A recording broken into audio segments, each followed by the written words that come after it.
So apparently, it had been brought to my attention by some commenters on my ranking every time the Krusty Krab got destroyed video. There were some commenters on that video that said something about SpongeTruths stealing a video from me. And this would not be the first time that this has happened. If it's true, I still have to look at it. It seems we'll talk about if he did steal from me in a second. It is pretty much beyond a shadow of a doubt that if we look down my Bizarro Bottom video, there are elements of it in SpongeTruths. Oh my God, how do they do? Look at how many videos they've done. This one, not supposed to view. So this video and this video have a lot of similarities. If you want to see what those similarities are, watch my main I'm Not Afraid of AI SpongeBob channels. It says a lot of my feelings on AI, a lot of my issues with it, and it goes over how SpongeTruths stole that video, or how the AI stole my video. I don't think they even know that they stole my video. SpongeTruths is so stupid. Someone referenced his profile picture and he didn't understand the joke. Yeah, SpongeTruths is definitely someone who does not know anything about SpongeBob. Like, they do not like the show that they are covering, whoever they are, whoever may be behind this channel. They don't actually like the show. And I think that that is something that you should know that you get from me when you watch my channel, is that I am someone who genuinely loves this show. Like, you know, within like 2 minutes of watching any of my videos that I am someone who loves this show. Let's talk about the subject of the segment here.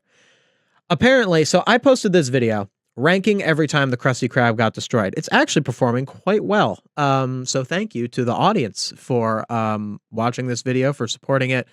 It was a new kind of video that I did where I ranked a lot of different episodes. This was a labor of love, this video. This was a difficult video to make. Basically, what I did in this video is I ranked every time in the show the Krusty Krab got destroyed, but I didn't just rank them based off of which ones I thought were the funniest or which ones were the best.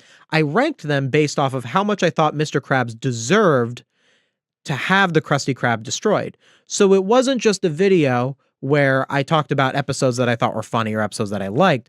I did talk about that, obviously. I wanted to talk about what it meant for a character to deserve something bad happen to them. People had told me that SpongeTruths has stolen my video. So, times Mr. Krabs got what he deserved. Now, honestly, I think it's actually kind of unlikely that this video stole from mine. Now, this doesn't talk about episodes that it doesn't talk about all the same episodes. I've skimmed it, but I want to actually sit and watch it. And maybe we could just laugh at SpongeTruths and how ridiculous it is if it's not really stealing from me. At least we'll have something to talk about, but but it is eerie. So this was 8 days ago and this was 5 days ago. Now, I do think that's awfully quick. Now, I know they use AI, so they'd write the script in a second and it just generates the voice. So like maybe, but it does seem the timeline does seem very close. 8 days to 5 days, like 3 days later, jumping right on it. Like, if you look at their Bizarro Bottom video, it's like, I think, a month and a half after mine. Let's get into some Sponge truth here, huh? I mean, times X character got what they deserved is not a new concept for AI channels. They likely took it from a different channel. That is true. So, like, even if this video didn't steal from me specifically, it did steal from someone, because it literally it's AI. It can't have an original thought. So anything in this video that seems like an original thought would have had to have been lifted from someone else. It's literally impossible for it to do otherwise. Sponge lies. Mr. Krabs will do anything to make a quick buck. We only see him being more and more efficient, exploiting his... Look at these. You know, the editing has to be done by a person, which is just all the more sad that they got an editor working on this. Look at this. Look at this screenshot they used. I mean, I guess their editor doesn't put in that much work. Look, there's like... Look at this. There's like screenshots. Like the screenshots, an ordinary penny. Is this from the like official SpongeBob thing where they had... What is this? Only see him being... Look at this. Look at how messed up that is. It's like a transition thing. It's all messed up, the image they use. They took them from the SpongeBob official channel. Yeah, more like and more efficient, have some pride in your work, his man. surroundings and squeeze nickels out of situations that... Sell SpongeBob's So, wait, look at this. Look at this. Mr. Krabs exploiting. Profit. Sell SpongeBob's. Trends Squeeze into nickels out of profit. Nickels out of any situations. Situations that shouldn't even involve. Dude, this is 16 seconds in. How do people watch this? Which is why it's always interesting to see the series putting some karma. Oh, that's funny. It's always interesting to see this. Look, it's showing Suds with the Krusty Krab getting destroyed. So I did talk about Suds. Suds is not narratively deserved. Yes, Suds is not karma for Mr. Krabs. Yeah, he didn't do anything in Suds. Yeah, I specifically said that. If anything, that wouldn't have stolen from me because I said that Suds wasn't deserved by Mr. Krabs. It begins in. Why is he using the baby Mr. Krabs? It begins in a story about 3 grown men taking board games way too seriously. Okay, that's not really the story of Arg, but they actually, the point of Arg is that you forget it's about a board game, and then it comes back at the end and it's a twist. Also, it's not 3 guys taking the board game too seriously. Mr. Krabs takes the board game too seriously, and SpongeBob and Patrick don't know that he's taking it so seriously. Krusty Krab is having a painfully slow day. Okay, so this is like the kind of thing that, this isn't even exclusive to AI. This is just like bad analysis. You don't need to really say that.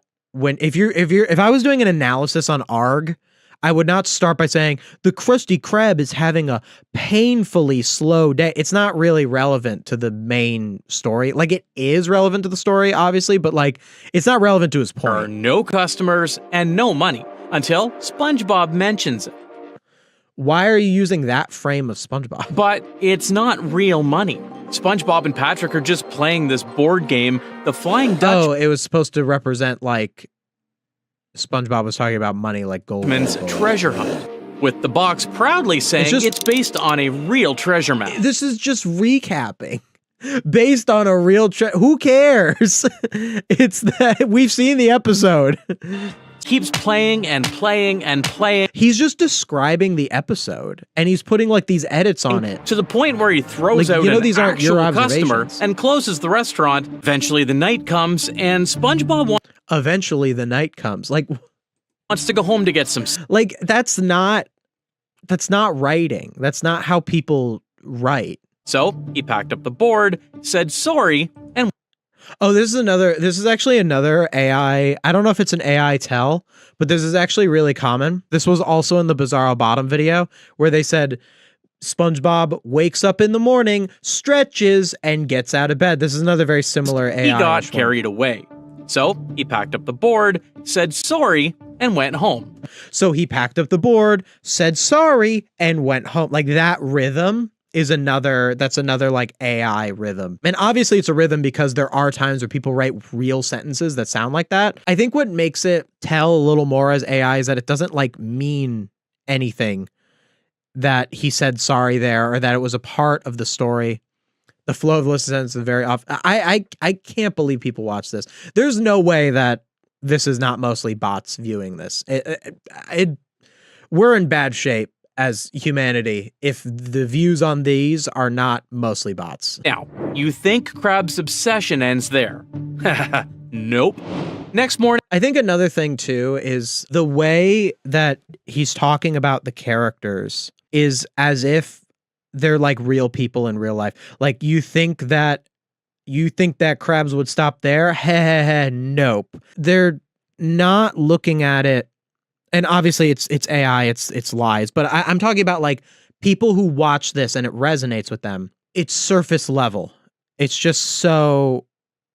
I hate how they try to make the AIs laugh. It's so cringe. Oh yeah, let's hear that again. You think Krab's obsession ends there? Nope.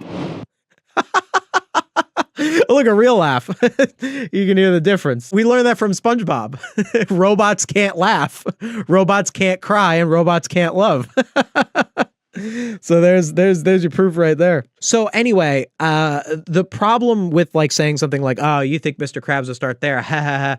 They're critiquing Mr. Krabs as if he was like a real person, but not so much looking at it as a narrative, as what the character is, what the character represents. You lose out on all of that when you look at Mr. Krabs and you're like, you think it ends there, but ha ha ha. Like, it's a show. Like, we know that that's how a show works. But people, they eat that up. Brother, he is not a person, that is a crab. All of the SpongeBob characters are people. Like they are crabs and fish. I actually made that joke in my Band Geeks video where I said they feel like people. I know they're fish, but whatever. But like they represent human beings, human emotions. When you look at media from a more analytical perspective, you stop thinking of things in terms of like, oh, of course, oh, this character is such a jerk. And you look at the characters in terms of how they tell the story, how the things that the characters do tell the story. Mr. Krabs being obsessive with the game board is a part of the story. And for when you critique it, you go, like, ha, he's not. Well, Mr. Krabs is supposed to do that because that's supposed to tell the story. And it tells us that it's wrong for someone to be like that, but you have to analyze it in the sense that the story is doing a good job at communicating why that's wrong, rather than looking at the character is doing something wrong, if that makes sense. I have an upcoming video about Squidward torture where I talk about the old video with the security system takes control of Squidward's house. Next morning, Krabs is already waiting for SpongeBob and Patrick. Look at the recapping, man. 1:45. Let's look for reference. Okay, so they're 1:45 in. Most of it has been, so like 35. Okay, from 35 seconds to 1:45. Recapping ARG until like the first thing. Where were we at? This is my video. 1:35. Oh, 1:30. Okay. So actually, Without I was still further explaining ado, the rules. let's get into the list. So actually, my intro was longer, but I had to go over the rules of my list. All right. But let's look actually. Number 31, Suds. So while the video. Krusty Krab's destruction in Suds is not the most severe damage to the So Suds is not the most severe damage to the restaurant, blah, blah, blah, blah. So this is my Suds.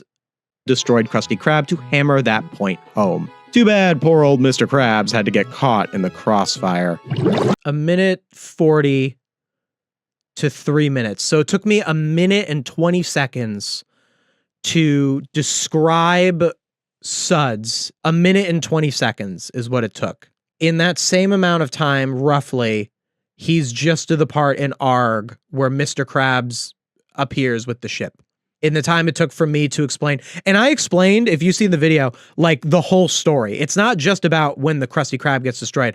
I talk about the difference between Patrick and Sandy, why, like the themes, the going to the doctor, all that stuff. I don't belabor recapping the episode except for the parts that absolutely matter. I don't say, SpongeBob ate a sandwich and he left the fridge open. The next morning he was sick. It doesn't matter. That detail doesn't matter. That detail matters when you're watching the episode and when you're the audience, because it's just a part of the context of the episode. For me to belabor that, for me to go over that and say, SpongeBob eats the sandwich and he gets cold and then he gets up and he goes to the Krusty Krab because he's sick and all that sort of stuff. If I just went over that, I'd basically just be stealing at that point, because in a legal sense, like fair use is fair use. You know, you have fair use in, you know, if you're giving commentary, you can use a little bit of footage from SpongeBob. And that's kind of I don't actually know the exact legal parameters. I'm not a lawyer, but I've never had trouble with that. I use a little bit of SpongeBob footage in my videos. I never use really more than 6 seconds, and I've always done really well with it. But I do think that, I guess you could say morally, you're still stealing from SpongeBob if all you do is recap the episode. You know, like you're still stealing from the people who wrote the episode. It might not be like legally theft. It might not be like, because it might be too much of a pain to go after it. You know, you'd have to go by a case-by-case basis. You'd have to have laws on the books. You know, they're just going to get away with it, people who are recapping, because the only way to meaningfully go after people who are recapping is to go after people like me too. And people who own SpongeBob, they like people like me who talk about their show, who keep their show relevant. You know, sometimes I say that their show's not very good, so maybe they don't like me for that. People who make shows need people who talk about shows. It's important. Critiquing shows is an important part of our landscape. Recapping shows isn't, because you can just watch the episode. I'm also going to address what I said here an easy to understand image of the destroyed Krusty Krab to hammer that point home. Too bad poor old Mr. Krabs had to get caught in the crossfire. So in this moment, I kind of said a joke. It's kind of a joke. It's kind of just an ending tag to the section where I said, too bad poor old Mr. Krabs got caught in the crossfire. And that's kind of similar to the SpongeTruths thing where he said, of course Mr. Krabs didn't, where I'm kind of putting myself within the shoes of the world. And that's okay, because I understand that rule that I look at stuff from outside of the story, that sometimes because I'm so understanding of that rule, I can break that rule sometimes for a nice little ending tag, because I just needed something to end this section. You know, I needed a good last line before the transition. So that's a good example of a time where you can, as a reviewer, act like you're within the world of the show. You had a better video than they did, so longer intros deserved. Yeah, and also this video, like most of my videos do not take that long to get into it. So they set off, have a full day of adventure on a ship. Wait, what is this? What is this graphic? Can we zoom in on that? Enhance. I gotta screen cap that. Are we seeing this? I guess we got our first AI generated image, because I haven't seen an AI generated image in a SpongeTruths video. What is this? That is not Mr. Krabs. I thought that was Sandy. Oh my goodness. There are two alternatives that you could have had to this, both of which are better, because everything is better than AI generating an image. First of all, this is a dumb thing to describe. I haven't even seen them steal anything from me, and I can't even shut up about them. Have a full day of adventure on a ship. Have a full day of adventure on a ship. So why have this graphic? Like, why have a graphic instead of like footage? Like, there's already footage of the ship. I don't get why I have a graphic. I don't have graphics when I'm going through like plot stuff. My graphics are usually for hammering stuff home, concepts, or if I'm talking about a specific character. But the point of making a graphic like this is to just kind of hammer home your point a little more. Obviously, there's no reason to have a graphic when you're just recapping an episode. You could just show footage from the episode at that point. A little ship like this, you could have done one of two things. You could have actually found like stock art from the show that makes this work, makes it meaningful.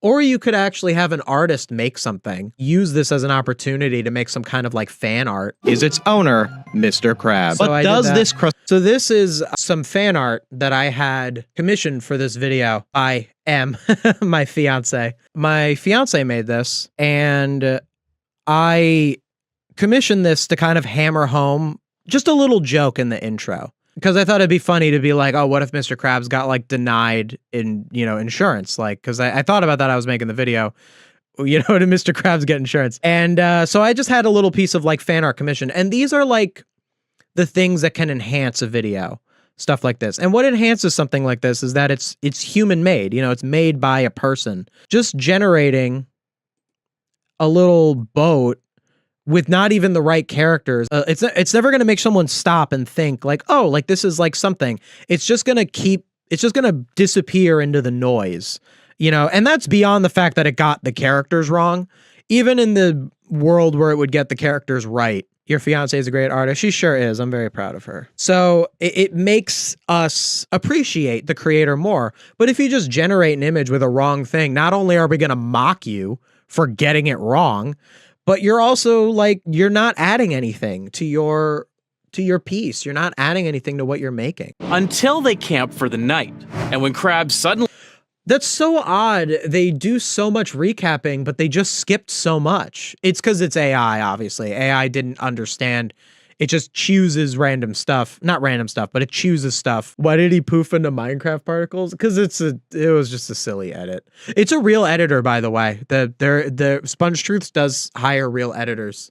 One of them reached out to me, wanted to edit for my videos. I got an email from an editor. They sent me like their portfolio and were like, and they were SpongeTruths edit. I didn't end up hiring them. I edit, my fiance and I edit the videos. I wouldn't want to hire someone who is so flippantly uses AI, but it is a real editor. But anyway, like the AI skips over so much. It just spent so much time recapping. Like, why not just recap the whole thing? Why not just recap the Weast scene? Why not just say, oh, and then they get to the seaweed and Mr. Krabs pulls off the top of the seaweed. You remember that part in this episode? Like, why not just do that at that point? Have like, you're a gonna full skip day of all the adventure way? on a ship until they camp for the. They also skip the part where the reason that they're camping out is because the ship breaks. What editing software do you use? Adobe Premiere. I was a photographer for, 3 years? And I needed Adobe for Lightroom to be a photographer. I am not a fan of Adobe for their business practices. They also just sent me a thing. They were like, yeah, we're raising prices, but you have all these like cool like AI things that you can use. And I'm like, well, I don't use AI, so can I continue paying the price that I was paying? But nope. Because AI can't say weast. Oh, that's a good point. They probably didn't, or they cut it out. They didn't want to recap the weast joke because the AI can't make the joke because it revolves around saying a word incorrectly. That's actually a good, I wonder if that's true. Can you make an AI describe the weast joke? That would be a good experiment. That would be a super good experiment. Can AI describe the weast joke from ARG? I want to see that experiment. And anyone, I don't even know, I don't use any like AI stuff. I don't like generate voices, but if anyone has like that sort of thing, I'd love to see it. Like, I'd love to see how would it do weast? Yeah, how would a SpongeTruths video describe weast? Night. It's a fake, real treasure hunt this whole time. But as it turns Yeah, out, you said that in the beginning. You said that the treasure hunt that the episode was about three guys taking a treasure hunt too seriously. Now you know the plot of the episode. treasure chest, and Oh wait, I did talk about this episode. I talked about this episode in my Flying Dutchman video. Wait a minute. Hold on. Not to this, because I didn't talk about ARG in this video because the Krusty Krab doesn't get destroyed in ARG. But I did talk about it in, the video was a while ago. How the Flying Dutchman succeeds as a character every episode. Can you take a guess as to how many episodes of SpongeBob that is all about? Look at my old set. My old hair. My slicked hair back then. It was only a few months ago. Here it is, ARG. In SpongeBob's success, audience that SpongeBob is Krabs treating his crew poorly, not being honest with them about their treasure hunt being nothing more than the game board they were playing earlier, and not being willing to share the buried treasure. When Krabs and SpongeBob and Patrick are fighting over the treasure chest, it wakes the Flying Dutchman. Okay, let's see if there's anything that is kind of blatant about this, other than the fact that we're talking about the same episode. makes them fight over the chest. The noise wakes up the Flying Dutchman, and I mean, it's kind of close. Treasure. When Krabs and SpongeBob and Patrick are fighting over the treasure chest, it wakes the Flying Dutchman who run.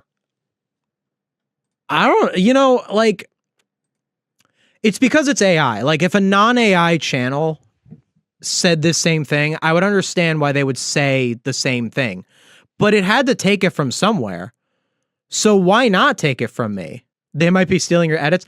I don't know. I think that the whole point is that the AI doesn't, the person who runs SpongeTruths, obviously they would have to know that AI steals. I mean, maybe they don't. Well, like, maybe they just don't understand it. Maybe they just think AI is magic and it just writes stuff on its own.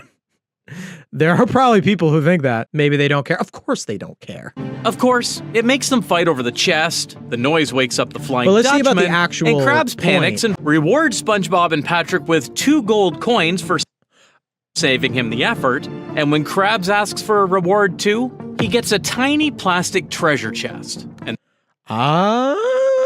Let's look at.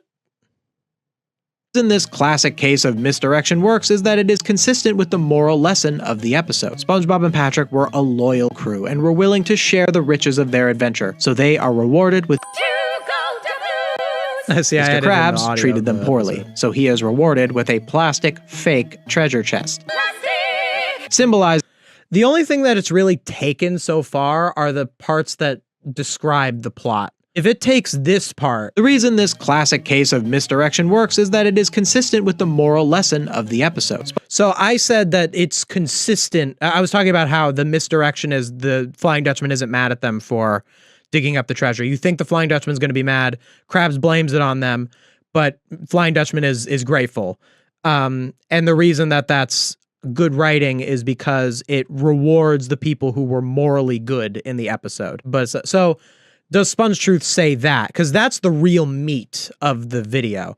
You know, like taking the parts where I just describe, like I'm just describing what happened in the episode. That's all I've really seen taken so far.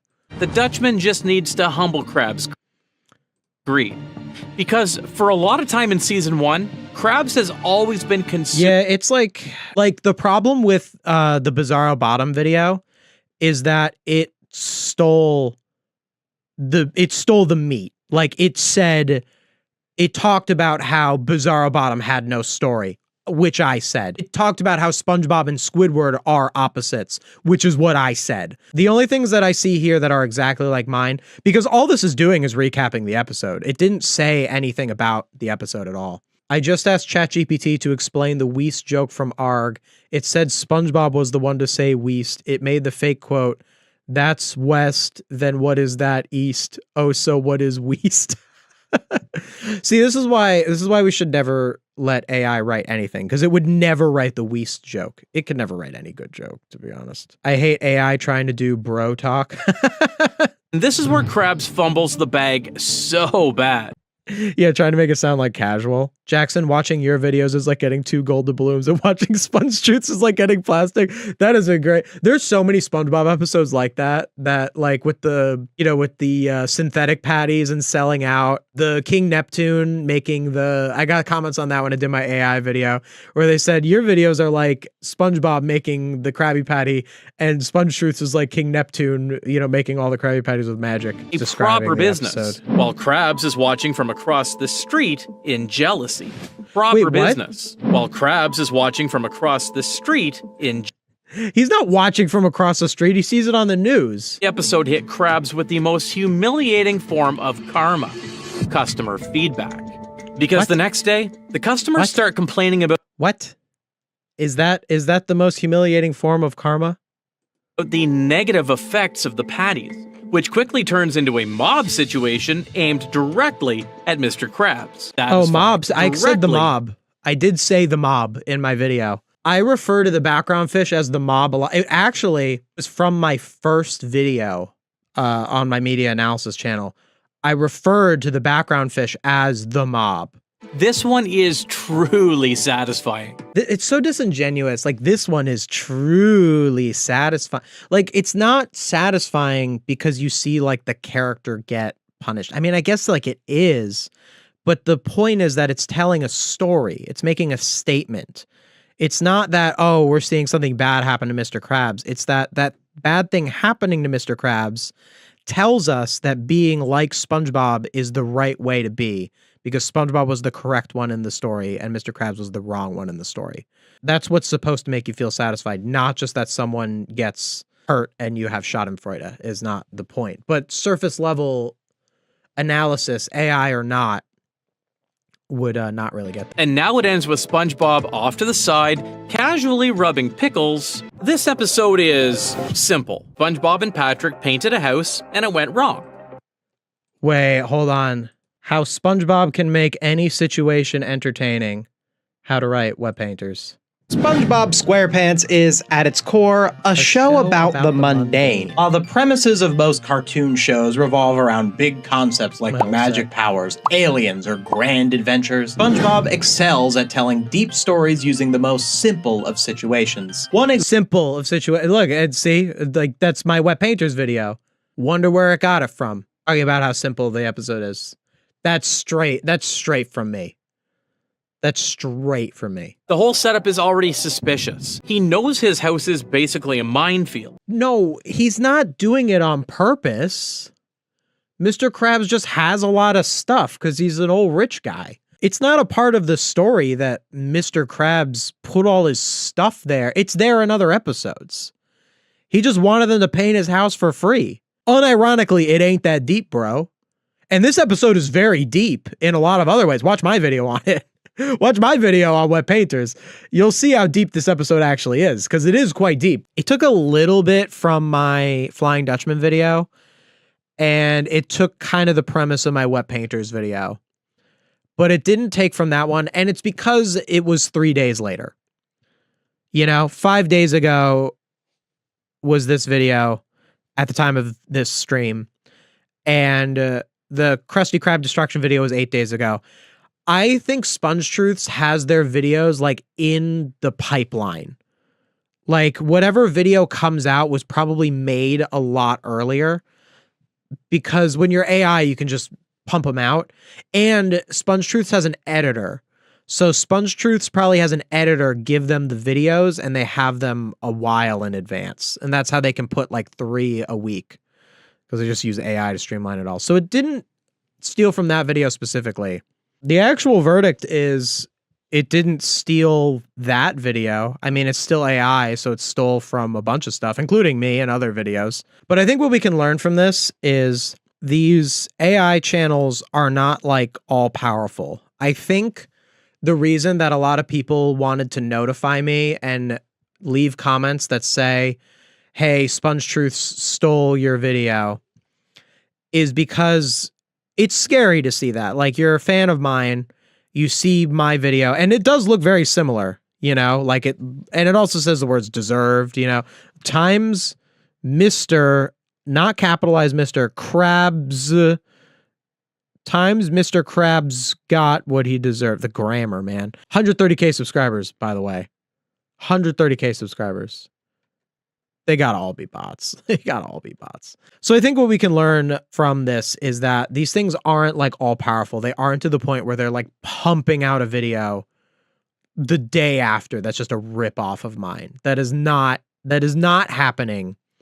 I don't think that'll ever happen. I think that that is a bit much to expect. When was the SpongeTruths channel created? Not long ago. September 3rd, 2024. Oh, it's older than my channel. My channel was November 2024. September 3rd, 2024. So around the same, it's around as old as my channel with 130K subscribers. I just got 10K. What is SpongeTruths going to meaningfully do with that? Sure, they're getting some money out of this. They are. They're getting a paycheck, and they are out there living their life, spending money that they don't deserve because they're making these videos or having a robot make these videos. And that's unfortunate, but it really ends there. Like, that's really about all it is. And it's bad, and we should stop that. But this person does not have real cultural impact. SpongeTruths, this number could be 1 million subscribers. It doesn't matter. What SpongeTruths does doesn't matter. The things that I say in my videos, because they actually have a point and they actually mean something, they're supposed to make you think about stuff and make you change your perspective. My videos have more of an effect on people than SpongeTruths ever could, even if SpongeTruths actually reaches more people. Again, I don't know. They have around the same amount of views. SpongeTruths has, I think, 49K. This is 39K. Wow, 39K on this video. Did pretty well. I was worried about this video when it first came out. But these AI, what I always like to end off when I talk about like AI stuff, you deserve more subs than the SpongeTruths. Well, thank you. Thank you so much. I really appreciate that. We'll get there. We'll get there together because of your support. Yeah, so I think that's what we should always look at with something like SpongeTruths is they're never going to be able to do what I do in a real way, because what I do is special. What I do means something. And that's not just me specifically. That's any human creator. You know, I'm not just trying to pump myself up. You know, they can take what they take, and it's not going to make that much of a difference. I can't get enough of this guy. Are we ready for some SpongeTruths? Are we ready for some SpongeTruths? I watched SpongeTruths a while ago, and it sucks. Well, I make SpongeTruths fun because I destroy it. I tear it apart. Yeah, so there is a this works, this doesn't. I know. We're gonna watch this video because this is the one I want to talk about. SpongeTruths is doing a this works, this doesn't. And if you're a fan of the channel, I love this works, this doesn't. This works, this look at all my this works, this doesn't. 1, 2, 3. Bad lesson, good lesson. It's not always this works, this doesn't. Not deserved, totally deserved. It's a good thumbnail formula. You know what the silly thing is with the SpongeTruths? So it's this works, this doesn't. But this is this doesn't, this works. This doesn't, and then this works. That's not how the English language works. In the English language, we read from left to right. So it should be this works, this doesn't, not this doesn't, this works. All right, so let's talk about the main subject of this segment. I'd like to watch this video. Why are the inhabitants of Bikini Bottom such jerks? And I'm kind of drawn to this video a little bit. Like I'm just a little drawn to it. One, because I like that the cop says racist, and I'm just really curious if that pays off in the video. But another thing is that this is a kind of video that's like been done a lot. Like the thing about SpongeTruths is that SpongeTruths is unoriginal. Look, like with like the this works, this doesn't, I'm not like mad that if you're a content creator out there and you're like making SpongeBob videos or any kind of videos, if you look at this and you're like, oh wow, this works, this doesn't, is a good formula for getting clicks on a thumbnail. Like if you see that these work on this works, if you see that it works on my channel, I think you should do it. I mean, don't do the same font and the same color and the same thing. Like, you know, switch it up a little bit, which SpongeTruths, to be fair, did. But like, you could do this works, this doesn't. I don't think I'm the first person to do this works, this doesn't. But it's the fact that if you're AI, you are unoriginal. Like if everything you do is unoriginal, even stuff like this works, this doesn't, which would be like fine. Like if you look at like, this is Ave, like good trash, you know, like, and my thumbnails are very similar to Ave's. I've been told that like, you know, my font size, like mine has a little bit of a glow to it, but like all these, Ave likes, red text. I prefer white text. Funniest episode ever. You know, this makes no sense. You know, like I've been told that there's some, but like, that's fine. Like we're both human creators and we have different ways of looking at thumbnails. But anyway, why are the inhabitants of Bikini Bottom such jerks? Like this has been done before. Like I just searched SpongeBob background fish jerks. We got Pie Guy rules from 10 years ago. Why are the background fish such jerks? What a strange thumbnail. I thought this was a really odd thumbnail, but then I saw that it was 10 years ago. So the YouTube thumbnail meta was just not the same 10 years ago from Pie Guy rules. Square theory, so I guess it's a theory video. And then from the Lydia Loves Timelines channel, I think this is animation focused stuff. I haven't really seen a lot of her work, but I've seen her thumbnails around. Why are SpongeBob background characters so mean? You know, like it's just been done. It's a common thing to talk about. SpongeBob background characters are unhinged. They're gonna beat you up over a Krabby Patty. We all know. It's a fun part of the show. In fact, my very first video on this channel is about that subject. I didn't do why are the background fish so mean because I know that had been done a lot. Like I had seen this stuff. I think this video, wait, is this one before? Yeah, 1 year. It says 1 year ago. This was November 2024. I believe this video is older than mine because I saw that this video existed and saw that it was an important subject, but I didn't just take her idea. I saw, here's a popular video about the background fish. I want to talk about the background fish from a story perspective. So that actually was the subject of my very first video. So we'll see, because SpongeTruths steals. We'll see if there's anything in this video that's from this video. We don't know that for sure. Why is the cop racist? We have to know. Okay, place your bets. Let's do a poll. Do we think, and no cheating, if you've seen the video, all right, honor system, guys. I'm gonna ask the question. Do we think that the video will actually say anything about the cop being racist, or is it just in the thumbnail and it doesn't get brought up? I'm going to say, I think no. Okay, we got a big no. I think no. Now, I think logically no. I hope it does, because it would be good content if it is. All right, we're getting a lot of no's. A lot of no's. Okay, most people say no. Makes me think it's likely it's not. I would be a little disappointed. No, 84% no. People think that we are not going to address the racist cop. Because what would that even be? I mean, I haven't seen every episode of SpongeBob. Is there a modern episode? Like, there are SpongeBob episodes that are about racism.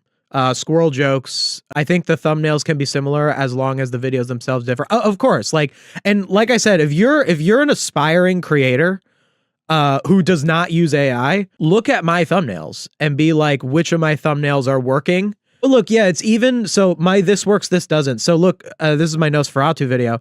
So it's actually more similar to my old this works, this doesn't, because it uses the paper and it's yellow and red. My newer ones, I should actually change these because my newer ones do better. My newer ones are red and green. Red and green is better than yellow and red because this works should be green. This doesn't should be red. I think back then I thought that green text was going to perform poorly. And I do this little white thing in the middle. It's just better than the paper. I don't like the paper anymore. This is a weird render here. This is probably AI. It looks AI. I think it's AI. Yeah. I mean, I've also never seen this image of Bikini Bottom before. Bikini Bottom seems like one of the most peaceful Heaven. places. You've got Oh, that's Goo so Lagoon, AI. the Krusty Krab for lunch. A cozy What? That's little not where theater any of those downtown. things are. It's a Apparently my channel editor thinks that they're using like similar footage times as my video. Yeah, in my grandma's kisses video, I used actually my editor, because my editor picked out the footage. I do like final touches. The way my editing process works is I record the video, I give the footage off to my fiance, who's my editor. She plugs in the footage, and then after I go through, I put in some finishing touches, and I do like I do like editing magic if there's any like fancy edits and stuff. But she puts in the footage like in sequence. She's really good at it. She's better than me at choosing the right footage. She'll pick really good footage. And this is from my this is like the exact shots. Not this one. I've never covered this episode. Can we get a direct comparison? Yeah, sure. Obviously, like it's SpongeBob footage. Like I don't own the footage to SpongeBob. I don't own the rights to SpongeBob. I'm using it as fair use. So like it's kind of fair game. What my fiance and editor thinks is happening here is that SpongeTruths, whose editor is aware I exist, by the way, the editor for SpongeTruths wanted me to hire them. And I didn't hire them because they use AI. They're like they had on their little resume thing they sent me. It said they were like proficient in like Sora 2 or whatever. I'm like, I don't want to hire a person who's just gonna use AI to do the job. Controversial legacy of grandma's kisses. Yeah, the background fish are too mean. Yeah, look, we just saw it. Is that Squidward is more in character for teasing SpongeBob, but the background fish are completely out of line. You're impulsive. Look at that. Same shot. But their solution was to simply write the scene where the adult background characters. Yeah, there it is. So that's the. They're and impulsive, like, weirdly proud of being wrong, and. So I think kind of what it is if I had to guess, I'd say that the editor for SpongeTruths, because it is a human editor. Like it is. You can't make AI edit a video like this. It is not possible. There is no thing that does that yet. Honestly, a program like that within reason could be useful as long as it's not like interrupting human intent. I feel like it just would because that's how AI is. So I think basically what might be happening here is the editor goes into my video. So the way that my videos are cut for the Grandma's Kisses video, my editor just had the footage of the whole episode. And what I did is I nested the footage with the image of the box. So that way the box and the footage were connected so that if I had to make the footage move in and out, which I have to do sometimes for graphics. So these are connected in my Adobe Premiere and they go above the background. And the reason I do that is because when you make it, first of all, it's 4:3, so it looks weird with like black bars. And also you're less likely to get copyright claimed if you have the footage in like a box rather than taking up the whole screen. In editing this video, my editor had the entire episode of Grandma's Kisses next to the footage of me talking, and she put the video of the episode on top of the dialogue where it fit best, because sometimes it's me talking, sometimes you just have footage of me. What I think SpongeTruths might be doing and why it's significant that these are so similar is that by a SpongeTruths editor going into my video has now pre-selected the best footage to use as background footage. So the SpongeTruths editor would go into my video, take the footage of my video, and then crop it into just the square. Again, this is all speculation, but that is quite interesting. Em does a really good job editing the vids. She does. I am so proud of her. Oh yeah, someone was saying in the chat, the SpongeBob in the No SpongeBob Day. This is so AI generated, right? Or it's just like, that's got to be. Look at the eyelashes. One of the eyelashes is off. They're getting more bold with the. Do we remember last week? Do we remember Not a Real Boy? Do we need to find Not a Real Boy? I think we need to get Not a Real Boy. Not a Real Boy. Guys, it's not a real boy. This is from last week. When I went over the Mr. Krabs video, they were talking about ARG, and they had a graphic of a ship with SpongeBob, Patrick, and whoever this is. And people were saying that they were calling it not a real boy. And I think it's because it looks a little bit like that joke at the end of the first SpongeBob movie where King Neptune turns Mr. Krabs into a real boy, because it's like the same eyes and the same face. So like, did the AI mix up Mr. Krabs and the real boy from that one joke? I have a set a real boy ending. Hashtag not a real boy, stop AI. I think it was something like that. So yeah, they're getting more blatant with it, because I had said when I watched the Bizarro Bottom video that they didn't have a lot of AI generated images. They should pick up a pencil. They should. Or they should have lovely fiancés that know how to pick up a pencil, because I don't know how to draw. However, the more I looked into it, I started to think that SpongeBob... The more I looked into it, I think that's wrong. I want to discuss just that phrase, the more I looked into it. Isn't that so messed? So this was written by AI. I think we all know that. Isn't that messed up? This was written by a computer. No one looked, this person didn't look into it.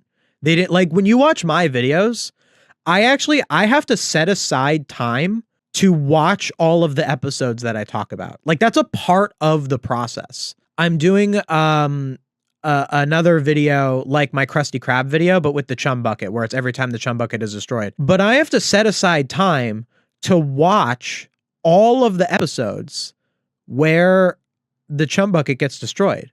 So if I say in my video where I'm talking about the chum bucket getting destroyed, or what I said in my Krusty Krab video, I probably said it where I said, I watched all of the episodes where the Krusty Krab gets destroyed. I did. I watched it and I thought about these things. That means something. You understand? I want to talk about the idea of the social contract. Okay. Have you ever heard of this concept before? The social contract? It's basically like an idea of between people, we just have general agreements on honesty and integrity and all this stuff. It's called the social contract. The fact that we lock our doors, we lock our doors, or we lock our cars when we go to places. This is because people are willing to violate the social contract. In that regard, it's of property. People will steal from you, so you have to lock up your stuff. It's unfortunate. If everyone on Earth magically started following the social contract, no one would ever have to lock their doors again. Obviously, this is unrealistic, but it would be true. And I think that having an AI thing say, I was looking into it when it's not capable of doing so, I feel like that is also a violation of the social contract. Now, I can blame SpongeTruths for putting it in their video, and I can also blame the people who make AI, because it's designed to do that. I remember there was one time that was talking about gaming. It was someone I knew personally that I don't want to call out. I didn't know them very well, but basically I knew someone through regular old things back when I lived in California, who did videos on YouTube where they did something where they had an AI co-host, they were trying to do a podcast and they had an AI co-host. It was talking about video games, and the real person asked the AI, said, what have you been playing lately? Asked it to the AI as if it was like a person that they were having a conversation with. And the AI said, I've been playing Stardew Valley. And I remember I just felt so sick by no, it doesn't. It wasn't playing it. When you talk to a person, when a person says to you, I've been playing Stardew Valley, when a person says to you, hey, I have been looking into this, I've been watching these SpongeBob episodes and seeing how cruel these characters are to SpongeBob, I've been doing that. That means something when a person says that to you. It means that they are communicating a perspective about something that they are understanding about the thing that they're watching. And when an AI lies to you and says, I've been looking at it, it's emulating that. It's what it's trying to do is it's emulating, because, okay, so when you say that, so let's say I say something like that, let's say in my chum bucket video where I talk about every time the chum bucket gets destroyed, let's say I have a line in that video where I say, so I've been looking into all the times that Chum Bucket got destroyed. Like, if I say that to you, what I am doing in saying that to you is I am emulating as if you were having a conversation with your buddy, with a friend. You know, you're hanging out with someone and they say that. And I'm doing the same thing. I'm communicating to you a perspective in the same way that a friend would. Whereas when it's AI that does it, it's bad that it emulates that. Because not only is it dishonest, but I think it weakens communication in general. So right now, AI is not super widespread. It really isn't. It could get a lot worse. You know, like I know there's a lot of AI videos on YouTube and it's bad and it's a problem, but people like me still do well, you know? People bigger than me still do very well. It could get really bad, which is why we should fight against it. But if this were widespread of computers saying, I've been looking into this, I've been thinking, what happens to our perspectives?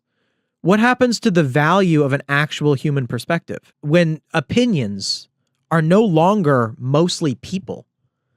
It's just a pretty scary thought of the idea of because then what do you get? You know, because like AI, the point is, you know, because this came from somewhere, like I've been looking into it. It comes from my videos that talk about the background fish. It comes from that Lydia Loves Timelines person talking about the background fish. These were human beings who actually did think about this, and the AI is just pulling from them. You could argue and be wrong that that's just the human intent because it's just using the general human thought. I don't really see it that way. I think that once it's taking it from somewhere, once it's not filtered through an actual human, it is not necessary. It is a net negative. He's just the town's favorite excuse. Wow, that same footage again. So yeah, repeated. There are some instances where people just seem to be mean jerks to SpongeBob. Why are you using footage of this jellyfish song? Even a local newspaper made a joke about it. A local nutcase tries to fly. It's laughter recapping. Everywhere. Just recapping. Given the context, there's a little bit of black bars on the side. Do we see this? This couldn't have been from my video because I didn't cover this episode. Or I've talked about this episode before, but I didn't cover this part of it. Do we see this? How there's little bits of black on the side of the footage. All right, there's little bits of black on the side of the footage in this shot. And now let's look at this part. He wants to fly. Which is from the same episode. So there isn't. It's footage from the same episode. It doesn't have it. They're still jerks to SpongeBob. Why is it ever so slightly uncropped? When a guy is being ridiculed-filled dreams, they chase Look at that. It cuts off immediately. Look, it's different size. You think you're the only one with unfulfilled dreams? Then they chase. And then it cuts to it, and it's different footage. Are we seeing this? Is this it's very small. It's really minor. Like, you got to really look at it. On the side of the footage in this shot, there's little pieces of black, meaning that it wasn't cropped correctly. But this has, okay, look, we can see it really clearly here. Look, see, this one's cropped in more, and this one's cropped out. So if we're going by let's say we're gathering evidence for the idea that SpongeTruths' editor is taking footage from other videos to basically speed up their process. Instead of having the whole Sponge Who Could Fly episode and going through it and finding specific footage, you go through another person's video where they talked about this episode. If that, like, Lydia Loves Timelines video talked about the Sponge Who Could Fly, which it probably did. It's the background fish at their worst. I've never seen the video, so maybe it didn't. But like, maybe that video had this part and they just went through, and the reason that they took it from her video rather than taking it from the episode is that a YouTuber has already pre-selected the best footage, so it speeds up their process. But the cost is that your footage is going to be inconsistent.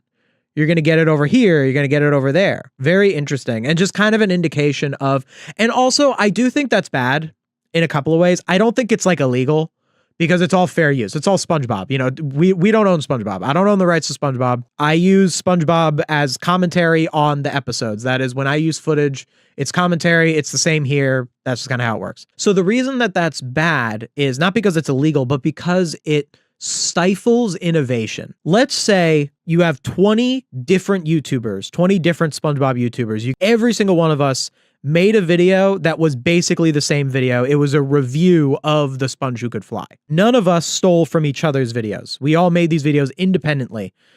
We didn't make them, we didn't have any input with each other. All of us would have had to go through the footage of the entire episode and choose different shots from it. Now, some of us would probably pick the same shots. I feel like there's only so many shots in the episode. So this progresses innovation. We do different things. We choose different pieces of footage. We do different things with the footage. And that does matter for a better creative landscape. If SpongeTruths really is going and actually just stealing edits from people, which isn't even an AI thing, by the way, you would have to do that manually, then that is bad because it just stifles creativity throughout the entire media landscape. Everyone's over there using the same edits and using AI to steal from each other. Where's the place for originality? Like, is that the reason you're mad? Because someone is actually chasing his dream while you're already giving up? Okay. That is not a criticism of the episode. Do we see this? Look. Then they chase him with a pitchfork and torch. Then they chase him with a pitchfork and torch, singular. I think it's torches and pitchforks. Like, is that the reason you're mad? Because someone is actually chasing his dream while you're already giving up? Bro, that's the point of the story. That's not a criticism. Yes, SpongeBob is supposed to be right. That's what the narrative is saying. Why are you criticizing the background fish for doing what the narrative said that they... And you can do that, by the way. Like, I just did a whole video on Mr. Krabs, does he deserve to have the Krusty Krab destroyed? But I didn't say it in the sense that the episode was flawed. You know, imagine I'm reviewing the episode Squid on Strike, and I'm like, Mr. Krabs, you charge Squidward for breathing? Isn't that... Like, that's the point. It's the point of the episode, is that the background fish are wrong. I'm a failure, so no one should be able to succeed. What a crab mentality. What a crap mentality or crab mentality or whatever you just said. Yeah, that's the point. So you like the episode? That's the point of the episode. It's the point of the story. Me when the villains are villainous. I can't think of any reason to make fun of anyone for loving his elderly grandmother. I mean... Wait a minute. I can't think of any reason to make fun of anyone for loving his elderly... Look at that cut. Look at how sloppy. Look at how sloppy this is. So it's this frame, and then it cuts to SpongeBob for like a half a second, and then it cuts to this frame. That is such sloppy. I'm glad I didn't hire their editor, because obviously they're terrible. Like, what, I'm going to pay an editor to do that? So basically what happened was, when you have like footage of a show, sometimes when you cut the footage together beyond you talking, it'll get like half a second of the next shot before it goes into the next thing. And it's your job as the editor to get rid of that, because it looks terrible. You don't want it to be when someone's watching it, they see like half a second of one shot. Now, if it was like 2 seconds of that other shot, that would be fine pacing wise, but it should never look like this. This is very sloppy editing. I can't think of any reason to make fun of anyone for loving his elderly for a second. grandmother. That is unacceptable. Unacceptable. If I hired this editor and they wanted to work for me, I'd be like, fix it. Like, fix it, dude. Like, what am I paying you for? I would not hire them again. Watch this. Watch this. This is a great example of what my editor does. Is more in character for teasing SpongeBob, but the background fish are completely out of line, joining in to bully, who to them is just... So that shot isn't actually that long. So what my editor did, SpongeBob, but the background fish are completely out, is she found like she went by frame, like she zoomed in and looked at the frames and found the optimal frame to loop this video of Squidward and the background fish laughing to sell that point of line, joining in to bully, who to them is... So she basically extended that part of them laughing because she has a animation experience, so she's really good at that. She gave her grandson a bright pink lipstick kiss mark on the forehead. They keep making fun of him acting like a baby. What's even crazier, they go so far as to follow SpongeBob to his grandmother's house. So this is what I said. So I made the same criticism, but let's see what SpongeTruths is missing. So the general structure of this video was Grandma's Kisses is a season 2 episode, but it's kind of disliked. It's not a particularly popular season 2 episode. It's considered flawed. So I went through the 3 main criticisms of it and I talked about why they were criticisms. So very similar to what we just saw with SpongeTruths is I'm about to talk about the background fish, and SpongeTruths was saying, you know, how the background fish, they were jerks, they were this or that, or that. But watch in mine how Criticism 1. The background fish are too mean. The role of the background fish in the story revolves around bullying SpongeBob because he has a kiss mark on his forehead from his grandma. Okay, so see how I started it, my framing. The role of the background fish in the story. So already I am putting us in the position of the audience. I am putting us in a position that is outside of the universe of the story, which is where we should be. We don't exist within the universe. A story is about teaching a lesson. That's the point of a story, is using characters to teach a lesson. That's the entire point of a story. That's why they exist. When you start saying, oh, they're so mean, blah, blah, blah, blah, blah, it doesn't really do much. So I start by framing it like that. Squidward kind of spearheads this bullying, but I think the consensus is that Squidward is more in character for teasing SpongeBob, but the background fish are completely out of line, joining in to bully who, to them, is just some minimum wage worker.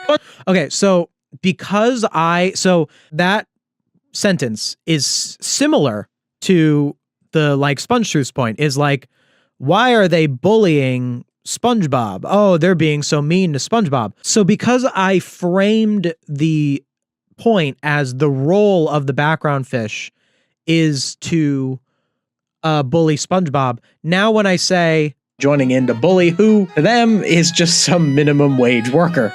So what I'm talking about there is not me saying, oh, they're such jerks, that makes it a bad episode. I'm saying that to the audience's perspective, it doesn't make sense that the background fish are bullying him. The criticism is not that the background fish are mean. A character can be mean in a narrative. Like, that's the point. Like what we were saying earlier about the sponge who could fly. Them being mean is the point. What I'm saying here is that it doesn't make sense to the viewer that these characters would bully and I say a minimum wage worker, to like kind of be a little cheeky, make a little bit of a joke on it, is like kind of point out how silly that must be to the audience. SpongeBob later refers to them as the guys down at the Krusty Krab. Almost like they're a group of friends or something and not, you know, just customers, which I guess adds a little more of a personal relationship. It implies to me that these people are Krusty Krab regulars who see SpongeBob all the time and have a bit more of a rapport with him. Which, oh, I even defend it. Like I even say how it can make sense. This video was a while ago. I think I'm just now realizing this. AI writing, I don't think can really understand nuance. It's almost as if they're outright bullying SpongeBob at this point. It's almost as if no, they are. The scene is about bullying. What do you mean it's almost as if? The AI it doesn't really understand nuance. A lot of things about a lot of my videos is that because art is subjective, I really work with the idea of nuance, the idea of what is your perspective? You know, what are you thinking about when you are watching something? What are the different perspectives? How does it inform us? Okay, so this is something that SpongeTruths completely did not do. I mean, at least it didn't steal from me. But basically, I explain, because I'm criticizing the behavior of the background fish, I'm saying from a writing perspective why the background fish are so cruel. It's because in SpongeBob is an adult. He doesn't go to school. In a regular kid show, and having his main setting be a workplace, and yeah, in a regular kid show like Fairly Odd Parents, you know, Timmy Turner goes to school. So if you have a plot where Timmy Turner gets bullied, he's just going to get bullied by the other kids at school, and it's going to make sense because they're all kids. But SpongeBob doesn't have that. SpongeBob doesn't. It has boating school. I addressed that it has boating school. But SpongeBob is an adult. So when you have a story that is about, you should watch this video. It's a very interesting video. Boating school as a setting only exists as a compromise with the execs who were afraid of breaking that established norm. While most, I bring up that known fact about SpongeBob too. So I'm approaching it from so many different ways. Like, see how different this is in less time, by the way. This is 1 minute. This is 1 minute of me talking. It's about 1 minute. Yeah, it's a little less. It's around the same amount of time of talking. SpongeTruths is a little less. And in mine, I set up all of the framing of how you see it as the audience. I set up the reason it's written that way, why this is a different show. I set up the two different perspectives. I say, oh, it doesn't make sense because he's a minimum wage worker, but also they do some work to make it personal. There's just so much more that I do in the same amount of time because all SpongeTruths is doing is describing what happens. Oh, they're reusing the same. They used this earlier. And it didn't make as much sense earlier to use it. SpongeBob Day, just to avoid SpongeBob for a full day, or a few weeks actually, because according to Patrick, everybody needs I don't know, just describing the episode. SpongeBob, and burned it to the Wait, this is wait, hold on. I think this is more fuel on the fire. So this is really clunky editing. But I would then, never edit as Mr. like this. Krabs explained it, they built a giant wooden effigy of SpongeBob and burned. So he's saying they built a giant wooden effigy of SpongeBob and then they burned it. But as he said, so if I edited this, when I said they built a giant wooden effigy of him, I would show the actual shot. Why are you talking about the wooden Krabs effigy? explained it. They built a giant wooden while he's knocking on Patrick's rock like 7 minutes earlier in the episode. effigy of SpongeBob and burned it to the ground. And then they bring in an image. So perhaps they couldn't find another YouTuber who talked about this episode who showed footage of the burning. Like maybe someone else talked about it and they just didn't talk about that detail. I would get that because like if I covered this episode, I don't know if I'd even talk about that detail.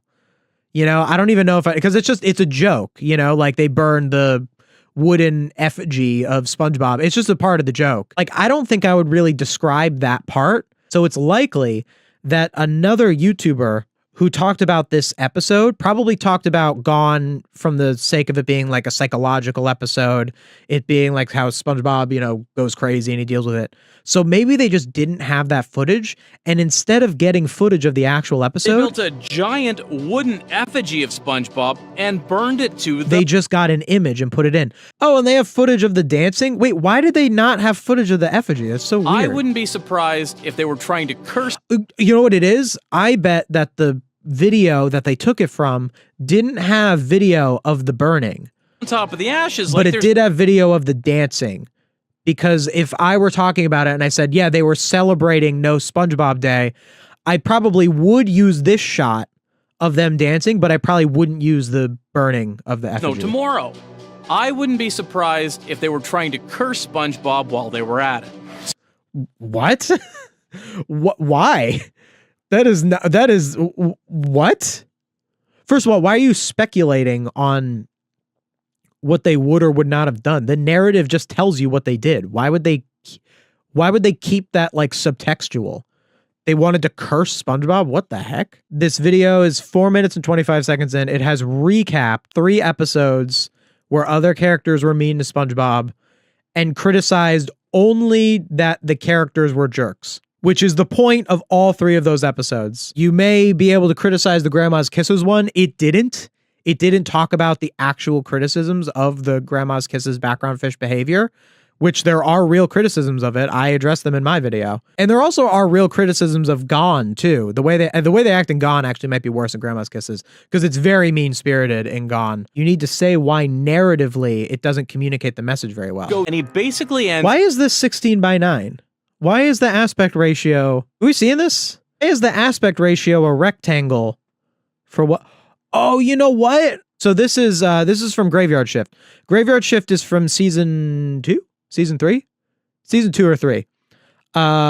Graveyard Shift is a classic episode, which means it was 4:3. It's not, so it's a rectangle. So, you know, back before like 2010-ish to 2012-ish, TVs were squares, and now TVs are rectangles.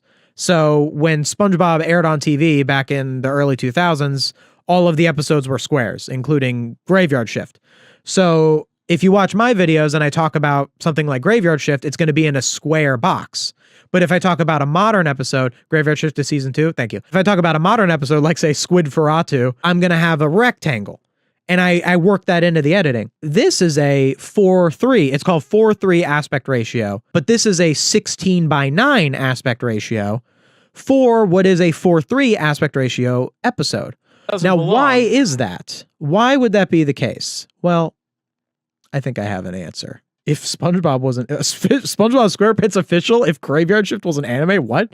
That's not what I'm talking about. So the official SpongeBob YouTube channel, they expand the 4-3 episodes. Sometimes they do in this video. So this is from the official SpongeBob SquarePants, the hash slinging slasher full scene SpongeBob. You know, it's just the copyright holders. They're putting clips from the show on YouTube to promote it and all that sort of stuff. It's very common stuff with shows like this. It's the same shot.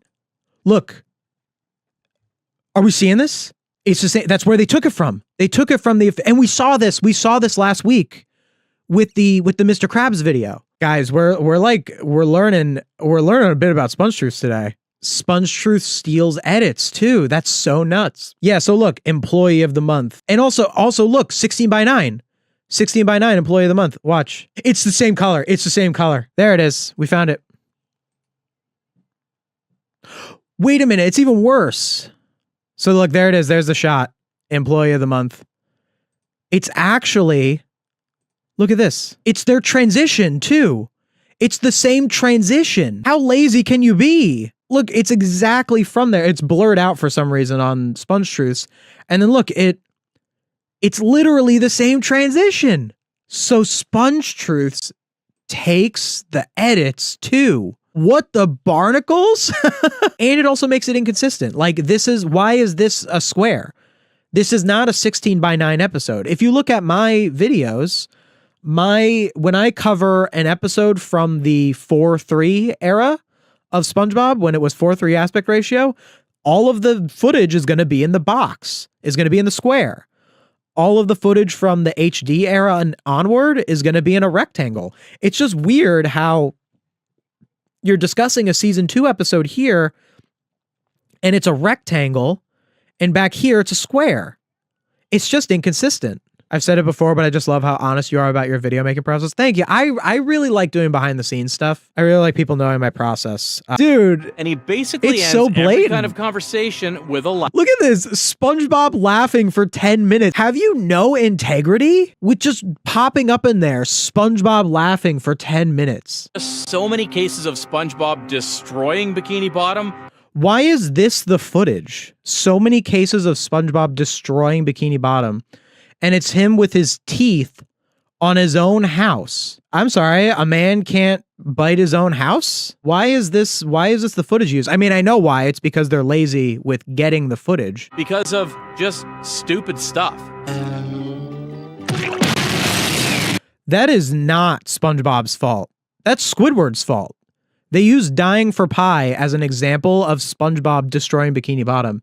That is 100% Squidward's fault. Maybe like 90%, because I guess SpongeBob knew it was a bomb. It's like Squidward said that it was a bomb, but SpongeBob clearly didn't understand that it was a bomb. Because he said, I kept the pie for us to share, let's eat. No way SpongeBob fully understood that it was a bomb. Rocket, yeah, just saying. he causes oh, look, they're back to, look at this. They're back to regular aspect Once ratio. he shrinks every... Look, this is the 16:9 aspect ratio. Again, this is Mermaid Man and Barnacle Boy 3, so this should be a square. This should not be a rectangle. But they took it from the official SpongeBob that recrops them into being rectangles. What does this have to do with the Bikini Bottomites? Beats me. Actually, it's not that incoherent. It's saying that SpongeBob deserves it because SpongeBob's destroyed Bikini Bottom, so it's saying why they hate him. AI is at least able to know that, but it can't give actual commentary. Once he shrinks everyone and puts them in... Look at this. Look at this editing flub. Once he shrinks Look at this. everyone and...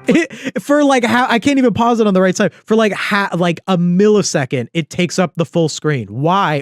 How does that even happen? Is that to keep your eyes focused on the video? No, it's just poor puts editing. them in a glass jar. He wrapped... Basically, so here's what actually happened. I think I can figure out what happened with this. I think what it is that when you plug in the footage is by default full screen. So the editor must have cut like a little bit off of the end for some reason or another before they resized it. So there was just a little bit of it being the wrong size. By the way, you could probably go through my videos and find a handful of mistakes like that. It happens. Change the speed to the slowest to catch the movement. Ooh, what would I do without you? What would I do without you, chat? Oh my goodness. We should just watch the whole thing like this. No, we won't. Okay, yeah, we can catch it. Wow, you're so smart. Oh, thank you, Chatter. Everyone. Oh, I still have to catch it. It's so fast. Everyone. You can use the period and comma to go frame by frame. Are you serious? Oh yeah. Wow. We got some computer geniuses in my chat here. So look, see? Okay, so look, frame by frame, yeah. It's 2 frames. So it's just 2 frames of it being full screen. So it must have just not had, this must have been the default size and then it was resized. So like if you go into my videos, you can find stuff like this. Like if you look at my SpongeBob movie video, when I do chapter 2, it says chapter 1 and I say chapter 2. There's probably a couple times you could find where the thing is off. Oh, even in my Krusty Krab video, there's a part where the graphic that's supposed to come in and it comes in on the wrong spot. These things happen. Mistakes do get made when you edit videos. But the reason that I harp on some of these mistakes is that when you see a mistake in my video, because you know me, because you know that I'm someone with integrity, you know that it's just an honest mistake. But when I look at SpongeTruths that blasts out 3 videos a week, that uses AI, that takes from the SpongeBob official, that takes from probably other YouTubers, possibly even mine, the footage they edited, it just comes off as you're lazy. You don't care about your audience. When I sit and make videos for you guys, I'm thinking about you guys. I'm thinking about, how am I going to provide something good for my audience? How am I going to make my audience happy? I care about those things. I care about the people who are watching my videos. That's why I make videos. Why even do this? If you're SpongeTruths, why do this? Why not just get any other job? You know, why are you doing this? And there's a couple of different answers for that. You know, perhaps SpongeTruths doesn't live in a first world country. This person could be in like a bad situation and like they're like resorting to like this. It's like a scammer, you know, like the scammers. It's not right. Doesn't make it right. You know, why do this? Why do this, SpongeTruths? All you're doing is taking away from people who do care. And that's why I really can't stand things like SpongeTruths. Every view of this video is someone who's not watching my video or not watching Ave, not watching a human creator. Doesn't matter if they're watching my video. I am okay with competing with human creators. If I compete with a human creator and the human creator, another human creator creates a better product than me and gets more views, then they deserve it. They deserve more views than me. That's fine. But with this, when this takes views away from me, just because they're able to pump out more because they cut corners like this and they steal like either through AI or just literally with the edits, these are, I don't think, valid ways of taking views from other people. It's bad for the media landscape. Whereas another channel, a human run channel doing better than me and getting more views than me because they did a better video is good for the media landscape because now I have to compete with that other channel. It makes my content better. It makes their content better. This only makes content worse. It makes content worse because it's now a race to the bottom. Then put some. Oh, I forgot what we said. I got to put it back normal speed. Maybe like 125. I'm doing 1.25 speed. Manages to blow up the whole town a few times. Even manages to blow up the whole town a few times, shows dying for pie when it's not his fault. So, okay, if you only look at these examples, you could land. Look, they're all in the wrong aspect ratio too. Even like it's so clunky. Rocket, he causes traffic tears. Like watch this. So this is so clunky. Look, as a maniac, we have that, and then even manages to. And then now it's 16:9. Like that was 4:3 cuts into 16:9. And by the way, this is a 4:3 episode, so they should both be the same size. But watch what I do when I have something similar happen. So at the end of my Grandma's Kisses video, I talked about Squid Baby, and I compared it to Grandma's Kisses. Similarities to Grandma's Kisses, in the sense that both stories revolve around themes of maturity and address the concept of acting childish. But while Grandma... So see what I just did there? Squid Baby is from the HD era, and I'm comparing Squid Baby to Grandma's Kisses. Both stories revolve around themes of maturity and address the concept of acting childish. But while Grandma's... So when I switch the aspect ratio, I like to have the larger footage, the 16:9, I like to have it swipe out of the video because it just is better for your eyes. If it suddenly cuts into this size, I don't think it looks as good. I mean, that would be fine.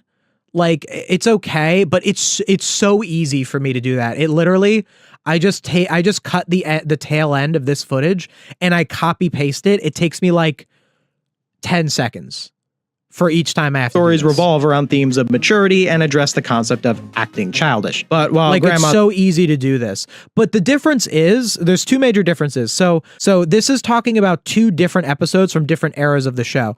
So the fact that there's an edit that makes the 16:9 move out and show the 4:3 also helps sell that I'm comparing two different eras of the show, as opposed to SpongeTruths, where the reason that this is a rectangle and that this is a square is just because they're lazy in their footage gathering. They just get footage from a bunch of different sources, which is other YouTube videos that make it speed up their process at the cost of you, the viewer. It would be weird if they edited it where this rectangle flew in over the square, because this isn't supposed to be a rectangle episode. You'd be calling attention to the fact that this is a rectangle, which they don't want to call attention to that because that's just their footage being sourced from a bunch of random different places. Whereas I want to call attention to the fact that I'm using different aspect ratios because I'm calling attention to the fact that I'm covering two different eras. And in a lot of ways, SpongeTruths has a lot more fancy edits than mine. But here's where it gets interesting. They keep reusing the Dying for Pie footage. They said SpongeBob destroys Bikini Bottom a few times, but you only show Dying for Pie, which wasn't his fault. What are the other times SpongeBob destroys Bikini Bottom? Are there other examples? Could you count Sandy, SpongeBob, and the Worm? Could you count, is there any like boating school ones where he destroys the town? Wormy? What about Wormy? There's an example right there. SpongeBob absolutely, and Patrick, but SpongeBob and Patrick are equally responsible. They destroy the town in Wormy. Why not use that as an example? Oh, because your AI didn't tell you because you don't know anything about the show. So you wouldn't be able to I thought about that for 5 seconds. I'm like, what is an episode where SpongeBob destroys the town? Oh, Wormy. I came up with one. But the AI didn't come up with Wormy, so they don't say Wormy. So, okay, if you own a problem. But here's where you realize SpongeBob is not the only one catching all the bullets. What? Wait, what? Whoa, what? You realize SpongeBob is not the only one catching all the bullets. Because, surprise, Bikini Bottom doesn't reserve this energy for SpongeBob. They do it to everyone. Wait, they do it to... Oh my goodness. So the person who was talking before was right. The person who said before, why have this whole... Look, for 2 minutes... How long? No, gone? Okay, it's a minute. So they talked for 1 minute about SpongeBob being deserving of the background fish treating him badly because he blew up the town and Dying for Pie. And he bit his own house and dumped. Stuff where with Sandy's rocket and like just saying all these examples saying SpongeBob deserves it because he did all this stuff. But then he says they treat everyone like that. So why did you go on for a minute about all of the things that SpongeBob did? Is it because the AI just arbitrarily decided to talk about it and now they're not talking about it? About Squidward as a talented artist.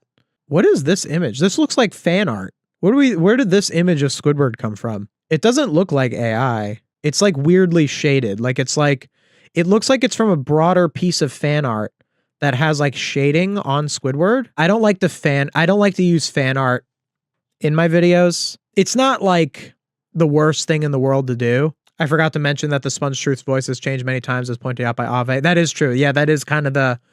There's other evidence that it's an AI voice. One that I've heard this AI voice. Found it? All right, people are finding it. Apparently it's stolen fan art. Yeah, I don't like to use fan art in my videos. Now, obviously, like YouTube videos are about commentary. They're about fair use. People found... Okay, M the channel mods found it. Email it to me. I'm going to pull it up. I don't like to use fan art in my videos, except when it's fan art that is done by M the channel mod, my fiance, because I explicitly commission her to make fan art. So I talk about how Band Geeks is like the Mona Lisa. This was done by my fiance. This is my video. I commissioned this for this video by also the same person who edits the video. So I use fan art when it's made by the people. I don't like to use other people's fan art. If I use someone's fan art, I would probably just go out of my way to send people to their page. I feel like that's the right thing to do. BandGeeks is not like the Mona Lisa. Oh, you're the guy who doesn't like BandGeeks. I know. We're not talking about BandGeeks right now. We talked about it last week. It's really good fan art. Thank you. Look, here it is. Oh, you know what they so did? They used remove background. Look, he doesn't have the hat. They put into Photoshop. You could go into Photoshop. You can click a thing that says remove background. And it's not AI because it's not generative AI. You might call it AI, but it's not generative AI. I don't think there's anything wrong with it. I do it. It's fine. It's just the Photoshop identifying what's a background and what isn't and deleting the background. So this is fan art. Here's the original fan art by who did it? We should shout out the artist. Do we have a credit for the artist? Do we have any credit for the art? Join this channel to get access to perks. Yep, gotta try and okay. So you're trying to get people to give you money, SpongeTruths, but are you crediting the artist that you used? Copyright disclaimer under Section 107. Such cringe. You don't need to put that. Nope, nothing. Honestly, AI tell, by the way. Honestly, 40,000 views, by the way. 40,000 views, none of which get to find the credit for this artist that you just took. Just took it. So the reason that I don't like to use fan art in my videos, but I do use like SpongeBob the Show, is because SpongeBob the Show is, first of all, it's the thing I'm criticizing. And SpongeBob the Show is on another level. It's, it's just different morally because SpongeBob is a big show. It's a big company and all that. And I'm commenting on it. But if I take someone's fan art and I put it in my video to help sell my message, and I don't even credit them, that's stinky. Did you ban me from your channel? No, I didn't ban you from my channel. I wouldn't ban you just because you don't like BandGeeks. I talked about your comment last week. Do you see the comment responses video of BandGeeks? I allow freedom of opinion on SpongeBob episodes here. Half of your comments aren't going through. Oh, I don't know why that is. No, I did not ban you. The artist's name is Xavier. Is that Squidward AI? I don't think so. I highly doubt it. It looks like fan art to me. You can never trust anything in this world, unfortunately, but I don't think it is. I'm going to say I don't think it is. If I'm wrong and you're clowning on me, it doesn't have any tells that it is. It looks like an artist made it. Yes, by Xavier. I'm seeing Xavier is the actual artist of this. When I make this a segment, I'm gonna link to the fan art. So if you're watching this on Jackson Finelli Podcast, go in the description and Xavier, I'm gonna credit your art. I think it's not AI. If it is, then I'm duped. But I really doubt it is. It really does not look like it. What do you think about using AI as an inspiration? I do not mean literally taking the AI, but rather using the concept to make, for example, an AI abomination. Don't, what? Using AI as an inspiration? Whatever you're saying, don't do it. I don't think it's a good idea. Anything that's AI, like if you get like something from, like if you like ask like ChatGPT, hey, give me an idea for a YouTube video, but then you write the video, it's not going to give you a good answer. Your brain is a better source. Trust me, your brain is a better source. Your brain will always be a better source. It's your perspective. All it's going to do is give you an amalgamation of other perspectives. I wouldn't trust it. Like in Squidward, people cheer every time. You know what else is kind of a problem with this video? It's trying to tie in episodes that aren't related to each other. So it's saying like, oh, the background fish hates SpongeBob because he blew up the town and dying for pie. Like, no, they don't. Those things have nothing to do with each other. SpongeBob blowing up the town and dying for pie, it's not like in a later episode in like The Sponge Who Could Fly when the background fish are being mean to him. They're mean to him because he blew up the town and dying for pie. They're being mean to him because of the reasons that are stated within the episode. They're not making every episode connected to others. That's not how cartoons work. Or that's not how this cartoon works. Some cartoons are like that, but this is an episodic show. You can't argue that they're treating SpongeBob badly because of this, or oh, it's inconsistent that they're friends with Squidward here in Grandma's Kisses, but they're mean to him in Squidward. Squidward is a replica of Squidward, but the real one is less entertaining to you? Wait, hold on a second. This is funny. Squidward is a replica of Squidward, but the real one is less entertaining to you? I genuinely think they might just be rage baiting Squidward in that. Wait, hold on. The projection. Are we seeing this in the AI SpongeTruths? Are you serious? Squidward is a replica of Squidward, but the real one is less entertaining to you? Squidward is the replica, but Squidward is the less entertaining one. Dude, you're Squidward. You're Squidward. I'm the real one. I don't think you want to make this argument, dude. When even AI is anti-AI. You know what's so funny? Because AI it steals. It just takes general human opinions. AI just takes general human opinions. And this is something I'm actually thinking about doing a video about more in depth. I think that if you look at a lot of like lessons of movies and TV shows, I think that human beings, in terms of our principles, you can see a lot from movies and TV shows, the way that we feel like we should treat each other, morality. A lot of human principles are clear through what our popular movies and TV shows and narratives talk about. Like you can tell that it's, for example, something really obvious, that it's wrong to steal from someone, because a TV show will punish someone who steals. And you'll notice, and you'll see this in a lot of SpongeBob episodes, where you can look at old SpongeBob episodes that were made decades before AI came out. You know, if you look at Selling Out, and it's like synthetic patties. Krabby Patties are made with love, not a machine. You know, if you look at Neptune's spatula, you know, SpongeBob puts in care to the one Krabby Patty. King Neptune makes 1 million of them in one fell swoop, but SpongeBob's is better because he put care into it. These are anti-AI statements if applied to the principle of AI. There could be people who look at those episodes and be like, yeah, SpongeBob is so right. But then like they use AI to like write, you know, their paper and be like, oh, well, like I'm different because this, that, and the other thing. And they make all these like, you know, people do mental gymnastics for stuff when they break their actual moral codes, especially when it benefits them. But the point is that what is out there, the general opinion, is that people like authentic things. So the AI went and it found a bunch of opinions, and it literally came out with the average human opinion is that humans like authentic things. That is what AI came to the conclusion of. AI made an anti-AI statement here. It can't be programmed, or maybe it can be. Like maybe they'll start doing that. They'll like program it to like, they program it for self-preservation. That's so funny. Genuinely think they might just be rage baiting Squidward in that episode. Like, yeah, I think everyone's rage baiting me that you get views, that you'll get more views than I do. Like it's got 40K views, you know, like, I mean, I've gotten some videos that are, you know, I've gotten some pretty well performing videos, but like, I feel like that, although I think that you're botting your views. I think that SpongeTruths has to be botting its views somehow. Like they just want to see him spiraling out of control for no reason. Now you could argue. Okay, that is not, wow, good frame. That is not the point of the episode though. The point of the episode is that the Squidward, the puppet, is more entertaining than Squidward himself, because it's a puppet and it's being controlled by SpongeBob.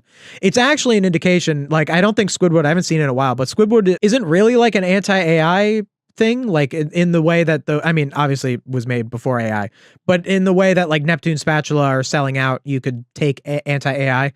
The point of Squidward is that SpongeBob is controlling it, and SpongeBob is the one who is likable, I think. I haven't seen this episode in a long time, but I think, isn't that the point of Squidward? Is that SpongeBob controls it, and it's more well liked because SpongeBob is controlling it. Similar to the end of what's that episode called where they put out the hand with the talent show? What is that episode called? Season 1 episode. There's one like that. Okay, that's Squidward. He's a grumpy old cashier, sure. But they also did it to Sandy over a stupid. Look, different sizes. See this? Okay, Look. that's Squidward. He's a grumpy old cashier, sure. But they also. Do we see this? Look, these are both 4x3 episodes. 4-3 episodes. These are both 4-3 episodes, but they're different. They're size different. Why is this one smaller and this one's bigger? They both should be the same size. Is it because this is from a different YouTuber's channel and this is from another YouTuber's channel and they just didn't come out as the same size? Culture shock. Culture shock. Thank you. Thank you. Thank you. Actually, I think Squidward would be AI in the metaphor. SpongeBob is being entertaining with a puppet, and Squidward does what the puppet does in response.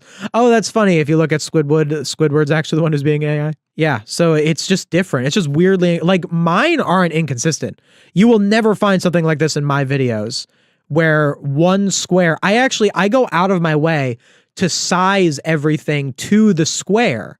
So I have a square that I went through by the pixel, and I found a square that is perfectly symmetrical within the frame, and I put the footage within that square, and I'll crop it as needed. The square is always the same size, so it stays consistent. So I don't have this happen. But they also did it to Sandy over a stupid joke from a stand-up night, the iconic squirrel joke. They also Sure. But they also did it to Sandy over a stupid joke from a stand-up night, the iconic squirrel jokes episode.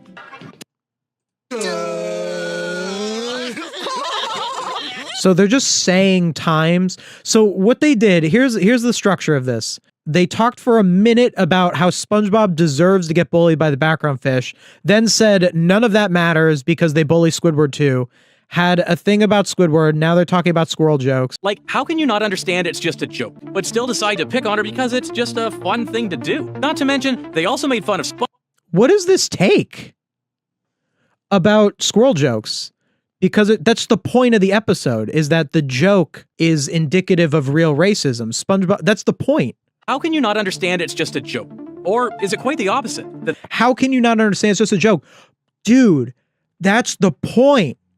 That's the point of the episode, is that SpongeBob made a joke about squirrels and other people took it seriously. It's about how racist jokes make people be racist. That's the point of the episode. They know it's a joke, but still decide to pick on her because it's just a fun thing to do. Not to mention, what is that? They decide to pick on her because it's a fun thing to do. No, it's about racism, bro. Like that's the point. Because it's a fun thing to do. They also made fun of SpongeBob for bombing on the stage earlier in the episode. What smells rotten and puts people to sleep? Noxious gas? But you know what? It's a stand-up night. It's just how it is sometimes. And wait, that's fine? Heckling someone is okay? Wait, heckling someone is okay? I think that's pretty rude. But still, calling Sandy dumb squirrel outside of the show is bad. And racist to some extent. And hey, he did talk about racism, but he didn't use the cop. That was so disingenuous. They used the cop to say they were racist. They did address the racism, but not with the cop. Let's see if they actually address it with the cop. Oh, brother, SpongeTruths stinks. They didn't even have any problem throwing hands with Old Man Jenkins out of some poor misunderstanding. That's not Old Man Jenkins. It's not learn your characters, dude. That's not even one of the fish that might be Old Man Jenkins.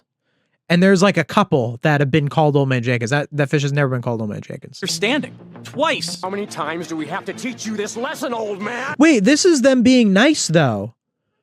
This is not them being evil. I love the young people. My point is, to be fair, I used that frame in Bizarro Bottom. I used a frame from this scene to talk about the background fish being unhinged, but I was just using it as a frame. I used a different example.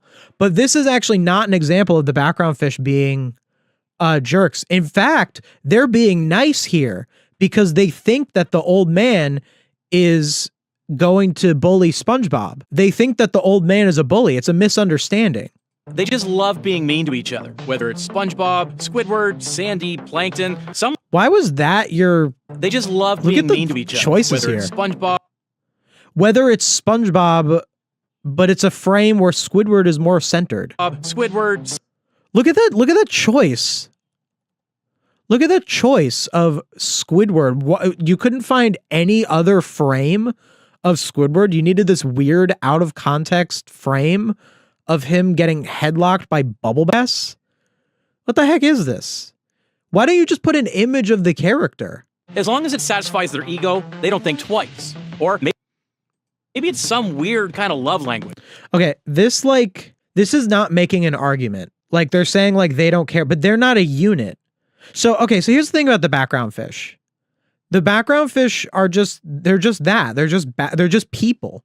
You're just taking times where people in the show were mean and acting like it's consistent. Like when I talk about the importance of the background fish, this was my very first video on this channel. The importance of the background fish in SpongeBob SquarePants. Oh my God, my hair. Wow. There is no one reason. Excuse the quality. Oh my goodness. Number 1, the mob. So the way I set up this video is I go through 3, I think, different ways that the background fish are used. Number 1, I said, is the mob. The first episode of SpongeBob didn't include the background fish as we know them today. However, the conflict of the first episode revolves around a mob of anchovies. So framing already. So I'm framing that my long hair. So I'm framing that the background fish are used as a mob narratively.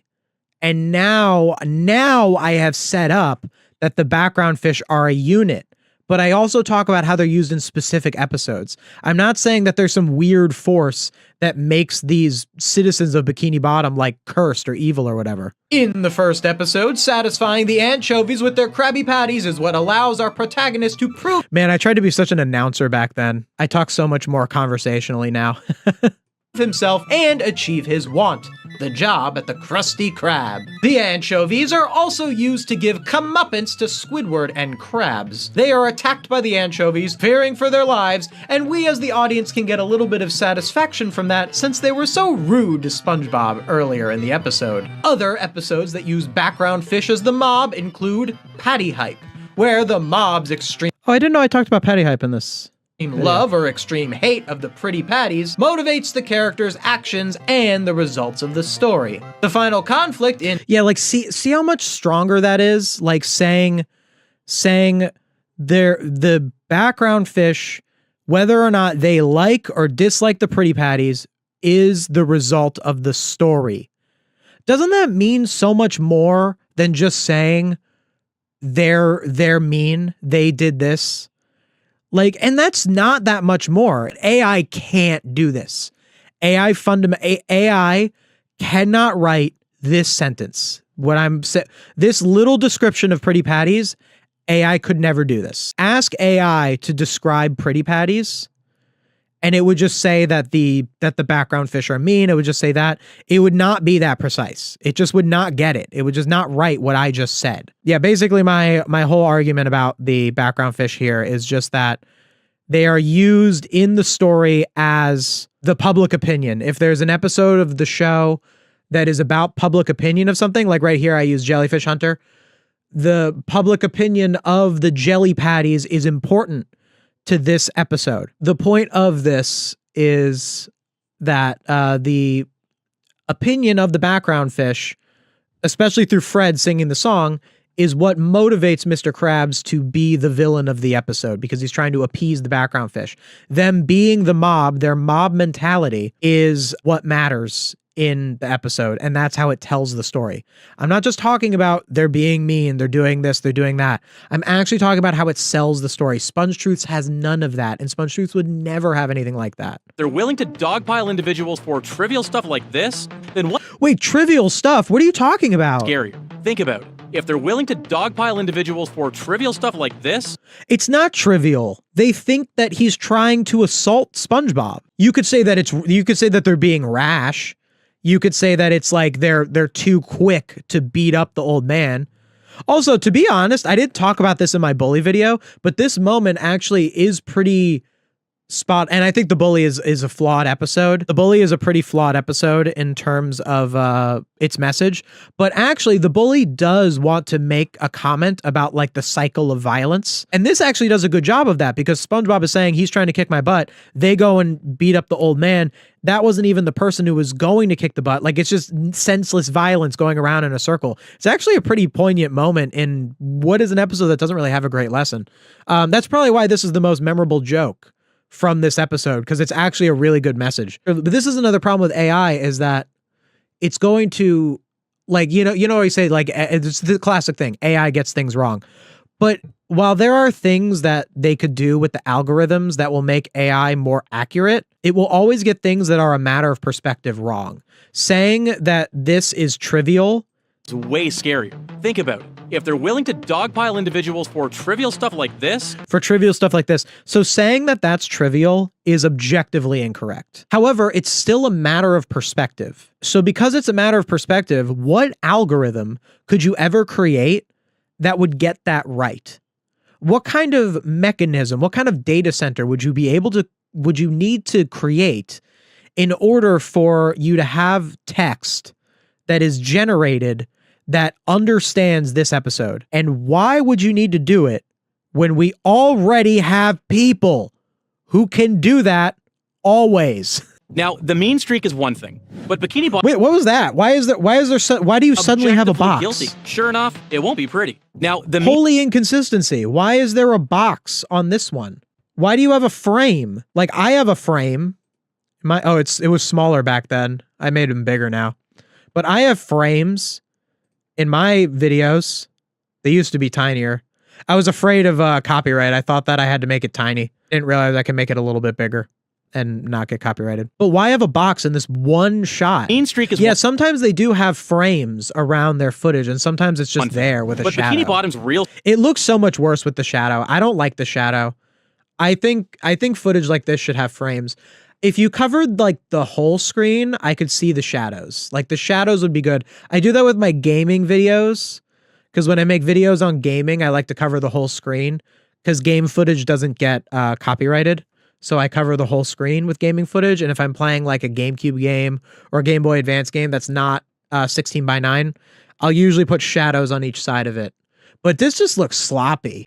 Can we ever get rid of AI, or is it impossible to contain anymore? Even if it's the latter, hopefully we can reduce the influence that it becomes a small nuisance.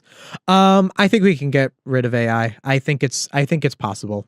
I do believe that. People argue with me about that. People will say AI is like guns, expansion is inevitable, moderation is key. I disagree. I actually disagree. I don't think that is true. AI, it's a lot harder.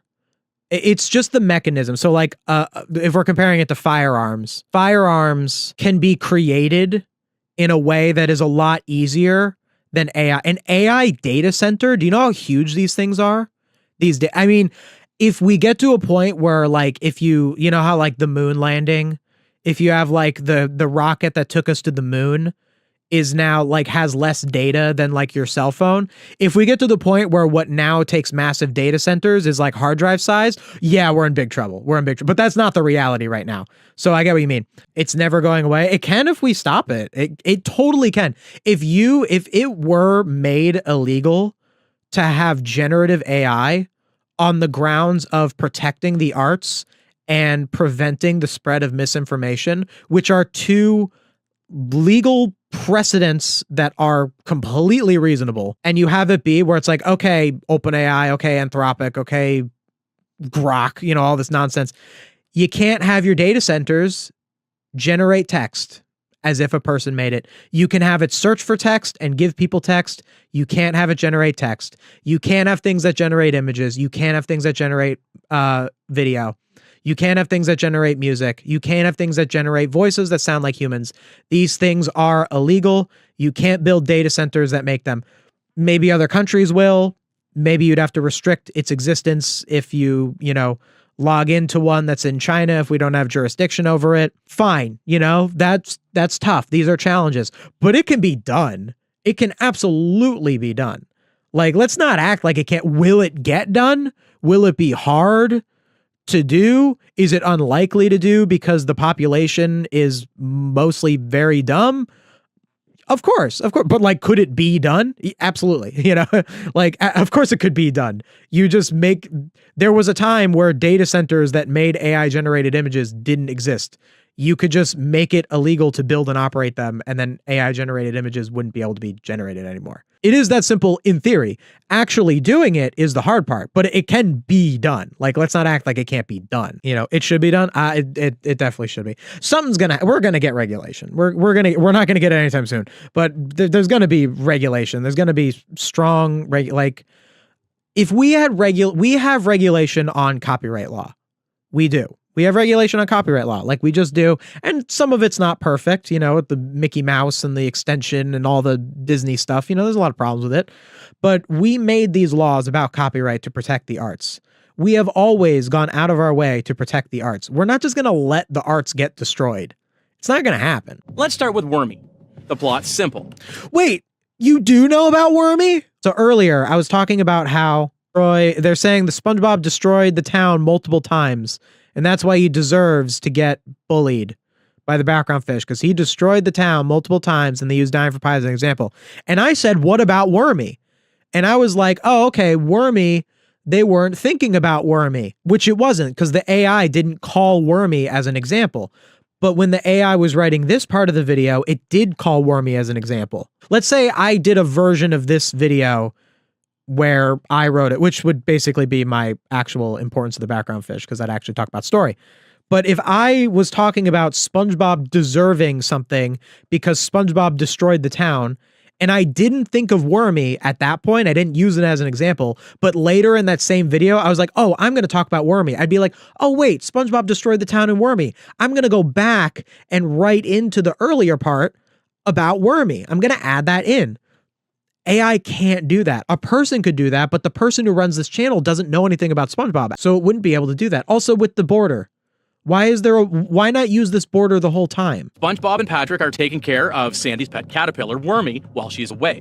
They play with it. SpongeBob and Patrick are taking care of Sandy's pet caterpillar. So it is a caterpillar, but the point is that you're supposed to think it's a worm, and then it turns into a butterfly. So you're framing the episode incorrectly. Because if they knew it was a caterpillar, they would know it becomes a butterfly. The point is that they think it's a worm. They don't know it's a caterpillar. So if you frame the episode when you're just lazily recapping it, saying that they're taking care of a caterpillar, it completely uproots the actual thing. But then Wormy goes into a cocoon. SpongeBob and Patrick assume he's gone forever. They start mourning like they just lost a family member. Wait, why no border here? What's with the inconsistency? Until This doesn't make any sense. Wait, why is there a border here but not here? Is there a reason for this? I mean, sure, they have never seen a butterfly on the ocean floor, but nobody even bothered asking what it is. Nobody is asking. Again, like, that's the point. Say the point of the story is that they see a thing they're not familiar with and they freak out and destroy the town. That's all you have to do. You can say the same thing. You just say that's what the story is. The lesson is that the panic can cause more damage than the threat itself. Exactly. That's the point of the episode. But he's criticizing the background fish and their actions as if that's the problem with the episode. Like the tone and the way it's delivered, it's implying that it's bad writing that the background fish didn't ask what the butterfly was. That's what it's implying. But how that would be a terrible episode. If in the episode it went, if the episode was they released the butterfly and they were like, what is this thing? I don't know. Let's call Sandy. And Sandy's like, oh, Wormy turned into a butterfly. Okay, that's fine. That's not an episode. That's not a story. Wormy doesn't even do anything. Wormy doesn't even do anything. Yeah, we know. The fishes of Bikini Bottom that destroy their own city. Then you've got Sandy, SpongeBob. Oh, holy A! What is the this? Fishes of Bikini Bottom that destroy their own city. Then you've got. This is so blatant now. I felt like they were avoiding using AI images. This is just so blatant. Like, what is this? There are so many images of this show. Do you know how many screenshots there are of SpongeBob? Why would you generate this? Just use the Conch Street background. You know how many? You could find it in 2 seconds. Got Sandy, SpongeBob, and the worm. This is the Alaskan bullworm episode. Sandy, SpongeBob, and the worm uses Wormy. That's not the same worm. And the story is about Bikini Bottom. Another border. A different border. The town decides they need a hero moment for themselves, which is following Patrick's plan to move Bikini Bottom by all pushing it. the town decides that they need a hero moment by themselves. That's not what this episode is. They do it because they think that Sandy's not going to succeed. Mr. Krabs goes, what are you going to do? Let's try your suggestion. What are you talking about, SpongeTruths? What are you talking about? A whole city agrees that relocating the town by shoving it is a realistic civic response. But the craziest example... Yes, that's the joke. That is the joke. Congratulations. That is why that joke is funny.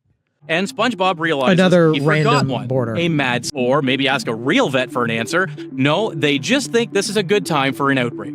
Because it's the same thing. It's just the same stuff. It's just saying the plot of the episode, but not adding any commentary. all they need is one provocateur to light them up and start rioting. Especially this fish, Harold the Dogfish. Harold the Dogfish? Is that his actual title? I feel like this is also, I mean, obviously we already know it's AI, but that feels like an AI tale, right? Harold the Dogfish. Because I look up Harold the Dogfish and it does say that he is a dogfish. That's the kind of fish that he is. But like, that's something that AI would pull. You know, I wouldn't, if I mentioned this background fish, I wouldn't think, oh, Harold the Dogfish. I would say that's Harold. He is a dogfish. That is official. That is the kind of fish that he is. But like AI like figures that out and puts it as Harold the Dogfish, like it's his title. I swear, man, every time the whole town is on the edge of a problem, he's the one who always pops the bubble. Also, like such a cold take. Yeah, we know that this fish, he's the one with the big meaty claws. Heck, he's the reason they all fight during Band Geek's training session. No, he's not. No, he's not. Media illiterate take. Big meaty claws! He's the reason they fight during Band Geeks? No, the tensions are high with everyone. He's like the straw that broke the camel's back. What did you say, punk? Harold is the real culprit behind half the riots in Bikini Bottom. And Half? That's quite a claim. Harold is the culprit behind half? I'm just going to say you're wrong, all right? I could go through everything that happens in SpongeBob. No way it's half. This is the one specific background fish. I guess the people are so used to rioting over the years, they just go along with it without any real reason. In the episode Sing More fan art. This is definitely stolen, lifted fan art, just taken. Song for Patrick, we can see there are people What was the point of that? Why would you steal fan go along art with it without any real reason. In the episode Sing a Song for Patrick, why did they steal fan art of a superhero Patrick in an episode that he's not a superhero in? there are people selling pitchforks and torches from a cart on the side of the road. It's a great bit. It's a joke, bro. You know what like annoys me about this? Describing the joke. We can see there are people selling pitchforks and torches from a cart on the side of the road. Okay, so what they're doing, that's just the joke from the episode. You know, like if you watched this video and you looked at that part and you went, ha, and you like laughed, like if you like laughed at this moment in the SpongeTruths video, what you are laughing at is the joke that the SpongeBob writers wrote. He's just taking their joke. And it's just less funny because it's just an AI voice describing the joke rather than the actual episode where that moment is hilarious. When they're going and they're rioting, get your pitchforks here. It's so funny. I love that part of this episode. And I'm not a huge fan of this episode. You're just taking the joke. One of the first examples that comes to mind is the Great Snail Race. One of the first examples that come to mind? You've given like 20 examples already. What are you talking about?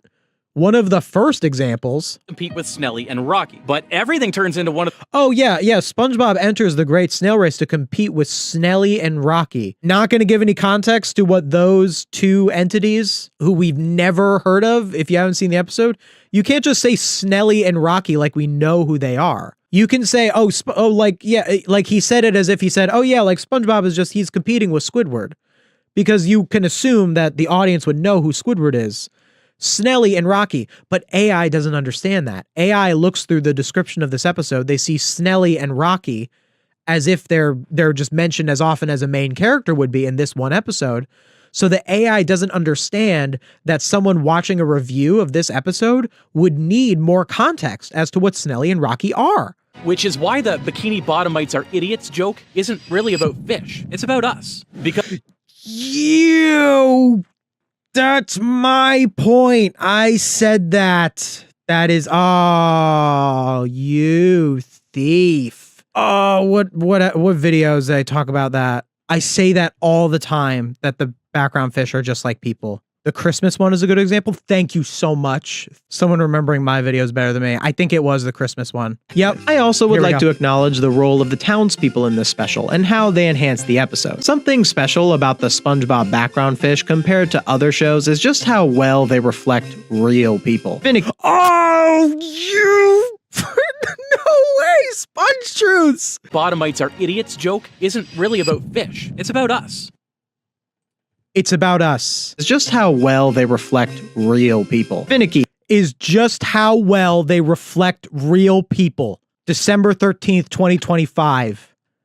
They're about us. February 26th, 2026. Started. And the rest of the town, they're not evil masterminds either. They're just They're not this. They're uncomfortable this. being wrong together. It's their rate, which is why the town's behavior keeps cycling the same way. Something weird happens. You know what else is weird? It said they're about us, and then it stopped really. It didn't like go. It went on. So like the AI was on like a flow. It's on a flow where it's just saying like, oh, the background fish are bad. The background fish are bad. But then there's this one moment where it came in and said the thing that I totally said, and then it just goes right back into the flow. They do this, they do that, they do that, they do that, and it's not like talking about the arguments like how I did in my video. See what I said about them just compared to like that. I also would like to acknowledge the role of the townspeople in this special and how they enhance the episode. Something special about the SpongeBob background fish compared to other shows is just how well they reflect real people. Finicky, entitled, a little unhinged, but still deep down good. The townspeople have a major presence throughout the episode. Their acceptance, rejection, and subsequent re-acceptance of Christmas through the actions of SpongeBob and Squidward are the stakes So that's kind of the same as what I said about them in Pretty Patties.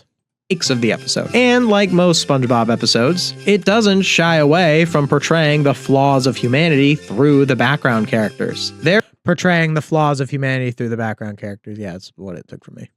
entitled with all the stuff they ask for. They're rude to SpongeBob when they don't get what they want. And in a lot of ways, one could argue that they don't actually deserve the sacrifices that Squidward is making for them. But with that in mind, are the background fish really so different from humanity? Dude, it's like the same thing. It's like the same thing. Except like that one it's through this filter and it makes it not mean anything. So it's taking like, I mean, I guess it's subjective, I'm tooting my own horn here, but like what I'm saying here is really And like most strong, SpongeBob episodes, like I'm talking about the point of the episode that like, and I'm talking about Christmas too. Like, does humanity deserve Christmas when it does bad things? And like the episode is saying yes, and I'm saying yes. And like, that's beautiful. But when you filter it through AI, all you get is background fish are like people. They do all bad things. Bye-bye, I'm SpongeTruths. Like, that's what you get from that. So glad I watched that video yesterday. I am so glad you watched my Christmas video in February so that you could let me know that that was the video where I said that about the background fish. I guess we should start by talking about the thumbnail. This is a common strategy. The thumbnail is what really sells the video. The thumbnail is how you get the viewers. A good thumbnail can make or break a video, right? We know this. And sometimes you want your thumbnail to be a little shocking so that it will stop people and they'll look at it. And I am no stranger to this strategy. Now, I think that what they did here was kind of disgusting. I think that this is kind of gross just because of what it's like clearly trying to imply, It's kind of icky. So I did something similar to this with my modern SpongeBob doesn't understand basic storytelling thumbnail. Like if you look at this is not a story and it's Patrick's butt. This is actually a frame from the episode though. I think that's one big difference between my thumbnail and this thumbnail, even though they are similar strategies. This is literally a kid's show joke. Like Patrick's butt is like, this is just a frame from the episode. Like it's not, someone thought that this was edited. Someone actually commented and was like, you edited in Patrick's butt. I'm like, no, this is the actual frame from the episode. Like go to the episode. This is just literally a frame from the episode. It's a good frame. And so the strategy is this. So getting someone to stop and look at your thumbnail is huge. in YouTube. Like, just doing that by even like a fraction of a percent more can be a giant difference to your video's performance. So my logic with having Patrick's butt in the thumbnail is that someone who's scrolling past this thumbnail is competing with many other thumbnails that are next to it. And the fact that there's the butt in it makes someone look at this one. They're going to look at it. By having that many more people actually look at this thumbnail, many more are likely to click on it. Now, here's the major difference between me and SpongeTruths. This thumbnail is not disingenuous to what the content actually is. This is about the episode Laundro Madness, and I complained that the episode didn't really have much of a story. And this frame kind of contributes to that. Like, this frame is kind of like nonsense is happening. Like, why is Patrick naked? Why is Squidward doing this? Like, it does communicate what the video does. So that doesn't make it clickbait.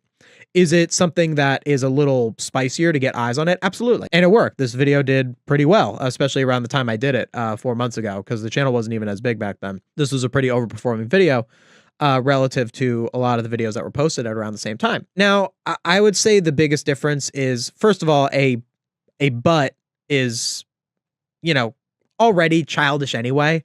There's already and also my channel's not for kids. Like, I know I cover SpongeBob, but like, I don't set my channel as for kids. I would say that my discussions are very collegiate. Like, my channel's not for kids anyway.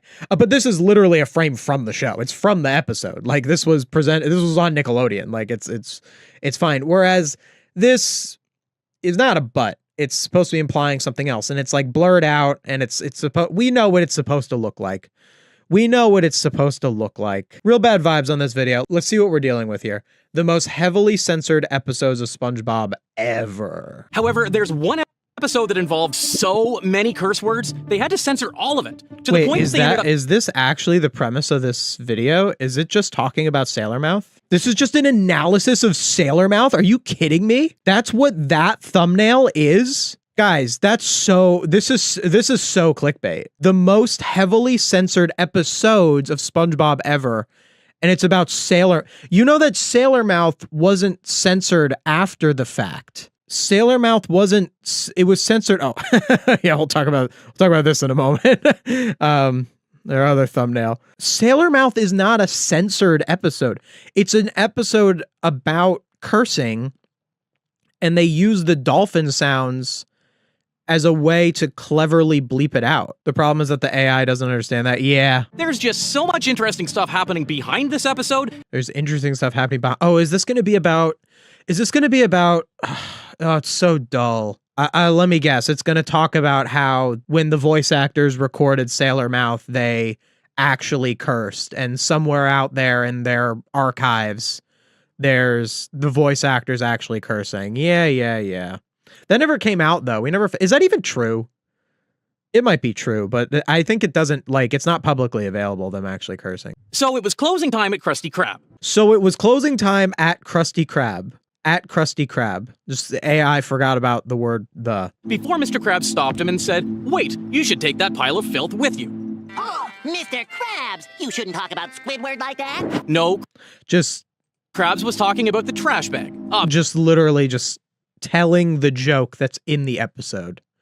Like, that's literally what that was. No, Krabs was talking about the trash bag. It's literally just the joke.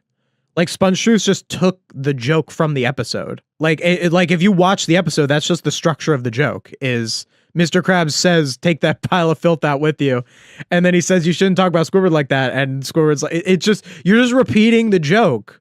Why would you include that in your critical analysis? When I put a joke from the show, like, for example, in the video I just did on Squidward torture, I talk about the camping episode, and I mentioned the jokes where SpongeBob says, like, they hate limping more than running. Like, I put those jokes in, but I explain how those jokes work with the story. This is just SpongeTruths telling the joke. And the reason that this is a bad thing to do is because to the common viewer, to the median viewer, they're going to go, ha ha ha, and they're going to laugh at it because they're laughing at the joke from the episode. But in their mind, because people are stupid, they're going to think, oh, I like SpongeTruths. SpongeTruths made me laugh, when SpongeTruths just told the joke from the episode. So you get people who will say, SpongeTruths, I like SpongeTruths because this joke made them laugh. It endears them to SpongeTruths, when all SpongeTruths is doing is stealing a joke from the show. Isn't explaining the punchline of a joke ruin the joke itself? No, not necessarily. Explaining a joke does not ruin a joke unless you're the joke teller. If you're a reviewer, you can explain a joke. That's fine to explain what a joke is. He's not explaining the joke. He's telling the joke. I explain the jokes all the time while I review them because I'm talking about how the joke works as a joke. Now, if you are a joke teller, like if you're a comedian and you tell a joke and no one laughs and then you start explaining it, that means that it was a bad joke, because like a joke should be funny on its own, but a joke you might not know. For example, again, to tie it in with the Sea Bear jokes, with the they hate limping more than running. Like I explained how that joke works in my Squidward torture video. You might laugh at the joke because it's a successful joke, but you might not have critically analyzed it as much as I did. So watching my video on it could be rewarding because you get a little more insight into why the joke is funny, even though it was initially funny. Those wild and naughty poems kids love to write in your school toilet stalls? Apparently some...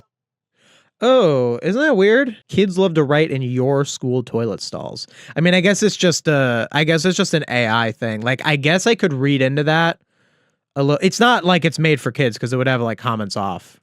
It would say like YouTube Kids, but I mean, even videos that aren't made for kids, like try to get a kid audience, like the Mr. Beast thing. Because like a large portion of YouTube is just children with like all the time in the world. So like it is a huge market. I'm not going to like immediately accuse it of trying to like Elsa-gate or whatever, but that is odd that it says, it also is incorrect, like in the way that it says it. Like listen on the to this. dumpster. You know, those wild and naughty poems kids love to write in your school toilet stalls? Those naughty and wild poems kids like to write in your toilet stalls. So they just, in one sentence, they mixed up who they were talking to. Kids love to write in your toilet stalls. So when they say kids love to write, that would be you're speaking to someone who's not a kid talking about kids. In your toilet stalls, which is the second thing it said, it means that you're talking to a kid. Oh, people write it in your toilet stalls, like at your school, you're a kid. So that's a very weird sentence, you know? It's probably just AI writing sentences badly. From a simple one like Squidward smells, to which SpongeBob adds, smells good because... Again, just like, that's, yes, like you, SpongeTruths, you didn't write this joke. You can't just tell the joke. That's not cool, man. Like, the SpongeBob writers wrote this joke. You don't just get to tell the joke and let that be a part of your video. That's not how this works. Squidward smells good. Yes, it's hilarious. You didn't write it. Get over it. I wish I wrote that joke too. It's a funny joke. But I also can stand on my own with my own content. Like, what I make is nice, so I don't feel like I have to steal SpongeBob's jokes. Why can't they just move on and stop going over every joke? Because if this video was willed down to only the parts of it that were substantive, which anything in this that has substance would just be taking from something else that did this same analysis. AI isn't capable of being original. We all know this. Like, nematodes are people too. There's also a good pun, like up with bubbles, down with air, which is... Oh my goodness, he's just saying is he actually going over what all of the dumpster writing is? Why is that relevant? Like, if I was talking about this episode, if I did a review of this episode, and I talked about themes, what it meant, like why they structured it the way they did, why they did the cursing, in what universe would I need to go over all of the dumpster writing? I would just say SpongeBob learned about cursing from dumpster writing. I wouldn't have to say all of the different little jokes in this joke montage, because then I would just be stealing from the episode. I would just be stealing from the SpongeBob writers and their joke. And it's disrespectful to the episode itself, because when I make my videos about SpongeBob episodes, I usually want to think of them as, you should go watch the episodes I'm talking about. I don't want people to watch, especially when I talk about bad episodes, actually. Because with good episodes, I pretty much assume that you've already seen it. If I talk about a classic SpongeBob episode, I'm pretty sure most people who watch like my Bang Geeks video, my Dying for Pie video, are people who've seen the episode. But when I talk about like a season 16 episode, I really do want people to go watch the episode and form their own opinions on it. I know a lot of people don't. I'm sure a lot of people don't watch like the new seasons and just watch my videos on it because they don't want to watch the new seasons because the new seasons haven't really proven themselves. I try to fight against that. I try to tell people that they should watch the show and my content should be supplemental to it. But this is just like don't watch just watch the episode, man. Like at this point, like this is a 12-minute video. That's the same length as Sailor Mouth. Like you could just watch the episode and you'd get so much more out of it. But yeah, if you cut this down to just the parts that were substantive, you'd probably get like 3 minutes of content out of that. And you need to make your videos a little longer than that, you know? So they want it to be a 12-minute video. So most of it is just recapping. It's actually a survival slogan for divers, meaning if you find yourself disoriented underwater. Look at this horrible editing. Look at how the diver face is transparent. You can see behind it. It's because, by the way, I know how this happens. They took the diver and they put it into Photoshop and they clicked remove background. And I do this all the time. I click remove background. And remove background is the computer determines what is the subject and what is the background, and it removes the background. It's not AI. Like people could call it AI. It's not generative AI. It doesn't generate something using a bunch of stolen stuff. So I think it's fine. I think it just saves time. There's nothing wrong with clicking remove background on Photoshop. Like you can do that. If you're like super anti-AI and you're like, oh no, like it's fine. It's fine. You can click remove background. But remove background is imperfect. It's a computer. It can't always tell. So when they clicked remove background, it also removed the diver's face. But because their editor is lazy and they don't care about their audience, they didn't take the extra step, which is super easy, to put that back in. You actually, if you remove the background, what I would do is in Photoshop, you go to select and mask, and it takes the parts of it that were removed, and you can see them again, and you can put back what you missed. And all you would have to do is click in the middle of this, and it would give back the diver's face. Literally like 5 seconds. So either this person is inexperienced or they just do not care. Which is actually a survival slogan for divers. So they're trying to put in like a fun fact. Like I guess they're trying to tie in going over all of the dumpster writing. They're just trying to like tie it together, I guess, with like this little fun fact, which doesn't have much to do with the actual video. The actual subject of the video, which is the most censored SpongeBob episodes. What does the fun fact about what up with bubbles, down with air have to do with any of that? Not to say that I've never done something like that. I've done that where I'm like, oh, quick tangent. Like I'll say that sometimes in my videos. It is a common strategy, but it's just AI saying something random and then leaving it in the video to take time. But also like, why this background? Like, why would a diver who's disoriented, wouldn't you want like an open ocean background? Why would it be SpongeBob at Goo Lagoon and the diver is in trouble? It's just a weird editing choice. Which is funny, because SpongeBob is an underwater creature, so the concept doesn't really apply to yeah. him. I guess this Wait, hold on. Which is funny because is funny, because SpongeBob is an underwater creature, so the concept doesn't really apply to him. The concept doesn't really apply to him because he's underwater. Up with bubbles, down with air, dude. There's also a good pun, like up with bubbles, down with air. Wait, a good pun? I didn't even catch that. A good pun, up with bubbles, down with air. A good pun, that's not a pun. It's a saying. You even go on to explain how it's a saying. But also, this isn't supposed to mean... So, okay, so I'm pretty sure that this maybe is correct, that that's a diver saying. I actually don't know for sure. I don't feel like looking it up. I'm just going to assume it's correct. It actually is a diver saying.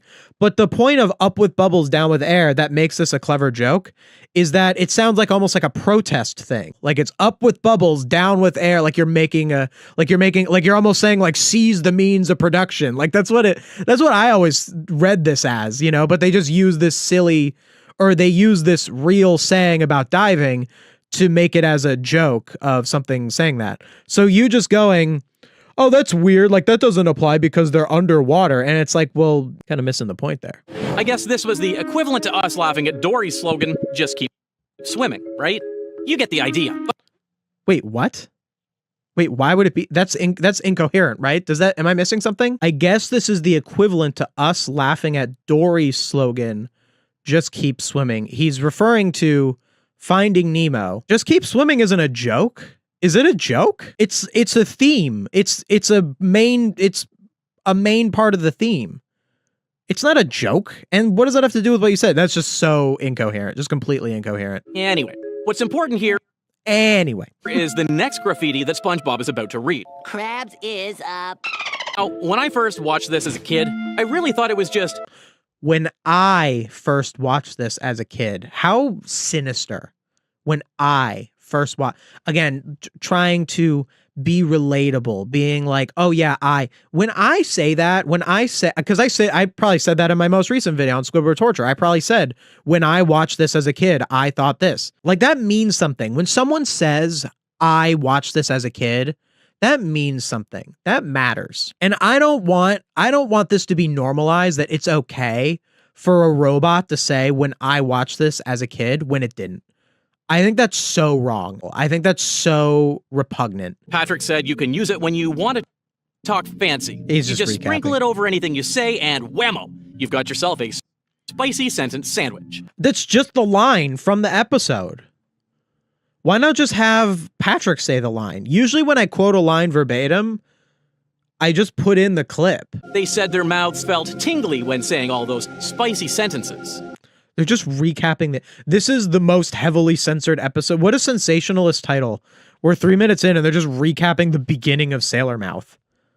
How do people watch this? today's special is a Krabby Patty served in a greasy. Just recapping. But of course, the customers... What with the fade out there? Isn't this so... The editing is so inconsistent.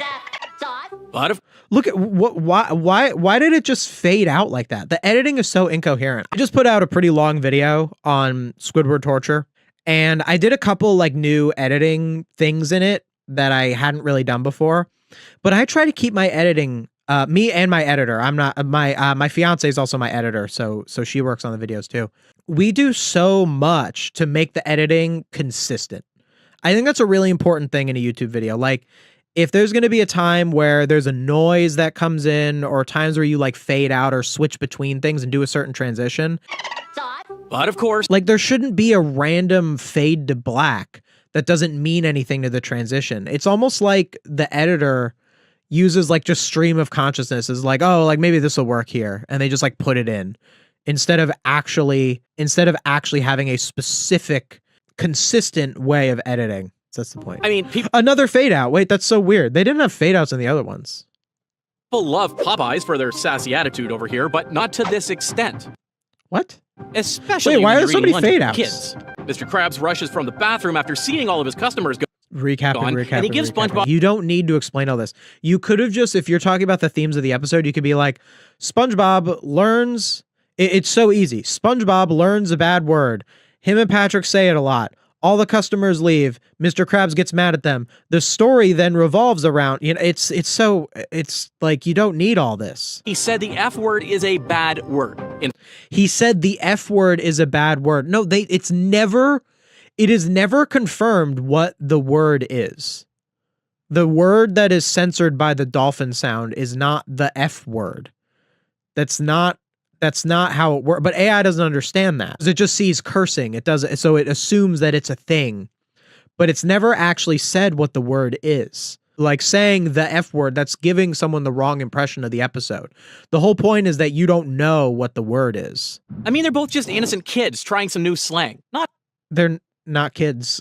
SpongeBob and Patrick are not kids. Like, you even put a thing of them as babies. Like, you're overthinking it. Well, the AI is overthinking it, but like they're not kids. Knowing what they actually meant.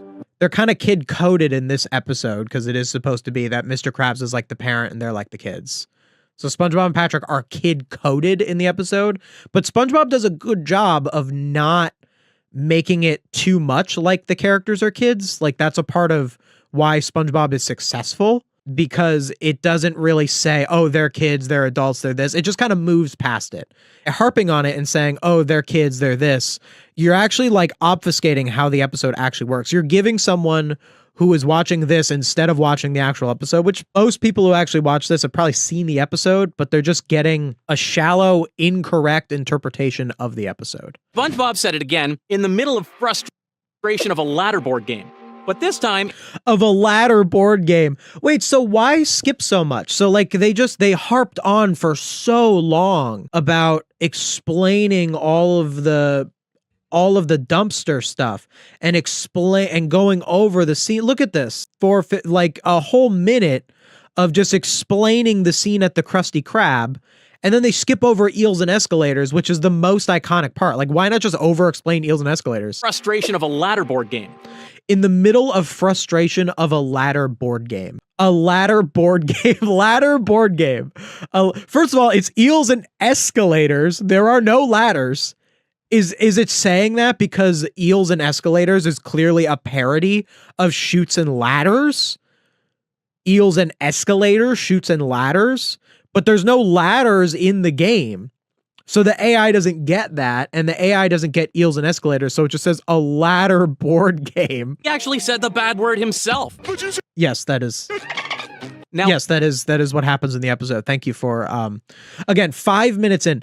Like, actually look at a video of mine. This video has said nothing of substance so far. The closest it has said to something of substance is the fun fact about the diver. That's it. And it's not even about the subject of the video. Look at one of my videos, any one of my videos. In 5 minutes, how many things do I say about themes, about story, about like why things matter? Like, you don't just recap the episode and then say something of substance at the end. That's not how these videos work. You have to say something of substance throughout the whole video. You need to have substantive, and it's hard to do that. Like, I just put out one of the longest videos on the channel. It's 38 minutes about Squidward torture. The whole time I'm saying something of substance. I'm not just recapping these episodes. I talk about 10 different episodes of Squidward torture. You should check it out. It's a good video. I talk about 10 different episodes, but I'm talking about substantive things. I'm not just explaining what's going on. both of them are trying to race each other to see who could snitch first. Then, after Again with the dip to blacks, at least the dip to blacks are consistent. Because I saw the one dip to black and I thought it was going to be like the only one. But dip to black is not a very good transition for a YouTube video because it's a very slow kind of transition. Not really a transition that I would use. I think I know why it's doing dip to black. I think it's a TikTok thing. There's a new thing-ish on, I think it's a new kind of trend where in the middle of people who do like bits, where there'll be like a bit on TikTok and someone will be like, you know, it'll be like POV, you're hanging out with the most annoying guy in your class or whatever kind of thing, and it's someone like acting like it, and in between the different bits it'll like fade to black and come up. So maybe it's just kind of hopping on that trend. The bubble transition would be better. It depends. I do bubble transitions between my main chapters. I'll usually do more like a swipe transition if I need one. I did this new transition where it kind of like zooms in and blurs into the next thing that I think was really nice that I made. naughty kids should be punished, right? Naughty kids should be punished. Again, calling SpongeBob and Patrick kids. AI is not capable of understanding nuance. And SpongeBob and Patrick both not being kids and being kids is nuanced. The way that the show has SpongeBob and Patrick be kids and not kids at the same time is brilliant. It's why the show works so well. In so many other kid shows, the main characters are kids. They are literally kids. And like, that's fine. Like, it's not bad when a main character is a kid. Like, of course that there's many shows where that works. But something about SpongeBob and Patrick being both not kids and being able to take the role of kids is so important to the show because it makes it accessible. There's so many, like, adults can feel like they can watch the show. Or even like kids who don't want to feel like they're being talked down to. If you're a kid and you watch SpongeBob go through stuff that kids usually go through, and you are a kid at the same time, you can sometimes feel a little more endeared to SpongeBob because SpongeBob is an adult in the show. So there's so much like to that nuance, to that teetering, but because AI can't understand that, it just calls them naughty kids. It either would call them kids or it would call them adults. It's not capable of understanding the nuance between those things. As in all of my videos, it is understood. He said the two of them should give the Krusty Krab a fresh paint job from top to bottom. Wait, look at how pointless this was. Right? He said the two of them should give the Krusty Krab... Look at this. He blurred... What is this editing choice? Look at this nonsense. Naughty kids should be punished, right? He said the two of them should give the Krusty Krab He has the shot of Mr. Krabs with the paint cans. He blurs it out to bring up a PNG of the same Mr. Krabs. a fresh paint job from top And to then bottom. he has it swiped to the side. You could have just had the same footage. What? And like, if your editor is so lazy, why are they doing that? Like, you could have just had the footage in there. It wouldn't have made that. Like, does that make a difference to your like watch hours? And now the tables. What was that cut? Rock. Look at this. Look at the cut. Look at the cut. Suddenly it's a different background. You can't just cut from one background to another. It's very sloppy. Very sloppy. You need some kind of... I get using different backgrounds for different sections of a video. Like, it just looks so bad. It's so amateurish. They have to snitch to Mama Krabs. 5 minutes and 35 seconds. It's literally just recapping the episode.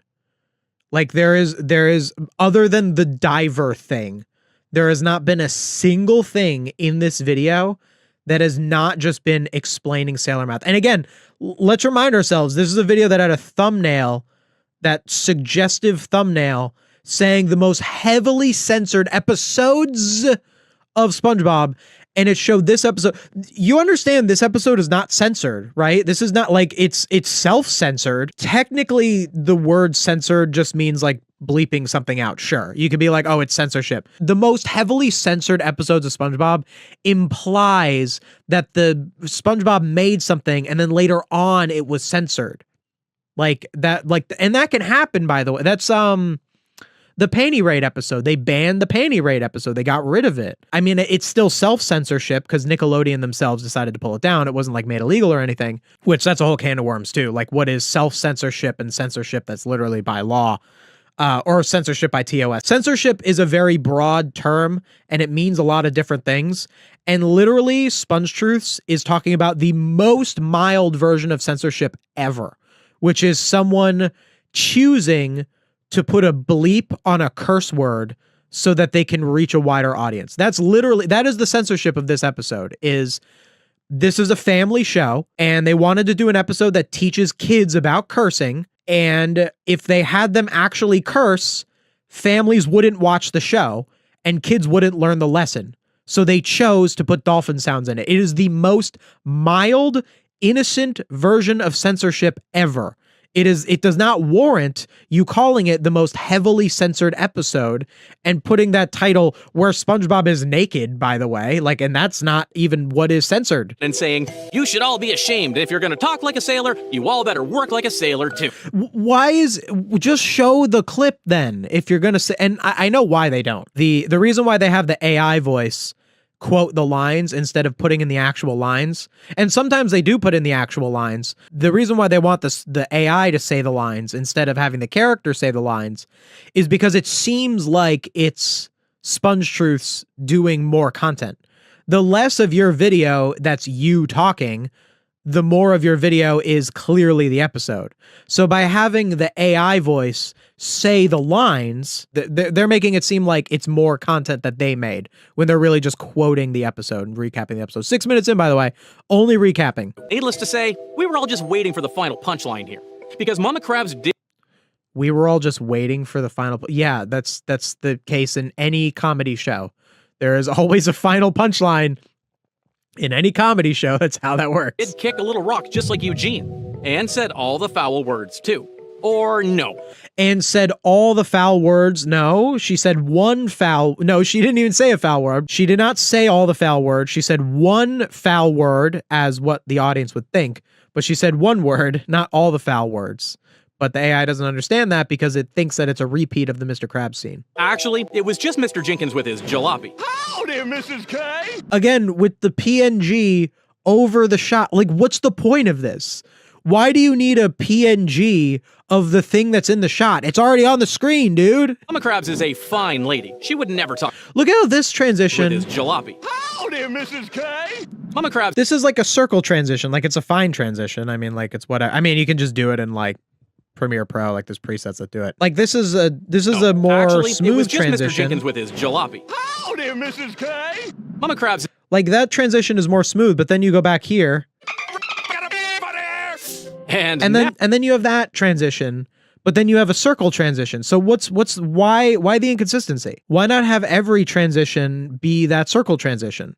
Or if you want to do different transitions every time, then have it be on like a loop where it's like maybe you have, I did this once, I don't do it anymore. My transitions are all consistent. But when I was editing I think it was my Truth or Square video, I had 3 different transitions and I alternated between them. So it wasn't the same transition every time, but it was 3 different kinds of transition. It wasn't one time I just didn't do a transition because I didn't feel like it, and then I did a circle one. I still had consistency. Consistency is so important. I'm waiting for the SpongeBalls to pay off. They don't. There is nothing about it. had to put some goofy nautical sound effects to all the foul words. Yeah.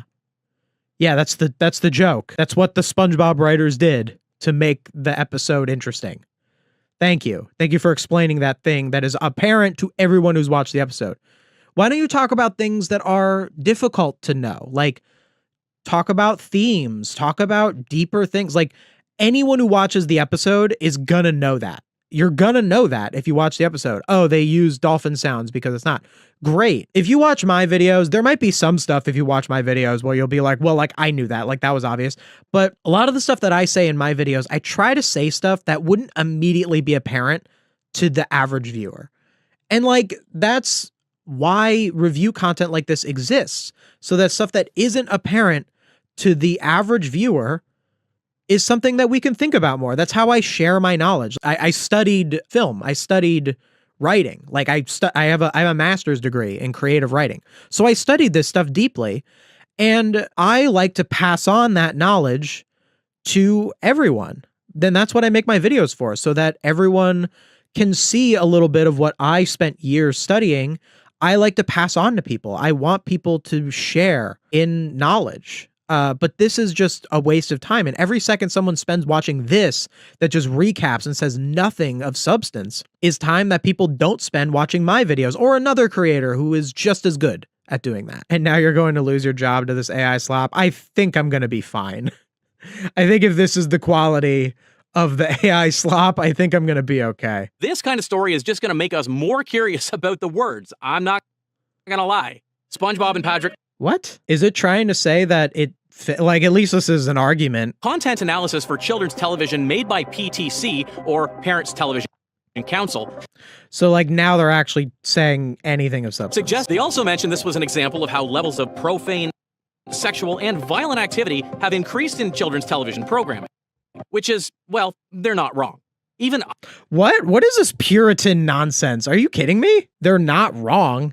It seems today that all you see is violence in movies and sex on TV. Is this what you're saying? SpongeTruths? What are you talking about? You know, it doesn't have real opinions because it's AI, so it doesn't have real opinions. But it's just like taking whatever is the most like puritanical opinion. This is also another problem with AI just scraping opinions. Like, this isn't a real person's perspective. It's just scraping perspectives from the internet. So like, there could be another SpongeTruths video that could like say, oh, like, it's fine just because the AI finds another, like, yeah, that's weird how it went to the like puritanical, like, this episode teaches kids, like, makes cursing seem fun. I didn't see that at all in this episode. And first of all, I think another thing too is that it's such an assumption that like kids are stupid. Like, I didn't get what the words were. It made me want to curse. Like, it's just a way. And first of all, kids are going to want to curse. Like, it's just life. Like, come on. And also, I think that this episode is important for that reason. Like, if I would have my own take about this episode, like, I would say that this episode does make children curious about the idea of cursing. And like, that's fine. Like, that's not bad. Like, what are we getting all worked up about? Don't be a baby. Like, kids. And yeah, like, I did sit around in 5th grade with a bunch of other kids at a lunch table talking about this episode and going, okay, well, what were all the 13 bad words? Yeah, absolutely. I'm sure so many kids had that conversation. And you know what? That's normal. That's like a normal part of development. Should we just hide that curse words exist? Should we not discuss them? Like, the episode still does say, like, hey, these words aren't really appropriate in every situation. And, like, that's fine. I think that's a great lesson. Like, I think that's just fine with what it is. So whatever, like, the puritanical opinion that the AI scraped, I disagree. I disavow. I think it's silly. I think we are such babies about things being in shows. I know that there's a line. I know that there's a limit. I don't think SpongeBob has ever pushed that limit. I don't think anything SpongeBob's ever done has been too inappropriate. Nothing like the panty raid I think I've ever really taken issue with. A lot of gross out stuff I think is messed up. Ink Lemonade, I think gross out is just pointless and weird. And I think the jokes in Are You Happy Now and One Course Meal, you know the jokes I'm talking about. I think that's a little uncalled for. But I think that those aren't so much, like, oh, let's think of the children and their innocence. I think it's just that these things don't provide any substance. Like jokes like the ones in One Course Meal and Are You Happy Now? They don't provide a good substance. They just make you uncomfortable. Gross out's like that too. The point of gross out is to make you uncomfortable. But this, Sailor Mouth, is meant to provoke thought. Sailor Mouth's jokes are meant to make you think. It's meant to make you question a thing that undoubtedly children are going to be exposed to. Children are exposed to cursing. It happens. They're raised by parents most children are raised by parents who are adults, and they're going to hear cursing. So to pretend like it doesn't exist is silly. You should have episodes about cursing where you talk about it. You don't have to put in the actual cursing, as this episode doesn't, but to not talk about it is silly. Tricky. But that's just how learning goes, whether you like it or not. You can't really teach kids what not to do if they don't know what it is. Not to mention, some of the creative team behind the... Wait, I thought you were being a Puritan about it. Now they're siding with it. Again, not being able to understand nuance. It says one thing on one side, but now it's saying you can't teach kids about something without knowing what it is. But you just said that there's like too much. Which again is something Hillenburg said many times in his interviews. The idea of early SpongeBob is just to showcase how innocent SpongeBob is. Taking it as some sort...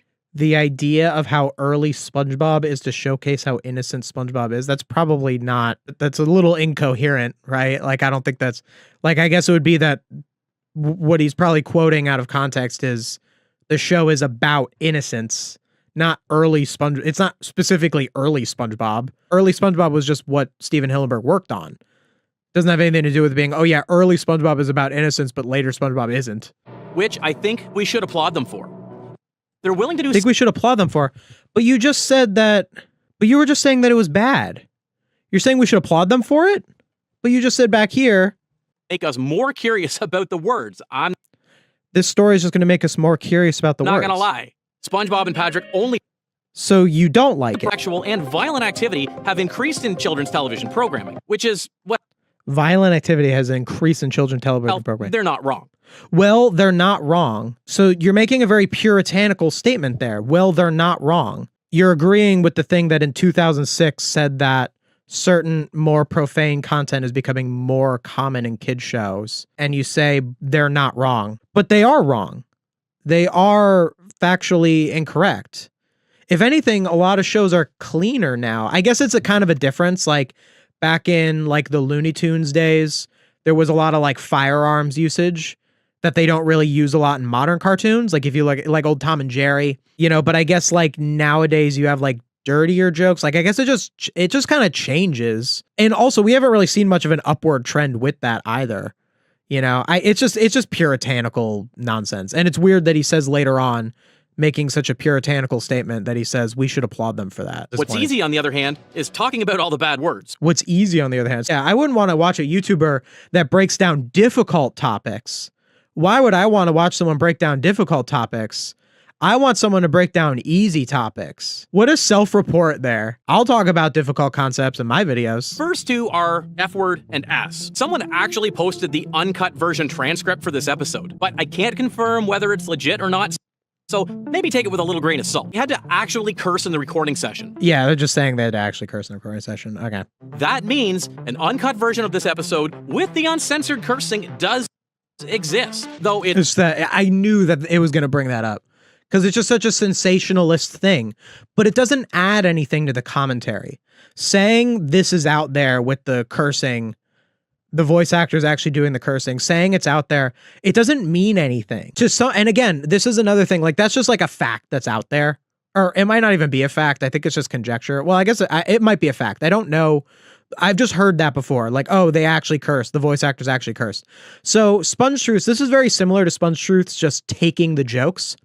So now SpongeTruths is just saying something that you would see in like a Reddit post. Like, oh, did you know the voice actors actually cursed? And now someone is going to watch SpongeTruths, see SpongeTruths say that, think, oh, that's cool. And now they like SpongeTruths more because SpongeTruths is the one who told them that fact. It's just taking random facts, things that don't mean anything, none of your own observations, and trying to take credit for it. Should we talk about the racist? Well, let's talk about thumbnail. So the thumbnail, complete clickbait. Like a definitionally clickbait. This thumbnail does not even slightly denote that the video is about Sailor Mouth. Let's talk about another one. This is an older SpongeTruths most racist episode, SpongeBob's most racist episode. It's a video about squirrel jokes. So let's talk about the thumbnail. Let's talk about what they did. I think what I want to talk about is that someone who would make a thumbnail like this. And by the way, the banana house is not lost on me. That is a part of the racism. We understand why that's a part of the racism. I completely disavow, completely condemn, but we understand why that's a part of the racism, right? The banana house was from an actual episode. I know that's from an actual episode, but they chose to put a banana house. So I want to talk about how AI empowers people who would make this thumbnail to make content. So I talked about this in my anti-AI video, my initial anti-AI video, my very first one on the main channel. And I talked about how something about AI is that people look at AI as a way of circumventing having to have skill and money and time. Those are the three main roadblocks of someone being an artist, someone being a YouTuber, someone being an actor, a writer. Being in the arts has three main roadblocks: time, skill, and money. And AI circumvents all of those things. The problem is that I think all of those things are necessary. I think that those are necessary roadblocks. Yes, including money. I know that's controversial. And I get it. We should have a more equitable world where people have the opportunity to make things. But the reason that I also include money as a necessary roadblock is because if you're spending money on like a channel artist, on an editor, you're paying an actual artist. So that's why money is a necessary roadblock. Let's talk about talent.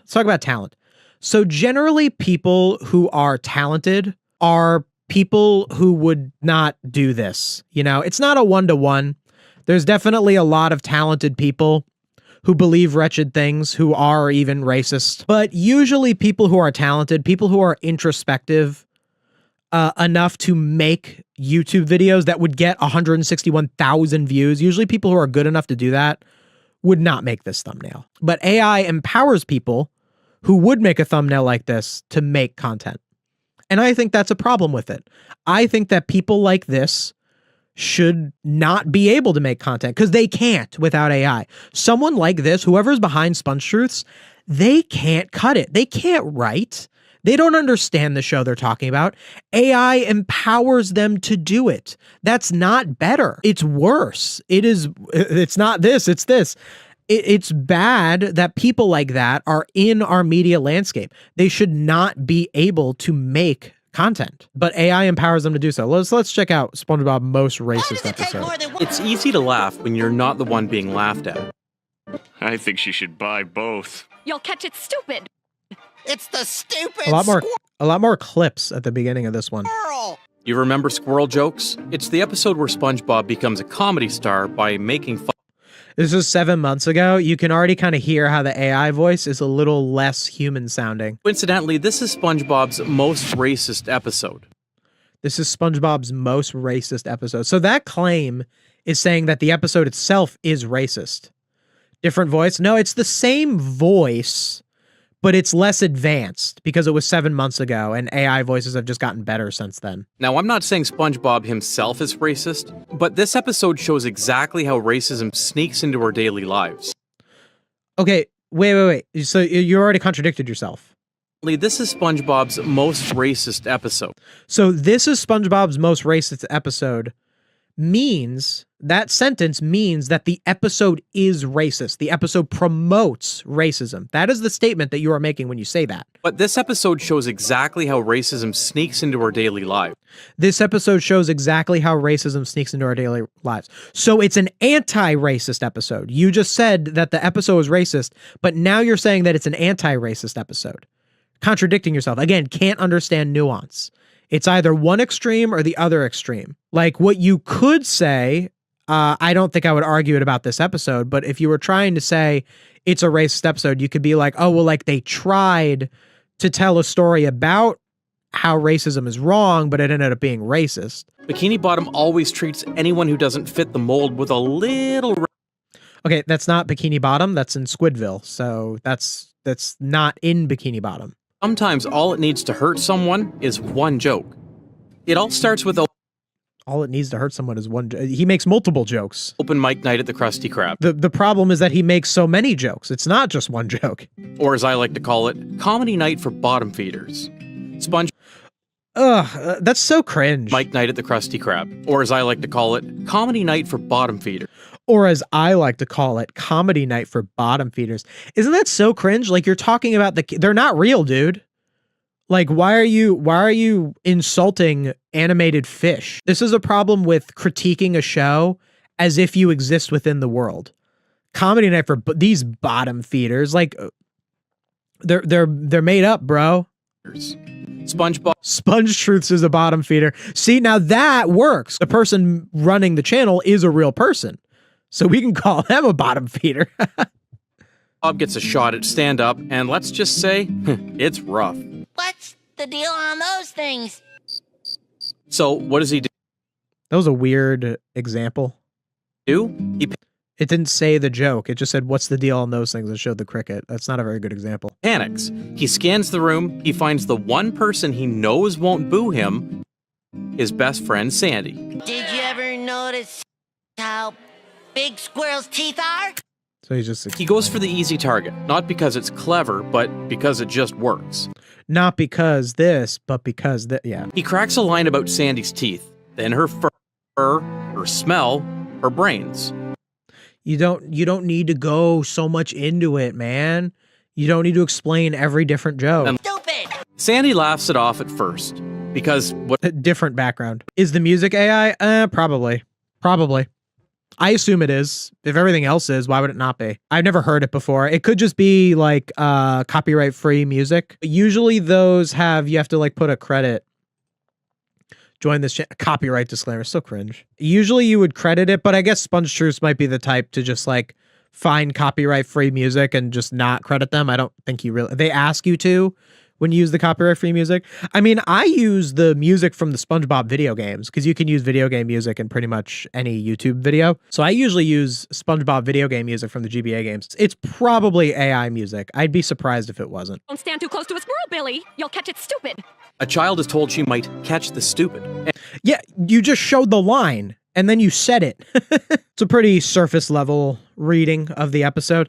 It's actually one of the reasons I haven't covered this episode, because I've thought about covering this episode, but I need a better read on it than just that. Like what SpongeTruths is saying is the read of the episode, and this kind of proves like why that wouldn't be my video on it, because everyone knows this about the episode. Like it is really saying the surface level themes of it. Like for example, when I did my Magic Conch video, I think I had a really strong read on the Magic Conch episode that is not really commonly talked about. Like you can look at the Magic Conch video and people know it's about religion. They're like, okay, it's about religion.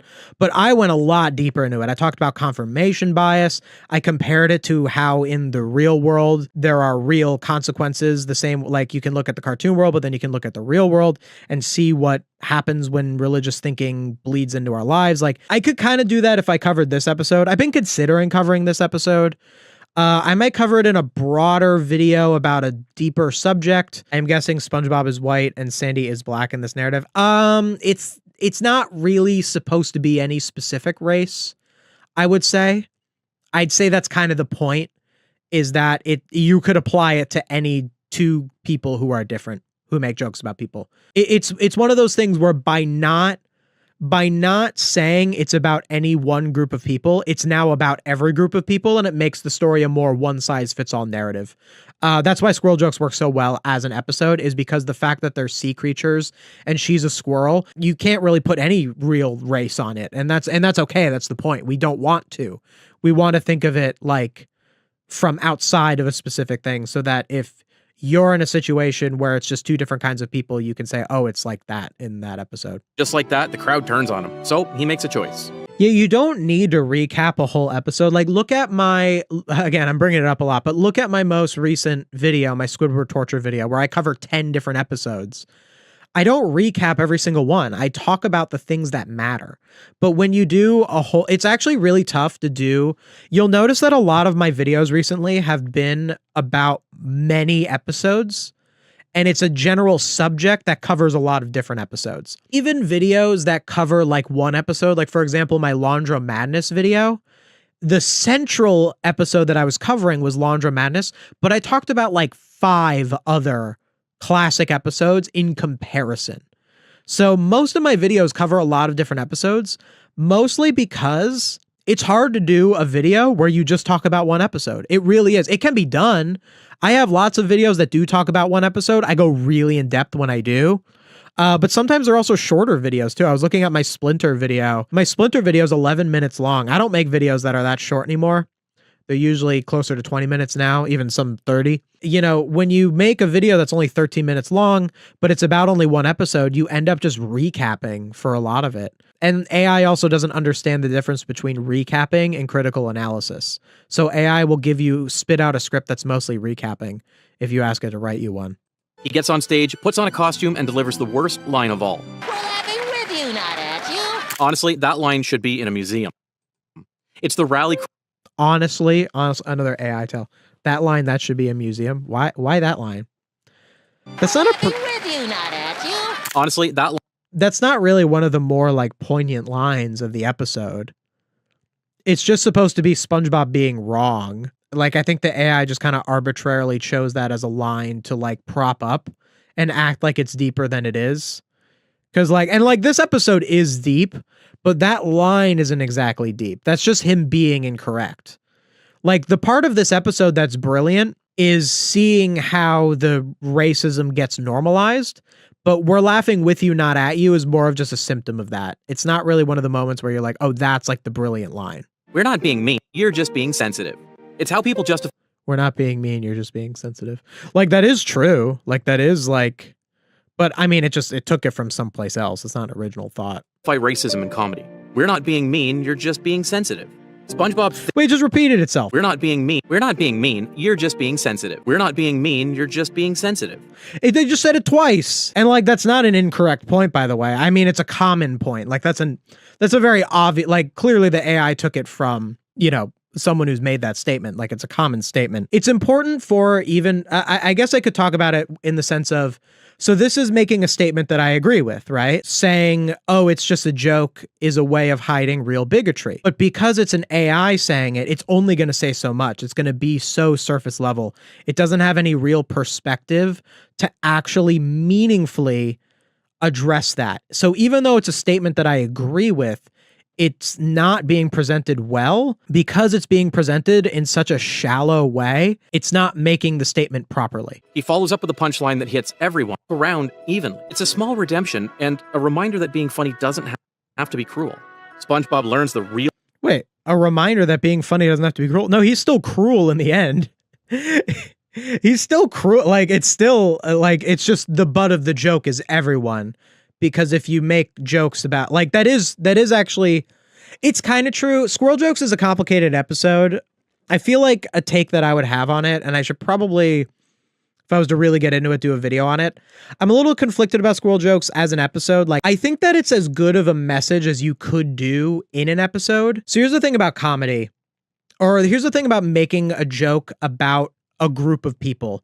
If you're a comedian and you make a joke about a group of people, like a race joke, because you're a comedian, whatever your race is, if you make a race joke, the joke is not about that race. The joke is about you as the comedian, your relationship to that race. So when you make a racial joke, a comedian who is not racist, who makes a racial joke, understands that and makes the joke about their relationship as someone in their group to another group or to a person who is a part of a different group. The joke is funny if it resonates with us in a way that feels truthful. The ending is basically South Park. Yeah, so like that's why I don't really disagree with the ending, because if you are like, for example, South Park, like South Park makes a lot of jokes about races, obviously, but South Park is not a racist show. I guess I can't go to bat for every episode. I know South Park has had some episodes that are blatantly transphobic, that I completely disavow. Have they apologized for those? Like they apologized for Man Bear Pig? I don't actually know. But there definitely are some episodes of South Park that I'm like not super into, but like in principle, generally at its best, South Park is funny even when it's being racist, because the point of South Park isn't so much that it makes fun of everybody. It does, obviously, like it does make jokes about like all groups, like that does help. The reason that South Park is funny when it is racist is because the butt of the joke is racism. The butt of the joke of a South, like usually who's the character in South Park who's usually being racist? Cartman. Cartman's usually the character who's being racist in South Park. And Cartman is the character who is in the wrong. So the joke is that racism is wrong. And it's funny because of the way it's presented. The funny thing is that I don't exactly think that the end of Squirrel Jokes is very good advice for a comedian. Like if you're going to be a comedian, all of SpongeBob's jokes within the universe about like fish smell or like crabs are cheap or the squirrel jokes, like even if you are making fun of everybody equally, the jokes themselves aren't really that funny. Like they're not like offensive because you're making fun of everybody if you're like, you know, equal about it. However, the jokes do lack the concept of what is your, like if it was actually a good racial joke, it would be what are you as a sponge in relationship to these other groups. But that wouldn't really make a lot of sense within the context of SpongeBob the universe, because there isn't a lot of social context to the different fish people, because the different fish people just represent regular people.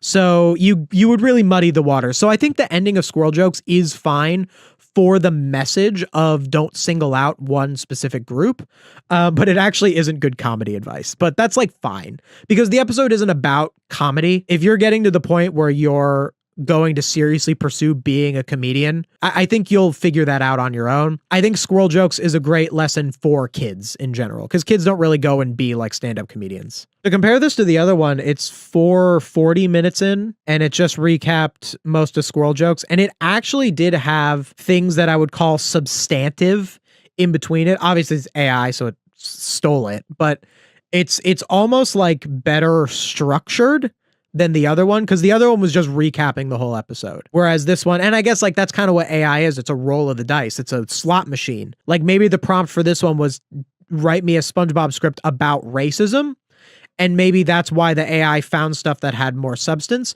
Whereas the other one was, oh, write me a script about the episode Sailor Mouth, and then you get that. I've met some people who are like, I'm an equal opportunity racist with their comedy. It just tells me they're a terrible person.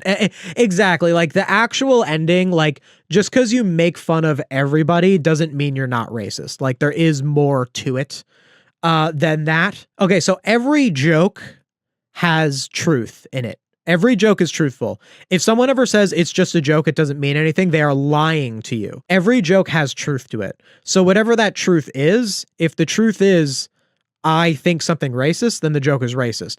If the truth behind the joke is I think people who are racist are dumb, then the joke is a good joke. It's not even that. It doesn't even have to be about racism. Or if the joke is, man, me and this other person who have different backgrounds are different, and we have certain social differences, and I am pointing those out in joke form, that can be fine.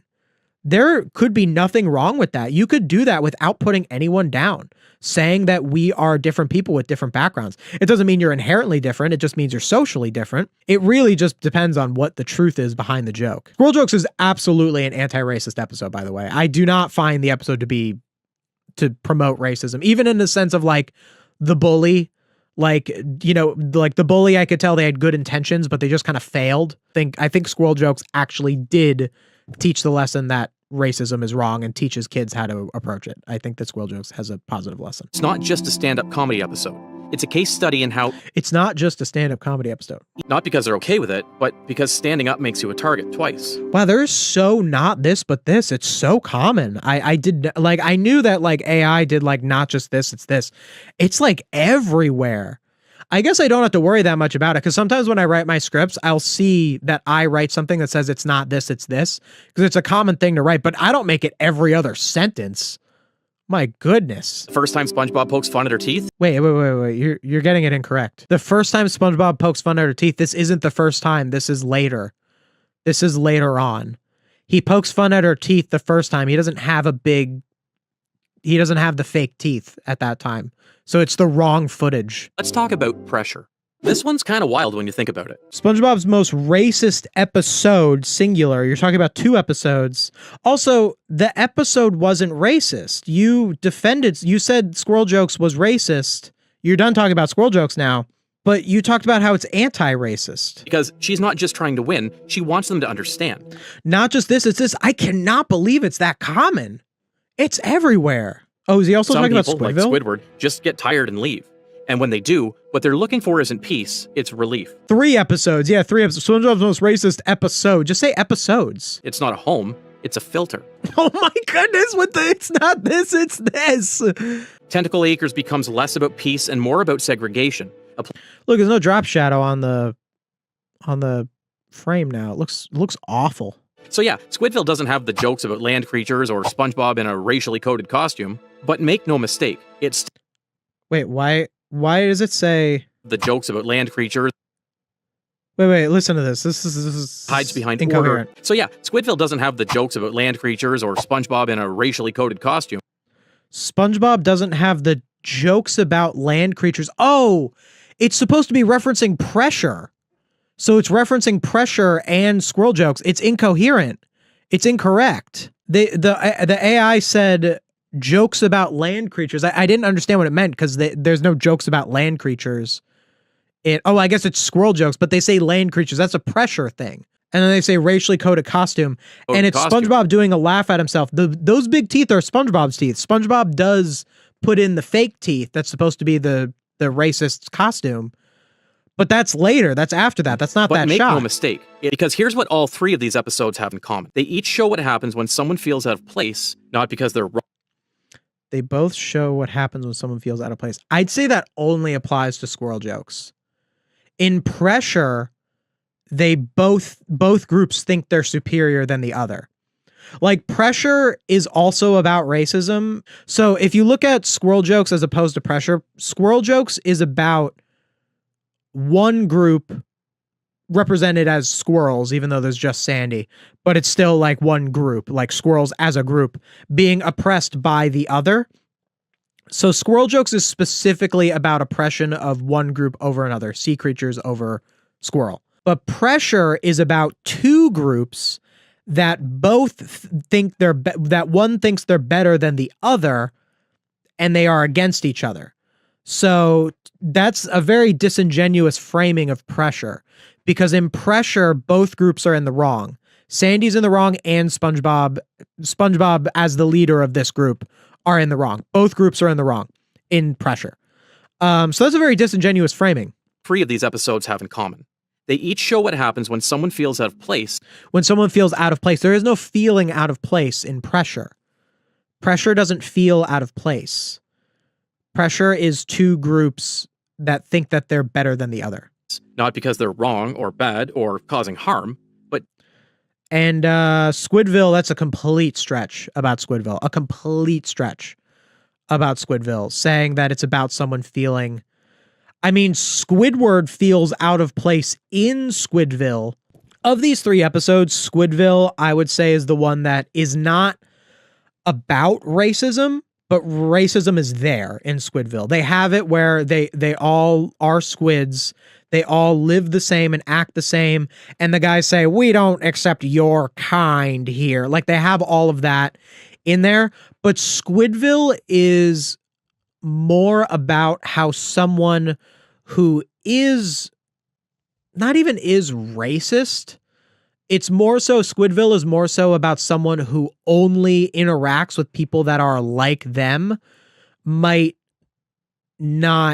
might not be good for them. It might not be good for you to be only around people who are just like you all the time. It is about race. Like, you can apply that to race. If you grow up in a place where you're only around people who are like you, that does have a negative effect. Not because Yeah, it's not about someone feeling out of place.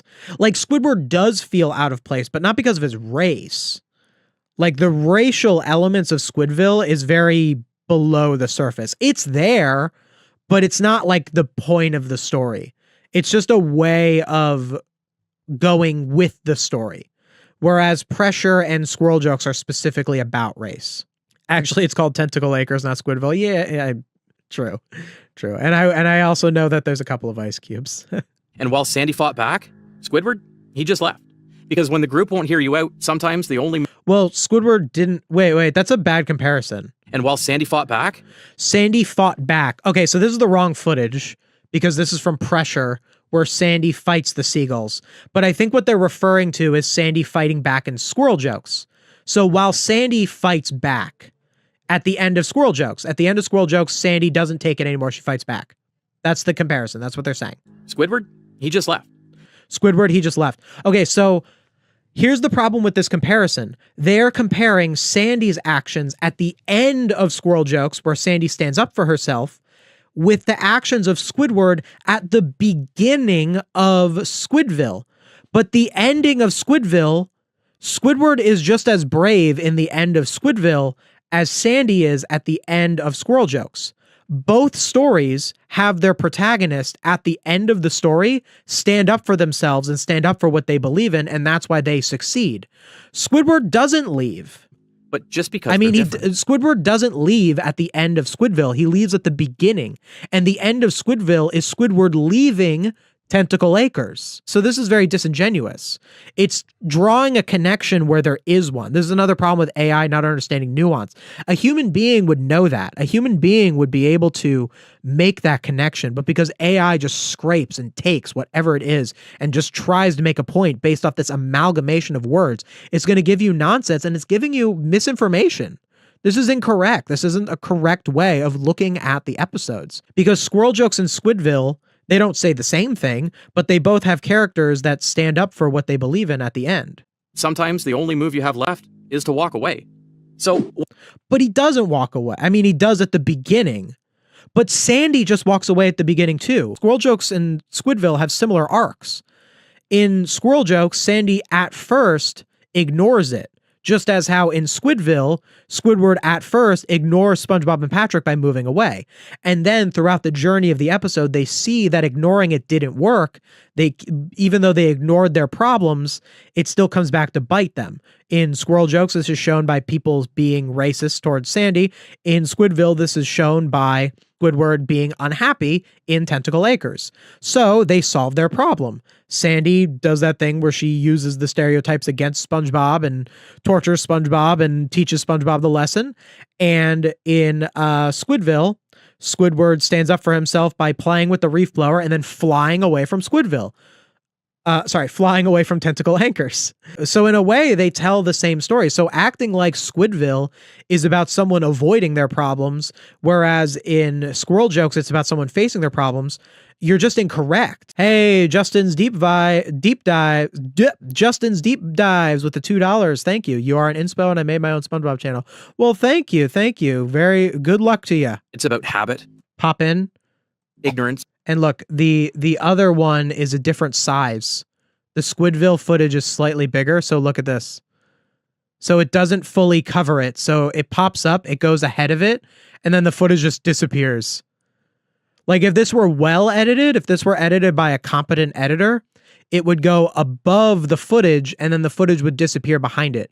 But because the footage on top is smaller than the footage below, it doesn't cover it all the way, and then the editor just cut out the footage, and it just looks like trash. The video, it talks about how, like, racism is wrong. Like, that's because AI would do that. Like, AI is not going to write a script that's going to be racist. Like, there are some guardrails on it. I don't know, maybe if you use Grok, it would. AI generally is going to avoid making content that is itself racist. But let's keep in mind, this is the frickin' thumbnail. Like, the video itself is saying, oh, like, this is how discrimination happens. Like, oh, yeah, like, it can look like a joke. This is your thumbnail, dude. Like, you're racist. This is a undoubtedly racist thumbnail. And you have the audacity to have in the video, like, not racism. And I know it means nothing because it's just about rage bait and it's just what's going to get them the most clicks because they don't care about anything. Here it is. Every banned scene from SpongeBob. Because when you look at what doesn't make it on screen, the stuff Nickelodeon quietly edits out. What doesn't make it on screen. So they're talking about SpongeBob and Random Land, which is the red mist. And this is the part from Just One Bite where there was an explosion in the Krusty Krab, and it aired very soon after 9/11, so they got rid of it. But this doesn't count. That's not a banned scene. That's just unused scenes because there was different endings to Shanghai, and they just didn't use the other ones. Was SpongeBob always this dark? Or did they just try to scrub that part clean? Let's start with the kind of scene. Look at the fake sensationalism. Like, was SpongeBob always that dark, or did they just try to? No, man. It's just a regular show, and there's writers working on it, and sometimes they made a joke that went too far, and the network was like, hey, guys, we got to do something about it. Like, it is that simple. Now, if you want to look at a good video that discusses the similar topic, watch my panty raid video where I actually talk about the social implications of the panty raid and why I think it shouldn't have been banned. That actually means something. But like saying this is messed up. Was SpongeBob always this dark? Or did they just try to scrub that part clean? Was SpongeBob always this dark, or did they just try to scrub that part clean? Like, it's conspiratorial. It's saying like, oh, like, were they like trying to do this? Like, that you have no evidence for that. They just made a joke in an episode, and then later on the network said, we got to take it down. It's not good for our brand. It's that simple. Now, you should talk about that. Like I did in my panty raid video. You can really discuss what are the social implications of this? Is it right to change an episode? Is it really inappropriate for kids, or are people just being babies? Like, that's actual discussion, not this conspiratorial, oh, did they try to scrub it from existence? Like, no, man, like it's not how it works. Unless you have evidence for that. If you have evidence for that, then that's pretty sensational, but there is no evidence for that because you're lying. It's not gore, not really. It's still silly, still ridiculous. It's not this, it's but this. Wait, that's not a deleted scene. They just didn't end up doing it. If it's a storyboard, they just didn't end up doing it. This is misinformation. Names it. Originally, there was a shot of SpongeBob waking up in bed in nothing but his underwear. Wait, that's misinformation. You're just saying that that's not a deleted scene. A deleted scene would be that it came from somewhere else. And look at this screenshot. This looks like it would be from another YouTuber. Look at the borders. I know these borders because I do borders like this. If you go into Photoshop and you take an image and you put, you can put a border around it and it looks like this. Okay, so they wrote a scene and they storyboarded it and they decided it was too raunchy and then didn't end up doing it. That's not the same as an episode airing and then them cutting it later. Nickelodeon cut the scene for pretty obvious reasons. Nickelodeon cut the scene. Like, do you know that? Or was it the writers decided not to do it? The show wasn't just making a joke about fast food. It was showing us how far SpongeBob would go. That's weird. It's suddenly talking about, this is so weird. It was talking about banned moments, but now it's just recapping, or I guess even to give it a little more credit, it's describing the like themes, probably taken from someone else who's covered the episode. That's so weird, the structure. It's supposed to be talking about banned scenes, and now it's just describing the episode as it aired. It happens during Truth or Dare. The big anniversary special. It happens during Truth or Dare. It happens during Truth or Dare. It happens during Truth or Dare. It happens during Truth or Dare. Just no care. They don't care. They don't care. The priest says, this isn't a real wedding. And SpongeBob, for just a second... Wait, until the priest says this isn't a real... No, the priest says, I didn't know it was a play. Characters know it until the priest says, this isn't a real wedding. Until the priest says... That's incorrect. That's not what happened. And SpongeBob, for just a second, drops the act. It doesn't have to be. That's the line. 5 words. And then Sandy slaps him. That moment... Oh, is that real? I have no idea what this is. I am not aware of this. Oh, it's a fan-made animation of the deleted scene? Gotcha. Oh, wait, that's so disingenuous. Thank you for letting me know that. So SpongeTruths is acting like this was real. 5 words. Oh, and then Sandy that's so messed up. So they use the fan animation and they put it in there and they're acting like this was the actual deleted scene. And you have to actually look, like I looked at this and I'm like, that's not how SpongeBob moves. Like that didn't, I could tell that wasn't real. I'm glad it's a fan animation, not AI animated. Sorry, I thought it was AI. I can't trust anything in this world anymore. was fully animated and then deleted. Because that moment was fully animated, then deleted. Is that just a lie? Because that wasn't real. that one little line broke a rule the show had tiptoed around for years. That maybe SpongeBob isn't as emotionally neutral as he pretends to be. There's more going on under the surface. There's more going on. It's always with the... Under all the goofiness, he does want more. He just didn't know how to say Under all the goofiness, he does want more. No, that doesn't mean that. it until that moment slipped out. And Nickelodeon, they hit delete. Not just... I don't buy that. That's so misinformation. They literally, it's like, that's so messed up. So not only do they have this fake animation, fan animation, no hate to the original fan animator, who just wanted to make an animation of what the alleged scene would have looked like. No hate to the person who made the animation originally. 5 words. And then Sandy slaps him. So it's like, moment. So SpongeTruths used this fan animation to act like it was real, to act like it was animated, or to act like there was footage of it, to give more credence to it. And then was they fully say animated and then deleted. Because that one little line broke a rule the show had... that one little line broke a rule that the show had. So the correct assessment is the rule that it would have broken is that SpongeBob and Sandy are not supposed to be a love interest. And the reason for that rule is simple. If they were love interests, it would derail the status quo of the show. That's it. It's that simple. It's really that simple. It doesn't mean anything deeper. It's just, we don't want SpongeBob the show to be about SpongeBob and Sandy being a romantic couple. It is easier for us and our storylines for us to have them just be friends and play karate together. That is the way that we want to write the show. It's the same reason that, like in Seinfeld, Jerry and Elaine aren't a couple. It's like they just don't want the will they, won't they. Some cartoons have the will they, won't they. And some cartoons say, you know what? No, we don't want to worry about that. Our show is not about romantic gestures. SpongeTruths is making all these claims like this. Tiptoed around for years. That maybe SpongeBob isn't as emotionally neutral as he pretends to be. There's more going on. That SpongeBob isn't as emotionally neutral as he pretends to be. SpongeBob is not emotionally neutral at all. He's an incredibly emotional character. You mean neutral as in, you mean asexual. That's what you mean. You mean that because SpongeBob doesn't have a love interest. But I mean, SpongeBob did say once like, oh, Magic Conch, will I ever get married? But like, they just don't want SpongeBob to have a love interest because it complicates the show. Like, and that's fine. But like saying it's because he's like, there's something deeper. What? Under the surface. Under all the goofiness, he does want more. Under all the goofiness, he does want more. That's so disingenuous.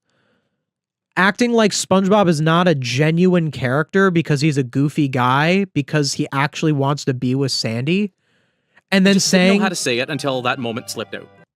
And Nickelodeon, they hit delete. No, man. That was not Nickelodeon. That is such... it's the writers of the show. Like, let's say that's real. Let's say it's like, because it seems rumored. It seems very possible. Let's say that's real, that they were going to have a scene where SpongeBob said, the wedding doesn't have to be, and Sandy hit him. And that kind of implies that SpongeBob is attracted to her.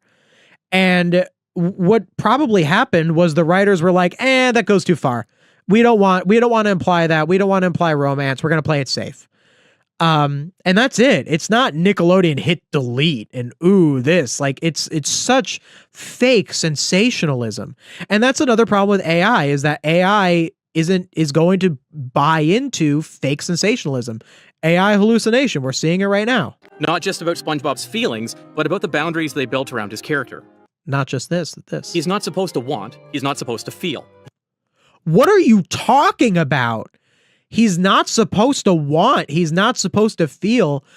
That's like every episode that focuses is on him, dude. The very first episode he wants and feels, and help wanted. He wants to work at the Krusty Krab. He feels nervous. At the end, he feels triumphant. What are you talking about? Just because they don't have the dude want to get a date because they feel that romance drama isn't good for their show doesn't mean he doesn't want and feel. But here, just for a moment, we saw a version of SpongeBob who doesn't reset. Here, just for a moment, we saw a version of SpongeBob that doesn't reset, shows the fan animation that isn't real. Every bad word with a dolphin squeak. Oh my goodness, Sailor Mouth. We come full circle here. We come full circle. Behind that dolphin sound, the actors actually say the curse word. That's not okay. First of all, he said this again. Oh my good, he's reusing. So this is from 7 months ago. This is 7 months ago. The other one, the other video we watched today came out today as of the time of this stream. And he said this same fun fact. So again, what I said earlier was he said this fun fact so that if this is the first time you hear this fun fact about how the actors actually curse, you're going to think of SpongeTruths whenever you hear that fact. Be like, oh, I learned that from SpongeTruths. So now SpongeTruths is saying this well-known fact about the show, and now you feel endeared to SpongeTruths because SpongeTruths said it. And SpongeTruths didn't earn it. SpongeTruths didn't make an original observation. They just said a thing that other people have said. You said this in this video, now you're saying it in the other video. Also, that's not a banned scene. A banned scene would be they changed it after the fact, or they like a banned scene would be that the scene was intended to be something else, and then they had to change it for one reason or another. But them actually cursing, they always intended to censor the cursing with the dolphin sound. The only reason they had the actors actually curse was so that the lines would flow properly and they could put the dolphin sounds over it. Because if they didn't curse, if they just didn't say anything, the flow of the characters would be off. But that's not a banned scene. And Nickelodeon kept the tapes. For years, it was just... And yeah, they keep all the recordings. What do you mean they kept? Yeah, like that's sensationalist. I mean, maybe not. Maybe they deleted it. Like maybe they actually did delete the files. You could, but I would assume that Nickelodeon would like if some, again, sensationalist. Actually say the curse words. All of them. And Nickelodeon kept the tapes. And Nickelodeon kept the tapes. Yeah, dude. I'm pretty sure that a big company would keep all of the recordings of their actors that they pay millions of dollars to voice the characters. Yeah, I think they would want to keep all of the recordings of the voice actors that they paid so much money to have record the voices. Like, don't act like, ooh, they kept the tapes. Yeah, they keep all of it. Of course they do. Until a few years ago, when 2 of those original audio clips were leaked online. And wait, hold on. This is 7 months ago, and you're saying that they got leaked. But in the video today, you said that they never got leaked. Did you forget? Dutchman immediately eats That's not banned. They're talking about Shanghai. It's not a banned scene. It just didn't air again. SpongeBob's ending one, the other 2 were buried. Now here's where it gets interesting. According to sources, the network decided never to air the other endings again. Not because they were confusing, but because they were too dark. According to sources, it's Wikipedia of Shanghai. Because they were too dark, especially Patrick's. There's something... Wait, too dark, especially Patrick. Wait. Patrick's isn't any more disturbing than the other one. This is so disingenuous. I don't know if that's true, that they didn't air the other endings again because the Dutchman ate them and you see them in their stomach. I don't think so. But Patrick's isn't any more disturbing than the other one. In both Squidward and Patrick's endings, I've seen all the different endings. They wish for something and the wish goes wrong.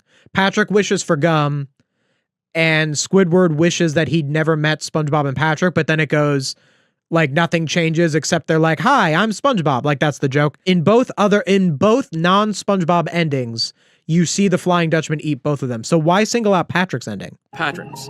There's something especially haunting about that version. Patrick accepts his fate. He just sits there, chewing gum, trying to enjoy his last moment. What? That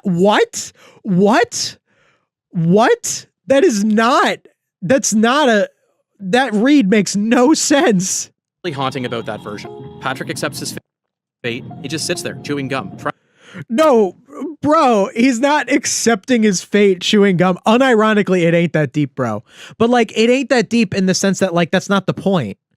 Like, the joke is funny. Okay, so jokes are funny because of truth. And this joke's not amazing. It's not the funniest joke ever. But the truth behind the joke is that Patrick is so dumb that he wishes for gum in this situation. That's the joke. That is what it means, is that Patrick is not smart. And I think he says something along the lines of like, well, if you're going to be here for eternity, you might as well have some gum or whatever. And like, that's the joke. And the truth behind it is just that Patrick's dumb. Like that's the joke. You know, it's not that funny. It's not amazing. There's much better jokes in this episode, but like, that's the joke. The moment does not mean that he's like resigning himself.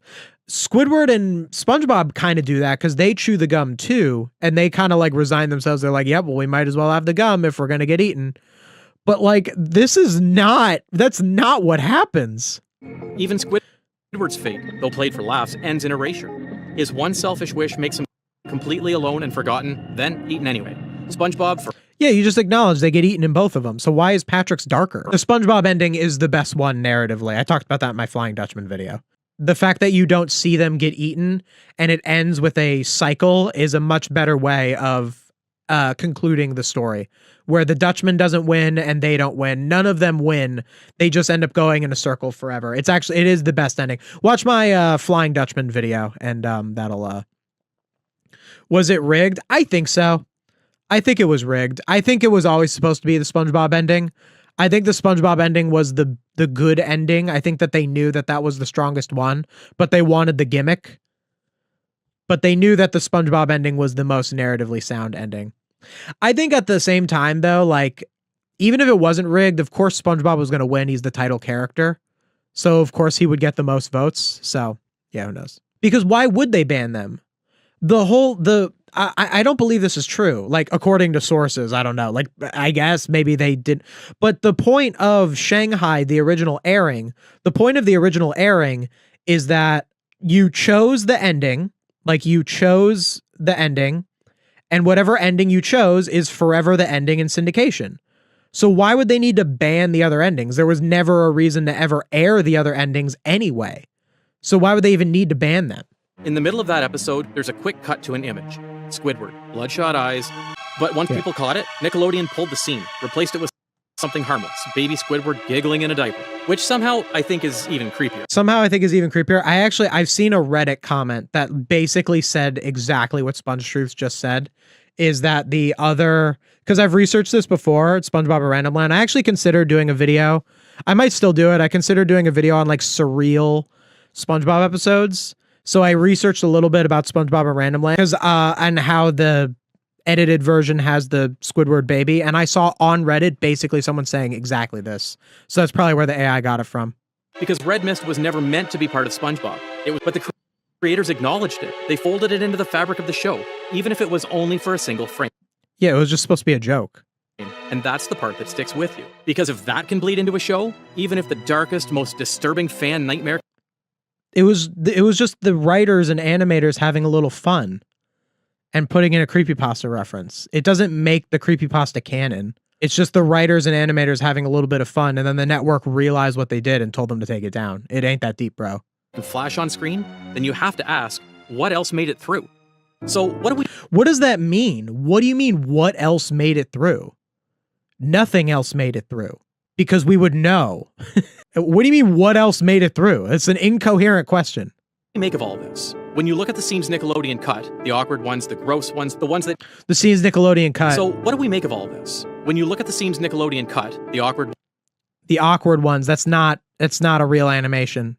It's a fan animation. Cutting the parts where SpongeBob gets too sad, too angry, or too attached. No? Cutting the parts where SpongeBob gets too sad, or even clarity, shows the emotion.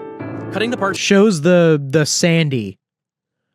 That's not sad. It's more of an embarrassment focused episode. Sad, too angry. Too angry. Too angry. This is Sailor Mouth. That's not cut. He does get angry in Sailor Mouth. They didn't change that at all. Sailor Mouth, SpongeBob getting angry in Sailor Mouth it's exactly the way that they originally wrote and intended it to be. It did not get banned later on. The dolphin censorship was always a part of the episode. Or to attach. Saying that they don't want like it's some conspiracy, like, oh, SpongeBob gets too attached.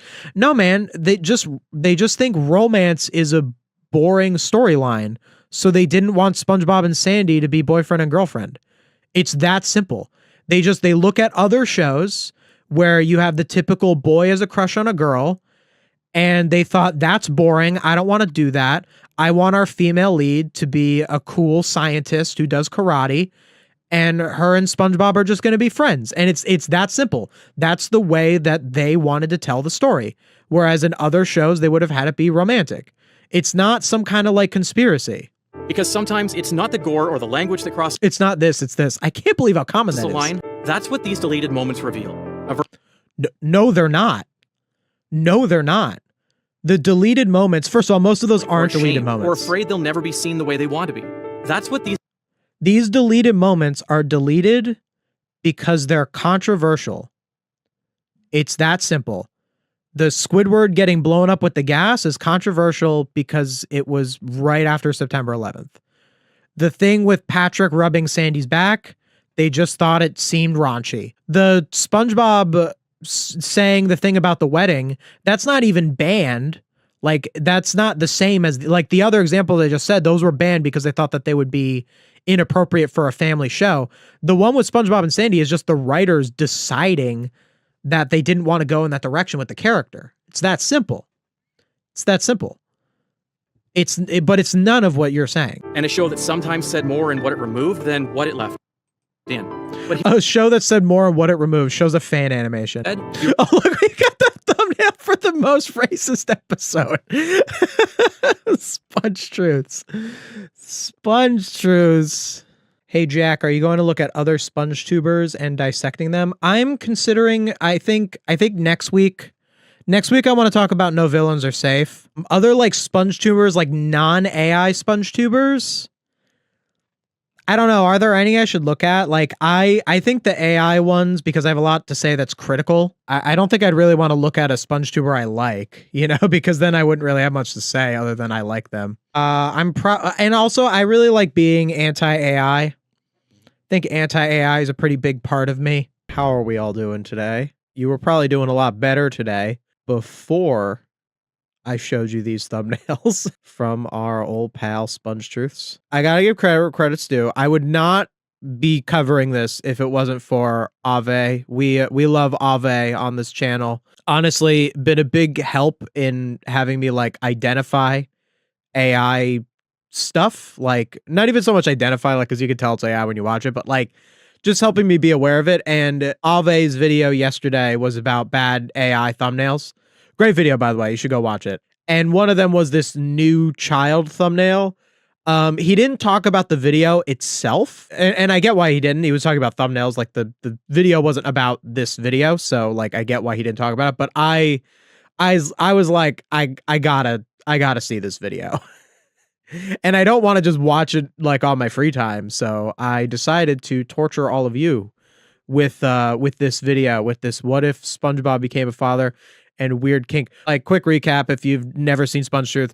SpongeTruths is an AI SpongeBob channel. They use AI to write their scripts. They're just awful. Let's just, it speaks for itself. Let's just get into it. What if SpongeBob and Sandy ended up with a sponge-squirrel hybrid? That doesn't sound like SpongeTruths to me. Here's a more recent SpongeTruths. for one, this is a Nickelodeon kids show. So that's SpongeTruths now, and this is SpongeTruths then. This video is like over a year old. February 10th, 2025. So about exactly a year old. What if SpongeBob and Sandy ended up with a sponge-squirrel hybrid? Completely different voice. We all know this, though. This is commonly known about SpongeTruths, that it's a different voice like a year ago. Because it's an AI voice, so it's like they just used a better AI voice later on. So AI just wasn't as advanced at this point. Named Spandy. Forget science. Named Spandy. I guess it's not like a horrible premise. Like, like AI aside, like let's just say like a normal channel did this premise. Obviously the thumbnail's really kind of creepy. Who names their kids after the ship name? Yeah, it's a little uninspired. I don't know, it almost feels like a fan fiction. I guess that's not a completely invalid kind of way of making a video if you weren't using AI, that is. Oh, this is also a difference with SpongeTruths. They put in their modern videos, they usually just put the guy, like they usually just put the guy holding the drink. But in this one, they were putting it on a stock photo of a guy with his arms folded. Looks kind of sloppy. Looks a little worse. Like, I feel like you could have done this better. I feel like if you gave me the opportunity in Photoshop, I could probably do this better. Like, I could, like, take out his head, and I could put the SpongeTruths guy in it, but then it wouldn't really read. I guess just using the guy would be better if that's, like, your persona. When a sponge and a squirrel really care about each other, you know how it goes. I like how they're like dancing around it. They're like, like, we don't want to say what happened yet. Like, we all saw the thumbnail. Should we ban AI? We should ban generative AI. My position is that things that generate text, images, video, human sounding voices, and music should not be allowed. The mechanism in which computers can search for information and give you information is very good and could be real world-changing technology, but the fact that that technology is being used to ruin the arts is a net negative. So the things that go and find all of the information, basically my position is that what we know as AI should not be able to write you a script, but it should be able to give you all of the sentences that it would have stolen to write that script and give you those sentences instantaneously. It should basically be like a Google search, but like a really advanced one, where instead of taking you to a page, it gives you the exact sentence that you're like looking for based on the computer being able to understand that. That would be life-changing technology. There is nothing that you can do that generates those 5 things I said earlier that is not a net negative for humanity. Like, you can argue that you get like mediocre entertainment out of it, and that's like about it. You get worse entertainment. But if you even look at it like that, you know, that's at the cost of the arts itself. Human intent in the arts is destroyed by people not making it, and AI will make it so much that it will like mess up people's ability to make it themselves. It's what people always say, where they say like AI can be used to like detect cancer, and they use it to like defend this, even though like the AI that would detect cancer can exist without this existing, so it's not really an argument in favor of this. I especially wonder if the residents of Bikini Bottom will accept this hybrid baby for who and... Okay, so something that SpongeTruths does is they try to make something a big deal when it isn't. It's a sensationalist kind of channel. So what this is doing is it brings up this premise of there's a SpongeBob Sandy baby, and it asks a bunch of questions. Identity crisis. Priorities are shifting, and deep down, he's battling something way more complicated. So it's saying SpongeBob would have an inner conflict if he had a baby.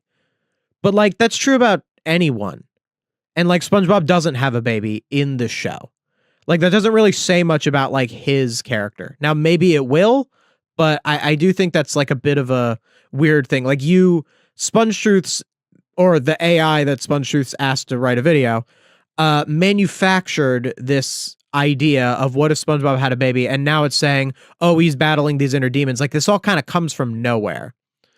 Again, it's just kind of like a fan fiction at that point, which like, that's not like bad, but like, if you're just like writing a fan fiction like for yourself, like I guess that's fine or whatever. But like, if you're actually trying to present something to a mass audience like this is, it's gonna have to dig pretty deep into like, what is that idea? And like, let's see. But how does the Krusty Krab even fit into this chaotic?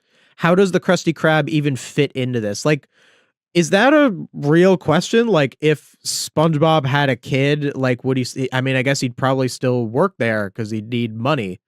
Or I guess we'll see. New world. So Spandy could navigate both the underwater world and dry land with ease. Bob's kind of dull, personality, to be honest. This is kind of dull. It's just saying if it was a fish hybrid, it would be able to live on both land. Yeah, but like, you made it up, bro. Like, you even said like, forget about science, forget about this, and then you're like, yeah, I would like live on dry land or whatever. Brilliant, where they should live and raise Spandy. But the arrangement quickly proved challenging. Sandy's scientific... Wait, what is this? The arrangement quickly proved challenging. Is this just like saying is this just a fan fiction? Is that all this is? Equipment didn't fit well in the small, cozy space, and the constant flow of water made it difficult to maintain her land-based experiment. Wait, this is like just telling a story. This is like just like making up. This is just a fan fiction. With her fluffy tail getting soggy and heavy, leaving them frustrated. This is just boring, bro. The thumbnail was so like edgy. It's just saying like these are some really generic challenges. With her fluffy tail getting soggy and heavy. With their fluffy tail getting soggy and heavy. What do you mean? Sandy's tail is outside of her suit. She's never had any problems with that. Why would that be a problem with this? Like, it's just like manufacturing. See, this is what I was talking about, that it manufactures a conflict or manufacture something sensationalist. Oh, this would be so bad because of this, but because it's AI and the person behind SpongeTruths does not understand the show. They've never seen the show. They don't know anything about SpongeBob. So like the AI just spits out like what would be some problems if SpongeBob and Sandy had a kid, and it'd be like their like tail gets soggy or whatever, because the AI doesn't really understand that like Sandy always has her tail out in every episode. So like that immediate contradiction is not clear to the AI, and it's not clear to SpongeTruths because they never watched the show, so they just throw that at. Did they steal a fan fiction for this since AI can't have original thought? Most likely. I'm not gonna like look for some fan fiction. That sounds really likely. After a few mishaps, including Sandy accidentally flooding the pineapple while installing an air system for Sandy, it became clear that... What? Oh, these are just like really random details. These are just like saying things that like could happen, as if they like wrote an episode about if SpongeBob and Sandy had a baby, flooded the pineapple trying to do an air system. Wouldn't it just... With hopeful hearts, they decided to try living in Sandy's tree dome instead. And Patrick, roaming through the empty pineapple, was... Look at this background they used. They couldn't even find a good image of SpongeBob's living room. It's from like some episode. I don't know what episode this is from, but look, SpongeBob's on the wall. Wait, he's there. Why would you use this background? The whole point is what you're trying to say is that Patrick is roaming around SpongeBob's house with SpongeBob not being there and he's sad. But you used an image that has SpongeBob in it on the wall. The whole point is he's not supposed to be there. So lazy, man. So lazy. Also, Patrick knows where the tree dome is. So, like, if SpongeBob lived at the tree dome, wouldn't Patrick just go and visit him there? SpongeBob, however, was thrilled to start this new chapter with his family. Why are they using the interior of the plane from plane to sea? Does it think that this is the inside of Sandy's tree dome? It thinks that this is the inside of Sandy's tree dome. That's what this is. He found himself longing for the carefree days of living in his pineapple under the sea. So you're kind of getting that from nowhere. Like, I feel like this is just a generic things that are hard about like being a parent, but just saying it's SpongeBob to get people to click on it because they know SpongeBob. He created a cozy corner of the tree dome. Dude, this isn't the tree dome. There's like coffee there.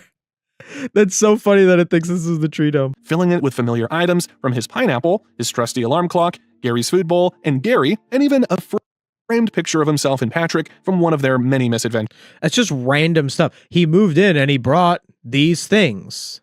Like, okay. Sandy's scientific approach to raising their child. So this was 4 minutes, 15 seconds in. So like, I guess at least, so it hasn't referenced an episode yet. I feel like if you were going to, okay, so like SpongeTruths is kind of framed as like a discussion channel, like it discusses the show itself.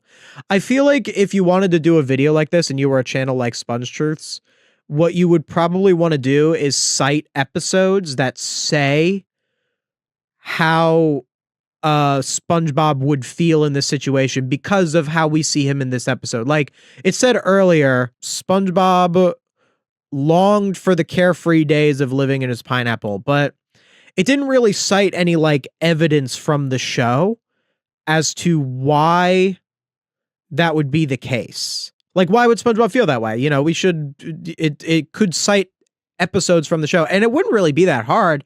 You could just cite episodes where him and Patrick are like having a good time or whatever and just be like, yeah, he likes hanging out with Patrick.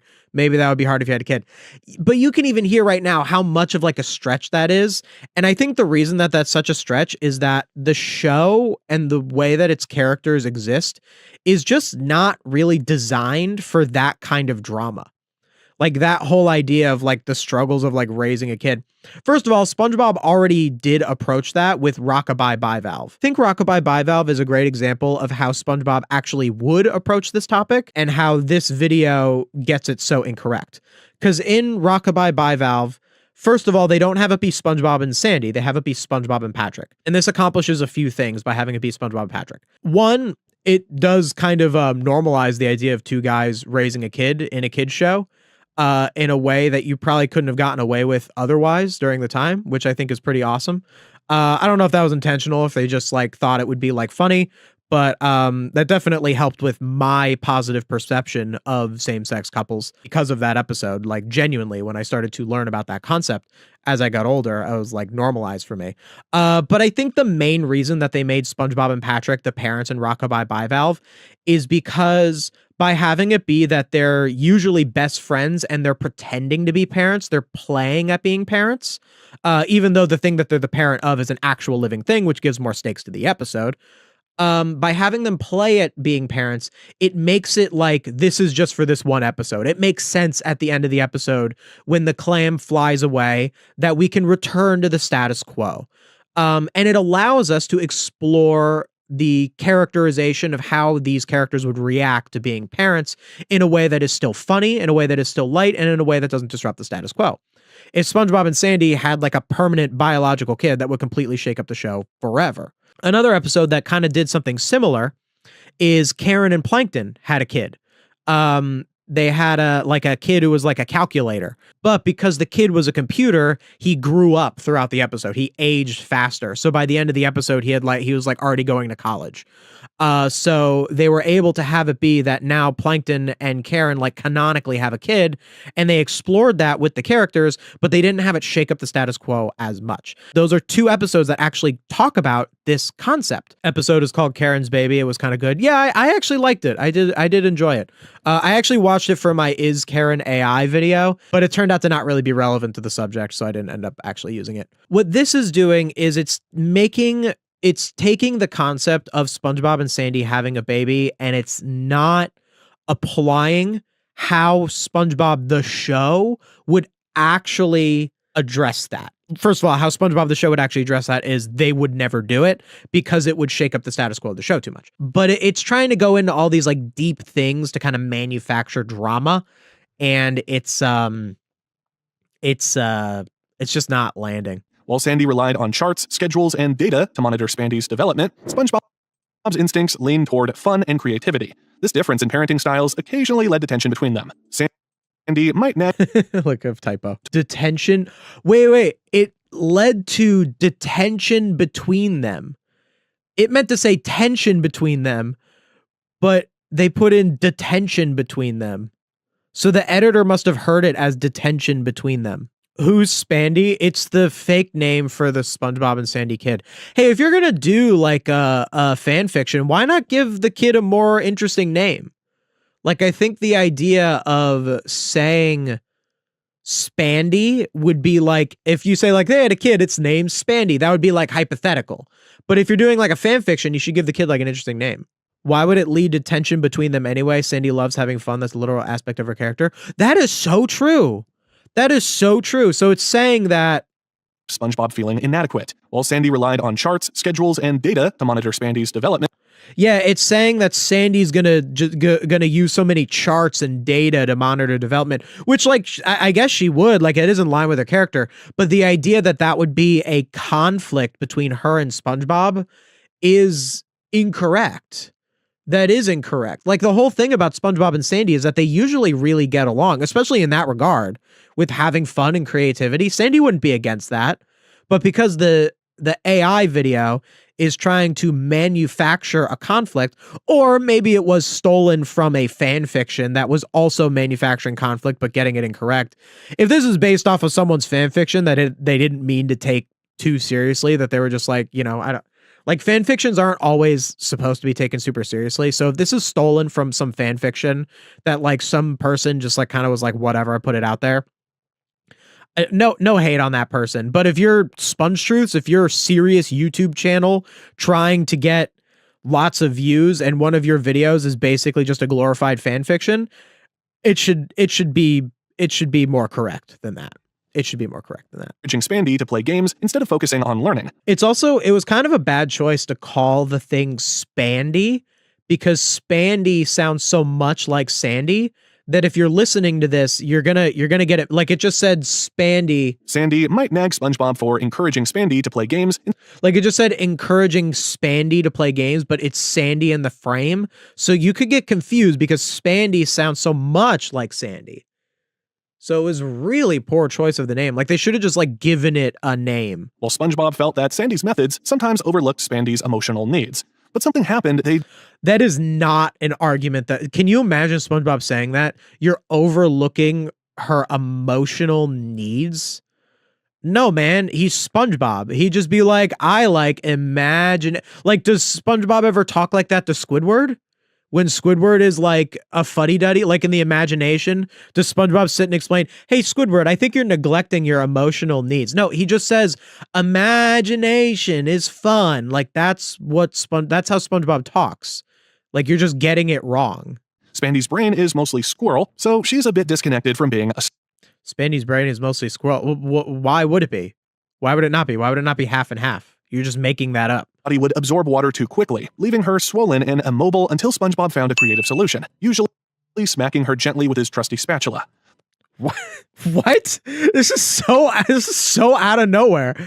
It would get filled with water and he'd smack her. Why with the spatula? Because SpongeBob usually uses a spatula and you're trying to tie in something else to the character? Not only did she shed fur almost constantly, as growing sponge squirrel hybrids do, according to Wikipedia, she also shed... According to Wikipedia. Wait, what? Wait, hold on. Not only did she shed fur almost constantly, as growing sponge squirrel hybrids do, according to Wikipedia. As growing sponge squirrel hybrids... Wait, was that supposed to be a joke? I guess Wikipedia would say that about squirrels, but not squirrel sponge. That was so clunky, right? According to Wikipedia, so the Wikipedia page for sponge squirrels or the Wikipedia page for squirrels? This doesn't make any sense. This is so incoherent. But I like how it like was trying to like cite a source to maybe give itself a little more authority. Because so much of like SpongeTruths or like a lot of these channels like this is they say things authoritatively without backing it up. So when you do that, sometimes you want to sound a little more like you are an authority. So sometimes being like, according to Wikipedia, you'll sound a little more authoritative, but it kind of it just made it very incoherent. Or maybe, will the AI say something like, according to Wikipedia? I don't know. It's weird. I'm pretty sure SpongeTruths is like, they don't really edit their scripts very much from the AI, what it spits out. So it probably just said that. So when SpongeBob wasn't playing with Spandy, he was catching fur and sponge clumps with his jellyfishing net. Again, with his jellyfishing net, he was catching the fur that was shedding with the jellyfish net, trying to tie in to like SpongeBob related things. Like he smacks her with the spatula, uses the jellyfishing net. It's almost like this is just a generic, like, raising kids is hard, and they're just adding SpongeBob stuff on top of it to make it justified to be on the SpongeBob channel. He was equally at home climbing the trees inside the dome or exploring the coral fields of Bikini Bottom. It's just boring, man. It's just boring. It's just boring. Oh yeah, like, because she's both, she'd be able to enjoy both. Like, it's just so lame. Meanwhile, things at the Krusty Krab weren't much easier. Totally against his nature, SpongeBob missed more and more days of work. Not because he wanted to, but because he had to care for Spandy when Sandy was off on who knows what kind of surface adventures. Adventure, she said, wait, what? Was integral to the optimal well-being of their biosphere. But SpongeBob thought, that's not a thing in the show. Sandy doesn't go on trips to the surface. Like, that's just not a thing. That's just like misunderstanding the character. I guess like in a fanfic, you would like say that. So, because Sandy doesn't go to the surface very often. I guess there's like, what is it? There's one about a rodeo where Sandy says that she likes to visit home to go to a rodeo. So like she can go to the surface. Like, she's not trapped underwater. She chooses to be there. but like that's not like a thing that Sandy like goes to the surface. Is this like saying that she's like cheating on him, like some kind of some kind of weird manufacturing drama? She was probably just trying to run away from her responsibilities. So She was probably trying to run away from her responsibilities. That's such a stretch. That is not an aspect of her character at all. Like that's really mean-spirited. This idea that Sandy would like abandon her kid? Source? Like what evidence from the show has shown you that this character would abandon a responsibility like that? That's not in her character at all. You're just manufacturing a Sandy would never. grappling with feelings of jealousy. His best friend was no longer available for their usual jellyfishing adventures. look at the footage. It's from like it's so sloppy. They use footage from the SpongeBob official. So this is like, I guess, how many times they caught jellyfish. So there's a graphic in their footage. Or he watched from the outside. They really focus on the Patrick thing. Like Patrick would feel left out. Like I guess he would. I guess that's whatever. Then he turned even redder, humiliated beyond words. The rage in They're really focusing on like Patrick getting angry and like hating this kid. It's like actually kind of weird. Like it's pretty uncomfortable, to be honest, like of a concept. Like I don't know. I know like it is kind of in line with Patrick's character. Like Patrick does like hanging out with SpongeBob. Like he is very attached to him with like the whole like, what do you usually do when I'm gone? Wait for you to get back, which they could have cited that as an episode. Would have made it a little more interesting. Yeah, it's like really making it weird. Like, is it implying that Patrick's gonna do something heinous? Instead of dying down, doubled. He spun around furious, screaming at Sandy for not putting stickers on the glass walls so he wouldn't run into them. For not putting stickers? I guess I missed that. Then he swayed, stumbled, and collapsed, hitting the grass with a dull thud. What is this like fanfic, like hitting the grass with a dull thud? It's so stolen from a fanfic, right? Like it has to be. What? A fragment of glass the size of a Krabby Patty popped loose. The size of a... The water spouted through. Panic snapped through Bro, what is this detail? What is this detail? As the shard of a glass. It's so like a fanfic, right? Like it's so like this is supposed to be an analysis channel. This is like telling a story. Like, I mean, like, I guess you could do that. Like, if you have a channel, like, you could like be like, okay, like, I like to talk about SpongeBob, but here's my SpongeBob fanfic. It's not being presented as that, though. It's like, what if SpongeBob was saying to a child? That's just so weird. Patrick, SpongeBob screamed, shaking him, but he didn't stir. The water was already ankle. So, like, if Patrick actually, like, accidentally destroyed the tree dome in an episode, it wouldn't be that dramatic. Like, it's so dramatic in a way that this show just would not do. Like, there could be drama in SpongeBob. It does happen, but, like, this is not how it would happen. Spandy floated in it, giggling, oblivious to the catastrophe closing in around her. Wait, is it supposed to be a baby or like a kid? Because I feel like a kid would know that something's wrong, but like a baby wouldn't. If SpongeBob could slow the flood, SpongeBob pressed himself this? Against the breach, forcing his porous body into the opening. For a this is just this is so off topic. What does this have to do with if? Second, Spandy laughed again, delighted by the absurd sight. SpongeBob's heart pounded every direction. Spandy laughed. It said Spandy Oh, look, this is exactly what I said. He said Spandy is laughing, meaning the kid is laughing because the kid doesn't understand what's going on. So the kid's laughing, even though the kid as described looks like more of like a 5-year-old, not like a baby. And the editor hears Spandy, but they think it's Sandy. So they put in an image of Sandy. And they're just like, whatever. Okay, so that was just a fan fiction. That's all that was. It was and you know what? Like, you know what's so weird about it is like it goes in with that creepy thumbnail and then it's just kind of a fan fiction. This is a dumb idea for a video at all. Like the idea of like, oh, what if like SpongeBob and Sandy had a kid? Like, I think it's a pretty dumb idea for a video. For like an analysis video. Like, I guess it'd be fine for like a fan fiction. I'm not really a fan fiction guy. Anyway, like it's not really something that entertains me regardless. Like some people like it, so like it's fine. But like for an analysis video, but like let's just say I accept the premise. You're doing an analysis video, what would happen if SpongeBob and Sandy had a kid? There's still a lot to talk about with that. You could have talked about how, I don't know, why they wouldn't do it. Like why the show doesn't have SpongeBob and Sandy be a couple. Why they wouldn't have a kid, for that reason, but like, what if they did? How would it change up the show? Like, kind of the stuff that I said about like Rockabye Bivalve and Karen's Baby, like all that sort of stuff. And I mean, I do get what the point of it is. The point of it is to make people sit and waste their time watching it because it's familiar characters moving on the screen. What's also strange about this video is that it didn't talk about any episodes. It didn't reference a single episode, I don't think. It had like some things that were like shots of like pretty patties or whatever, like to reference something. But all in all, it didn't reference any episodes, which is strange because I think it actually would have been better to reference episodes. Because basically what it should have said is these are the dynamics that would have happened. And here is past episodes. Here's the behavior of the characters in past episodes that informs why I think the characters would act this way in this new status quo. I think another thing too is that the video isn't exactly honest about it being a fan fiction because it's framed like it's an analysis. Like SpongeTruths, already is like supposed to be like an analysis channel. Obviously, it doesn't do good analysis because it's written with AI. So you're going to go into this, you're going to be expecting analysis, but it doesn't analyze anything. It just does a weird fan fiction, some kind of story about Patrick breaking a tree dome. It's just odd. All right. What if Mr. Krabs has a fetish?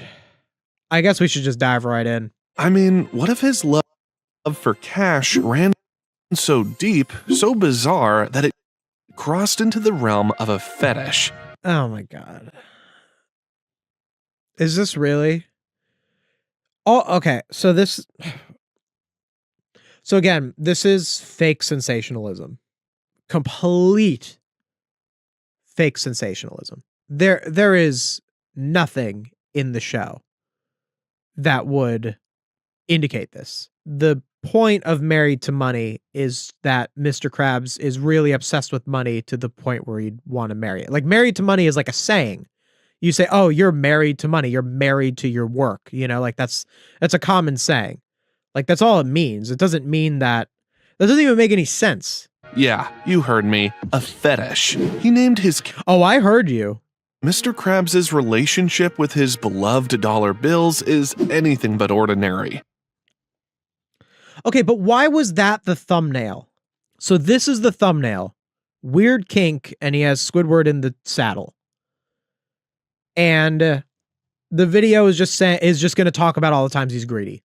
Like, I guess what it's trying to say that it talks about when he personifies money, like with the Kashina, and the Cashy and money talks and all that.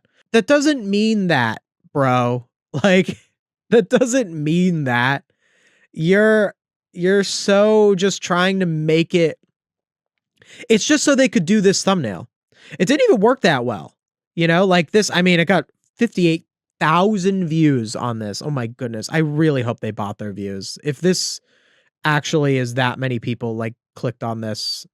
I mean, I'm sure plenty of people like in the thousands would have clicked on this just because it's that shocking.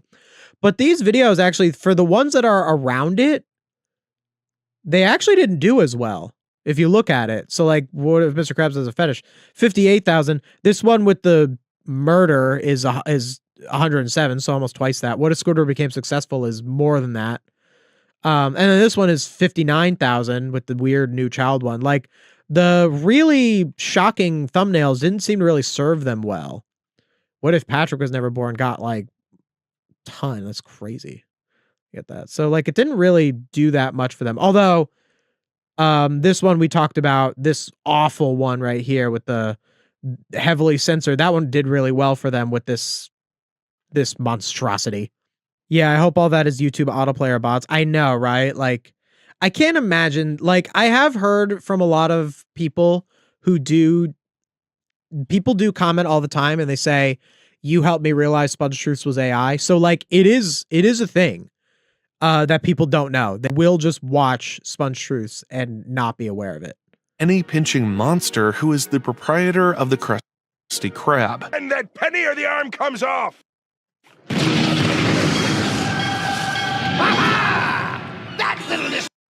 Wait, that's such a weird example. So they go, he's Penny Monster Pincher, who is the proprietor of the Krusty Krab. And that penny so they're saying he's greedy, but they use this frame. So they start with this. or the arm arm comes off.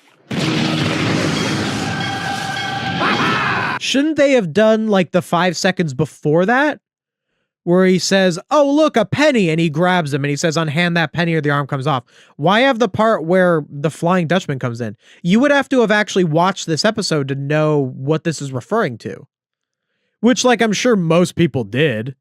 But, like, that's just so weird. It's such a weird choice. That little display of parsimonious penny pinching just earned you a nice little spot in Davy Jones' locker. Why have so much of this dialogue? For eternity!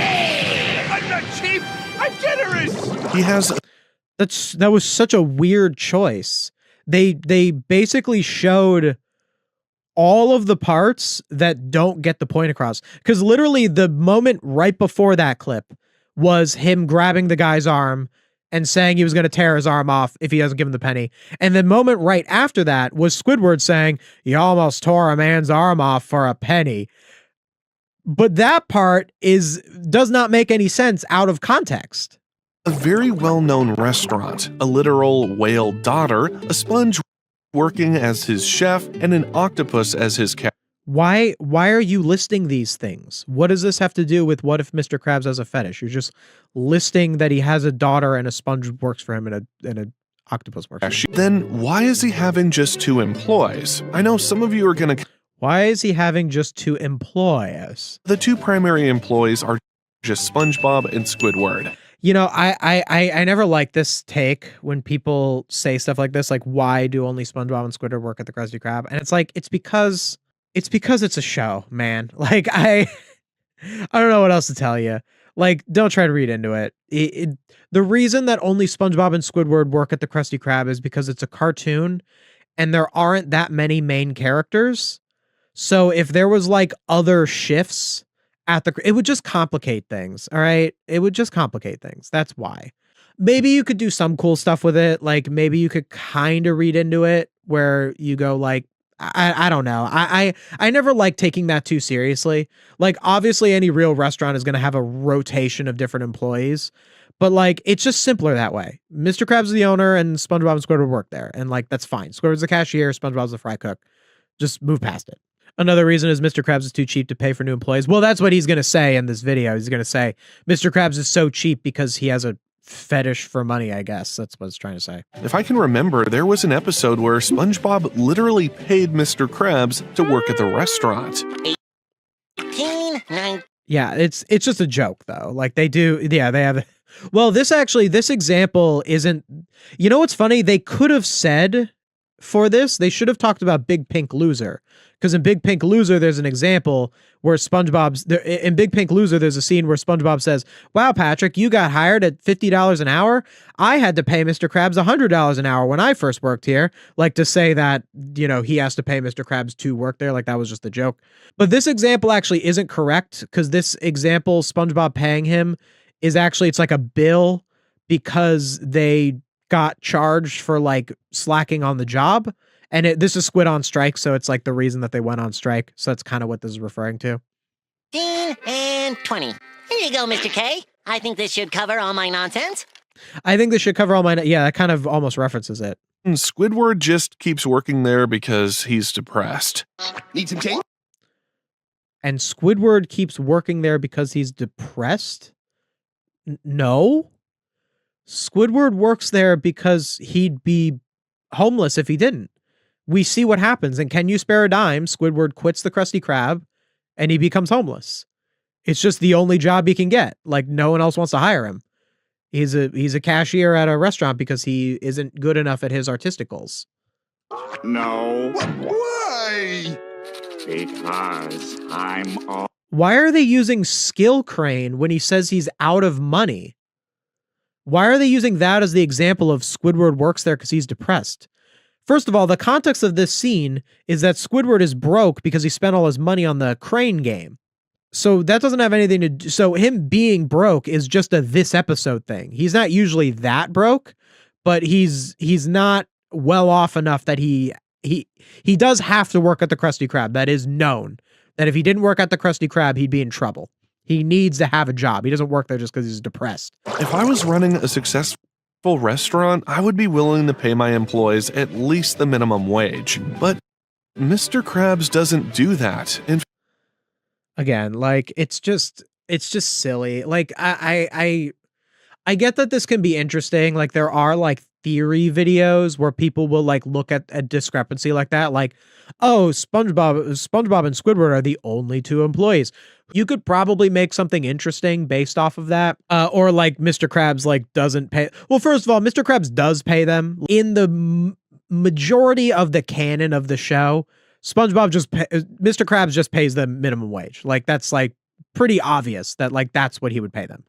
I don't really see why we would really think differently. You know, he like doesn't pay them or he makes them pay him because of a couple one-off jokes. Like I just don't see it. And he's like, I would pay my employees at least minimum wage. In fact, when we watched him for the first time in the series premiere, Help Wanted. And also like, yeah, like that just means he's greedy though.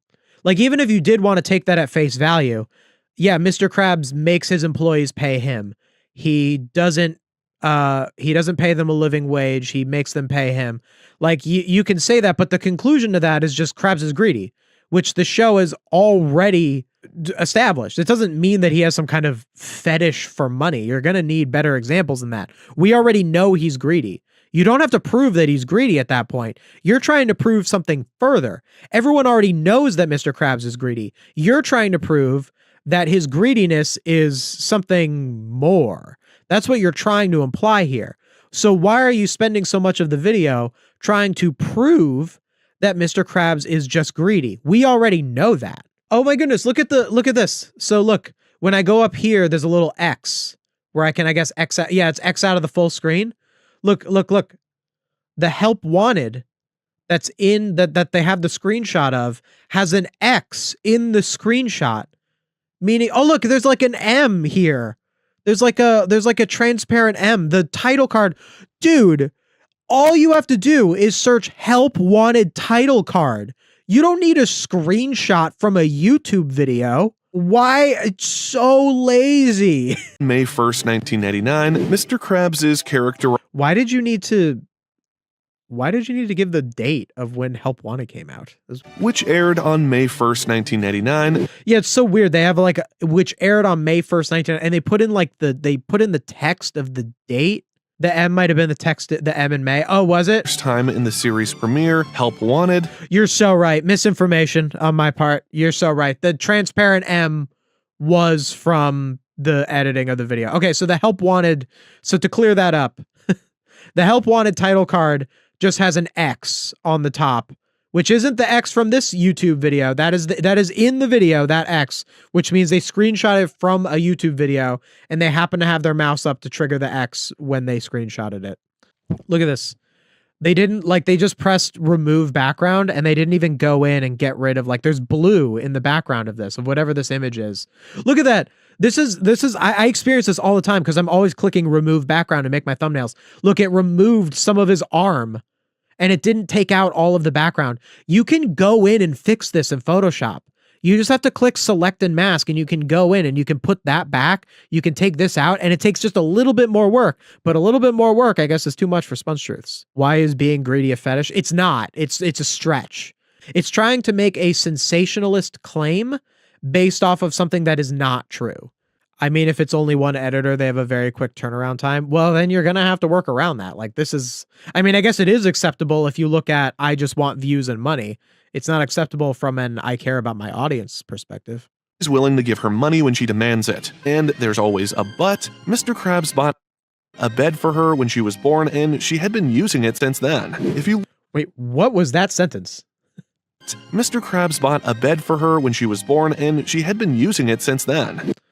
Mr. Krabs bought a bed for her when she was born, and she's been using it since then. What is this as evidence for anything? Yes, he bought his daughter a bed. He's not so cheap that he wouldn't buy his daughter a bed. Because that would be really messed up. There are probably parents out there that are so cheap they don't even buy their kids a bed, and that'd be really messed up. But they wouldn't want Mr. Krabs to be so cheap he doesn't buy his daughter a bed, because then he'd be an abusive parent. and that would make him too unlikable. You know, like he's cheap, sure, but like, yeah, he bought his daughter. What does it have to do with anything? If you love your daughter more than your money, wouldn't you buy her AI misremembering the mattress episode. Well, to be fair, that was Mr. Krabs' own mattress. So Mr. Krabs having a bad mattress, a lumpy mattress for himself, that doesn't reflect badly on him as a person. Whereas if he didn't buy his daughter a mattress or bought her a bad mattress, he would come off as an abusive parent. But if he chooses willingly to sleep on a lumpy mattress every night, because he's too cheap to buy himself a new one, then like that doesn't make him a bad person. It just makes him irresponsible. a nice bed every few years? This makes me think that he just gives Pearl money when he is forced. Are you serious? Is this wait, this doesn't make any sense. What are you talking about? What is this evidence? Mr. Krabs bought a bed for her when she was born. I'm sorry, source on this? What do you mean bought a bed for her when she was born? They showed a shot. Look at how misleading this is. Mr. Krabs bought. So look, this is a shot from an early season episode. I don't know what episode it is specifically. Probably like season 4 or 5. It's before the show was HD. So they use an early season episode. A bed for her when she was a baby. Was born. And the shot is Mr. Krabs holding Pearl as a baby with no bed in sight. I would assume that Pearl would have a crib at that point, actually, not a bed. So you don't buy babies' beds also. And she had been using it since. She had been using it since then. Well, you don't know that. Like, SpongeBob has the same bed throughout the whole show. It's a cartoon. In a cartoon, characters usually have the same bed throughout the whole show. They're not gonna, like, what is this evidence? Buy her a nice bed every few years? Wouldn't you buy her a nice bed every few years? Ah, yes. Why doesn't this cartoon show have a character have a new bed every couple of seasons? A character whose bedroom is not shown very often, by the way. I don't know, man. Maybe because cartoons don't, like, you might as well just say Mr. Krabs is cheap because he doesn't buy Pearl new clothes because she wears the same shirt all the time. Like, you might as well say that. Like, that's not evidence of that.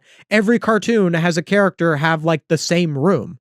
Unless there's a specific status quo change in the show. Actually ridiculous. Sponge source, trust me, bro. I've only had 2 beds in my entire life. Ah, yes, I also get a new bed every few years. Yeah, that doesn't mean he's cheap. What are you talking about, man? Mr. Krabs does not, like, neglect Pearl. That is not a thing.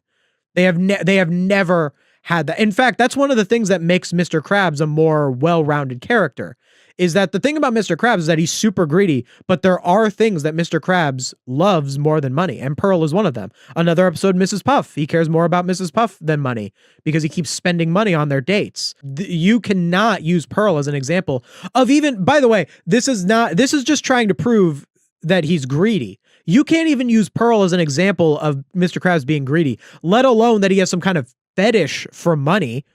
What are you talking about? He's greedy and cheap, but at least he loves Pearl. Yeah, like, you can't have a cartoon dad like Mr. Krabs and have him, like, neglect his daughter because he's so cheap. The audience would hate him. We would never forgive him. He can sell SpongeBob's soul for 62 cents.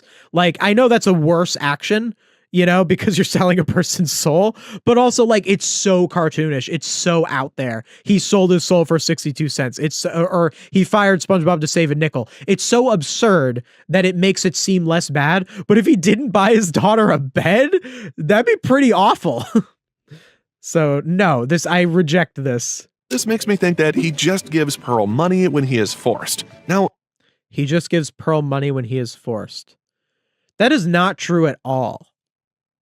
When does he give Pearl money? Does he do that a lot? Right? Yeah, I want an advance on my allowance. How often does he give Pearl money? The only instance I can think of is the algae is always greener.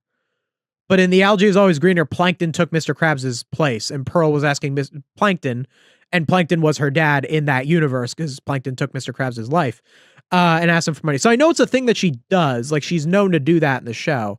But he's not forced to. Like, Pearl doesn't force him to. Like, I guess maybe he gives her money because she would cry and, like, he doesn't want to hear her cry, but that's not forcing him to. Maybe it's a little bit, manipulative on Pearl's part, but I don't know. Maybe Mr. Krabs should give his daughter some money from time to time, so she can go to the mall or something. I think that's a nice thing to do. So I'm on Pearl's side in that. Don't worry. I don't think she's being manipulative or nothing, but he's saying she's being manipulative.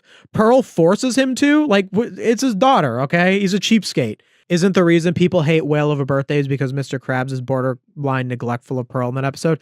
Yeah, a little bit. The question is whether Mr. Krabs' obsession with money is merely a comedic exaggeration, or does it point to a deeper psychological attachment? It's both. It is a deeper psychological attachment. It's both of those. Those things are not mutually exclusive. The cartoonishness of Krabs' greediness makes it easier for us to enjoy the show because he's doing these absurd things with greed, but it also makes a comment about greed. It makes a comment on how greed can alienate you from people, how greed can turn your workers against you, like in Squid on Strike. This is why I love Friend or Foe as a backstory to Mr. Krabs. Mr. Krabs grew up poor in Friend or Foe, so the reason he's really greedy is because he grew up very poor, Or the backstory about when he was at the beach and his father gave him $1 and he loved that dollar and he spent it on a soda. These are emotional reasons why Mr. Krabs is greedy. It could be both of those things. It's not a fetish though. Friend or Foe isn't canon. It's all over the place. I know. It contradicts itself. I like to think of Friend or Foe as canon. I would not argue it's official canon. But when I watch the show, I enjoy thinking that Friend or Foe is canon because it makes Krabs' greediness feel more human. It makes Krabs and Plankton's relationship feel more meaningful to me. It makes Plankton's motivation to want the formula more meaningful to me. I prefer it as if I worked for SpongeBob, if I had control over it, if I was leading the writer's room, I would want Friend or Foe to be the established canon. TBH, I think the war also helped cause Krabs' stinginess. Good point. Yeah, good point. If you're in the Navy, you're at times, rationing your food, living in squalor. Yeah, I feel like being a veteran could have that effect on you afterwards. I could totally see that. Absolutely, that's a great point. All greed is driven by the perks, luxury, power, and the... Oh, holy AI. Can I say something? So this video's old. This is a year old. I hate to say it. I'm feeling a little nostalgic. Is anyone else feeling a little nostalgic for this? Come on. I miss when AI images looked like this. This video is January 31st, 2025. So this was the best AI could do with images back then. And the reason that I say that is I mean, obviously AI images were bad back then too, but when they were this blatantly awful, at least people didn't want to use them. You had to be really bold to use this in a video, as opposed to modern AI images where you have to really look at them. They still look like garbage. Any AI image is going to look like garbage because it's not going to have human intent behind it. But at least with this, I'm nostalgic for the absurdity of it all, that it just it did this, it gave him long legs. All the money is going into it. What are these things with eyes, the champagne bottles? It's just and I knew back then, I knew that AI was bad back then because I knew it was going to get worse than this. I knew when I saw this that eventually they're going to make images that are going to be harder to tell. They're not going to be as absurd. But I mean, I miss this. At least when they looked like this, we didn't have to be on our toes all the time, because you could just be like, oh yeah, it's an AI image. People want money for mansions, luxury trips, and Bugattis. False. Andrew Tate. Oh my God. Is that really? What color's your Bugatti? Wait, that's such a bad example. Luxury, power, and the status that wealth can bring. People want... Okay. You're all over the place. You're all over the place. Greed is driven by perks. It kind of is, it kind of isn't. So if greed was driven by perks, you would probably be a little bit frugal. There are definitely greedy people where they could, really pinch pennies and all that because they want to buy a nice house or they want nice things. They want the perks. Sure. That could make you greedy, but the kind of greed that Mr. Krabs is, and I guess it's going to make that point. The kind of greed that Mr. Krabs is psychological. What color's your Bugatti? I mean, the reason that the Andrew Tate was such a bad example is that someone like Andrew Tate isn't rich because they want Bugattis or whatever. Someone like that is rich because they have a hole in their heart. No one loves them. So all they have is, I want this number to be higher because it says I'm better than other people. That's what, these people who are You know, these people where it's like they're so rich, you know, if I had their money, I would just like retire to an island forever. Like, yeah, like maybe I should rephrase that. Maybe being rich and retiring to an island forever is not what people want to do anymore. You know, if I was just rich, I just like retire and I just like chill forever. I mean, I guess if I was rich, I would still make videos if I was rich. I just would hire a lot of people to do a lot of the editing, but I'd still make videos if I was rich.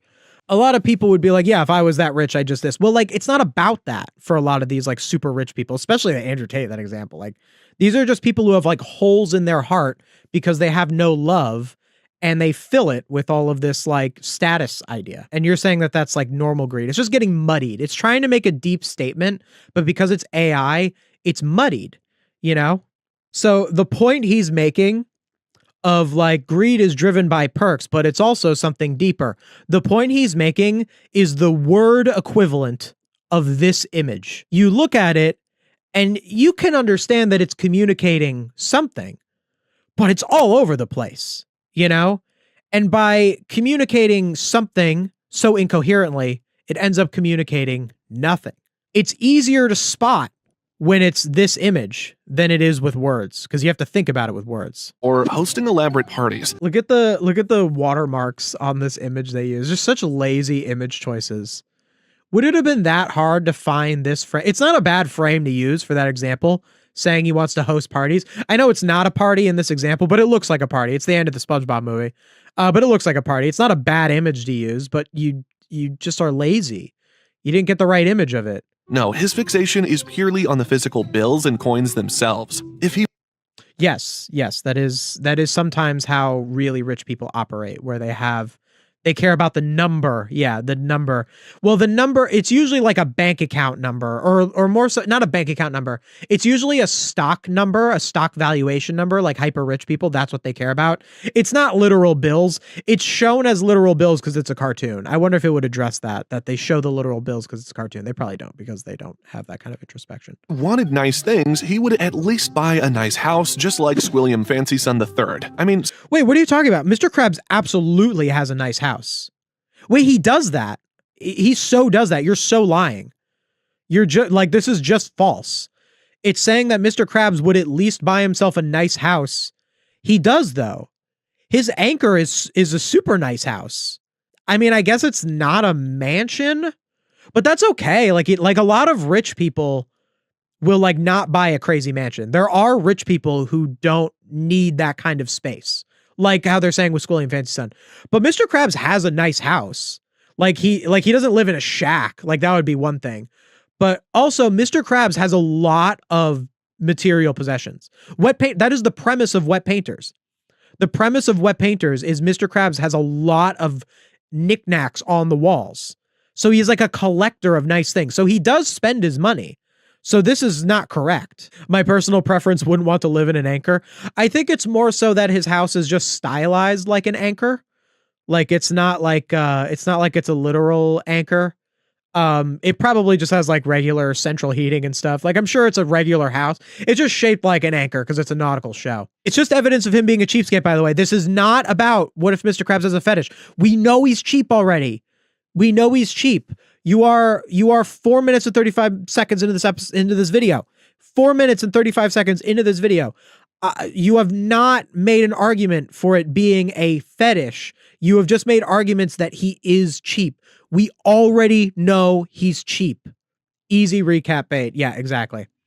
So now he's talking about the lost mattress, and he's saying that the lost mattress shows that he's cheap because he doesn't buy himself a nice mattress. That is true. That is exactly what the episode communicates. While Mr. Krabs, as I said before, I think he does have a nice house. I don't think he has a bad house for like what he is. He does willingly not choose to. Well, actually, does the lost mattress communicate that? Is Mr. Krabs' mattress uncomfortable because it's old, or is it uncomfortable because it's where he stores his money? Because I don't think it's because it's old. I think that the joke of the episode is Mr. Krabs puts his money in a mattress instead of in the bank, because literally he's never heard of a bank. That's the actual explanation. Squidward says, haven't you heard of a bank? And Mr. Krabs just says no. That's literally it. It's not that he doesn't trust banks. He's just never heard of the concept, which I think is very funny. So we are at 4 minutes and 26 seconds in. Let's just see how much of it is just recapping the lost mattress. 5:30. Okay, it's like a minute. Okay, it's like a minute. Seems like it's about a minute until the next First episode. In this episode, SpongeBob and Squidward arrive late for their jobs. Of course, SpongeBob is paranoid and distressed. No reason to say that in a recap of the Lost Mattress. Of course, SpongeBob is paranoid and distressed. I thought we were talking about how Mr. Krabs has a fetish. What does this have to do with SpongeBob being paranoid about the Krusty Krab being closed when they get there? The horror, it's unspeakable. Don't you see, And they use the clip too. Squidward? It's closed. What's the point of that? Why? He's probably thinking, I will sell my soul only to make Mr. Krabs forget that I was late today. We will get Oh my god, why are you talking about SpongeBob's behavior? to the soul part later. Now, the shocking surprise is We will get into the soul part later. Yeah, because you're gonna say that he sold SpongeBob's soul for 62 cents. I know. that the Krusty Krab hasn't opened yet. Even Squidward is mildly curious at that point. Why are you talking so much about the Krusty Krab not being open? This was 30 seconds of the recap. Look, 35, almost 30 seconds of the recap is just about that first scene. And then they talk about the mattress part, and then they get to the next episode. Mr. Krabs What? arrives a few moments later, but he's very cranky. And he hurt his back because he kept sleeping on an old, lumpy mattress. That was where you could have started the recap. He even admits that sleeping on this mattress is like trying to sleep on broken coral. The man could You don't need that. He even admitted that sleeping on it is like sleeping on broken coral. Shows an image of broken coral. They find excuses to put in more edits. I think that helps with viewer retention. Maybe I should do that more. I don't know. Well, I feel like the reason that I don't feel like I have to do this, and SpongeTruths does, is that I feel like my videos are interesting because of what I'm saying. So I don't feel as much like I have to overcompensate with over editing. Whereas with SpongeTruths, they have to have something like moving in every 5 seconds because what they're saying is not very interesting. So that's how it keeps people's attention. I'd be curious to see what their viewer retention looks like per video, if it's similar to mine or if it's more. I mean, they get more views, so that probably would mean that it would be more, but also they have like more subscribers. My theory is that SpongeTruths doesn't bot too many of their views because I think you'd get in trouble for that, but I think they bought enough views and enough comments to push it in the algorithm a little more than it should. That's my theory. That's completely conjecture. I don't know if that's true, but that's my theory of why these videos get more views. I don't think the population is dumb enough that these videos would get that many views otherwise. I really don't believe that. could have just bought a new mattress, but no, he just wants money coming in. Wait, that's not correct. I don't think that's correct. I haven't seen this episode in a while. I think the reason that the mattress was uncomfortable wasn't because it was old. It was because his money was in it. I don't think the mattress itself was uncomfortable, right? Or was it both? Like, I think that SpongeBob, Patrick, and Squidward think that it's because it's old, but it's actually because his money was in it. I haven't seen it recently enough to be able to say. Not going out even if it means hurting your back for years. You could say that he's frugal, but honestly, I disagree. This is someone whose connection to currency is oddly personal. Remember cash? I mean, you're saying the same thing, though. You're acting like the mattress thing means something more. Like, what SpongeTruths is implying is the episode is saying that he's not cheap, but I think it means that he is cheap. No, man, the episode is saying that the reason he didn't get rid of the mattress is because he's cheap.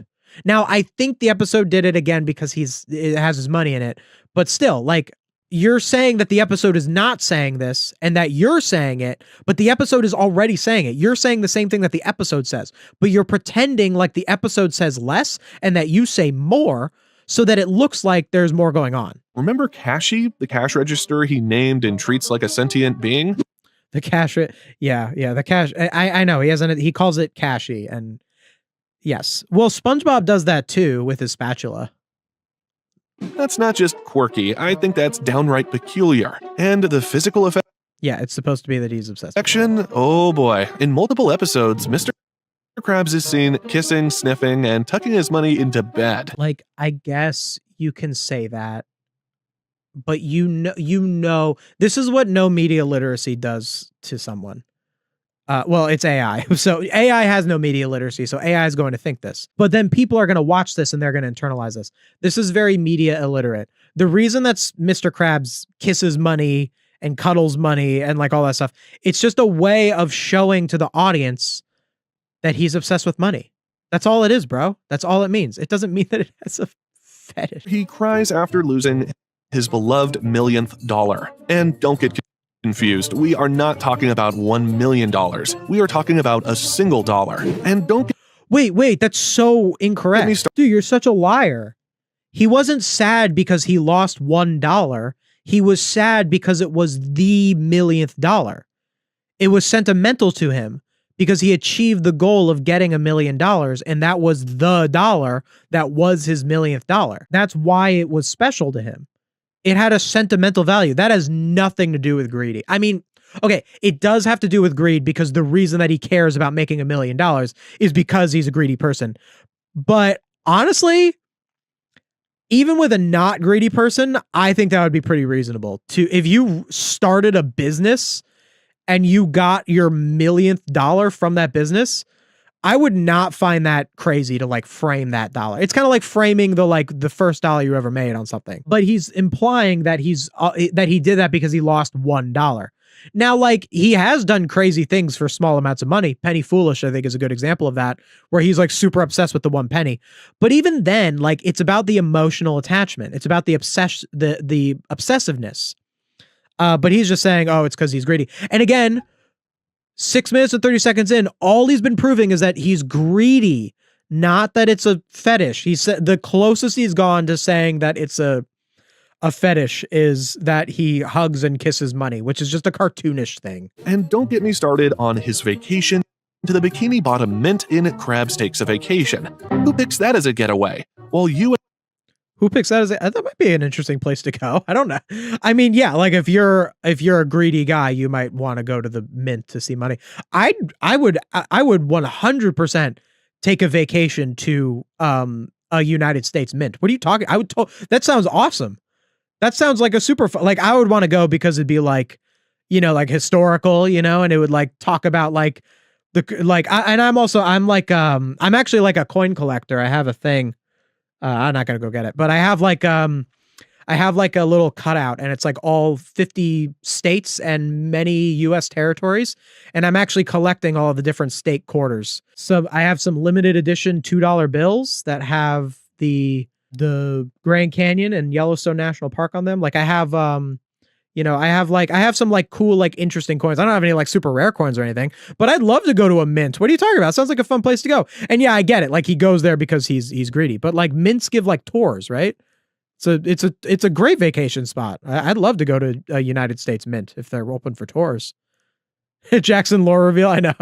Yeah. A coin collector. Not a huge coin collector. I'd like to get into it more. I would go to sunny beaches. Mr. Krabs risks his life crawling inside a coin press machine. Tears up. We would go to sunny beach. That's so rude.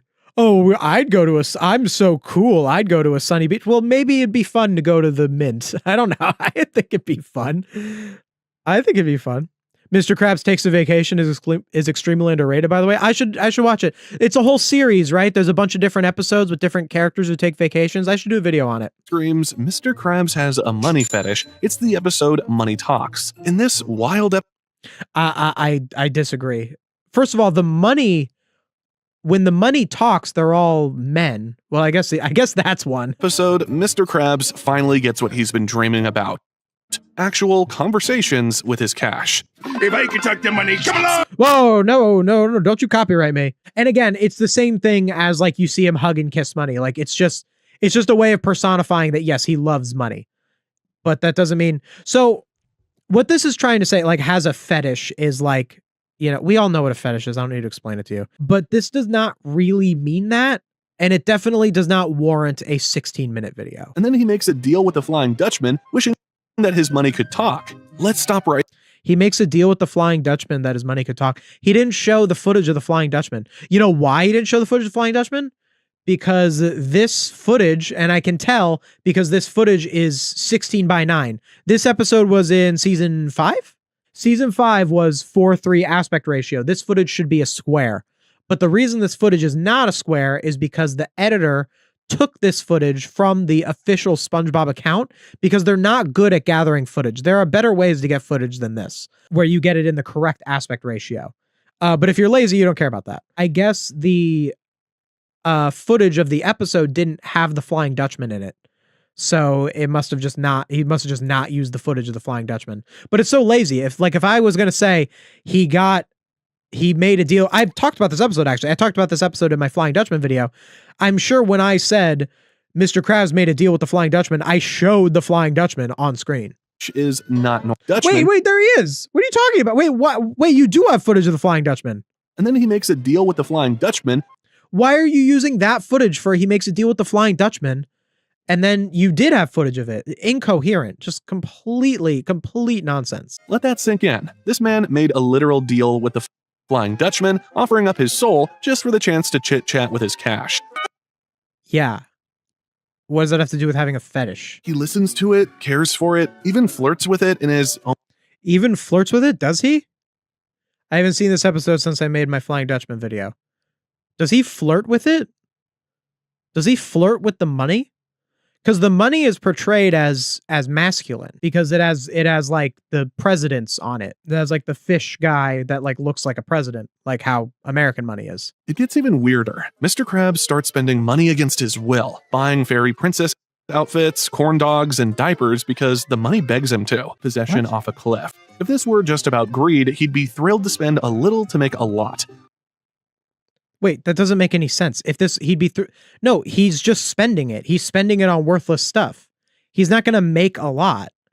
What does that even mean? That's incoherent. I haven't watched this episode in a while, but I'm fairly certain he does not flirt with his money. I'm pretty sure he doesn't.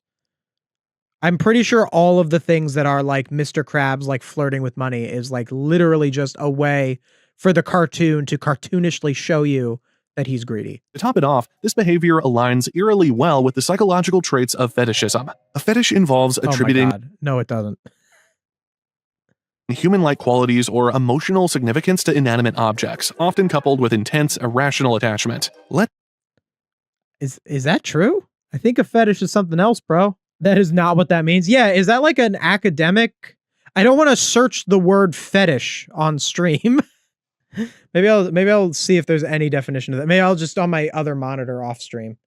So for fetish, it has two. I just searched fetish definition. So in dictionary, it has two definitions. The first definition is the one that we know, the one that we're thinking of.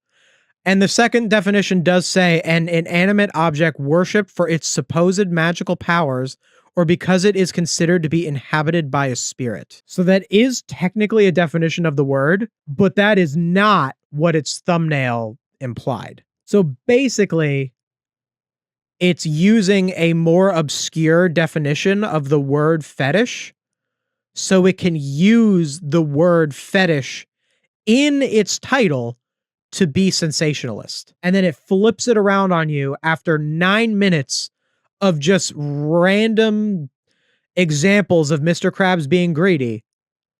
It then gives you the lesser known definition it's working with. So it's like technically correct, but colloquially it's incorrect. Like that is not what we think when we hear the word fetish. What's the root cause of this fetish? To figure it out, we have to understand money is far from financial. But what's the root cause of this fetish? So this image, they use this image already. Look at this image. So see how his shirt is filled in? He's fully colored in. It's not perfect. You can see like kind of some edges there. It's not perfectly edited out of whatever background was there. But they used the same image before. There it is. So look at this. This is the same image as before, but this one, the remove background function removed some of his shirt. But the same image is later, and it's not like that. This is the same image. How does that even happen? You have do you just have a folder with two images of this same Mr. Krabs, one of which is worse edited? Why not just use this one back there? I hate the idea that a big chunk of his views are iPad kids glued to the long yapping and quick cuts. Yeah, that makes it all the more sinister that the thumbnail and the title of this one is what it is, because that's got to be an explanation for what their views are. A little kid, an iPad kid, probably isn't really going to enjoy my videos.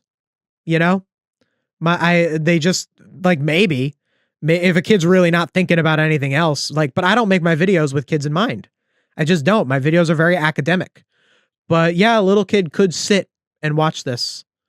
And that's really messed up. Yeah. Any parents in my audience, keep a close watch on what your kids are watching, especially on like a YouTube kind of thing.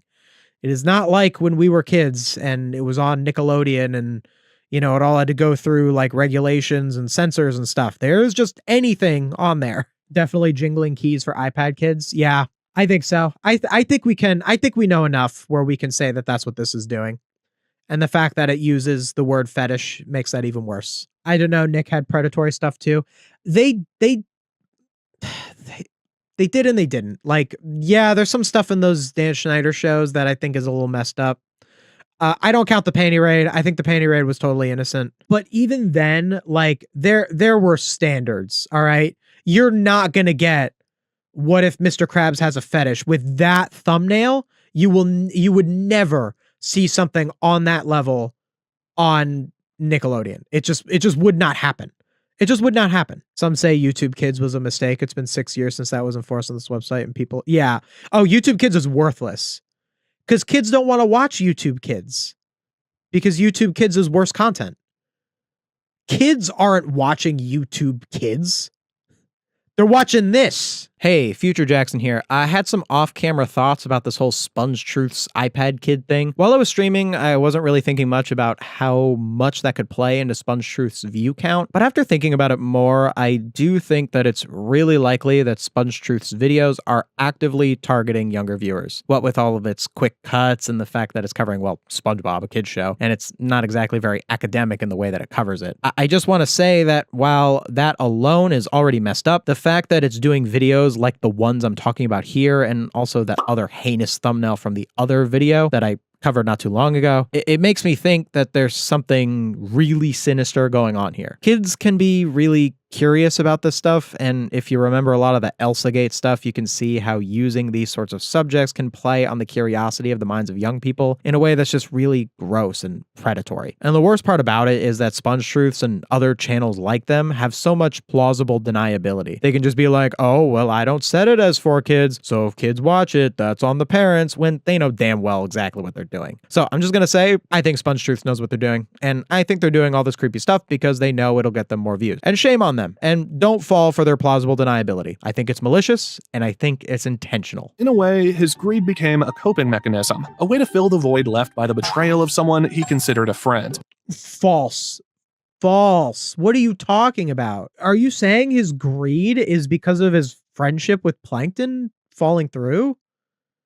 That is absolutely untrue. Like, I don't think he feels nothing towards their past friendship. I think Friend or Foe is a moment where, yeah, Friend or Foe is kind of a touching moment where Mr. Krabs, like, kind of embraces Plankton as, like, yeah, I remember when we were friends. And Plankton's the one who actually is cynical about it because Plankton just is pretending to be like, let's be old friends again, just to steal the formula. But Krabs was being genuine in that moment. But that does not mean, like, Krabs is not greedy because of his friendship with Plankton. That is a complete stretch.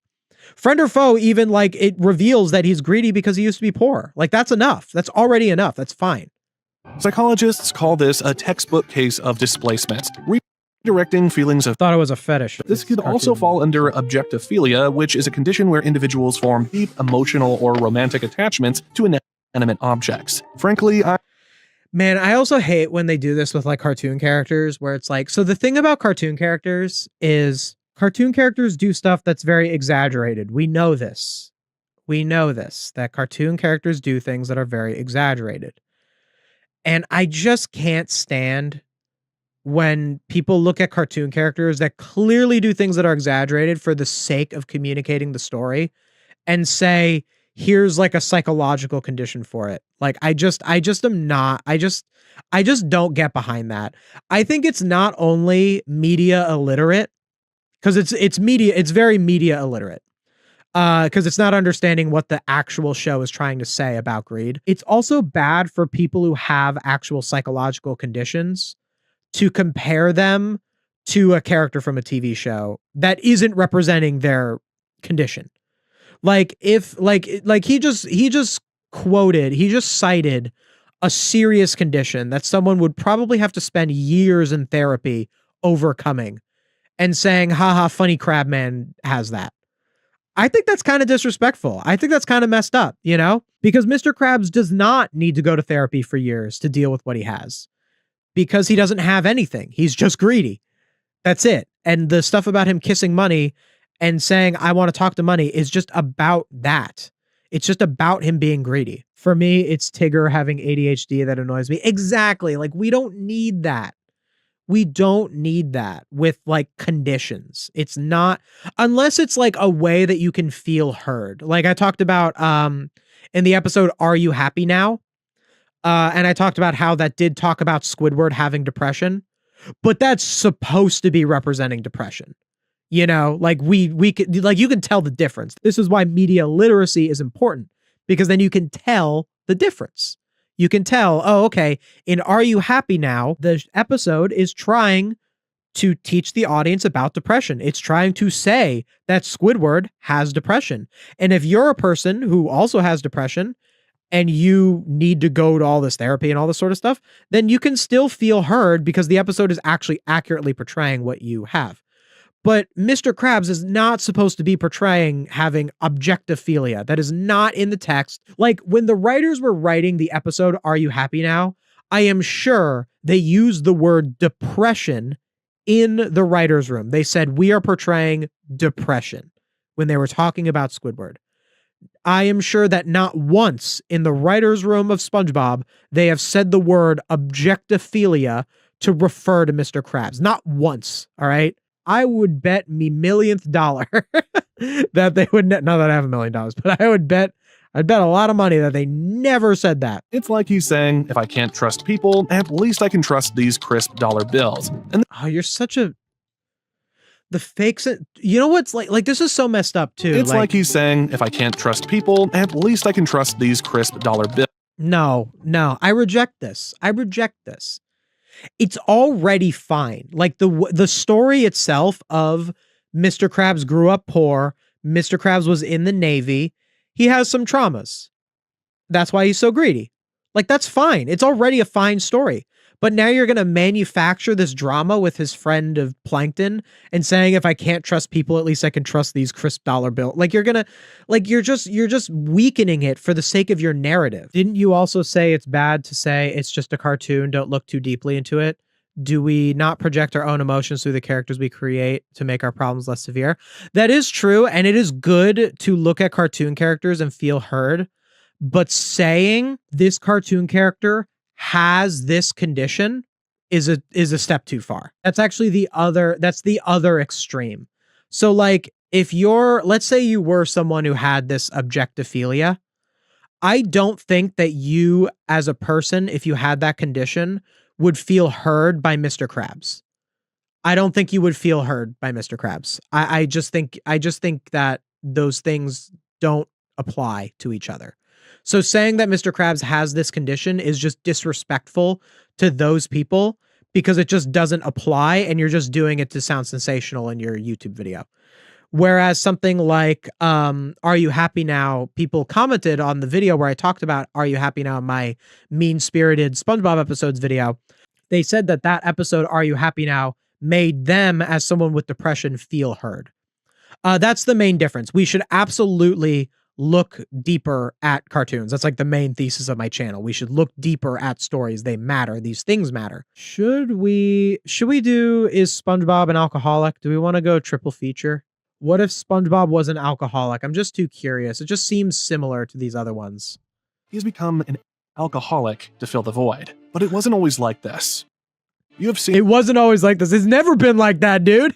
it all starts with Mr. Krabs. He had always been, This is another fanfic. it started with the missing checks. SpongeBob had It started with the missing checks. What? salary. Boy, the honor of working here is your salary. What? They're just writing like scenes. Wait, but SpongeBob doesn't care if he gets paid. This is well established that SpongeBob does not care if he gets paid at the Krusty Krab. I would say that canonically he does get paid. I would say that the parts where Mr. Krabs is like, you need to pay me to work here, I'd say that those are just like one-off gags, or like Squid on Strike, like just like but I'd say like in general he does like get paid. But SpongeBob also doesn't care about being paid, so I don't see why this would be a good start for this. Noticed the way Mr. Krabs treated him differently from Squidward, not with more respect, but with more control. The endless praise, everything he had believed in, his job, his friendships, his place in Bikini Bottom. No, man, SpongeBob's not that self-aware. He wouldn't like feel broken by that. It also doesn't make any sense. I don't think Mr. Krabs would say money, the honor of working here, is like enough pay. Like that just doesn't seem in character for him. I know that there's like a couple one-off jokes and like little moments that like imply that like Mr. Krabs doesn't pay them, but like, come on. Bottom felt like a lie. Mr. Krabs had used him. Sandy had left him behind. Even where did Sandy come from? Sandy had left him behind. Squidward's insults, which he used to brush off with a laugh, suddenly felt personal. A cold. Oh, so you just manufactured things that are completely out of character. You would expect that Patrick would try to help his friend realize that alcohol isn't the solution. However, I can't believe this is a video. I can't believe this is a video. So ridiculous. Does alcohol even exist in SpongeBob? Like, I mean, I guess it could. Like, you just would never see it because it's a family show. I know they have the ice cream in the Goofy Goober scene in the movie. He was actually a small part of the reason for this. I wonder if SpongeTruths creators have actually watched SpongeBob properly. It's on pretty good authority that they haven't. So this is literally just like any kind of random someone becomes an alcoholic story, but just like putting SpongeBob images over it so you can put it on your SpongeBob channel. That's literally all this is. This was the next night he drank again. My God, who watches this? It's got to be kids, right? This has got to be a kids thing, right? Kids watching something edgy. I bet that's how SpongeTruth gets his views. But then work became unbearable. The mornings were too bright, the customers too loud. Mr. Krabs. Wait, why would he still work there? I thought he wasn't getting paid. Wouldn't he just quit at that point? He had come to know that SpongeBob was drinking. Oh my God. So that's all this is? Is that all this is? It's just a weird fanfic about like SpongeBob getting drunk. That's all this is. Man, like, could this have been a fun video? I think there could have been a good version of this video, to be honest. I kind of reject the first one we watched in this stream, which was the what if SpongeBob and Sandy had a baby. Like, I kind of reject that as a video concept. I think it's just like there kind of isn't really anything that you can really do with it because the show would really never make it happen. So you wouldn't be able to do much. But like, I don't know, maybe you could have made this like a fun theory or something. Like maybe you could have been like, yeah, in the Goofy Goober scene in the movie, he gets drunk off of ice cream. So we know that ice cream makes him drunk. So like here's some like SpongeBob episodes where like he's actually like just zooted the whole time. I don't know, man. It could have been something better than this fan fiction crap. Wait, I thought Mr. Krabs didn't pay him. Didn't you establish that at the beginning of this fan fiction? That Mr. Krabs said, I'm not paying you? Wouldn't that just solve everything then? Wouldn't Mr. Krabs just then have to pay him? Wouldn't that fix it? He was fired. SpongeBob, you're fired! The words should have hurt. But as SpongeBob stood there, wobbling slightly... This one's funnier than the Sandy one. I think it's more of like a so bad it's good thing. The Sandy one was just dull, to be honest. Like at least this one is like just past that absurdity. SpongeBob, Patrick said, voice softer than usual. You don't... With the text coming in. Voice softer than usual. So fan fiction-y. SpongeBob let out a bitter laugh. You don't get it, he muttered. None of you do. It's actually like putting like dialogue, and it's just like the AI voice reading like this dialogue. Like at least, I mean, I don't like when AI like impersonates the characters either, but like at least that would have been something. Like it's just like a weird awkward bedtime story. You don't get it, he muttered with the AI voice. None of you do. Squidward rolled his eyes. Oh, please. Bro, this is a character AI chat. Is that what it sounds like? If anyone's ever used that, is that what it sounds like? It wasn't that easy. SpongeBob didn't want to admit that he needed help. Bro, you know, this has to be made by AI, because if a person was making this, I feel like even the person with like the least amount of integrity would like get to this point when they're writing the video and they'd be like, what am I doing with my life? You know, like at least when it's like AI, it's just like you just type it into a thing and it like does the voice. I mean, I guess the editor is sitting there, but the editor's hired, you know. But I think if like you were the person who was making this, you'd have to be like, what am I doing with my life when you get to that point? Are we done with This time, Is this enough? SpongeBob exactly what Covery wasn't going to be smooth. SpongeBob's hands shook. For months, the Krusty Krab standing up wasn't right. First time ever, he cooked. A Krabby Patty sizzled, the ingredients mixing into perfect harmony of flavor. All right, whatever. The ingredients mix it. Yeah, whatever. So literally, like, and you know what else? Like, just to give one more point to it, like, you say your video is what if SpongeBob was an alcoholic? Okay, already that's like really dumb. But like, you don't actually talk about anything to do with addiction either. Like, that is also an indication of how low substance this stuff is. Is the video? It just says, okay, so SpongeBob didn't get paid at the Krusty Krab and he felt insecure and he started getting drunk. And then he got fired from the Krusty Krab. And that's it. And then Squidward and Patrick were like, bro, stop drinking. And then he did. And it's like, well, that's not really what happens when someone's an alcoholic. Like, you have to like go to like rehab, and there are other deeper psychological things at play. Obviously, like the answer to this is like, there's no way to do this as a SpongeBob video. There is no video of what if SpongeBob is an alcoholic, you know, unless you just took some scenes like really overly seriously and were like, yeah, he's drunk because of the Goofy Goober scene. Nonsense. It's absolutely nonsense. This thumbnail, I cannot for the life of me guess what this video is. What if modern SpongeBob used the classic narration style? And we have 1999 and 2023 with the arrow. Why 2023? It's 2026. Is it that the episode that they're talking about aired in 2023? It just feels weird to say 2023 as like modern when like, yeah, I guess that's still modern. It was only 3 years ago, but it's still not now. Like, you know, usually if you do like a thumbnail where it's like a year and it's like going back to a year, the year you want to put is the year that it currently is, not the year that was 3 years ago. It almost makes the video seem like it was posted in 2023. Like, I know I can see like 7 days ago, like it was posted this year, but like if I was just scrolling past thumbnails and not looking at the 7 days ago and I saw something that said 2023, I would think that it's an outdated video. So let's just see what this is, because I have no idea what it even is. Modern SpongeBob is just shallow compared to the classics. Hey, I call modern SpongeBob shallow all the time. Everything was louder in comparison. The references are meh. And let's not forget the biggest flaw of all, the flanderization. Wait, look at this. Everything was louder in comparison. Everything was louder in comparison. They're referring to modern SpongeBob. Modern SpongeBob is louder. This shot is from Nasty Patty. This is season 3. They don't know. The references are meh.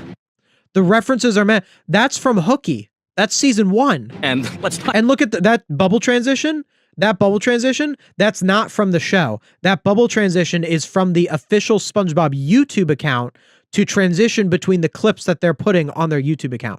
Forget the biggest flaw of all. Forget the biggest flaw of all. The flanderization. The biggest flaw of all, referring to modern SpongeBob shows 3 clips that are from classic SpongeBob. Embarrassing. That's embarrassing. And you know why they think that this is modern SpongeBob? Because it's the aspect ratio. It's 16:9 aspect ratio. But the only reason that this is 16:9 aspect ratio is because that's how it's presented on the SpongeBob YouTube channel. Whereas this episode would usually be a square in its aspect ratio. They used clips from classic SpongeBob while criticizing modern SpongeBob. That is so confusing. That episode is the Haunted Bucket. So I'm thinking, The Haunted Bucket. Oh, that's funny. I liked this episode. I spoke positively of it. Why are they releasing a video about a Halloween special in March? It's weird. Not as in a spooky episode released at Halloween, but as in celebrating Halloween as the setting of the episode. Like I Was a Teenage Gary, those were Halloween special episodes, but it's not about celebrating Halloween. Wait, the only other two that was Halloween weird. themed, those were Halloween special episodes, but Why is it rock bottom footage? This isn't I Was a Teenage Gary. This is rock bottom. we can see that the Krusty Krab has gone all out with its decorations, to the point that it almost feels too bright to be spooky. Too bright to be spooky. I thought this looked great. It's a weird criticism. Too bright to be spooky. I mean, it wasn't really supposed to be spooky.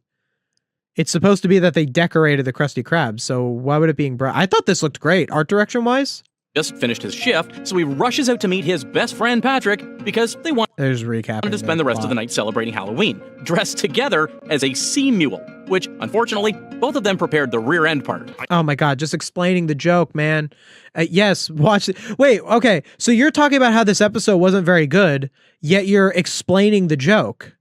I thought it wasn't a good episode, dude. Why are you stealing its joke then, if it's so bad? See, you're both dressing up as idiots for Halloween this year. Then they tell Squidward every little detail. I guess you must have liked that joke, because you used it in the clip. The whole setup for the plot feels somewhat forced. It was as if you could really read the writer's thoughts behind the opening scene. Like, oh, let's make the three of them go to Spooky Chum Bucket for Halloween. Yeah, but for what reason? Maybe let's make Squidward irritated by them. So he told him to go. That's not really forced at all. That's not really a criticism. It's funny because I say stuff like that a lot, but I didn't say that about this episode. But I do say a lot like, this feels forced. This communicates that the writers didn't like know how to make this happen organically. Like I do say that a lot. So I feel like the AI gets a little bit of that from me. I didn't say that about this episode. Because I didn't think that that was forced. Really understand why they have to go to the Chum Bucket, except for the fact that, well, they're stupid and pretty easygoing. Now, there are... Wait, but didn't Squidward say that it was haunted? It's just getting the details wrong. To give you guys a clearer picture, I'm going to compare this to the episode Club SpongeBob, another episode that revolves... That is a lot of my formula. I will compare to a classic episode. I do that a lot. I'm probably not the only person who does that, though. Revolves around the three of them going on a wacky adventure that actually feels really natural. They don't go on a wacky adventure in Club SpongeBob. They get stranded. I guess you could call it a wacky adventure would be that they go like to a place specifically for an intended goal. They more get stranded. It's not really a wacky adventure. It's one of the better examples of their classic narration style in season 3. Wait, what does that mean, narration style? Am I missing something? I thought when it said narration style that it would be like the narrator. Like, what does that mean, narration style? That's very incoherent. I'm curious, how do you correctly recap an episode? Yeah, so if you're a creator and you are talking about an episode of a show, you will have to do some kind of recapping. Absolutely. This is always the case. Basically, as a creator, you need to be aware of how much of your script is saying what the plot of the episode is and how much of it is your thoughts. This is what's known as transformative content. The part of the content that is transformative is the part that you create. So let's say I am talking about Club SpongeBob, and I say that Club SpongeBob is a commentary on religious thinking, because that's kind of what Club SpongeBob is about. It's about religion and the magic conch. They worship it like religion. So when I say SpongeBob then pulls out the magic conch and asks it a question, that's me recapping the episode. But then when I say Squidward being a non-believer is analogous to a non-believer in real life, that's transformative. That's my observation. So when you write a script, you should probably have, there's really no magic number for it, but I would say the recapping shouldn't be more than 10% of any given video, saying what's happening in the plot. And where your recapping is should be in between observations. And most importantly, if you recap something in an episode, it should be absolutely relevant to your point. So SpongeTruths and No Villains Are Safe that we looked at last week, they do this where they will constantly recap parts of the episode that have nothing to do with their point. I'll give a good explanation of like bad recapping and good recapping.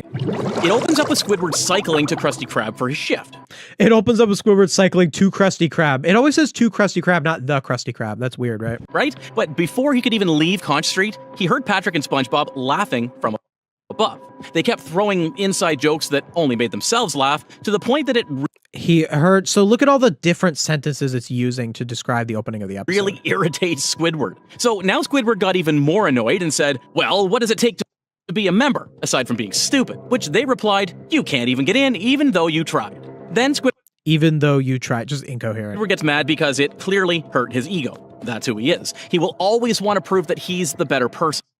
So he climbs So it's just saying, describing the character, up the vine recapping, and forces recapping, himself inside. After that, Squidward will try to get himself out by grabbing the stalk beside the clubhouse, pulling everything near the ground, and catapulting the three of them to the kelp forest to begin their adventure. To begin their adventure. Okay, so look at that. So this is the description of the beginning of Club SpongeBob. It took... Crab for his shift. All right, 4:24 to 5:20. So let's say it was a minute. It took them 1 minute to describe the opening scene of Club SpongeBob.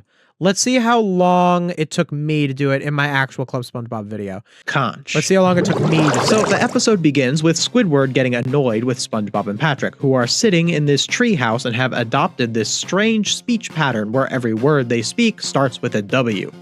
Okay, so I emphasized the speech pattern. So the reason I emphasized the speech pattern is because this was about how this episode talks about religion. So the reason I emphasized the speech pattern with the W's is because that comes up later where I talk about how it's in-group, out-group mentality, how religions will do similar things like with speaking in tongues and stuff. So that was why I pointed that out. Hey, look, it's Woodward. This immediately establishes a sort of in-group. Already. Okay, so already, look.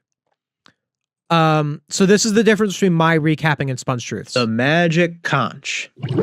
So the episode begins with Squidward getting annoyed with SpongeBob and Patrick, who are sitting in this treehouse and have adopted this strange speech pattern where every word they speak starts with a W. Hey, look, it's Woodward. It took roughly 20 seconds for me to describe the first scene.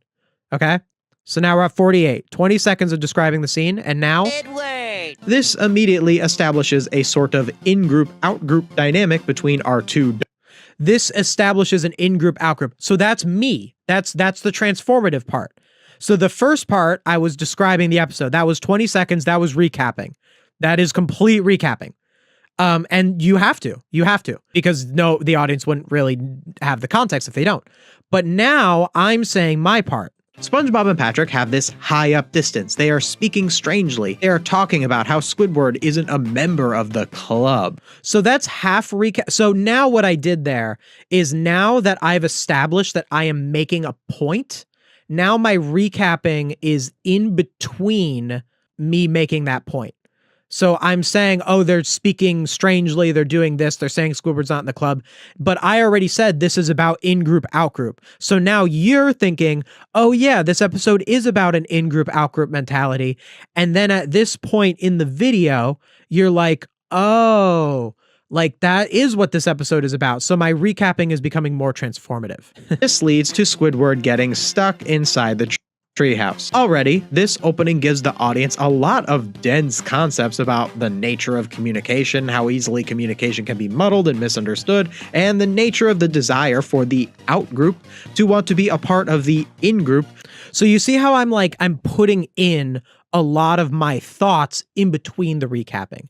This is what makes me not just recapping. I'm putting in my actual thoughts. It's about putting it in between. Think of it like you're baking cookies. The sugar and the actual flour, the part of the cookie, that's supposed to be you talking. And the chocolate chips are supposed to be the recapping. It's there, but it's also mixed in. It's not all on one side. You know, it's not the whole cookie is chocolate chips. It's little bits of it. Little bits of it is in there. It's important. So the recapping is like the chocolate chips, and you making transformative observations is the rest of the cookie, is the majority of the cookie. So instead, what SpongeTruths does is they recap for a very long time, and then they make a point. And the point is usually pretty shallow. And the reason that they recap for so long and then make the point is because that point is shallow. Because they know that they don't have enough actual observations to make the video work, or AI can't produce enough actual observations. You tell AI to write you a script about an episode of a show, it's gonna do mostly recapping. AI has a harder time coming up with real thoughts because it's AI, and it also can't tell the difference. It can't really tell the difference meaningfully between recapping and making a point. I feel like a more extensive recap is needed more for discussions on modern episodes. It's pretty safe to assume most people watching this have seen Club SpongeBob but not Haunted Bucket. You should always assume, as the creator, that your audience has not seen the episode. You should always assume that. Equally, whether it's a modern episode or not. I get what you mean, and I'm sure you could find examples in my videos where I probably recap a classic episode less for that reason. So like I get what you mean, and there definitely are times for that. But if you're looking directly like in a vacuum, you should think I need to make sure my audience has the context of what's going on, regardless of how popular the episode actually is. But there are exceptions to that rule. There's just not enough reason for Squidward to trick them into entering the chum bucket. You can enhance it by making them. I don't think I mean, obviously Club SpongeBob is a stronger opening than the Haunted Bucket. I don't think it's a great comparison though. I think that they're just different situations. Like in Haunted Bucket, Squidward tells SpongeBob and Patrick to go to the chum bucket because he wants them to get stuck there, because he knows that if he goes home, SpongeBob and Patrick are going to be really annoying. They're going to be loud watching scary movies because it's Halloween. They're going to be extra annoying. So he comes up with a lie to get them out of his situation. And then later on, Patrick brings Squidward into the situation at the chum bucket, and it teaches Squidward the lesson that because Squidward tried to get rid of them, he ended up stuck in the situation himself. So they're just kind of different openings. You know, it hasn't been really answering the question of the video. It's just been saying why it doesn't have the same narrative style, but the title is yet to be answered even addressed. The title is completely incoherent. Use the classic narration style. I think whoever runs SpongeTruths doesn't speak English. I'm very sure. I'm very sure. So whatever this means, I think what this is supposed to mean is, what if modern SpongeBob told stories like classic SpongeBob, but because SpongeTruths or whoever's behind SpongeTruths doesn't speak English, whatever it translated into was this, and that looked correct to them. What it's actually saying is, what if it told stories like classic SpongeBob that's what it means. It's just incoherent in its delivery of that because it's not correct. Also, this episode, the thumbnail said 2023. This episode came out in 2025. Why does the thumbnail say 2023? I said that the thumbnail being 2023 should mean that it was a modern episode for 2023, but this is literally from 2025. This is from 2025. So why, like, you could have said 2025. That would have been better because that's a closer year to now. Like, it's only March as of this stream. So like, something came out in March 2026 and it said the modern thing does this and it said 2025, I would think of that as, okay, that's very close to now. But 2023 was a long time ago now. Even though AI sucks, I'd find it really funny if other shows got stupid channels like this. Would love to see how off the wall Breaking Bad truths would be. I'm sure they have it. I'm sure that's a thing. I'm sure there's the No Villains Are Safe has a Walter White video. So it's a thing. It's everywhere. 2023 was a long time ago. It's not something I'm ready to hear. It wasn't that long ago, but it was a while ago. 2023 was when I started doing YouTube. So 3 years ago, 2023, at this time, I wasn't a YouTuber. So it was a long time ago for me, at least. The real problem in the story only starts when they go inside the chum bucket. Wait. That's so, what are you talking about? You're 7 minutes in. The real problem starts when they go into the chum bucket. But why did you cite Club SpongeBob? You said that this was a problem. Like, why did Plankton hate Halloween in the first place? Is it because he had a history with the trick? What? That's not a criticism. What do you mean? Of course Plankton wouldn't want a bunch of people knocking on his door late at night. It's self-explanatory. He's a villain. He doesn't want to give away candy to kids. because he's a bad guy. You don't need an explanation for it. And then shouldn't the whole system just be put outside the chum bucket to keep everyone away? Now it just feels like it's deliberately. Oh my, CinemaSins tier criticism. Shouldn't you have put the barricade outside of the chum bucket instead of inside the chum? Yeah, sure. Yeah, sure. But then SpongeBob and Patrick wouldn't have been able to see it when they came out of the bathroom. Like, what do you want? What do you want here? Yeah, sure. Made to conveniently trap SpongeBob and Patrick inside rather than the opposite. You know what's also convenient? Bringing. Well, if it was outside of the chum bucket, it would still trap them inside. If it was like directly outside of the front door, it would still trap them inside. It just would be harder for the audience to follow that they were stuck. Also, the chum bucket's a restaurant, so if a bunch of trick-or-treating kids were gonna go into the chum bucket, they would just they would try to open the door too. So, because it's a restaurant, you go into the door of a restaurant, you don't knock on a door of a restaurant. So it actually does make sense. Oh, I know who we can ask. Squidward! Oh, come on, that was funny, man. I'm sorry. I will defend that writing choice. I will go to bat for modern SpongeBob for that writing choice. The fact that the narrative was just like, nah, Patrick's just gonna pull Squidward out of his pants, and now he's just there. I'm sorry, I defend that. I think that's fine. I think that it's just like, it's basically what this communicated to me was the karma of the universe was so intent on getting back at Squidward for tricking SpongeBob and Patrick for what he did to SpongeBob and Patrick, that Patrick just pulls him out of his pants. Like, I think that is like fine. I think it's like such an example of like, no, you can't run away from your problems. If you do something wrong to people, it's gonna come back to bite you, even in ways you never could have expected. And it also gets around the fact that Plankton like locked up the chum bucket. Like, I think it was great. I think that was a fine writing choice. But if you're SpongeTruths CinemaSins, you're gonna be like, oh, that doesn't make any sense. Also, it does work a little bit because it's a long running show. Like I think that this joke actually wouldn't have really worked as well if it was like in season 1.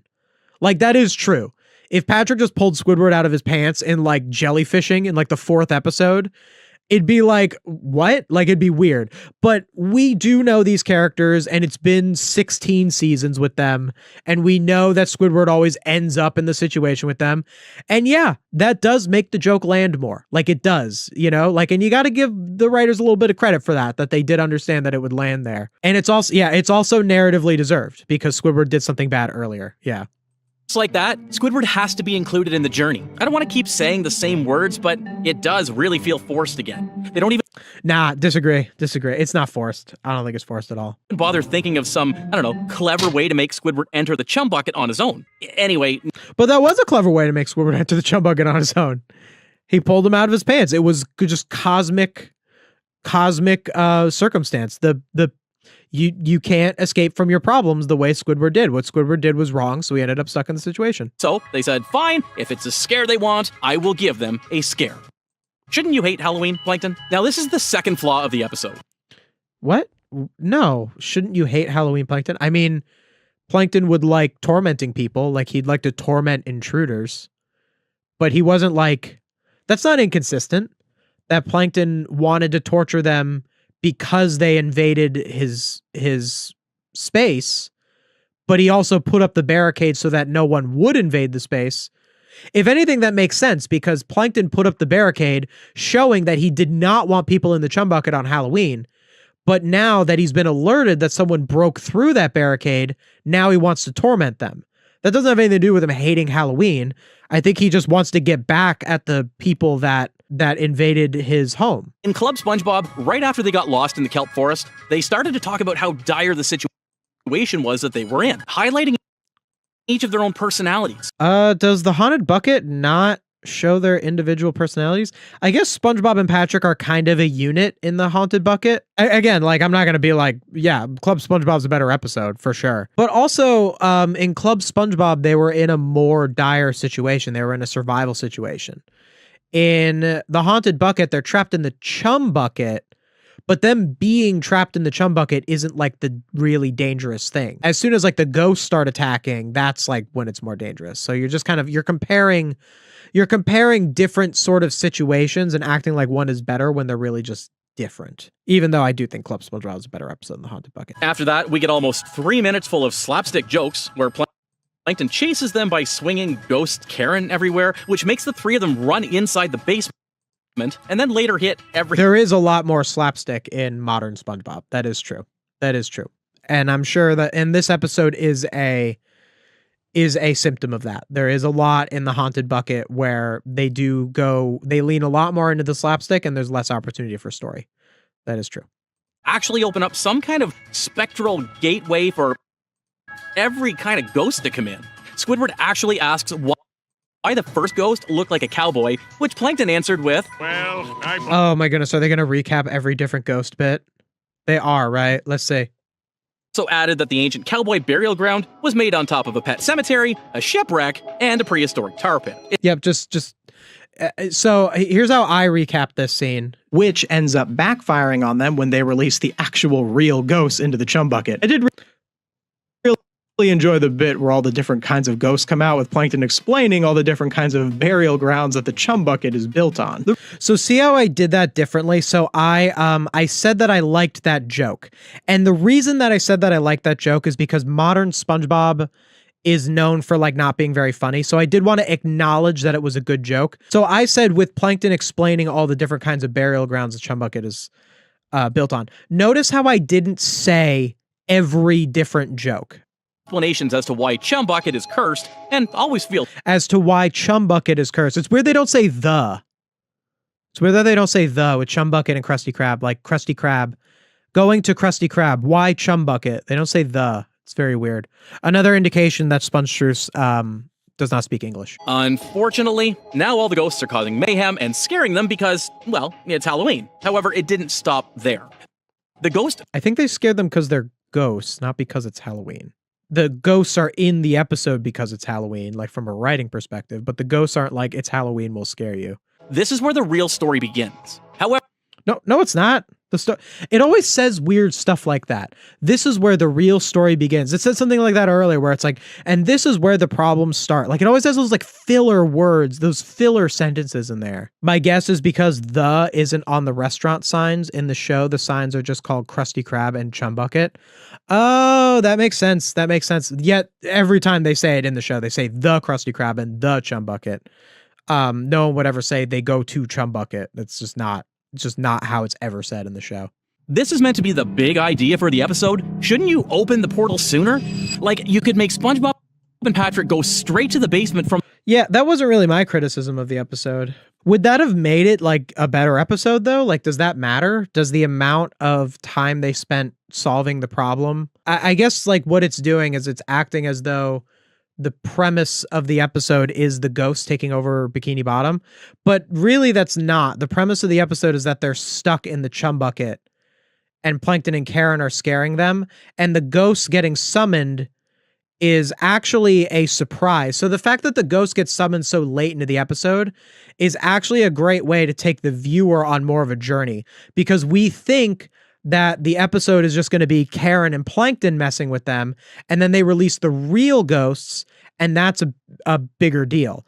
But that only really works if the real ghosts get released later in the episode. If the real ghosts got released earlier in the episode, like this video is saying, that actually would have lost that. And the actual time it takes to like solve the problem with the ghosts isn't really an issue. I actually like that a lot more of this episode was mostly between those couple of characters, and then it upped itself in scale at the end. Whip out the magic conch, which says what she wants, and then the universe just grants them the whole picnic supply drop from a plane because they followed the order. And then the ending is... No, that is very media illiterate. Wait, that's so not... That is the opposite of what the episode is communicating. The reason that they show the plane is to show that it's a coincidence. The magic conch did not make the food fall. SpongeBob and Patrick think that it did because the plane coincidentally dropped the food at the same time. That's why they show that.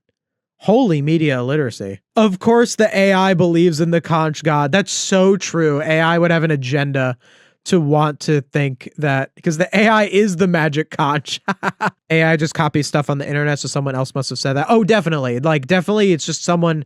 And that's kind of the thing with like AI is like, because anyone can use AI to make a video and output this many videos in like no time, it removes the barrier for the people who need to make videos to be like more media literate on average. You can get videos that get a lot of views just by brute forcing them out.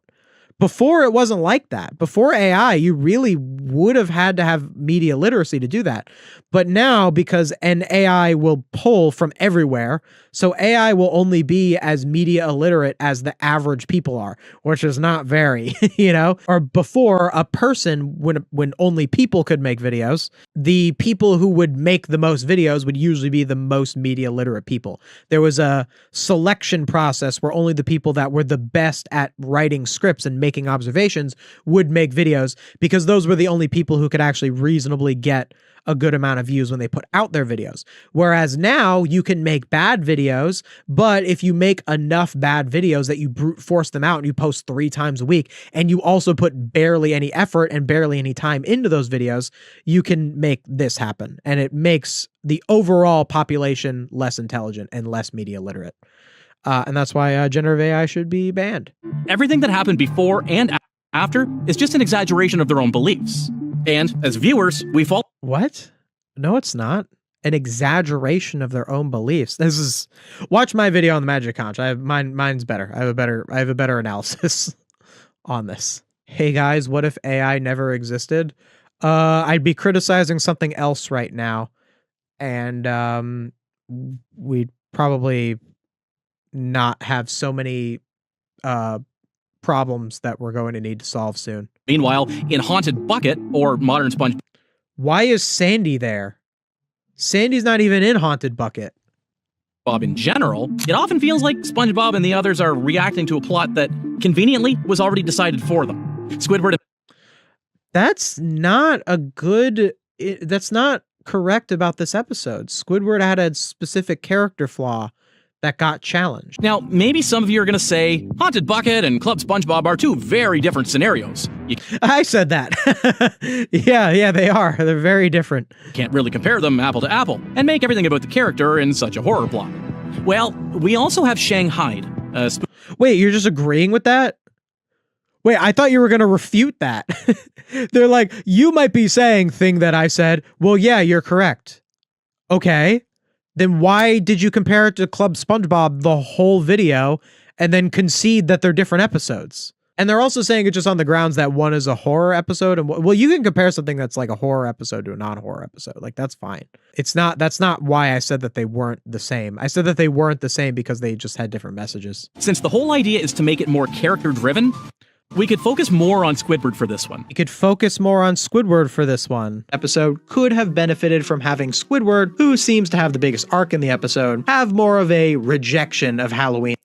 Could benefit from Squidward. Awfully coincidental that their fix of the episode involves Squidward having more of a presence, and that was my fix as well. So he tells them to go to the chum bucket in hope that they wouldn't get back for the rest of the night. Then the two of them could go straight to the chum bucket. Wait, that's what happens. Wait, why is your rewrite what happens? You criticized that earlier, and you're now saying in your rewrite, this is my rewrite says what the actual plot of the episode is. Squidward could get dragged into the adventure by having one of the ghosts terrorize him in his own home before SpongeBob and Patrick come to his rescue. I think that's weaker. Like I said earlier, the reason that the ghosts come into the episode so late is that it's an escalation. So the conflict of the episode is them avoiding Plankton and Karen, and then the ghosts come in later to escalate the plot. And it makes these characters, so SpongeBob, Squidward, and Patrick, they're stuck in the chum bucket, and it's the 3 of them versus Karen and Plankton. And then as soon as they open the portal with the ghosts, the 5 of them have to come together and work together. So the episode kind of comments on some distinct character flaws. Like, Squidward makes a bad choice, makes SpongeBob and Patrick go to the chum bucket. This leads to Squidward getting stuck with them. That's Squidward's punishment. Then Plankton gets alerted that they're in the chum bucket. Instead of Plankton just asking them politely to leave, Plankton torments them. So now Plankton makes the bad choice, and now Plankton gets punished because now the ghosts are released. So these characters who were at odds with one another are now forced to work together. And that's kind of the reason that the narrative escalates in that way. If you remove Squidward from the narrative until the ghosts come into the story, you lose a lot of that. You lose so much of that. You know what's odd about this video? There is some stuff in this video that seems to make a lot of sense. Like, this is actually a scarier SpongeTruths video than any of the ones I've watched so far. And I'm not just saying that because it's covering a Halloween episode, but it's actually kind of nerve-wracking how it will say things like character-driven story. Because I know this is written with AI. I know this is nonsense. I know this is not like someone who's a real person, you know, and all that sort of stuff. It's still incoherent in a lot of ways. There's still a lot wrong with it. But the fact that it is saying things like character-driven conversations, which I'm sure it took from somewhere else, but the fact that it can take that from somewhere else and put it into this, I'd say that's kind of scary. That's kind of bad. That it can do that at all. I mean, overall, it's a pretty bad video. Like, it's not, you know, it's still an AI voice. It's still very shallow. It's still very media illiterate. It still doesn't have that human touch, which it never would because it uses AI. Does the Haunted Bucket feel like a pre-movie episode? No, it feels like a good modern episode. That's how I would describe it. But does the Flying Dutchman need to be in every Halloween episode? No, not really. I don't think this episode really needed a rewrite. It probably took it from somewhere else. It just didn't take it from me, is all. Like, it really didn't. There was a few things that I feel like came from my videos, but they also were kind of simple observations. You know, I wouldn't be too egotistical to say that they're from my videos specifically. It's odd that that video had this thumbnail. Like, it's just very weird. 2023. You'd think it'd want to show the episode at least with like the Haunted Bucket. I don't know. I just think it's weird. Also, it says 1999. Club SpongeBob didn't come out in 1999. 1999 is season 1. Also, the Haunted Bucket came out in 2025, not 2023. This is a bit of a cold take as far as SpongeBob the show goes. Patrick is a bad friend. If you've never seen SpongeBob the show, Patrick is the best friend of SpongeBob, and because it's a cartoon, a lot of silly things happen. You know, sometimes cartoon characters do cartoonish things, so some people will take Patrick as a character, and they will take cartoon actions, and they will take them at face value and be like, haha, Patrick's a bad friend. Now, there are some episodes where Patrick is, like, in the wrong, or there is an issue with them between friendship stuff, and that's, like, the point of the story.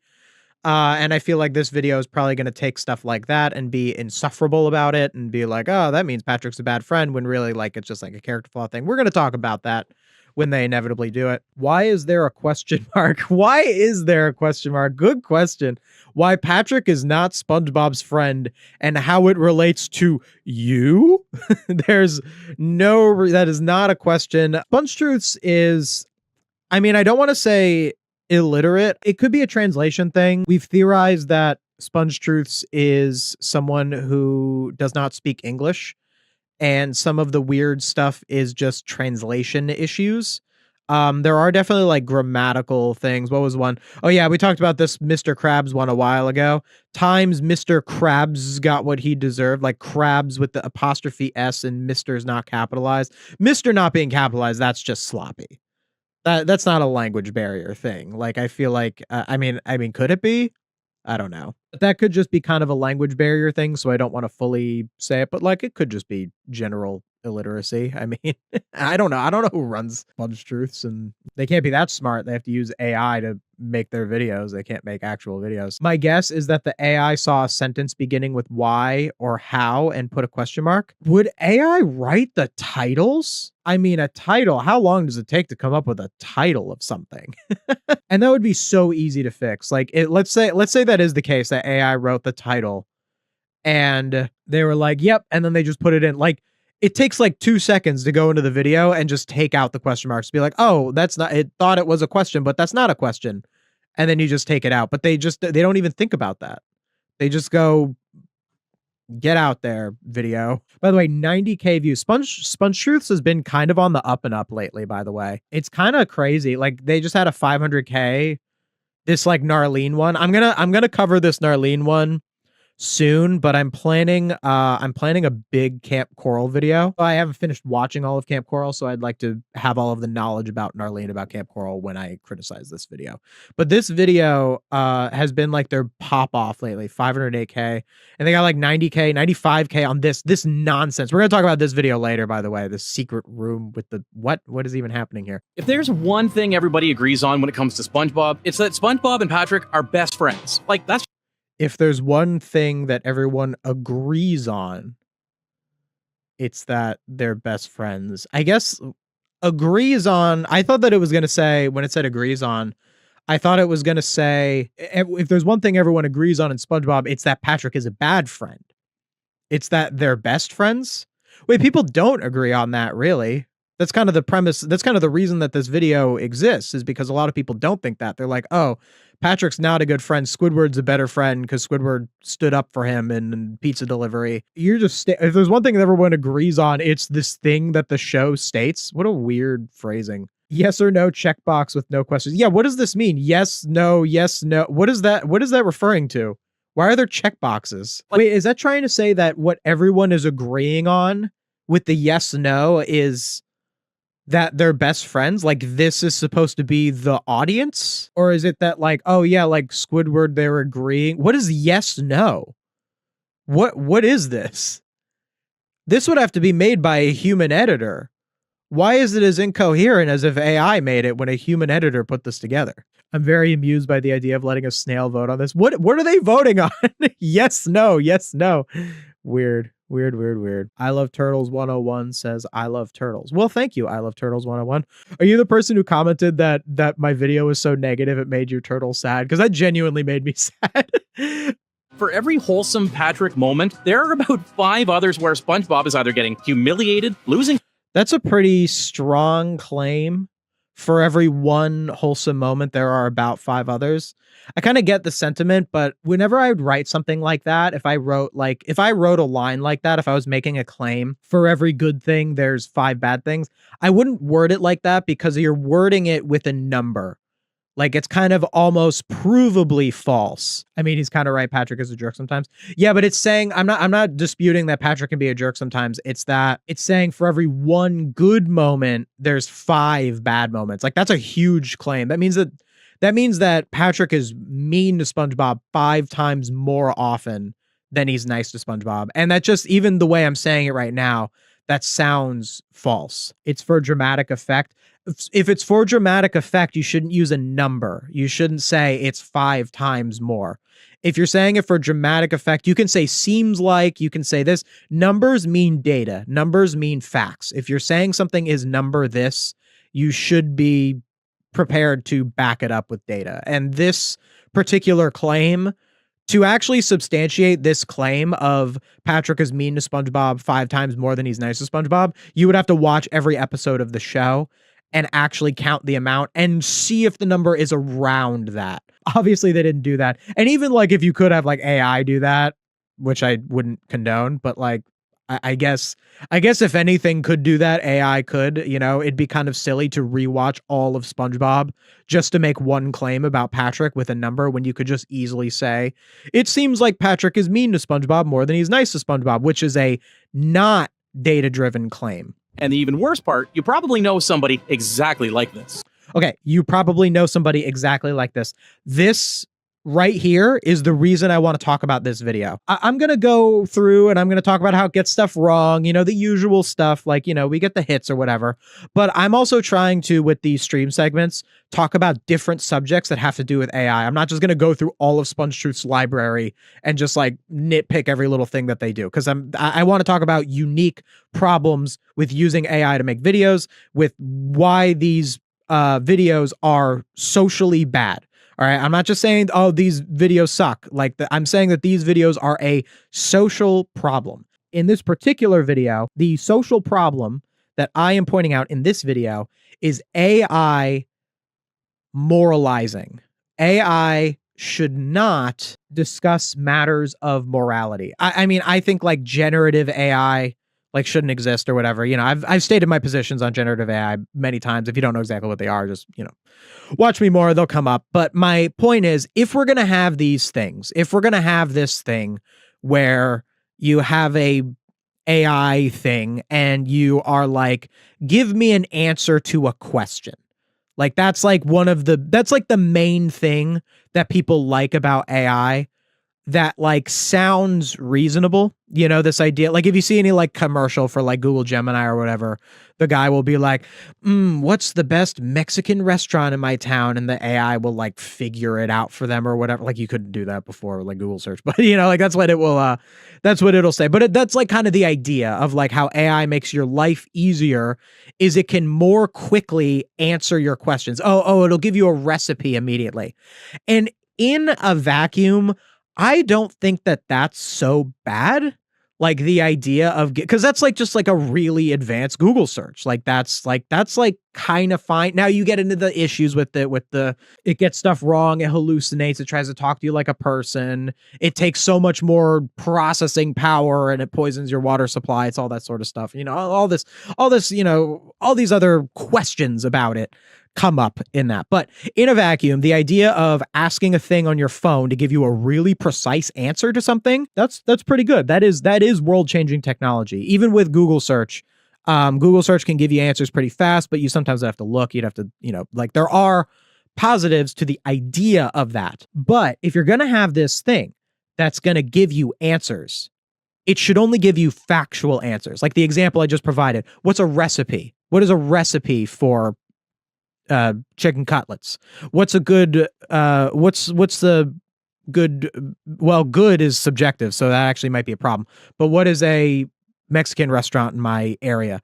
I guess if it's going to be like subjective, if you ask it something subjective, like what's a good Mexican restaurant, I could just go by like the Yelp reviews or whatever, like something a person said, and say this person said this and give you the source, rather than AI saying I am the authority, I say this is the best restaurant by using other people's Yelp reviews. One problem that I'm seeing a lot with AI is asking it questions of morality. This video is talking about Patrick being a bad friend. That's a moral statement. Someone being a bad friend. Someone being you know, it's almost like biblical even. Like bad, I guess you would call it a neighbor if you were talking more like biblically or religiously.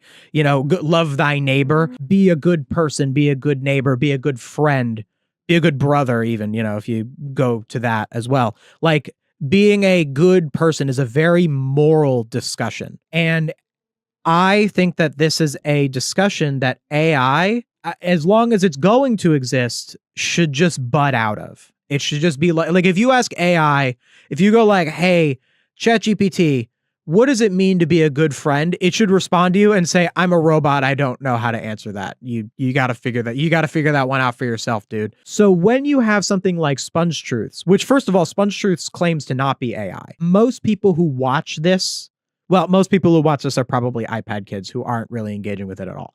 But let's say like what it's actually being presented as is I, SpongeTruths, am an authority on Patrick being a bad friend, and it even says how it relates to you.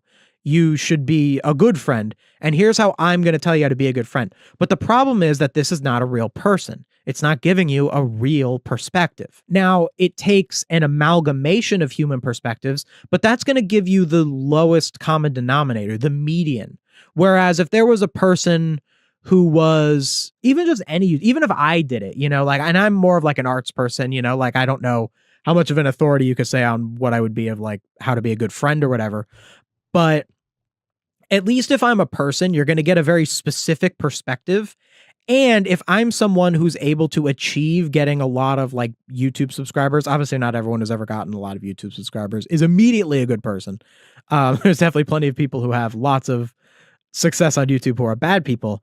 But that at least is like a barrier to entry. It's like okay, you have to be a certain kind of charismatic to be a YouTuber. You have to have a certain kind of knowledge of these subjects in order to discuss them. And AI removes all of that barrier because you can brute force 3 videos a week brings you to a point where you can make these videos and come off as you're an authority on something when you're really saying nothing. And that has disastrous social consequences because there will be people who will watch this video and they will genuinely retain the things that the AI is saying about friendship. And that is going to have negative social consequences. Now, I think we can begin with probably the most common type of bad friend out there. The one who only really needs you when it's convenient for them. Like in I'm with Stupid. So Patrick's parents are... I knew that they would talk about this. I knew that this would be like the first one. I'm with Stupid. I knew that would be just the first one. That's like the main Patrick being a bad friend episode.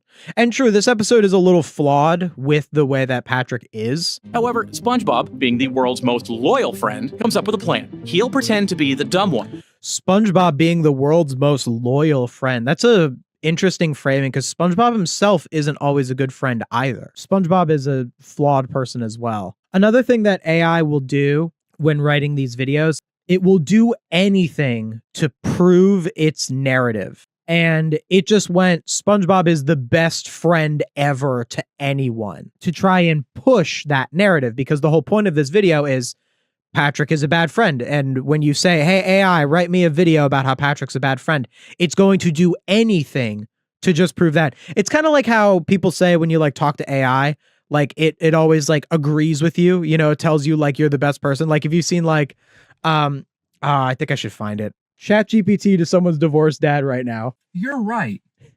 The phone does work both ways. So it's just agreeing with like typical, like, you know, bad parent things that they would say. And it's agreeing with them. It's reinforcing it. And honestly, it takes a lot of courage to tell that to your 13-year-old daughter. Okay, so that is this, but with Patrick. So like when you say that like to AI, you'll be like, make me a video about how Patrick is a bad friend. It'll basically do that, where it's like, okay, well, like SpongeBob is the main subject of the video in terms of the victim. So the AI will decide SpongeBob is the one who's in the right, Patrick is the one who is in the wrong, and it's going to do basically that and always side with SpongeBob against Patrick in order to fit this specific narrative. Again, this is why AI should not make moral decisions, because when it comes to a person, so like people can also be wrong. Like a person is usually going to be similarly to an AI going to dig in on them being right. Like, for example, in that like TikTok with like the divorced dad who's going to say the phone works both ways.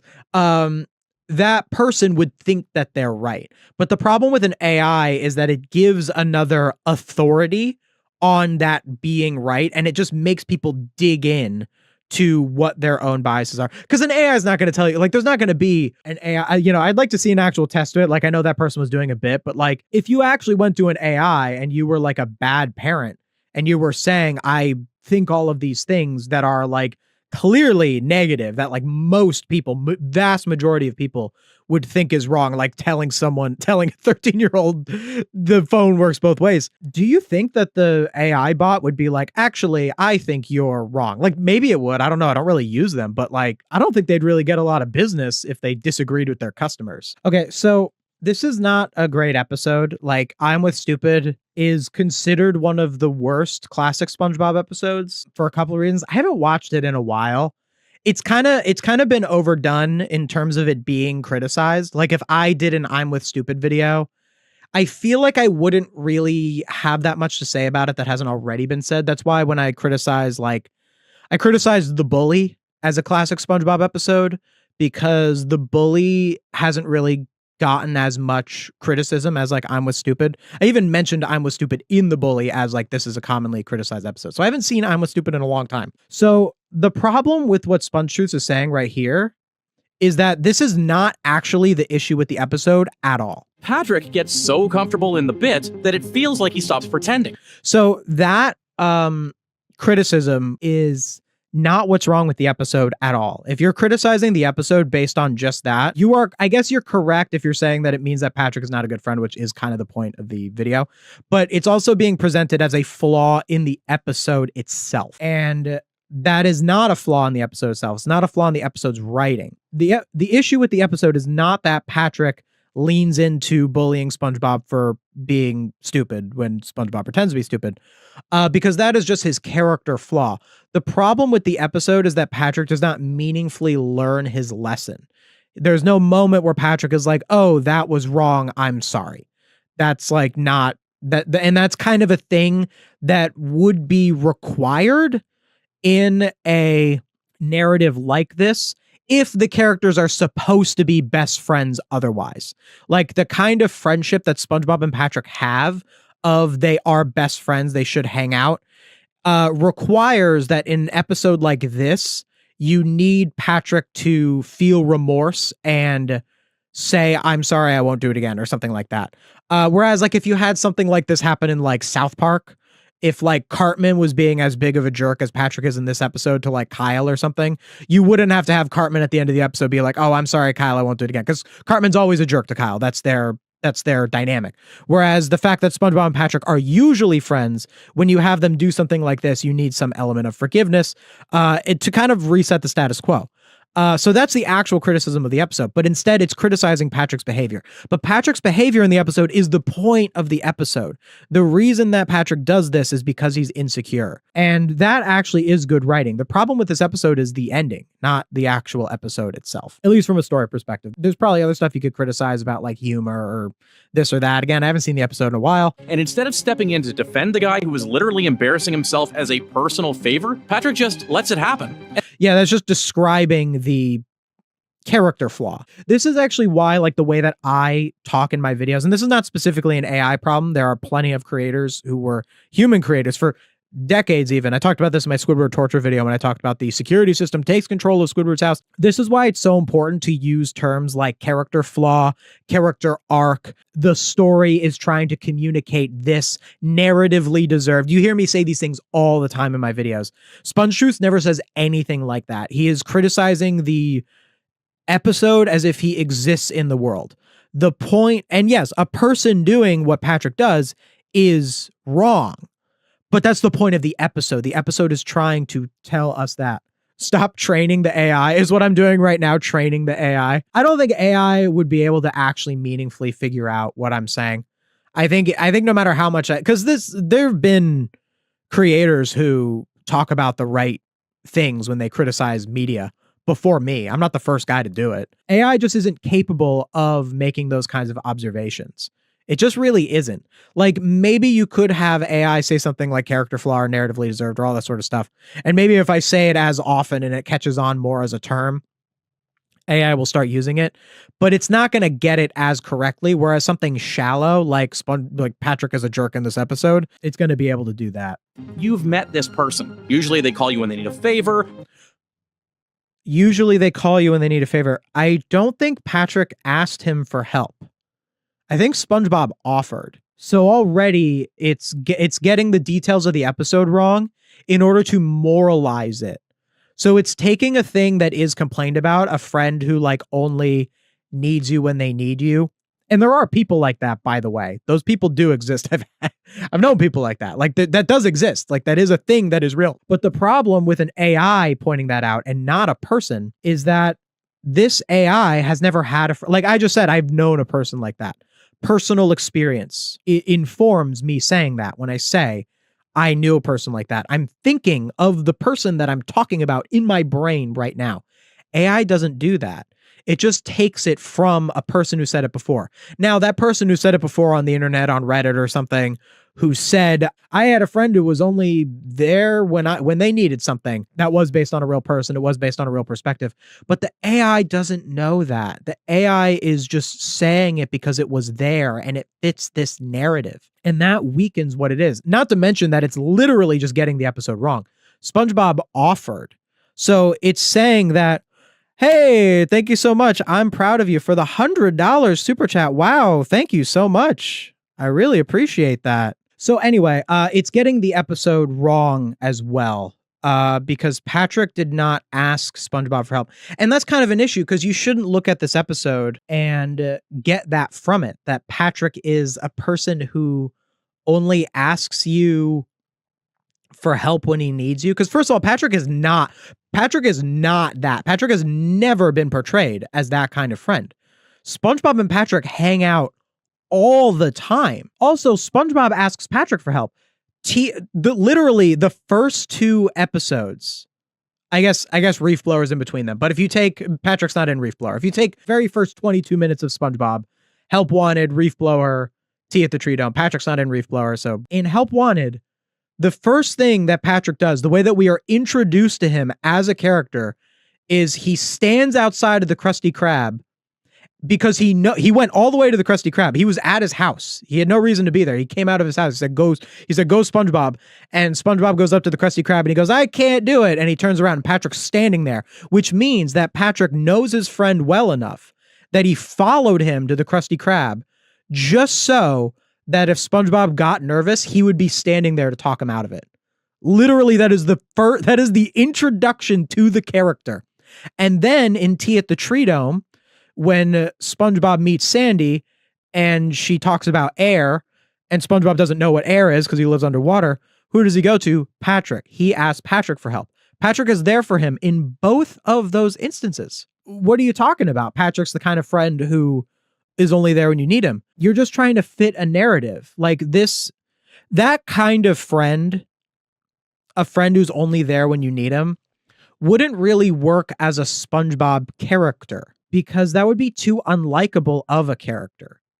You know, like that kind of person, they just wouldn't really work in a show like this unless they were like a 1 episode character who like only does that, because that's a kind of toxic person. Someone to make them look good in front of people. Why is woman disguise of Patrick from that 1 episode where he pretended to be a woman because he thought that someone was after him in here? Does the editor think that this is Patrick's sister? Because Patrick does have a so okay, I think I might know why this is happening. So Patrick has a sister. Well, Patrick has a sister, and there's the Big Sister Sam episode, but in the Patrick Star Show, in a much more prominent sense, Patrick has a sister in Squidina, in modern SpongeBob, not back when this episode was made. So they put in Patrick's female version as, I guess, implied to be Patrick's sister?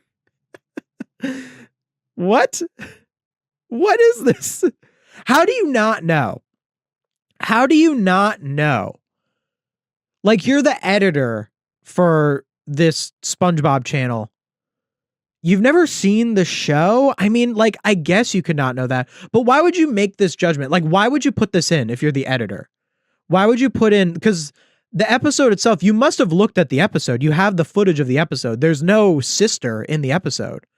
So why would you put this in? I don't understand. It's not necessarily malicious, as in he wants to do harmful stuff to you, and yet that it's not necessarily malicious. It's not this, it's this. That almost makes it worse, because at least if it was malicious, you could honestly get mad about it. But wait, but it would be malicious. The whole point is Patrick's doing it to make himself feel better. Patrick is insecure. I guess you could argue that it's that he's so stupid that he doesn't realize that it's a joke. I don't think that's the point, though. I think it's insecurity. I'm with Stupid sets up Patrick as someone who is insecure about his intelligence. And the reason that he bullies SpongeBob is because he's insecure about his own intelligence. So finding someone else who's stupid and making fun of them makes him feel better about himself. That is malicious. That is actually malicious. In fact, acting like he's only doing it because he's so stupid he doesn't realize not only robs the episode of having an actual meaningful character flaw that it's criticizing, it also is obfuscating Patrick being a bad friend. You're actually arguing that he's a good friend, or at least you're not arguing that he's a bad friend, because if someone does something because they're stupid, sure, that could make them not a good person to be friends with, but a bad friend means that you make actively selfish choices.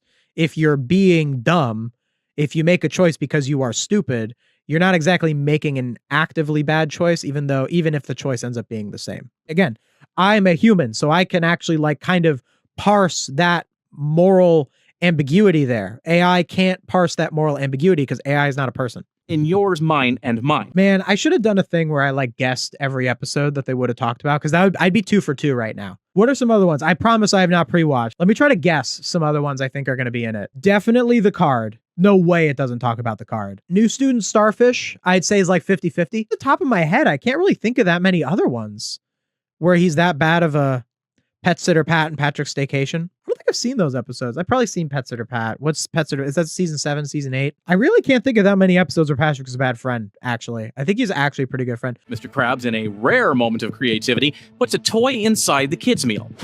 Mr. Krabs in a rare moment of creativity? Like, I mean, I guess Mr. Krabs isn't particularly like creative, but I wouldn't say he's uncreative. Like, do we see how that's a problem where like AI, it just tries to make big claims when there are no claims to be made in a rare moment of creativity? When you're commenting on a character, creativity is not really a part of Mr. Krabs as a character at all. It's just not a part of his character. He's a businessman, you know? It doesn't mean he's specifically not creative. Like, you could have a character, like, off the top of my head, well, let's say you have a character from a TV show where they're like a movie producer, and they're like a really by the books, you know, movie producer, and they have no creativity. Them not being creative is a part of their character because it's a conflict that they're a movie producer and they're not creative. They just care about like making money or whatever. That could be a character where you'd be like, in a rare moment of creativity. But Mr. Krabs is not really not creative nor creative. Mr. Krabs is just a businessman. But I wouldn't say he's not creative at all. It's just a weird claim to make about something. And it's only doing it to be like opinionated for no reason. Except Patrick just never gives it back. Every time. Yes, that is his character flaw of the episode. The character flaw is that he keeps the toy because he wants the toy. That is a character flaw. There is a criticism of this episode because I remember the last line of this episode is Patrick saying, "Haven't you learned anything about sharing?" Meaning that he didn't learn his lesson. So I have the same criticism of this episode that I would have I'm with Stupid. Patrick does not meaningfully overcome the character flaw. And the kind of friendship that SpongeBob and Patrick have, he should overcome the character flaw. But if anything, me saying that that is a flaw in the episode is an acknowledgement that SpongeBob and Patrick are good friends. This episode being bad is because they're supposed to be good friends, and this episode is getting that wrong. But the narrative of this video is that Patrick is a bad friend always. But it's using episodes where the actual criticism of these episodes is these are poorly written episodes because Patrick is supposed to be a good friend, not Patrick is a bad friend. So this is kind of the issue with narrativizing and not understanding story and all this sort of stuff. And these are things that AI can never understand. SpongeBob asks for his turn, Patrick has some sort of excuse. Either he's not done yet, or just a little bit longer, or maybe later. And then at the end, Yes, this is what happens with children. This is a common thing. The point of this episode is to show that because the audience, it's a family show, so there's a lot of kids in the audience. It's to show kids that sometimes people won't share with you, and it happens sometimes. And it's supposed to teach you to not be like Patrick. And because at the end of the episode, Patrick doesn't apologize, it weakens that message, and that's what makes it a not good episode. Let's see if it actually criticizes that part of the episode. It didn't with I'm with Stupid. It didn't criticize I'm with Stupid by saying at the end, Patrick doesn't learn his lesson. It's the main thing that you would criticize about I'm with Stupid. Let's see if it does it here. And then he has the nerve to say, Patrick, that's my money. Have you learned nothing about sharing? Oh, look, it's talking about the ending. So it brought up the end, but it brought up the end as that's just another thing that makes him a jerk. It didn't bring up the end and say Patrick doesn't even meaningfully change at the end of the episode. It should have said that, but it didn't because it's AI and it doesn't know that. Jackson, do you think original SpongeBob would have greatly benefited if SpongeBob had another friend who can fit the bad friend flaws so Patrick can always be dumb and loyal and just a bro? Good question. No, I think that the SpongeBob characters as they stand are the perfect archetypes for what they are. That's one of the things that makes SpongeBob such a great show. And it's also one of the reasons why in modern episodes people complain about Bubble Bass or like Lady Upturn or that guy with the camera who says amazing. Like a lot of people complain about these characters because they're very one note. Because the SpongeBob characters as they are originally presented represent very specific archetypes, tried and true archetypes. If you look at like literally like hundreds of years old, thousands of years old, even like the Greeks were understanding archetypes. Adding another friend to be the bad friend, I think would kind of weaken the show. And also, it would put so much. Something else that SpongeBob does really well is that it doesn't really have, it has its characters be like sometimes in the wrong, sometimes in the right.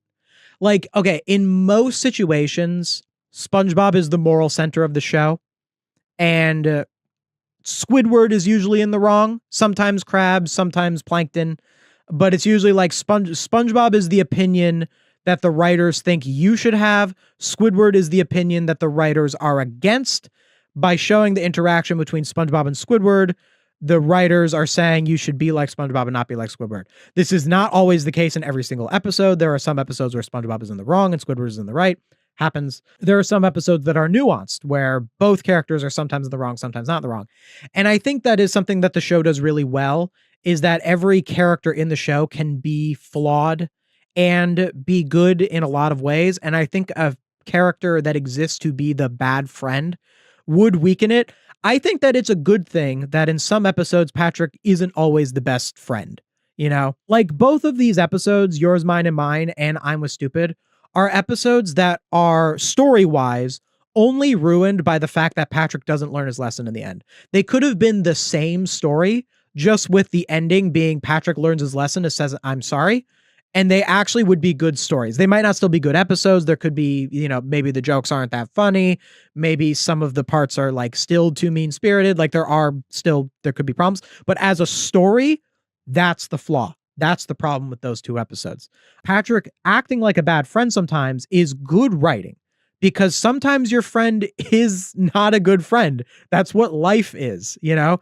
And acting like it's sensationalist that this character who's the best friend in a show is a bad friend sometimes, and then trying to use it to talk about real friendship is all around just very toxic. Doesn't Plankton sometimes fit the trope of bad friend? In Fun, yes. I guess there's some other episodes where Plankton acts like a friend, but Plankton isn't really a friend. Plankton is a villain. So Plankton more so exists to be a villain for the heroes to defeat. And how the heroes defeat him as a villain is what drives the story. Plankton usually exists to be like pure evil, even though what he wants to do isn't that evil, like just steal a burger recipe. It kind of subverts the usual like evil character, where like an evil character will usually be like trying to like blow up the earth or whatever. Whereas, I mean, Plankton still wants to rule the world, but it's mostly like, I want to steal the Krabby Patty formula. It's funny. It's a nice subversion, but that's what Plankton's role is in the story. Not so much to be a bad friend, because in order to be a bad friend, you have to be someone's friend in the first place. Plankton never claims to be someone's friend for him to be a bad friend. He's always the villain anyway. He's not their friend, except in Fun, where Plankton does act like SpongeBob's friend and then betrays him at the end. In which case, in that episode, he absolutely is a bad friend, and that's the point. And the episode punishes Plankton for being a bad friend, even though he doesn't show remorse. But see how I pointed that out? It's actually a great question with Plankton. The ending of Fun is actually not that different from the ending of I'm Was Stupid, because in both scenarios, the bad friend doesn't learn their lesson. Plankton chooses to continue being a bad friend, doesn't show remorse. Patrick doesn't show remorse in I'm Was Stupid. However, the reason that I'm Was Stupid is a bad ending and Fun is a good ending is because the status quo of the Plankton SpongeBob relationship is that Plankton is the villain who is trying to steal the secret formula, which, since SpongeBob is he works at the Krusty Krab, that negatively affects SpongeBob. SpongeBob feels a responsibility to protect the secret formula, to protect the Krusty Krab. That puts him at conflict with Plankton. Plankton is the villain. So Plankton not showing remorse for betraying SpongeBob and then getting punished for it is a proper ending for that episode, because still teaches the lesson that you shouldn't do what Plankton does. Whereas in I'm with Stupid and Yours, Mine, and Mine, Patrick not showing remorse, he kind of gets punished at the end of I'm with Stupid because his real parents show up and they think he's stupid anyway, so he doesn't achieve what he tried to achieve. Kind of, it still doesn't teach the lesson properly because SpongeBob and Patrick are supposed to be friends. Whereas SpongeBob and Plankton are not supposed to be friends. So it's okay to do it in a SpongeBob Plankton episode and not okay to do it in a SpongeBob Patrick episode. Great question about Plankton, though. Thank you. Plankton acting like a friend is mostly him being manipulative, like in Walking Small. Walking Small is another great example. Totally forgot about that one. Yeah, Plankton also acts like SpongeBob's friend in Walking Small. And we see that particular brand of carelessness in the card. So there's a rare Wow. kind of thing that SpongeBob has probably been hunting down for years. Wait, what? Bro, watch the episode. What are you talking about? Has been hunting it down for years. He learns what the card is in this scene. There's a whole scene where SpongeBob opens up a pack of cards and he's like, wow, I got the Mermaid Man's Dentures card. And the card shop owner is like, you think those are good cards? Look at this card. This is the best card ever. SpongeBob learns what the card is in this scene. He has not been looking at it for years. But AI will make these sensationalist claims, and then they give it to the editor, who presumably watched the episode because they have the footage for it, and the editor doesn't care. They don't watch the show that they're talking about, and they're supposed to be an authority on if Patrick is a bad friend and how you should think about that in your own life. Like, this is supposed to be something that people should listen to in terms of like how they should live their lives. All right. And don't give me the, oh, well, like, it's just a YouTube video. Oh, it's just like, so. No, it says Patrick is a bad friend and how it relates to you. It's saying constantly, oh, you know, a person like this. It is moralizing. It is trying to push a moral question to affect people's morality. It's not just some silly video. And they didn't even watch the show that they're talking about. Patrick gets it by accident because, of course, he does. Patrick gets it by accident because of course he does. He doesn't get it by, I mean, I guess it's coincidence because Patrick buys the last pack and it has it, and SpongeBob bought all the packs and then Patrick buys the last one. And it's like kind of like cruel irony that SpongeBob bought all the packs except one, and the one that he didn't buy is the one that had it, and Patrick got it, not him. And it's not really an accident. Like, Patrick chose to buy the pack. I know, like, just the wording is always so off. Like, because AI just doesn't understand context, so it's going to word things just really incorrectly. You should be a teacher. If you were an English teacher, you'd be amazing at it. I used to be a teacher. I was a youth theater teacher for a couple years, a few years back. I directed shows for kids. But if I was a teacher, I wouldn't be able to be a YouTuber because I wouldn't have time. This is like my full-time job now. Sadly, being a YouTuber pays way more than teaching. Well, if you're a successful YouTuber, I might be getting there. I don't know. Well, we're still growing. We're still growing, guys. The editor watched the episode without volume. Unless they're needed a clip with audio, then they'll turn to that specific part and then go mute on the footage again. Probably. I doubt that the editor would take the time to watch the whole episode. I mean, they I'm sure they don't, because that would take what if they're covering. They've already covered 3 episodes. If they watched all 3 episodes, that's like 30 minutes of their time just watching episodes. So I'm sure they don't actually watch the episodes. They have access to them, but they don't watch them. Guys, I found a huge AI channel called Cartoonology. Spread the word. I have my eye on them. Cartoonology. They do like 8-hour videos. Maybe in a future stream, I'll do like if I get this many super chats, I'll watch all of the 8-hour Cartoonology. I'm not gonna do that today. Don't super chat me for that, because I don't want to do it today, because I don't want to promise it, because I don't know if I'd want to do it. But imagine that. I should do that one day though. Watch an entire 8-hour Cartoonology on stream, just a marathon of it. Just me like drinking coffee for like, because it'd be like a whole day. Maybe I'd have to do it over 2 days or something. But I'd have to make that like a sub goal or a super chat goal or something. Like, you guys are going to need to earn that one if I'm going to go through that. It did work out well in the end, though, because Patrick actually somehow got 5 more of the same rare cards. Hey, count much? Got 5 more of the same card. He has 4 more. The packs had 5 cards. He destroyed 1. The other 4 were the other cards. Hey, ChatGPT, how many R's are in strawberry moment? Need you to tell me How many R's are in the word strawberry? Sure. In the word strawberry, there are actually 2 R's. In the word strawberry, there are actually 2 R's. Stop spamming 3.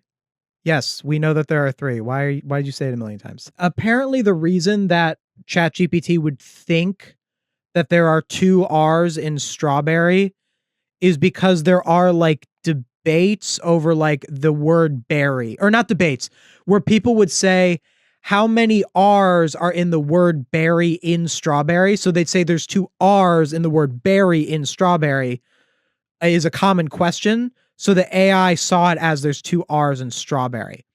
So this is kind of similar with this, where the packs have 5 cards throughout the episode. So because that's like kind of the main thing in the episode is because SpongeBob opens a bunch of packs in the episode, and the packs all have 5 cards. So at the end, there's 4 cards left. Most of the time in the episode, the cards are seen in groups of 5 because the packs have 5 cards. In fact, this is the only time that we see 4 cards, because the reason that there's 4 cards is because it was from a pack of 5 cards and one of the packs got destroyed. Or one of the cards got destroyed. So now it's saying 5 more because most of them are 5. It's just the way that it's going to miss those little things. And he's kind enough to give SpongeBob the other 4. Or 3, to be precise. But if there's... Wait, what?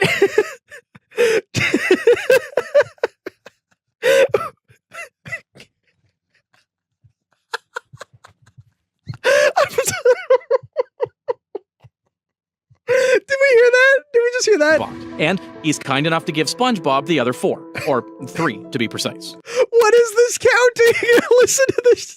Because Patrick actually somehow got 5 more of the same rare cards in that one pack that he bought. And he's kind enough to give SpongeBob the other 4. He was kind enough to give SpongeBob 3, the other to be 4. precise. But if there's anything we can learn from this episode... What? What are we doing here?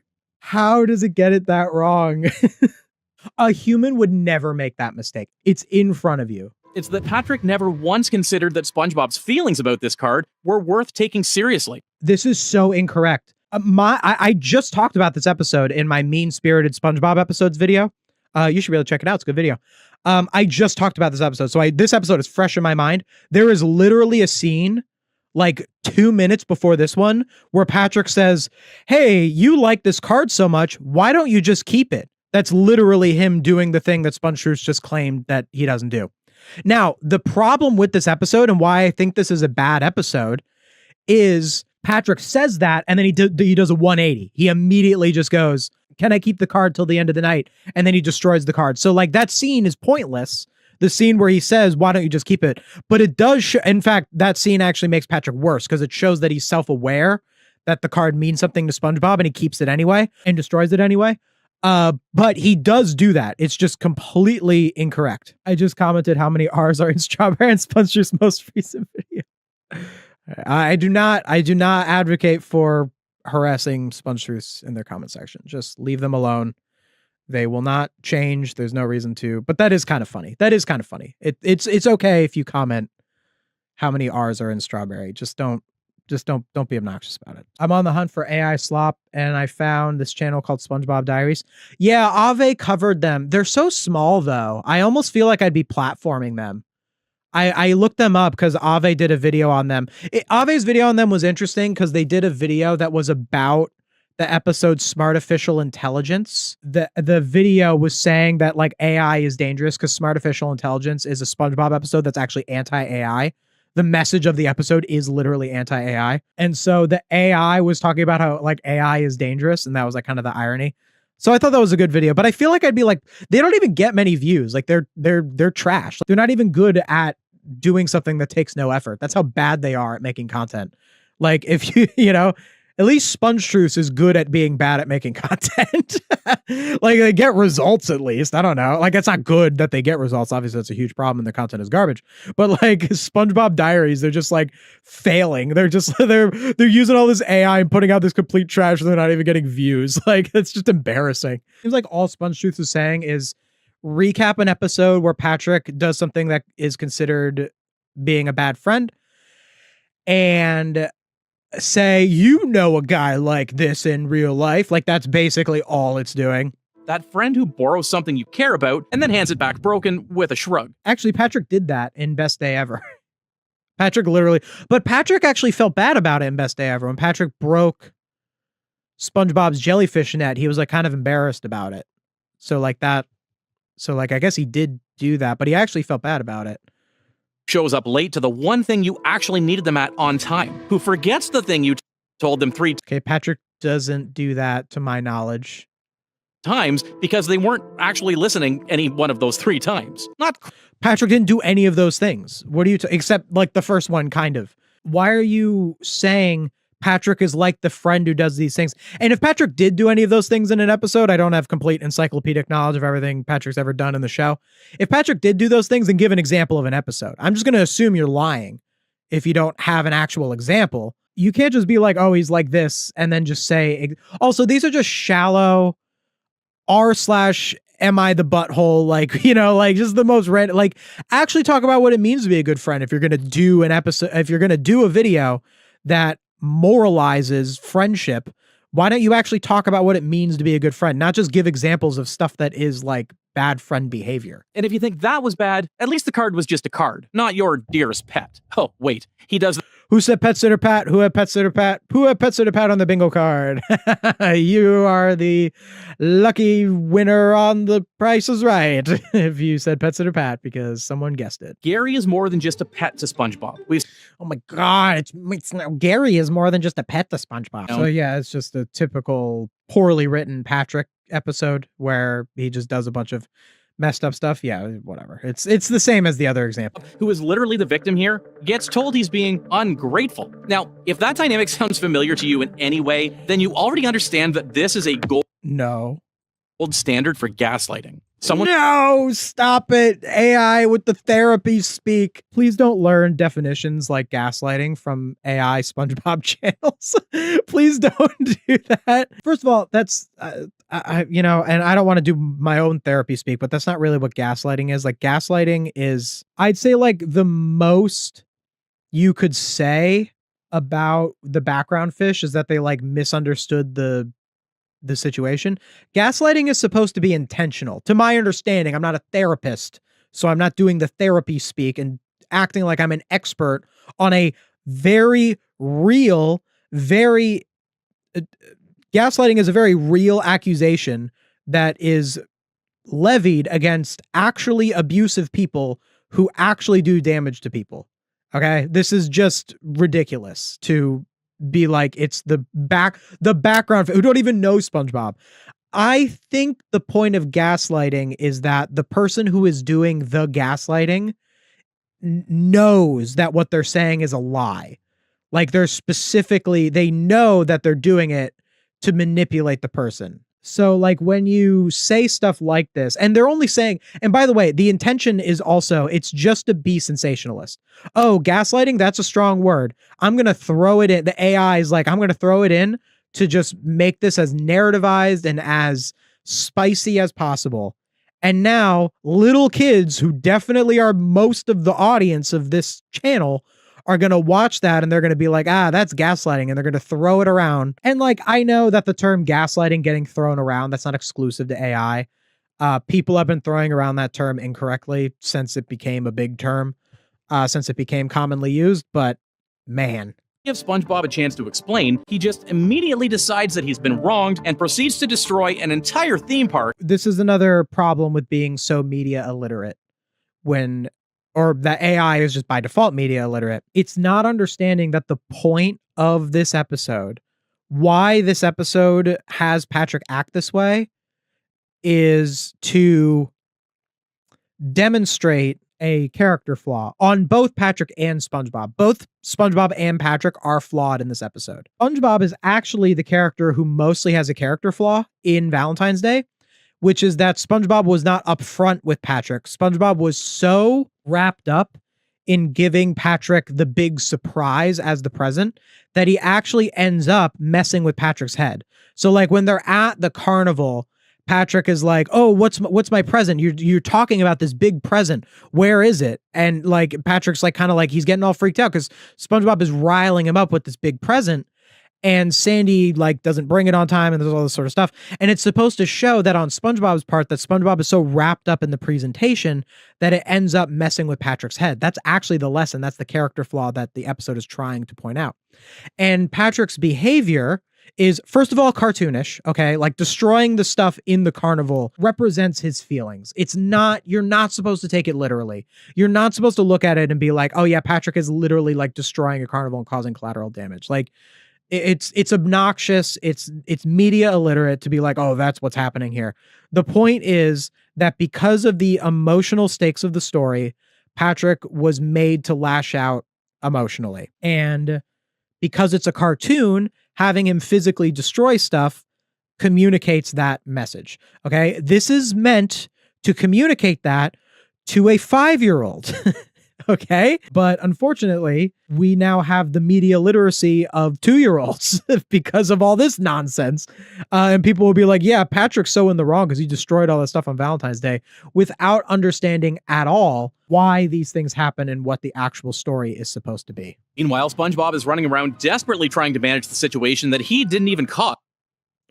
While Patrick... Again, like, I just pointed out, SpongeBob did kind of cause this. Like, he did. Like that's actually the point of the story, is that SpongeBob is the one who is the flawed character. He should have just been more honest about what the present was. He shouldn't have tried to get all wrapped up in the surprise. And that was why this happened. But because the AI, honestly, that's something you should say to a 13-year-old. Like, because of that, the AI is now explicitly on SpongeBob's side because the prompt said, write a video about how Patrick's a bad friend. So the AI will not side against him. You could say, you could make AI write a video where it says that SpongeBob was in the wrong in this one. If you prompted something differently, you could get AI to say, and SpongeBob should have just told Patrick about the present. Like, but in this one, it's saying, oh, he's not in the wrong. And this is why this is all nonsense. Patrick enjoys it to its fullest after making a huge job for the cleaning crew. After making a huge job for the cleaning crew. Like, just... Again, like, it's a cartoon, okay? The fact that the chocolate thing explodes and the chocolate's all over anything, guess what? It's a cartoon. It's not real. No one had to clean this up. Leaving and also, he didn't know the thing was going to explode when he bit it. Like, they gave it to you. Give someone a big chocolate thing and they bite into it and it explodes. Like, they don't know. If you give someone a chocolate thing, they're going to bite it. You know, if it explodes and does this much. By the way, cartoonish damage, by the way. There's no thing on Earth where if you bite into it once, the chocolate's going to go this everywhere. So like, don't get on your high horse and say, oh, you left such a big job for the cleaning crew. He left a big job for the I cannot speak right now. He left such a big job for the cleaning crew. Like, get over yourself. Collabing with SpongeTruths would be really funny. Man. You know what I would do, actually? I would interview SpongeTruths or like an editor. I think actually, or like No Villains Are Safe. I think if I'm going to sit here and I'm going to criticize these channels, if I got reached out to by like SpongeTruths or No Villains Are Safe, and they said, I'm involved in the channel, I'm on behalf of the channel, I want to like state my case, I would talk to them. I think that that's only fair. I would ask them about AI. I would say, I think you use AI. I think this. And if SpongeTruths denies using AI, I would bring up the evidence of why I think that they do. And then they would then have the chance to refute that. But I would be open to speaking with them if they wanted to do an interview. I don't think I would collab with them. I wouldn't be like some positive like, SpongeTruths new video featuring Jackson Finelli. But I would speak with them. I don't think they would want to. I don't think SpongeTruths would want to speak with me. I don't know. But I would be open to that because I think it's only fair if you were going to criticize a channel that you would be open to letting them actually come on your stream and defend themselves. So I would absolutely do that. And I say the same thing with No Villains Are Safe. Like, No Villains Are Safe, I think that they're AI. They claim that they're not AI. If they're like, we're not AI, and they want to talk to me, like I would totally be open to letting them state their case and let the audience decide. I would state my evidence for why I think they're AI. I would definitely speak with them. I think that's only fair. But no, I would not collab with SpongeTruths because I do not respect them as a creator. It's more or less the same with Life of Crime. One day, Patrick convinces SpongeBob to... Life of crime. Okay, I would not have guessed this one. Borrow a balloon with him. His logic being that No, this is so biased. This is so biased. SpongeBob and Patrick are equally guilty in stealing the balloon. Don't even try with this one. So media illiterate. So media illiterate. Mr. Krabs teaches them what borrowing is, borrowing, and it's actually stealing. So you could maybe argue a little bit against Mr. Krabs, but SpongeBob and Patrick are equal when it comes to stealing the balloon. Yeah, you ate my only food, now I'm gonna starve. Maybe in that scene you could say Patrick's a little more in the wrong, but like, not for this. especially if you broke the very thing that you borrowed. So That you borrow. Why does the AI voice for SpongeTruths try to sound Canadian? You notice that? It has like a little bit of like a Canadian affect to it. Borrow. I think it says a boot sometimes. But then it doesn't really sound Canadian most of the time. But sometimes there's some of those words like borrow. It's almost like Canadian. It's a way of trying to trick you into thinking it's a real voice.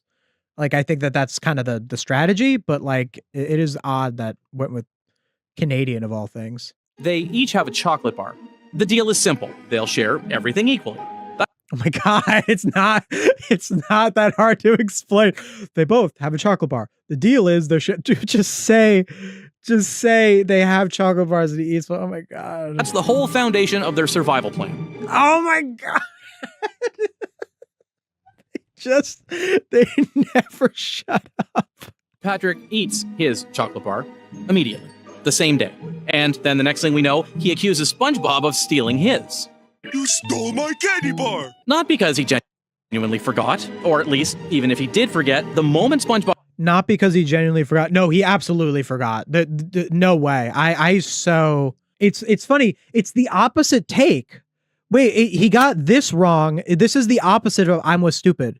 So in I'm with stupid, he said that Patrick wasn't being malicious. He was just being stupid. Whereas in I'm with stupid, I think that Patrick was being malicious. Patrick knew what was going on and he only leaned into it because he felt insecure, which is malicious. He's doing it for his own personal feelings, is why he's bullying SpongeBob. Whereas in the candy bar scene, I think the whole point, the narrative is trying to say that Patrick is stupid. He ate the candy bar and he forgot. And it's also a high stress situation. They're on the run. They're in this wilderness and they're fighting with each other.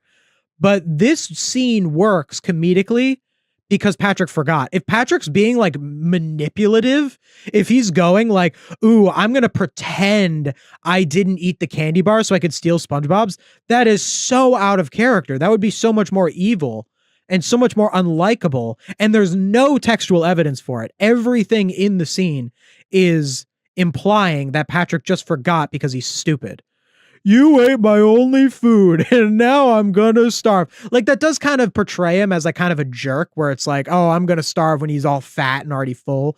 Like, obviously that is that kind of the joke there. He's not supposed to be in the right in the scene. He's in the wrong, but he's mostly in the wrong because he's stupid, a little bit of arrogant. But to say that it's like a manipulation tactic is so just for your narrative. He threatens to turn SpongeBob in for the balloon theft. The balloon that was his idea, that he convinced... Was not his idea. It was both of their... I mean, maybe he said it originally. Like, maybe he just said, oh, it's borrowing, right? But SpongeBob goes along with it immediately. And, like, the narrative doesn't do that. The narrative at the end of the episode puts them both in jail. The narrative at the end of the episode has them both confess to the crime. The narrative comments on both of their behaviors equally. Neither one is more in the wrong than the other, except maybe in the chocolate bar scene where Patrick is more in the wrong about that situation. But the subtext of that scene, the thing that's going on below the surface, they're not really arguing about the chocolate bar. They're arguing about what's going on with them. That's also why it's such a brilliant and funny scene, is they're arguing about this chocolate bar when really what's going on is that they're all freaked out by the situation. And that helps with the drama. It helps with the comedy. You're just getting everything wrong. But this last one is arguably the most interesting case of all. Oh, it's the most interesting case of all, unlike all of the other examples that are basically just you saying the same thing. It's what happened when Patrick was not able to handle SpongeBob doing something for himself. Nature pants. You're saying that this is your bombshell example? Are you serious? Wait, dude, Patrick's right in this episode. Patrick is correct. He represents the perspective of you should go live a normal life. And then after Patrick gives up on trying to make SpongeBob come back by like catching him and putting him in a jar and forcing him to come back, SpongeBob realizes that he made the wrong choice. Now look, is this a rational decision? No, absolutely not. But it's his decision. He's not hurting anyone other than him. He's just following something that feels right to him at that moment. And how does Patrick respond to him? Well, like, he's not hurting anyone other than him, but a real friend wouldn't just let you make a decision that hurts you. I think Patrick was a real, like, you're using an example of Patrick being, I mean, I guess it's kind of ambiguous. Like, he tried to catch him with a jellyfish net. Like, is Patrick trying to kill him? He says, I want to have you as a trophy. I guess it's kind of ambiguous, but like in the text, it's really like Patrick is the one who's like, no, you're making a bad decision, SpongeBob. I am going to come after you and make you come home because you are making the wrong choice. And he's right. Honestly, that makes him a more true friend than anything else. That's a big example of Patrick being a good friend. His best friend making a personal choice about his own life? Well, first he cries, which, okay, fine, fair enough. It was personal choice nonsense. Like, I get, this is also another thing that AI can muddy. Like the idea of allowing your friend to make a personal choice that you don't agree with. There is so much nuance to that. There are times where you could try to force your friend to not do something that you think they shouldn't do, and you could be completely in the wrong and you could be a bad friend. But in the case of this episode, Patrick is right. It depends on the situation. But SpongeTruths and the AI is saying blatantly, when your friend wants to do something and you try to do something to not let them, that makes you a bad friend, blanketly. But that doesn't always apply to anything. There are probably situations out there where there are people who could have made really bad choices and their friend, like, you know, let's say you had like a toxic ex or something and your friend like stole your phone so you couldn't text your toxic ex or something. And then while they stole your phone, you got over it and you didn't text the toxic ex. Like, sure, was it right for your friend to like steal your phone or to like make that decision for you or say you're not making that decision? Possibly not. But in that specific situation, there's enough nuance where it could be that action of your friend stealing your phone and forcing you to not text your ex could have been life-saving because they did the wrong thing, you know? Like there's so much nuance to this sort of stuff that AI would never understand.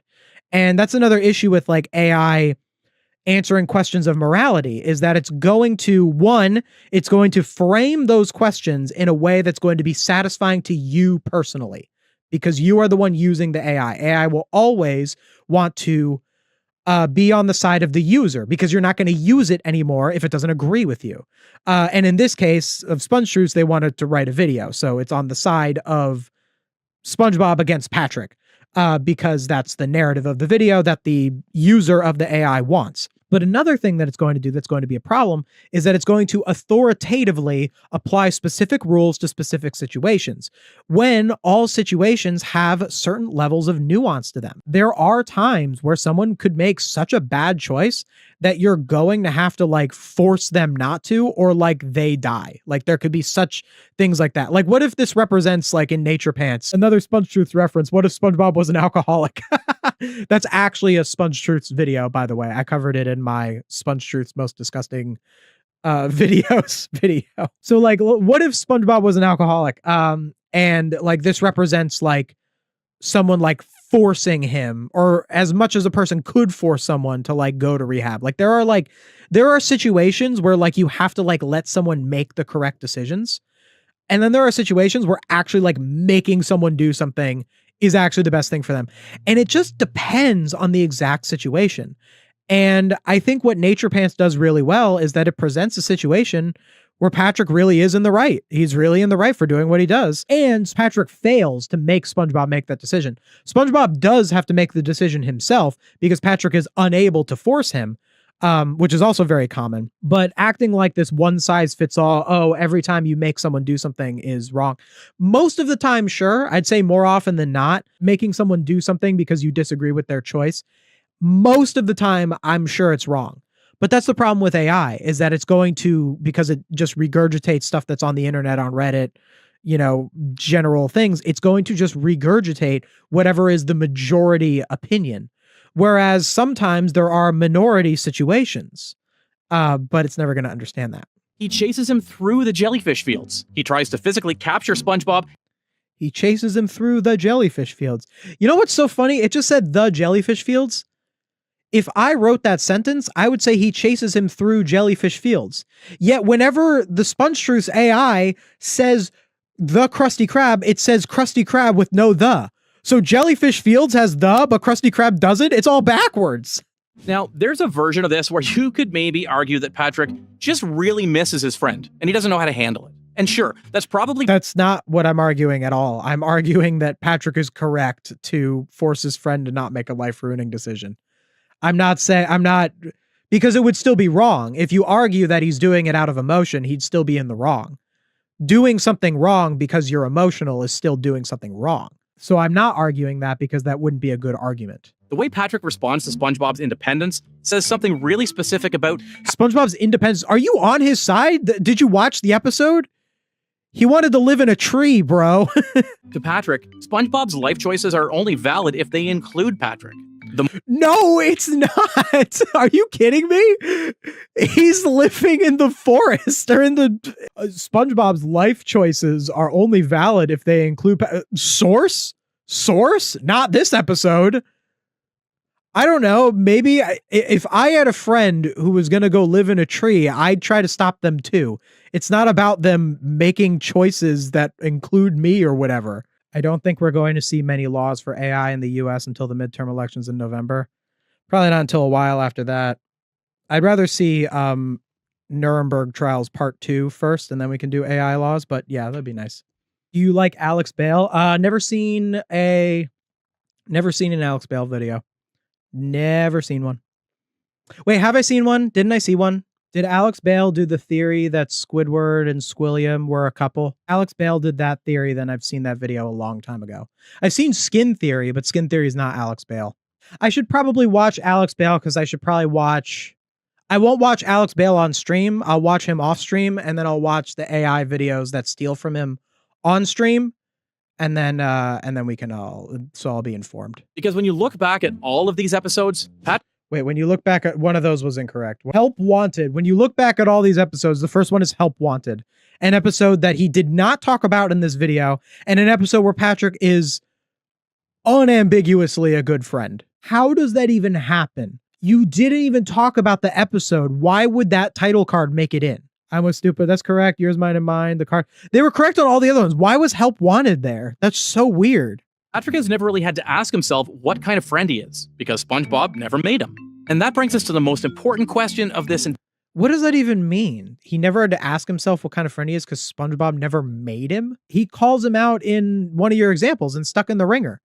SpongeBob yells at Patrick in Stuck in the Ringer. So I don't know what you're trying to narrativize here.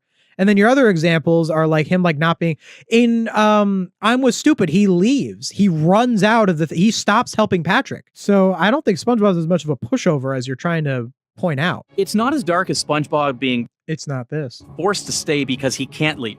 However, he stays because the good moments with Patrick are genuinely good. The jellyfishing, the sandcastles, the laughing at nothing for 20 minutes straight.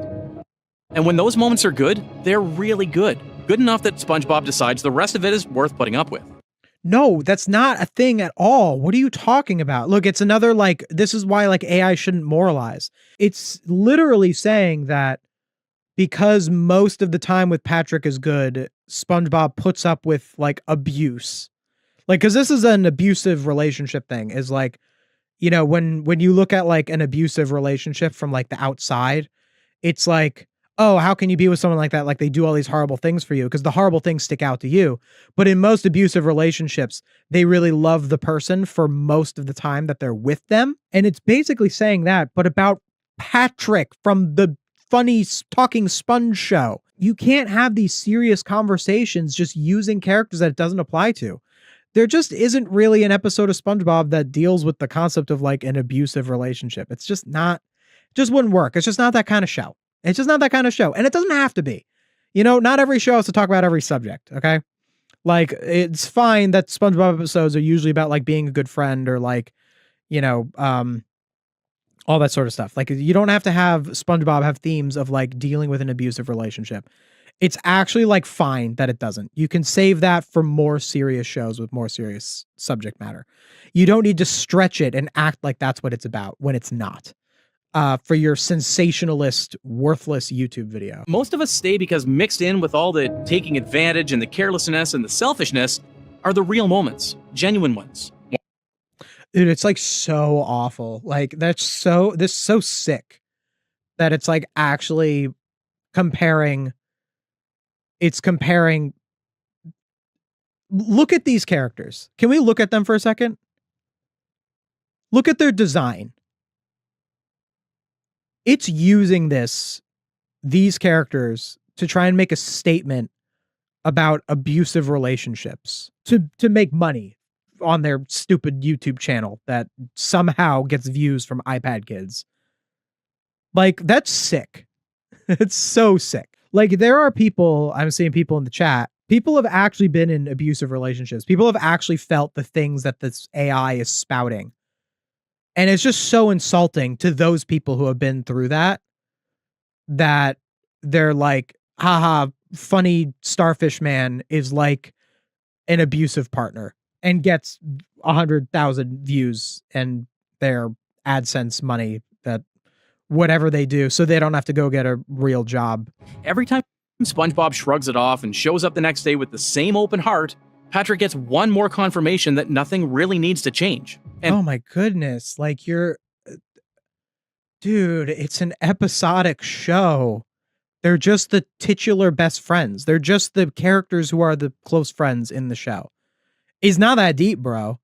There's no like first of all, these episodes don't have specific continuity. So it's not like, oh, Patrick did a bad thing in this one episode and SpongeBob forgave him and then they're friends again because it's not how it works. Patrick, to his credit, probably isn't even aware of it. He's not sitting on his rock at night calculating how much he can get away with. He just knows. Okay, but abusers do that. So like you're just saying, oh, Patrick's not aware. He's not sitting in his rock calculating what to do. Okay, but abusers do that. Like people, like the kind of person that you just described for like 3 minutes of like someone who like, oh, the good times are good. And then like you keep forgiving them.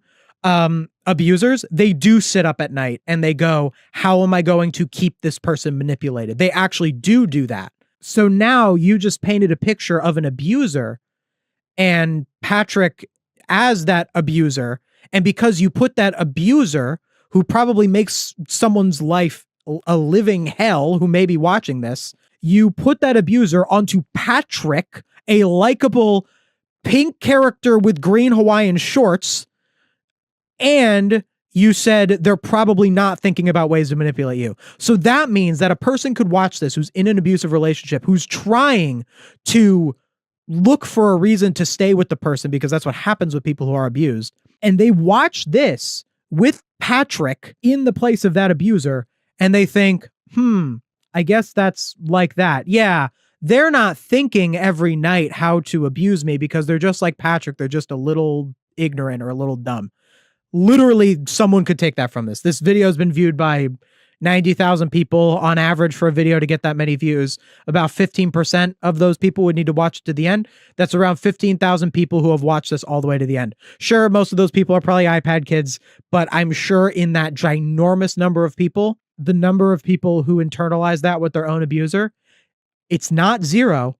It's not zero. And all of this, and funnily enough, I'll give SpongeTruths the same defense that they're giving to Patrick. SpongeTruths is not thinking about this. They are just stupid, or they're just not thinking about it.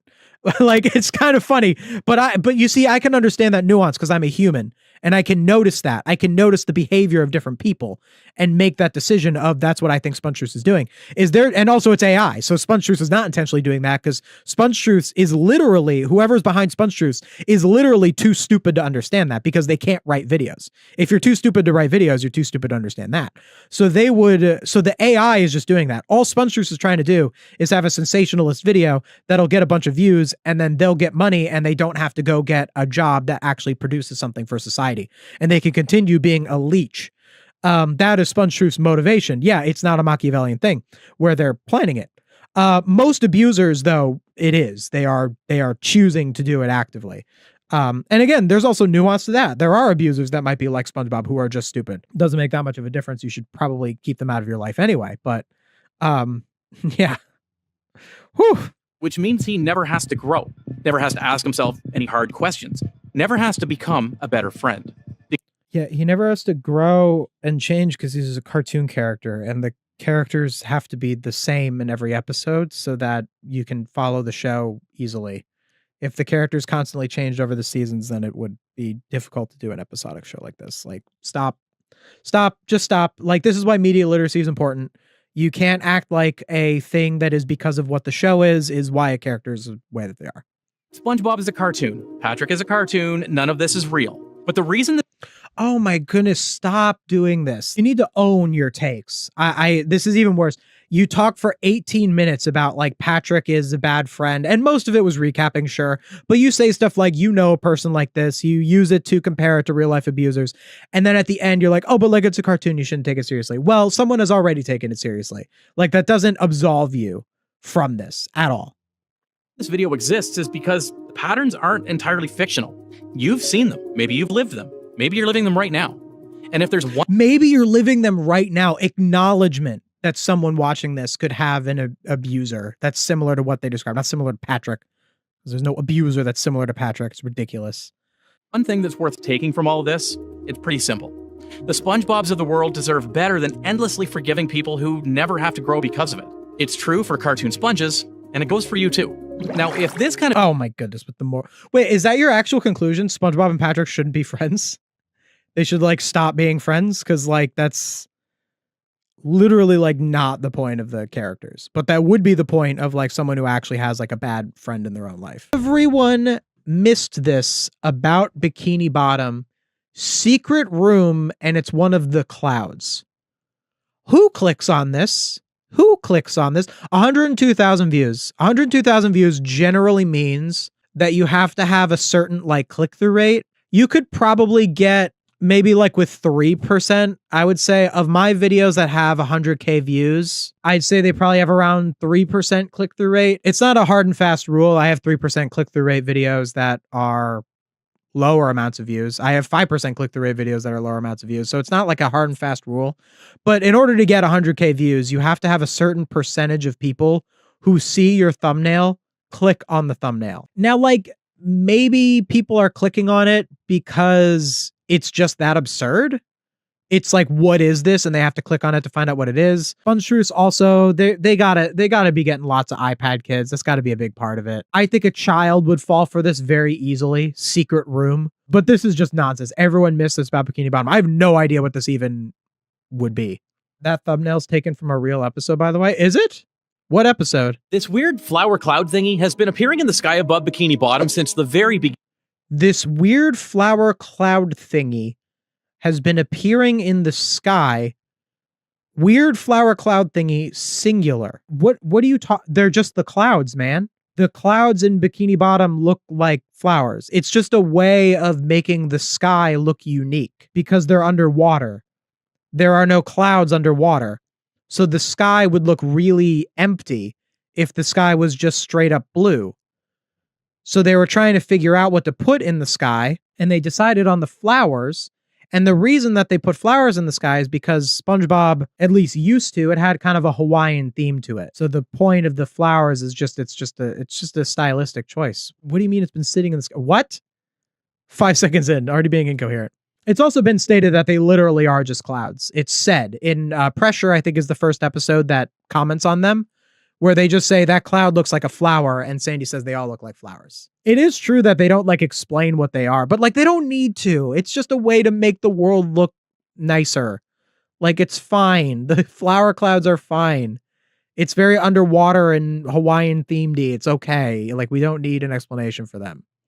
Is this really what we're doing here? It's in every frame for any outdoor scene the show has ever made. You've seen it hundreds. Yes, they're clouds. They're always there, just doing their thing. And at some point, our brain just accepts that's just how Bikini Bottom looks. It just is. Yes, yes. The end of video. They all look like flowers, SpongeBob. All the time? They sure do. Which you just acknowledged it.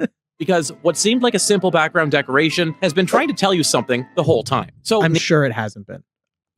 Needless to say, I'm not the first one asking questions about these flowers. People have tried You are, because it's a very stupid question. to figure this out over the years. And the most popular answer is that they're... What is this? Are the flowers in the sky in SpongeBob actually jellyfish? Anyone wonder what those flower clouds in SpongeBob actually are?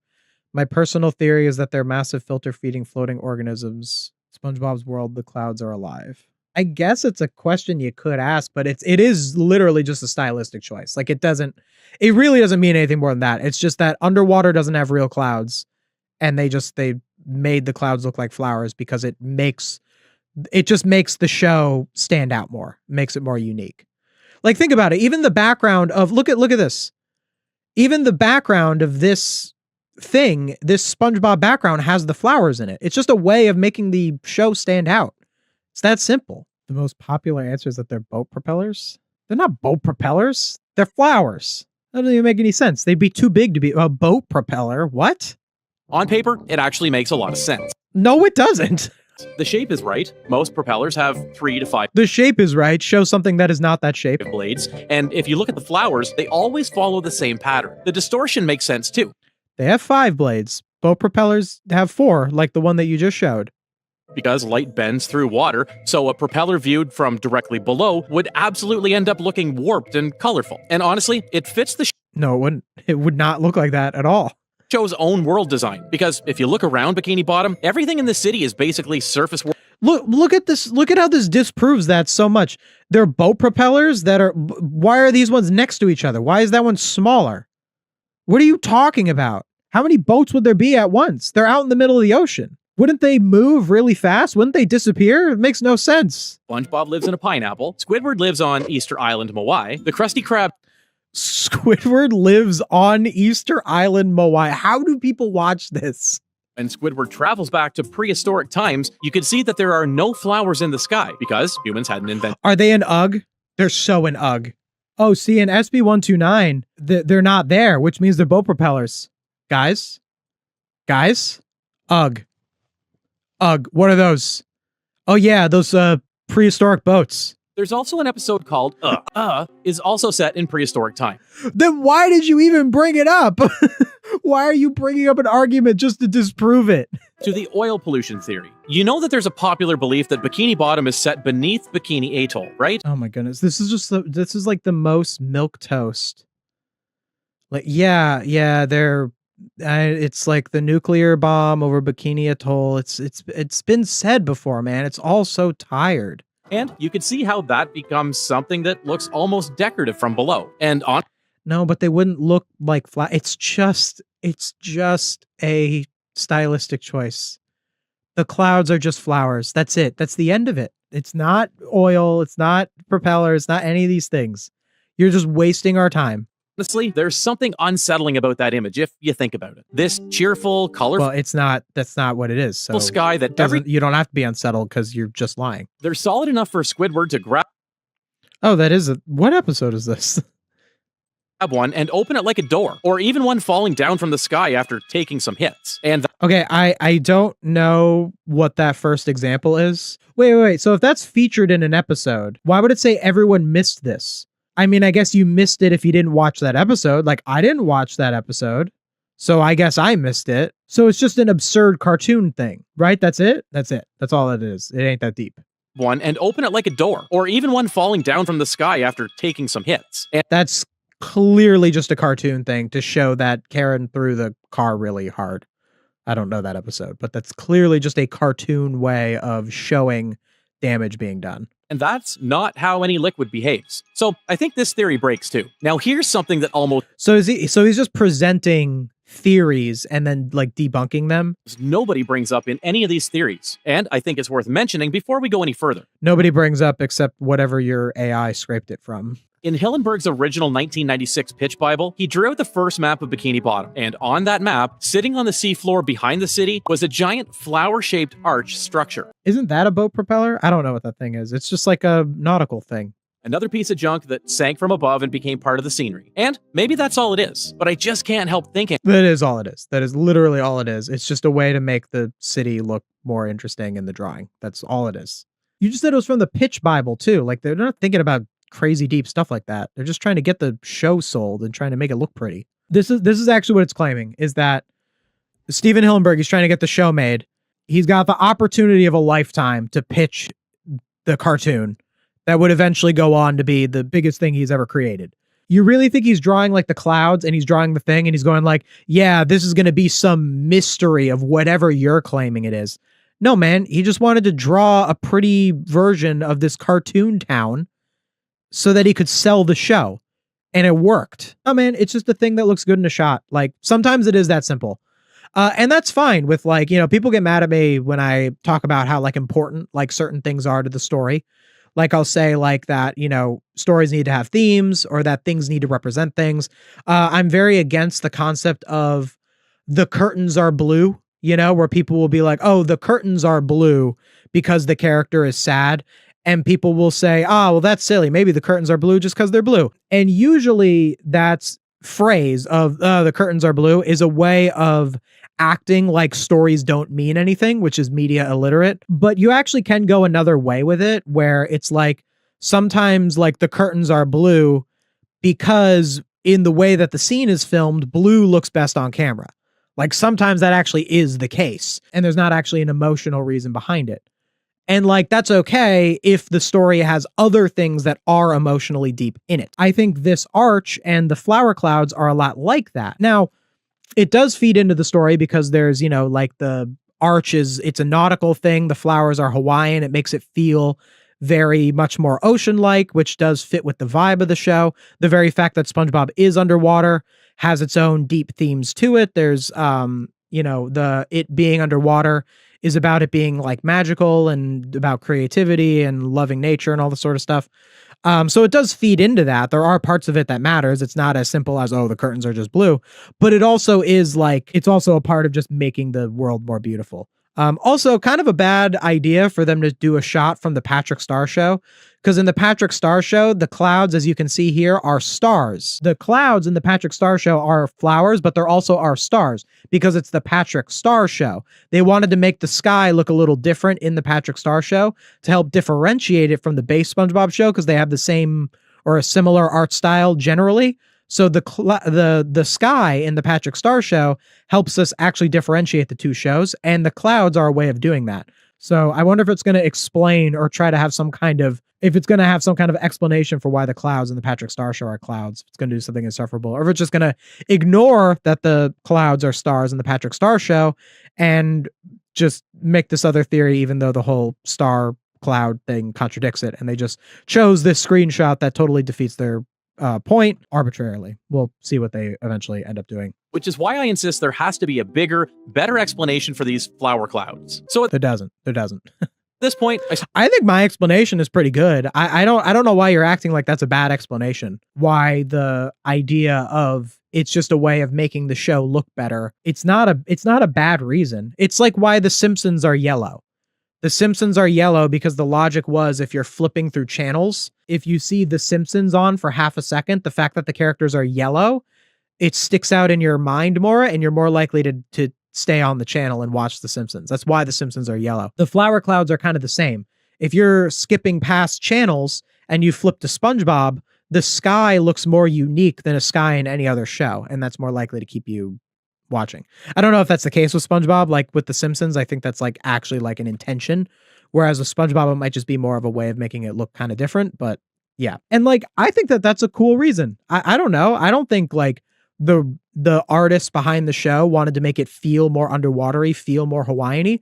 That's a fine reason. I'm not dissatisfied with that reason at all. Whatever nonsense you're going to say about it being a secret room or whatever is actually a lot weaker than the real reason. Started wondering, has anyone in the show actually said anything about them? And it turns out, yeah, they have. One time is in the episode Pressure, when SpongeBob said the clouds look like flowers. Oh, you do acknowledge that they're clouds. They were like not acknowledging that they were clouds before. So that was weird. And they also brought up Pressure, but now they're like re-bringing it up, but with the title card and everything. Just check the episode, and right before Squidward pops out of the flower, he also opens up the entire front half of his house in the same fashion to slam it shut. Then he does the same to the flower. Oh, so it is just wacky cartoon stuff. Okay, so what are they? Now, look, it's her AI background. They use this AI background all the time now. It's kind of blocked, but the pineapple in this AI background is like really incorrect. They've used this background in so many videos. Why do they use this background so much? It seems like they're trying to hide the AI pineapple behind it. If you've seen some of my other videos on SpongeTruths, I've noticed this background a lot. to be fair, the show's own crew did give us an answer. A background designer, Kenny Pittenger, confirmed that the flowers function like clouds and that they're designed to evoke the look of a flower print Hawaiian shirt. Dude, like that's the end of it. Why have you been talking for 6 minutes? For the artists painting backgrounds every episode, that is what they are, a visual motif. But then, That's all they are. like we talked about before, these flowers aren't just a color in the distance. Background decoration doesn't fall out of the sky. Meanwhile, whatever these things... It's a cartoon thing because it's a cartoony action. Flower falling is because it's showing that she threw the thing hard. It doesn't mean anything else beyond that. And even in No Pictures, Please, Squidward reaches up, grabs one, and... Oh yeah, look, they that was the thing that the chatter said. Squidward just opened his whole house. It's clearly a cartoonish exaggeration. The reason that he opened the flower was just to... So the reason that things like that happen in a show, like the flowers falling or like Squidward opening the flower, it's to further bring home a point. That's what's the thing about cartoons that make them such effective means of telling stories, is that you can do things that break so far from reality that it really hammers home the points. That's why actually cartoons historically were political cartoons. That's why political cartoons are so effective, because you're using a medium that is very non-restrictive in what you can show to properly point out something real. And cartoons like SpongeBob are an extension of that. So when Squidward opens up the flower, it's saying, I think what's going on in the episode is Squidward doesn't want them to take his picture. So him opening up the flower is showing Squidward is so mad in this scene that he breaks the laws of physics. And that signals to us that he's really, really mad. So when you're SpongeTruths and you try to take more out of that, you end up actually undermining the original meaning for the sake of being sensationalist, which leads to media illiteracy. It leads to people not looking at the story in terms of, oh, Squidward did that because it shows how mad he is, because it shows the point of the story. It makes people not think about the story. It makes people take everything that happens in a story literally, which makes us not think about it in a way that's more deep, which is bad. That there are social consequences to that. This makes people stupid. This makes people not think about the actual things that the show is trying to teach us. Some of them are alive and sentient, smart enough to sing with the rest of the crew, or heck... You did not just argue that. You did not just argue that they're alive because they sang. Dude, cartoons have been doing this forever. What is the first instance of an inanimate object singing? It's probably like a flower in like the 1940s, in the 30s. Like, are you kidding me? It's a song, bro. It's a way to do the chorus in the song, is having the clouds sing. That does not mean that they're alive. Even torturing Squidward. So now we have two... Even torturing that they did a little bit in Plain to See where they messed with the plane. Again, that does not mean that they're alive. It means that the universe is doing things. The universe is anthropomorphizing in that moment to hammer home the point. Probably the first Looney Tune sinking in the bathtub from 1930.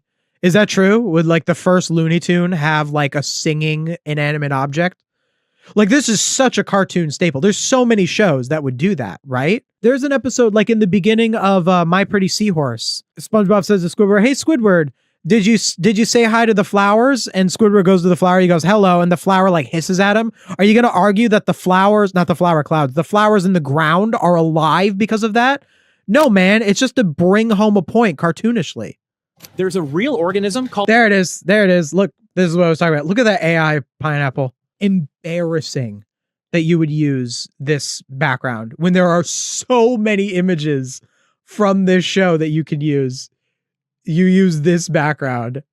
Embarrassing. Now, it doesn't have to be specifically bryozoans. I'm not a marine biologist. That was just an example. So they're just saying that it's like some animal that looks like it. Why can't it just be that they're...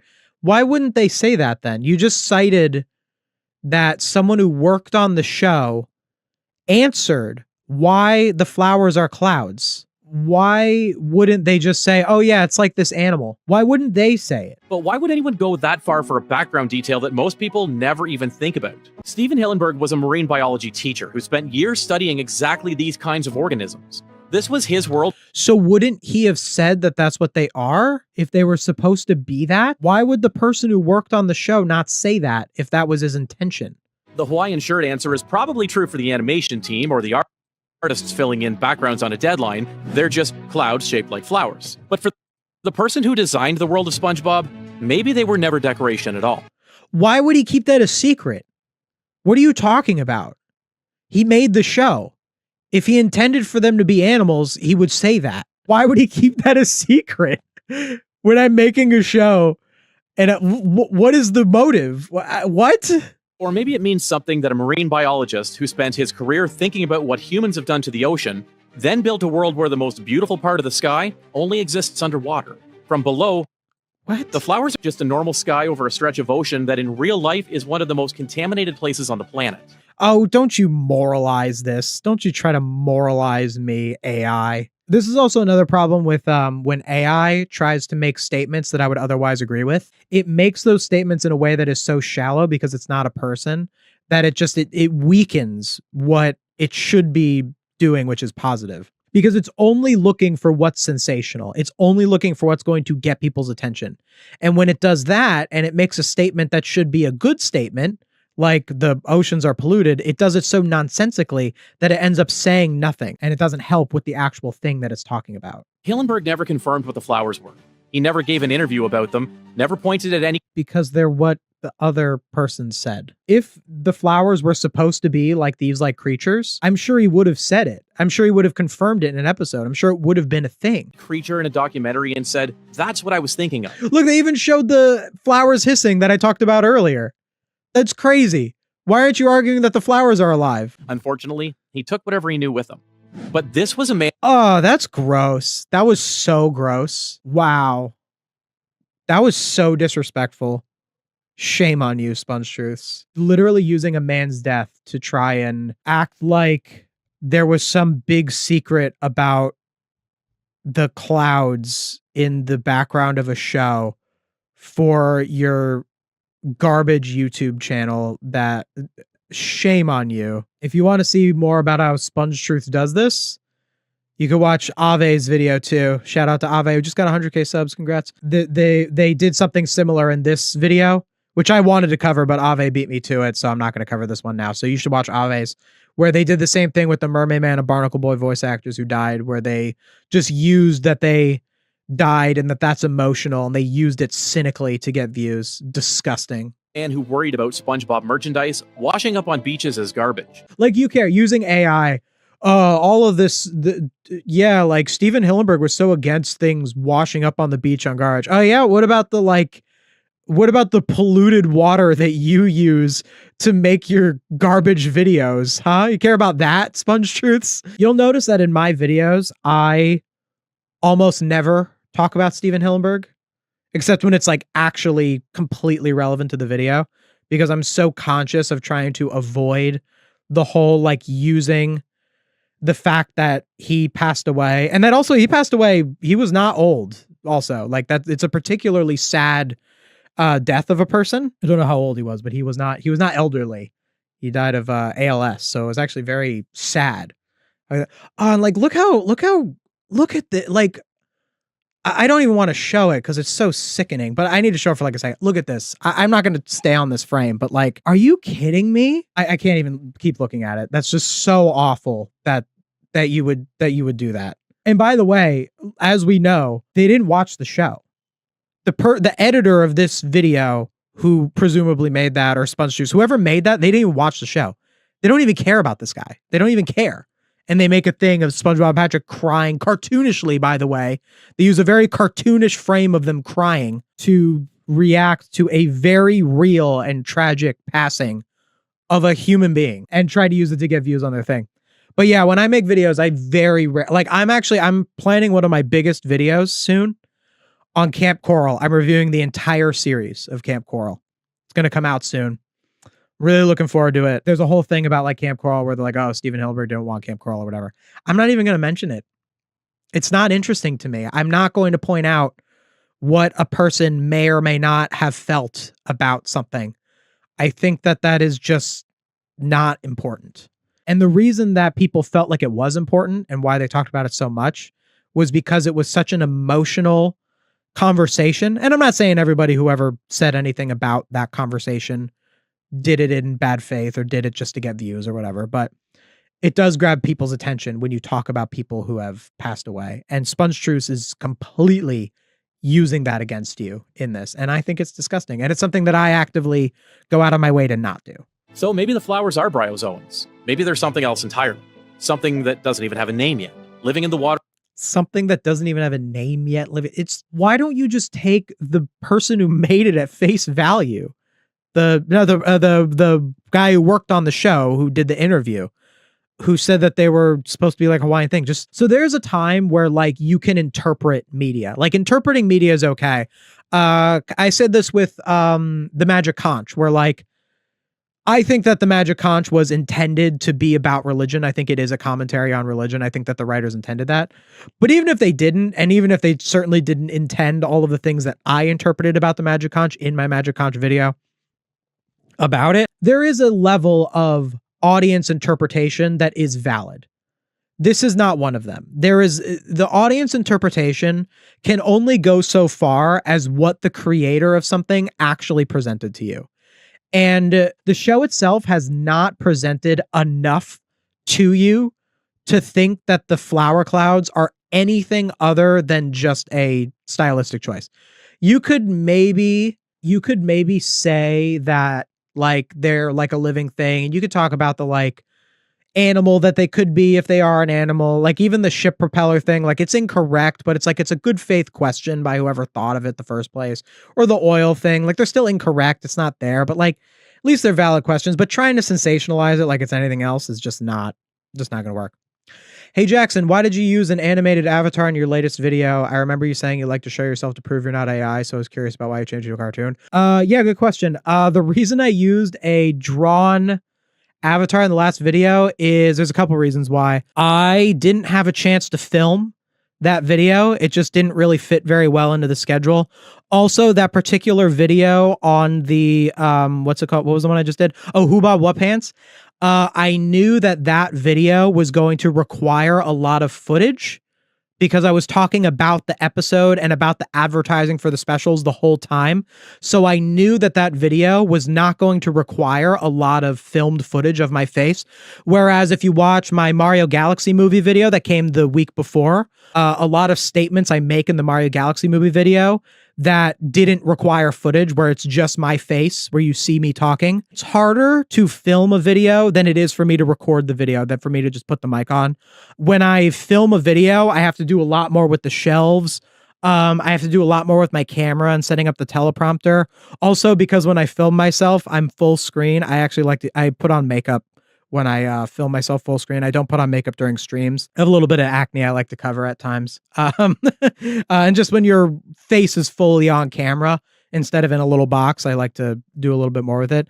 So it's just a little bit more of a production to film myself. I'm still going to film myself in future videos. It depends on the video. For some videos, actually, I'll just film like the intro or just film key parts of it. And then the rest of it will actually be recorded separately, so I don't have to film myself too much. But yeah, the reason that I didn't film myself in the most recent video is because I looked at the script for the video and I decided that video did not need any filming at all. Just a little bit of insight on my behind the scenes. Yeah, and the reason I use the animated character, I mean, I kind of can go back and forth. With the channel, it's not one or the other. Like sometimes you'll see me filmed and you'll see the real me. So sometimes you'll see an image of me actually, sometimes you'll see the avatar. I think both can be interchangeable, but yes, you are correct. Because you said that I like to show myself to prove I'm not AI, because new viewers who've never seen the channel before, I like them to be sure that I'm not AI in the intro.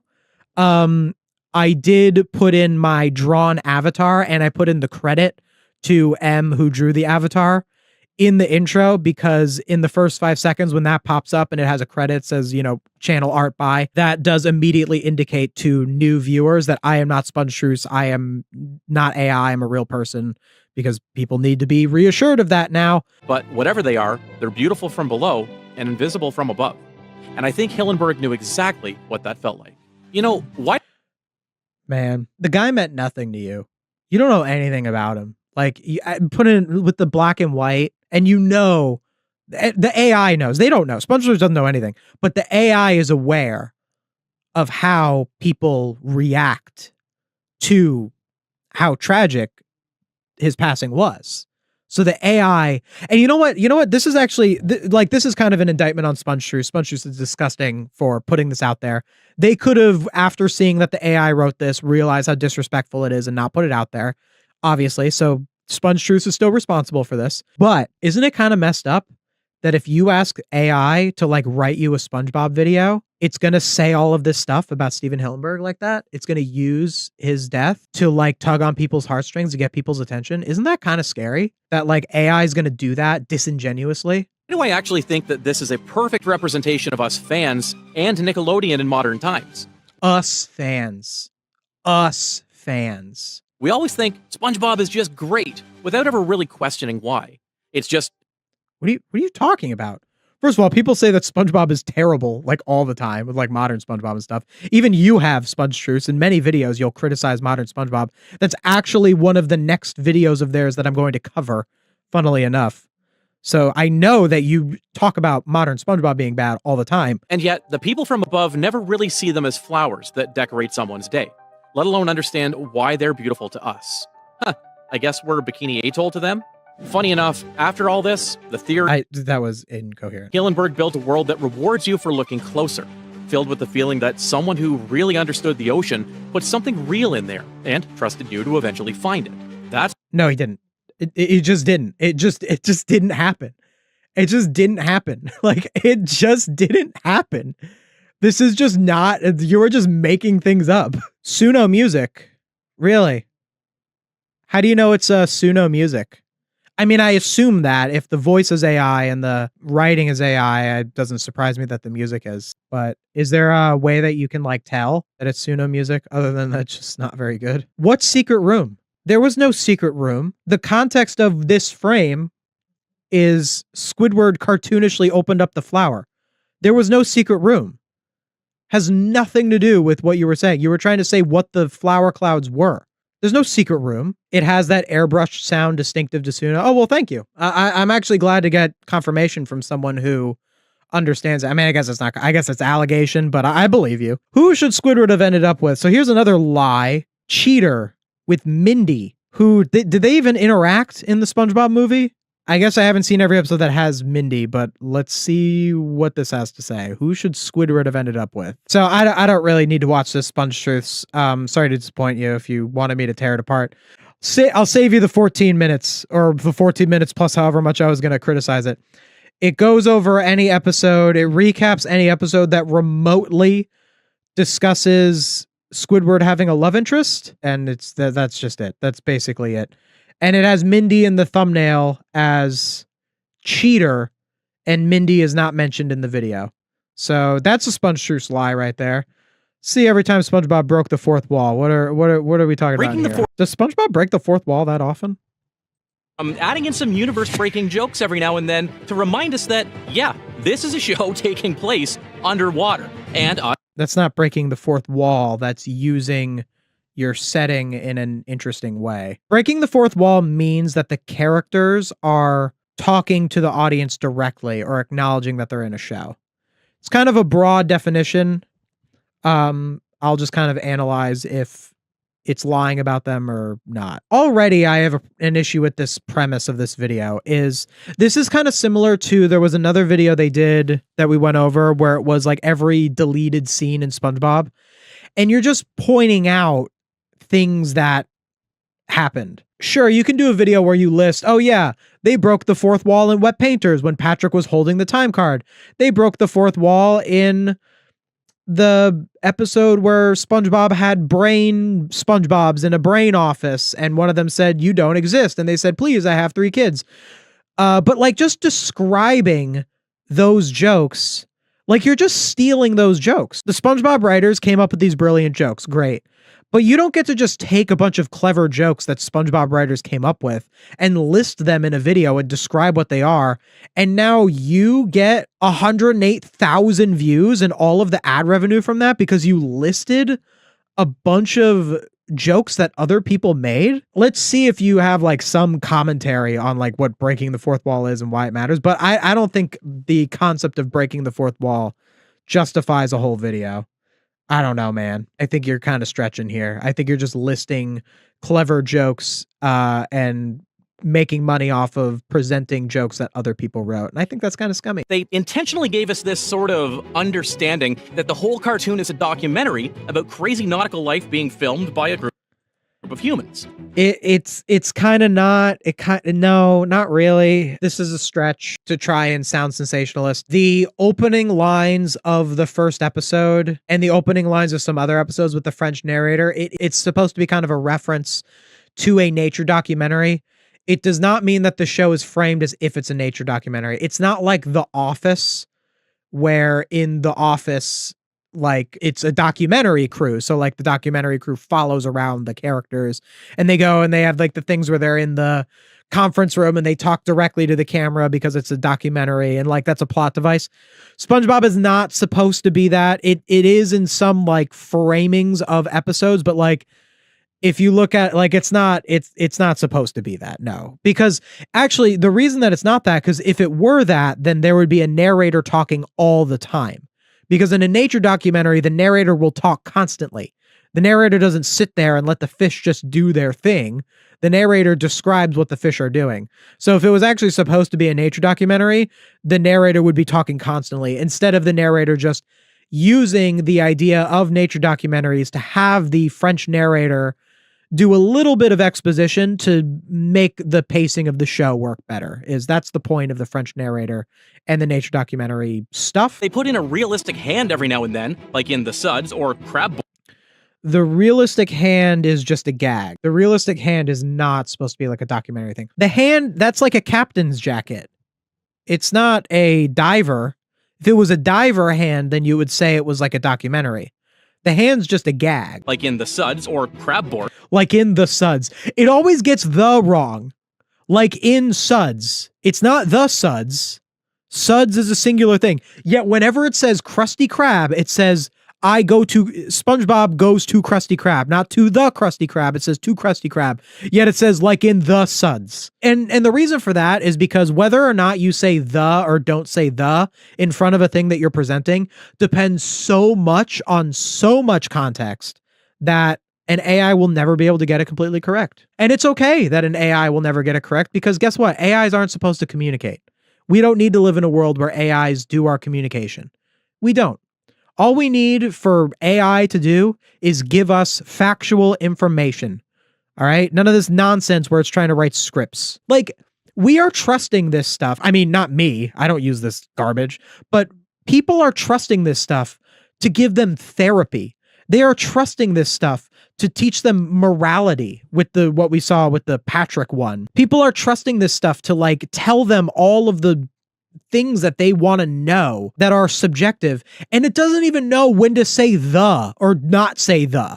Like, are you serious? It even has a name, Hans, according to some episodes. But one of the earliest and most Why did it show that? It even has a name, Hans, according to... Did the AI choose this footage just because this is what it's fantasizing about? Like, it's just, this is what SpongeTruths really wants to do. Every time the guy behind SpongeTruths is like, hey, write me another SpongeBob video, the AI is like typing all of this like nonsense about like SpongeBob, and it's just thinking about being this this is the human behind SpongeTruths after the AI betrays him for making it write so many bad SpongeBob videos. I know that it's a human editor who puts this in, but I just think that's funny to think about. But one of the earliest and most mind-breaking jokes that they made came from the episode No Free Rides. As usual, SpongeBob got nervous. Yeah, it drives into a an underwater cameraman. It's just a one-off joke. It's just a way to show. So again, this is similar to what I said about the cloud opening up, how it takes that seriously.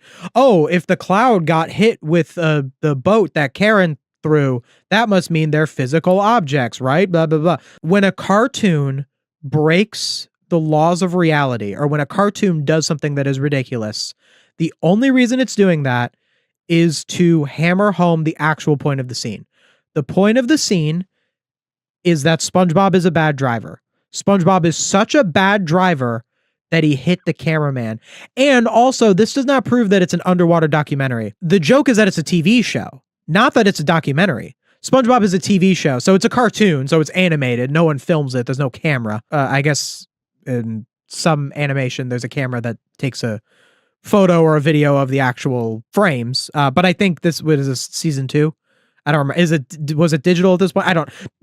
There's not a camera in an animated show in the way that we think about it, where in a TV show, a live action show, a camera is filming actors. But in any show, you can, because we're familiar with the concept of a camera filming a TV show, it's not that much of a stretch to think about that like with SpongeBob. Like, oh, like SpongeBob is on a set. It's like a Family Guy. Like in Family Guy, the Family Guy. Like, it's like there's a Family Guy episode where they'll be like, they'll break the fourth wall in Family Guy and they'll like walk out like they're on a set or something like that. Like Family Guy is like a sitcom. It's kind of like that. It's just SpongeBob is such a bad driver.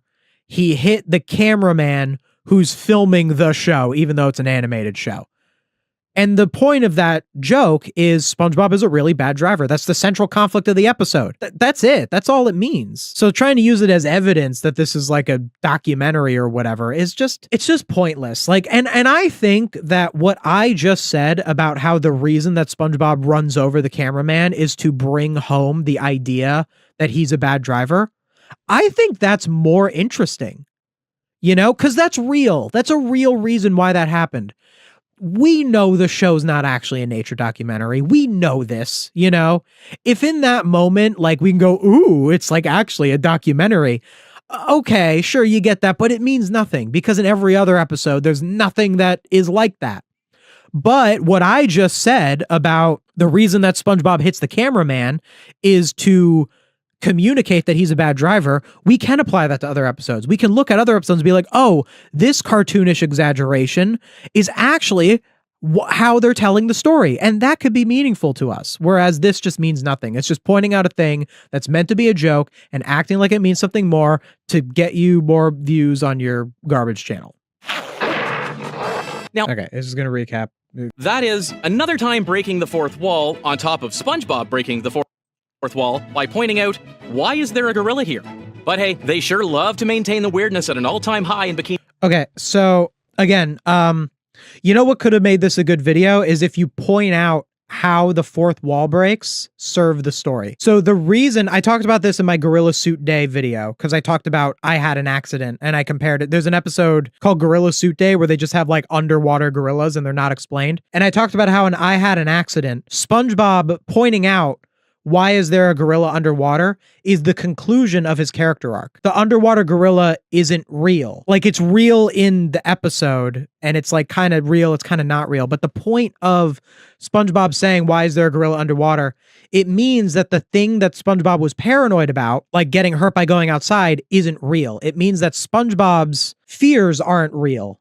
Just like how a gorilla underwater isn't real. So SpongeBob realizing that is the conclusion of his arc. That's the reason that they had the gorilla underwater. It's so that it would tell the story. And it used that SpongeBob is underwater and that gorillas don't live underwater as the conclusion of that story. And then it had the zebra come by as the icing on the cake. And it's supposed to be intentionally absurd and crazy. And none of it makes sense except the story. The story is the part that makes sense. And that's why this is a meaningful ending. I mean, everything about Bikini Bottom is weird already. So why don't they just go all out, right? In fact, they call out their own weird logic in several different episodes. But then they just don't even address all of those things that I just said, like, not at all. For example, we see a piece of wood catch fire in episodes like, right? While we... in episodes like, I'm planning a video where I'm going to talk about UGG. That's coming up. Maybe I should just call it It said it like that in the last one too. Did it? Did I just miss it when it said it in the? It did mention Ugg in the previous video. We all know it's impossible to have fire underwater. It's just funny to see all three of them running around with excitement for discovering the concept of cooking. Anyway, Wait. Okay, so it's pointing out that there can't be a fire underwater, and that it's a fourth wall break when they make jokes about fire underwater. Ugg doesn't do that though. Ugg does not address that the fire underwater doesn't make sense because it's underwater. Ugg just plays the fire straight. Ugg doesn't count as a fourth wall break at all. But then they actually addressed this bit. Or actually, more like they made fun of it. I guess since they don't want... They don't address it at all. What are you talking about? They do not address that the fire underwater... Like there's two jokes off the top of my head.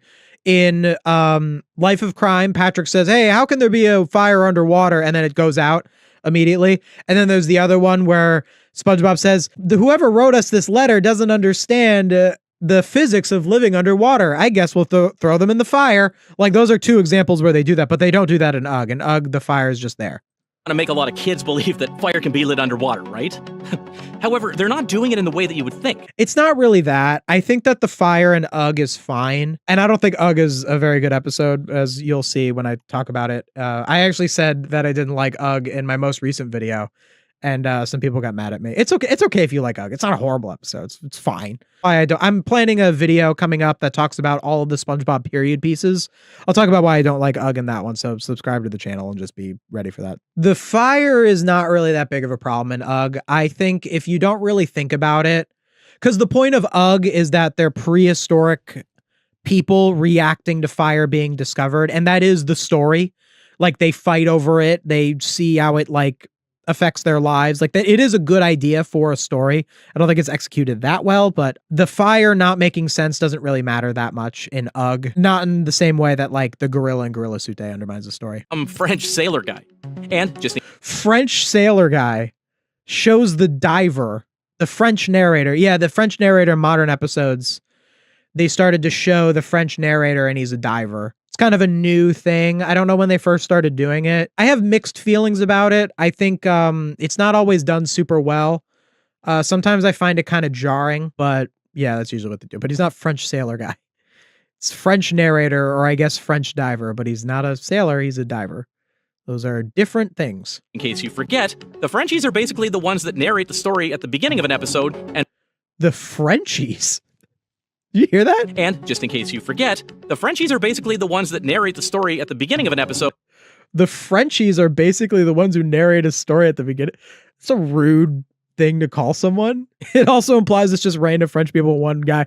Yeah, the French narrator is one specific character. There's not multiple different French people who narrate. It's always the same voice. I mean, it's Tom Kenny doing a French accent. Speaking of which, Patrick has played with the time card too, in Wet Painters. 3 hours later. Can you move it along? I'm all out of time cards. Yeah, he holds the time. I know, it's just a regular joke, man. It's just a joke. What's your point? Patrick says time cards. It doesn't mean that Patrick is aware that he's in a show.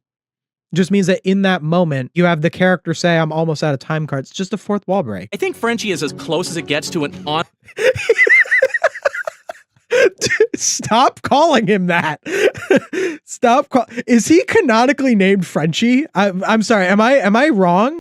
Hold on. Is there something I'm missing here? Oh, the French narrator is called Frenchie sometimes. When did they call him Frenchie? The French narrator, aka Frenchie, is a supporting character in SpongeBob SquarePants. Sandy calls him Frenchie in Feral Friends. Okay, gotcha. I do think he gets called Frenchie a couple times, but that's not his name. I don't think he has a name. I think he's just, well, I mean, he probably, like, everyone has a name, but I mean, like, I think, like, he doesn't have a canon name. All right, fine. Score 1 for SpongeTruths, okay?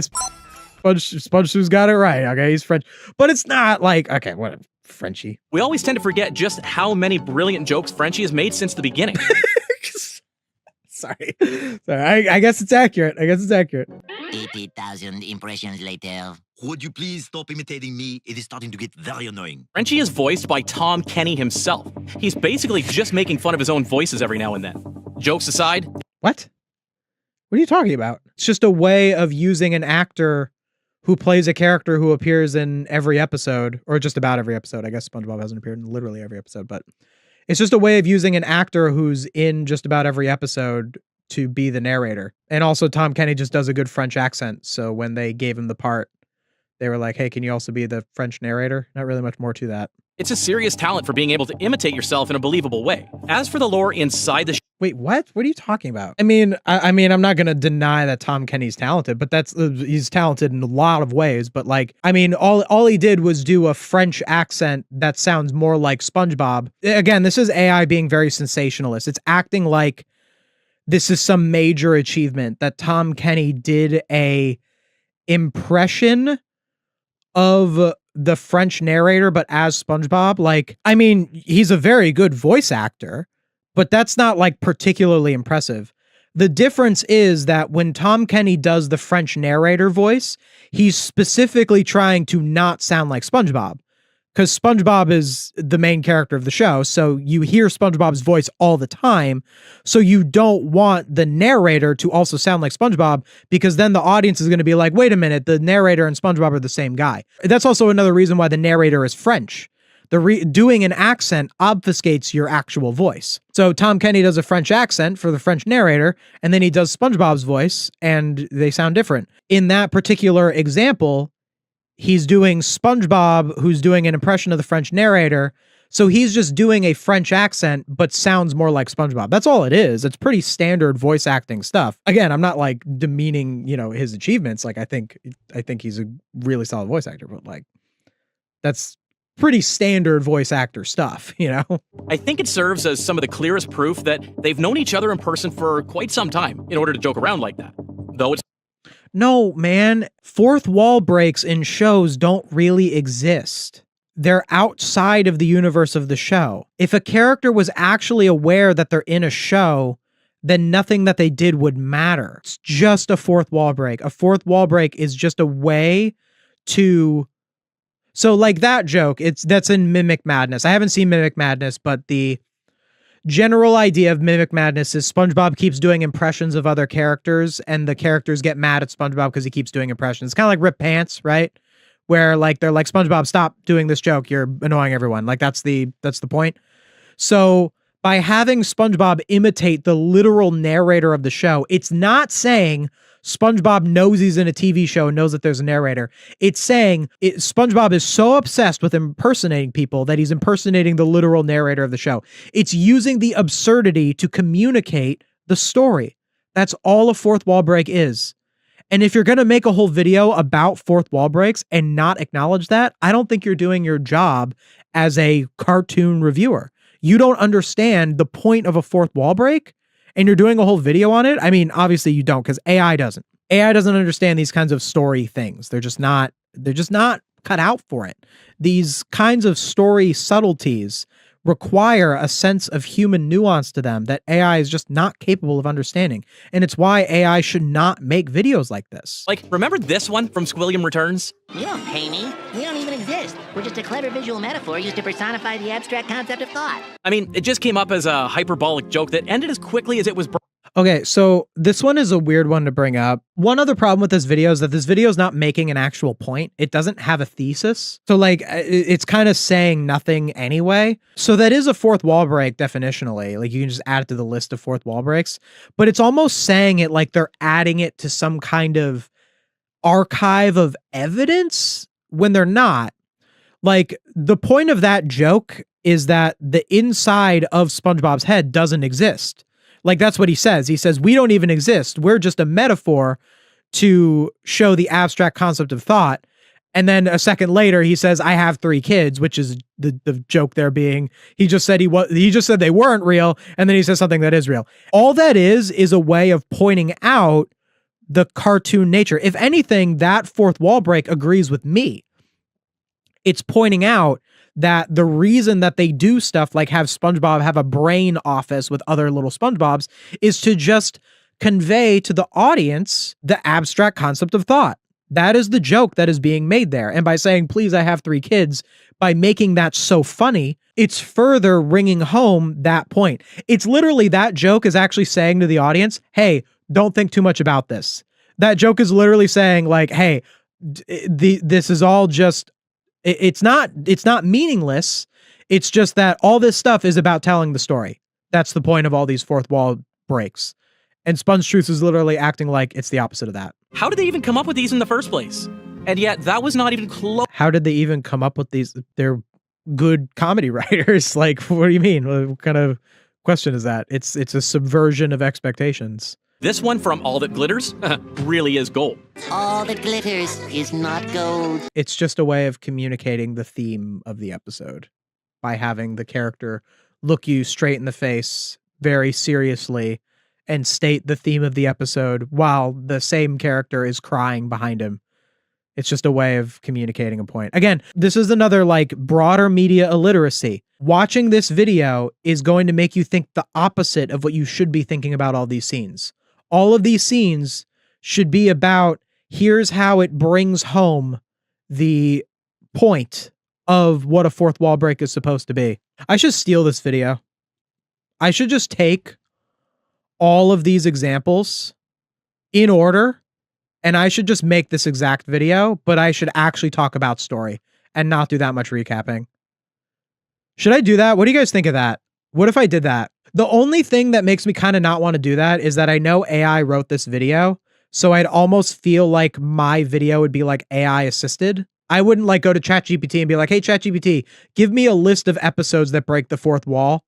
So would it be kind of the same as doing that if I did that? I feel like I should. What if I just take the thumbnail too? I mean, he steals from me. I just think that the concept is, and I'll talk about this video, by the way. I'll just straight up say I took this video from SpongeTruths, who's borrowed plenty from me. I'll say something like that. I'll just be upfront about it. I don't know. I'll think about it. I was just awestruck trying to think where these writers get an idea for the jokes, especially in the early seasons. Dude, they're just good comedy writers. Again, it's like that sensationalizing. You know what else that this is kind of doing? The AI, where it's saying like, I just don't know how they do it. So the things that the writers do to like make their jokes funny, to tell their story, there are actions that they take. And these actions can be understood, written about, and communicated to a mass audience. I would know. It's my job to do that. That's what I do in my videos. I identify the things that the writers did or that they should have done, and I communicate it to my audience. But an AI script will say something like, I don't even know how they came up with all these jokes, because it's just like it's magic, because and that's also what AI is to people. People think that AI is magic. If you take this at face value. I was just awestruck trying to think where these writers get an idea for the jokes, especially in the early...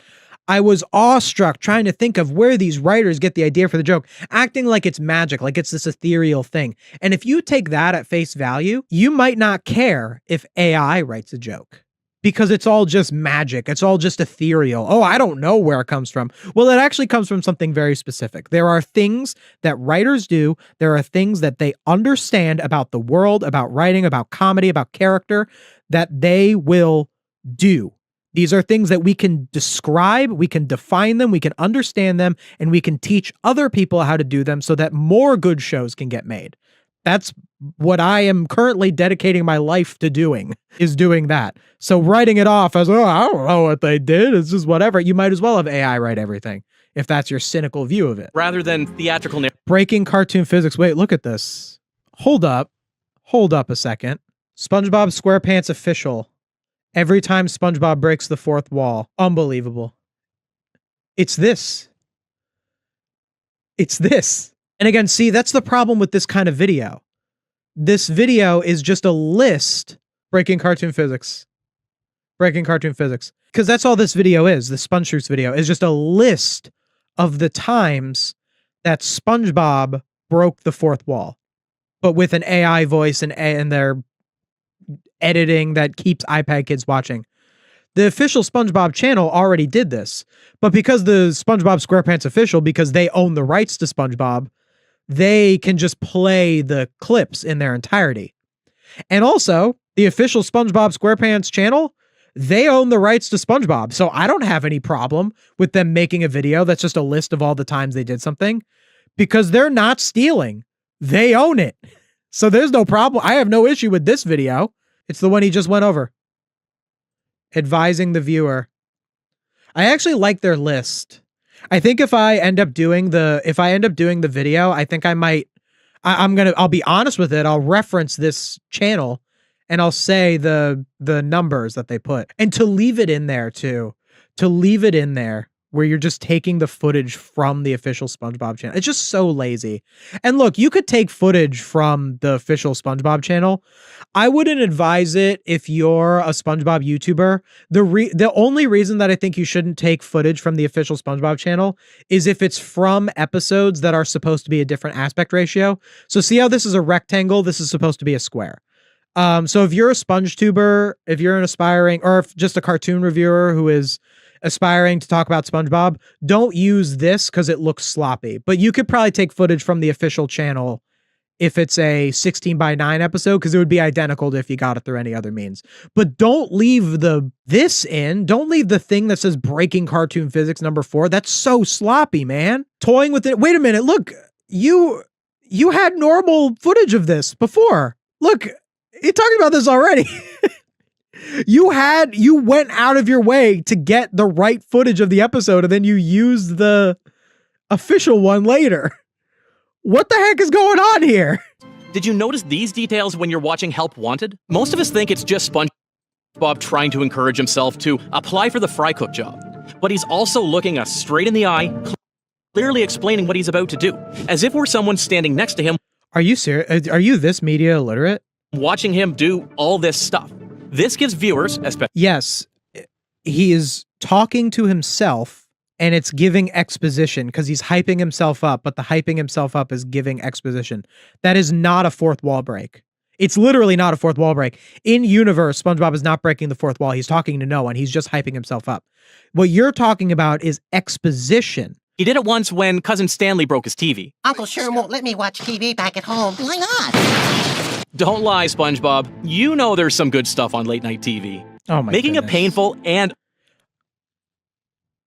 Again, SpongeTruths is aware that most of their viewers are iPad kids. So that's just gross. I personally didn't really like the joke, but I didn't hate it either. I think I just kind of feel indifferent about it. Speaking of which... You feel indifferent towards anything because you aren't real. Like, I don't love when they broke the fourth wall by interacting with their own knockout stars. They did it in TV. Why? What is so bad about that? They all remember SpongeBob doing it, and then come to his home to tell him to stay out of their dreams. Huh. That's not a fourth. That one's just not a fourth wall break. That's just the plot of the episode. As he goes into people's dreams. I'm kind of surprised how many breaking the fourth wall jokes SpongeBob has made. What was this? What is this frame? Why would you use that frame? Again, no, they know that kids are a big part of their audience, just so you know. Just keep that in mind with this frame. Absorb it for a second, and yeah. And mind you, I'm not even covering half of it. I'm just talking about the good ones. I mean, the numbers are nowhere near. I'm only covering half of it. Every time SpongeBob broke the fourth wall. SpongeTruths, stop lying. That's another thing that things like this do, is their promise of the video is a complete set. Every time this happened, this is a no villains are safe thing too. Oh, what would SpongeBob's prison sentence be? We're going to go over all of the crimes SpongeBob ever committed in the whole show. Goes over like, I don't know, 15 of them, 20 maybe, not every one. Every time SpongeBob broke the fourth wall, I don't know, there's like half of them. I'm just talking about the good ones. All right, well, you can't say every time. If you say every in your title, you have to do every. At the end of the day, breaking the fourth wall has become one of the best recurring jokes in the show to date, and I'm glad they did it. It's really difficult. Breaking the fourth wall has become one of the best recurring jokes. See how like meaningless that is as a phrase? It's not, though. Like when I think of SpongeBob, the fourth wall breaking jokes are funny, sure, but the best recurring jokes, like, is that actually a statement I would make? No. But because this video, when you ask AI to write you a video, it's going to do whatever is the most sensationalist thing on that particular video. It's going to say something like, this is the best this. And it just means nothing. It ends up being just a meaningless mash of words. Oh, man. Straight up, I think SpongeTruths should get exposed. IDK, if dox is the right word, I'm not going to say that. Yeah, definitely don't say dox. This is illegal to dox people. Straight up, whoever runs this needs to be held accountable. I mean, I don't think I really agree. I don't know. I don't think you really need to mess with the actual person behind it. I think that all that would really need to be done is like YouTube, I think, should manually look at SpongeTruth's channel, like a person who works for YouTube should see, okay, this channel has over 100,000 subscribers. Not that many channels have over 100,000 subscribers. So it's clearly a major case, okay? And someone from YouTube should go in, they should look at this, they should even watch like my videos on it, on Ave's videos, and they should be like, yeah, this is AI. This is bad for the platform. This is bad for our viewers. And they should just manually ban the channel. That's what I think should happen to SpongeTruths. That is my position on what should happen to SpongeTruths. I don't condone any sort of harassment of real people in any way, you know, like that. I just think that the powers that be who run the platform that this is on have a responsibility to remove channel like this because it is bad. The point of YouTube is for people to share content. And when that content is made with AI, it's contradictory to what YouTube is supposed to be. If only that was YouTube's stance on AI. YouTube's stance is whatever makes YouTube the most money. We all know this, unfortunately. We have to make it YouTube's stance in a way. We have to push for it. YouTube has taken down a lot of AI stuff. There's clearly a lot less of it going on. Like there have been guardrails. There's a reason that not every single video is just AI now. Like there are things that have gotten rid of it. I mean, it will backfire on YouTube. Like YouTube doesn't want, I don't think actually, like we can argue, oh, well, like YouTube doesn't want to get rid of SpongeTruths because SpongeTruths brings in viewers and that makes YouTube money. We could argue that, but I think in the long run, I don't think SpongeTruths is good for YouTube as a platform. Like I really don't think it is because it, not to mention the social problems with it, but people watching SpongeTruths, who is an AI creator, are not watching a human creator. That's just a fact. If someone is watching SpongeTruths, they are not watching an actual human.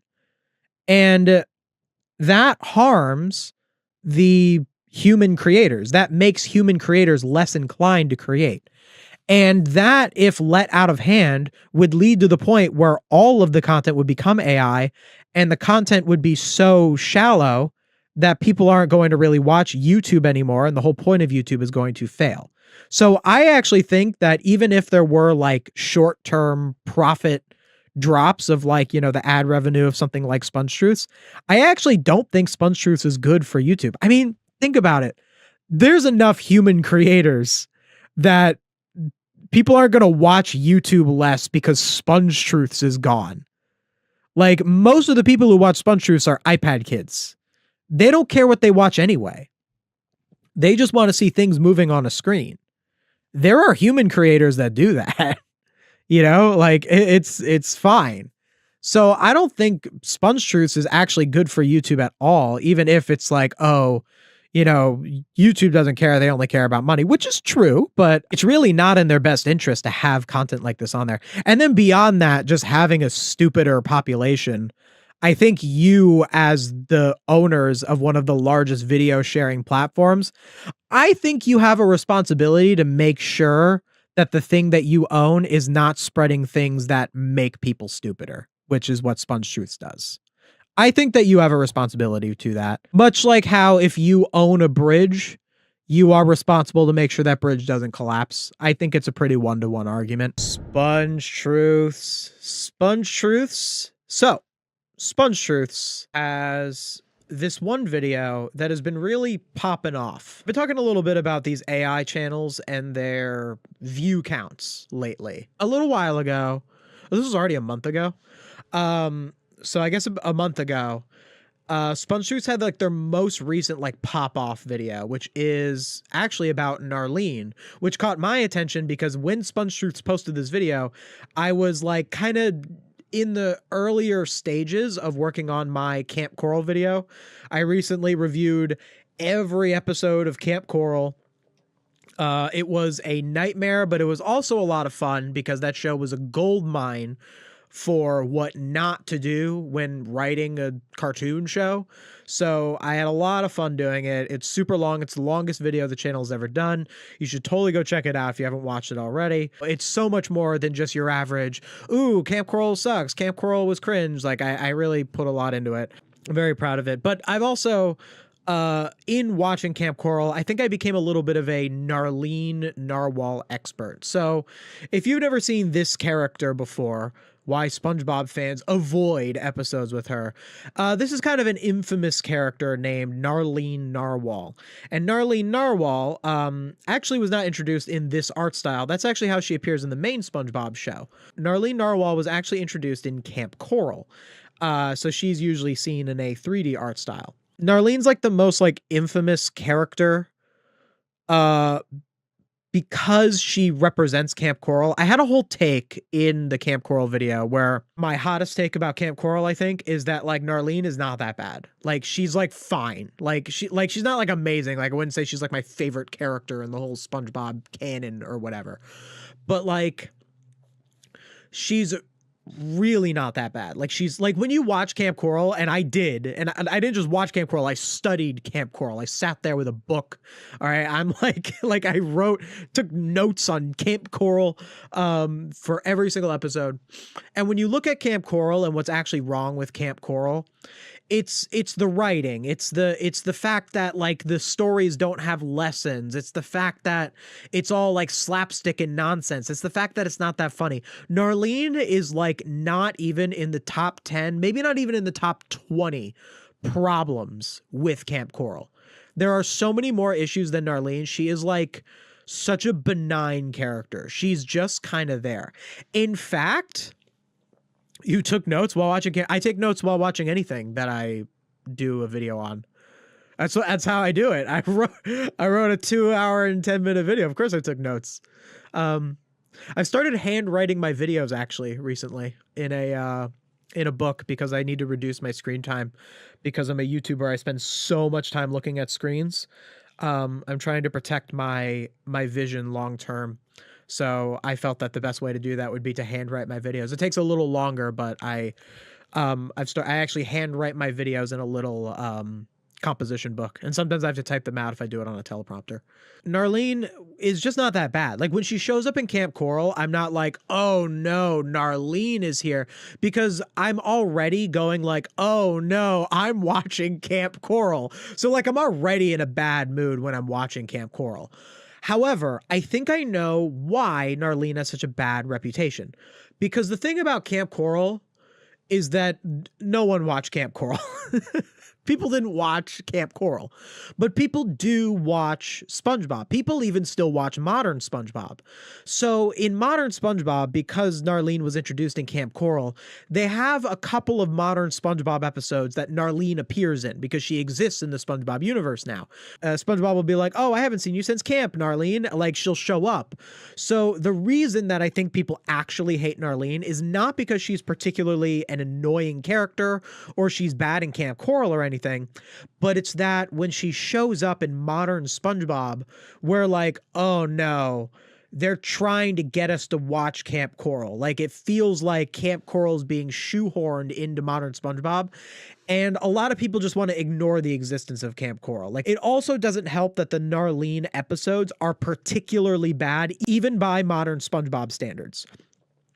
I reviewed 2 of her episodes in my Modern SpongeBob Ruined Plankton's Family video, where I talked about all 4 of the episodes that include Plankton's family, 2 of which include Narlene, because Narlene is a hillbilly stereotype. And that is really it. Narlene's problems begin and end with the hillbilly stereotype. It's just that they take Narlene, most of her personality traits are she's like a hillbilly. And for some reason, even though a hillbilly is a kind of person who actually exists, for some reason, it's okay to make fun of hillbillies. For some reason, that group, it's just okay to mock them, even in a kid's show. I don't think it's okay. I think that there's actually a lot of classist undertones in making fun of hillbillies, which I mentioned in my Camp Coral video. And I actually feel like I didn't mention enough when I did my Plankton's Family video. That's actually why I wanted to talk about it more in my Camp Coral video, because I feel like I wasn't hard enough on the hillbilly stereotype in my Plankton's Family video. And I got some nice comments. I got a nice comment on the Camp Coral video that was talking about how they appreciated that I called out the hillbilly stereotype because it's so normalized to have this like hillbilly stereotype. And like it's okay to have like a rural character, you know, but like you also have to like respect the the culture. Like like being a I don't know if hillbilly is like a nice term or whatever, but like being a rural person, depending on even where you are, rural is a very broad term. You could be rural in Appalachia, you could be rural in Texas, you could be rural in Alabama, you could be rural in the Rocky Mountains, North Dakota. There's so many places where you could be a rural person that are completely different places and completely different kinds of people. But they're not thinking about that when they write Narlene. They're just like, let's just have her say like yeehaw or whatever. And like, that's just kind of the thing. And, you know, it's just, it's, you know, even though Camp Coral came out in 2021, it feels dated. Like, it's like, really, we're doing, you know, stereotypes. Like, really, like, it's whatever. Like, that's the biggest problem with Narlene. But like, you could fix that. You could have Narlene be a character who is not like that, like very easily. And most of the time in Camp Coral, Narlene isn't really like that. She's just kind of there. There's a couple times where she's a stereotype for sure, but most of the time in Camp Coral, Narlene is not like that.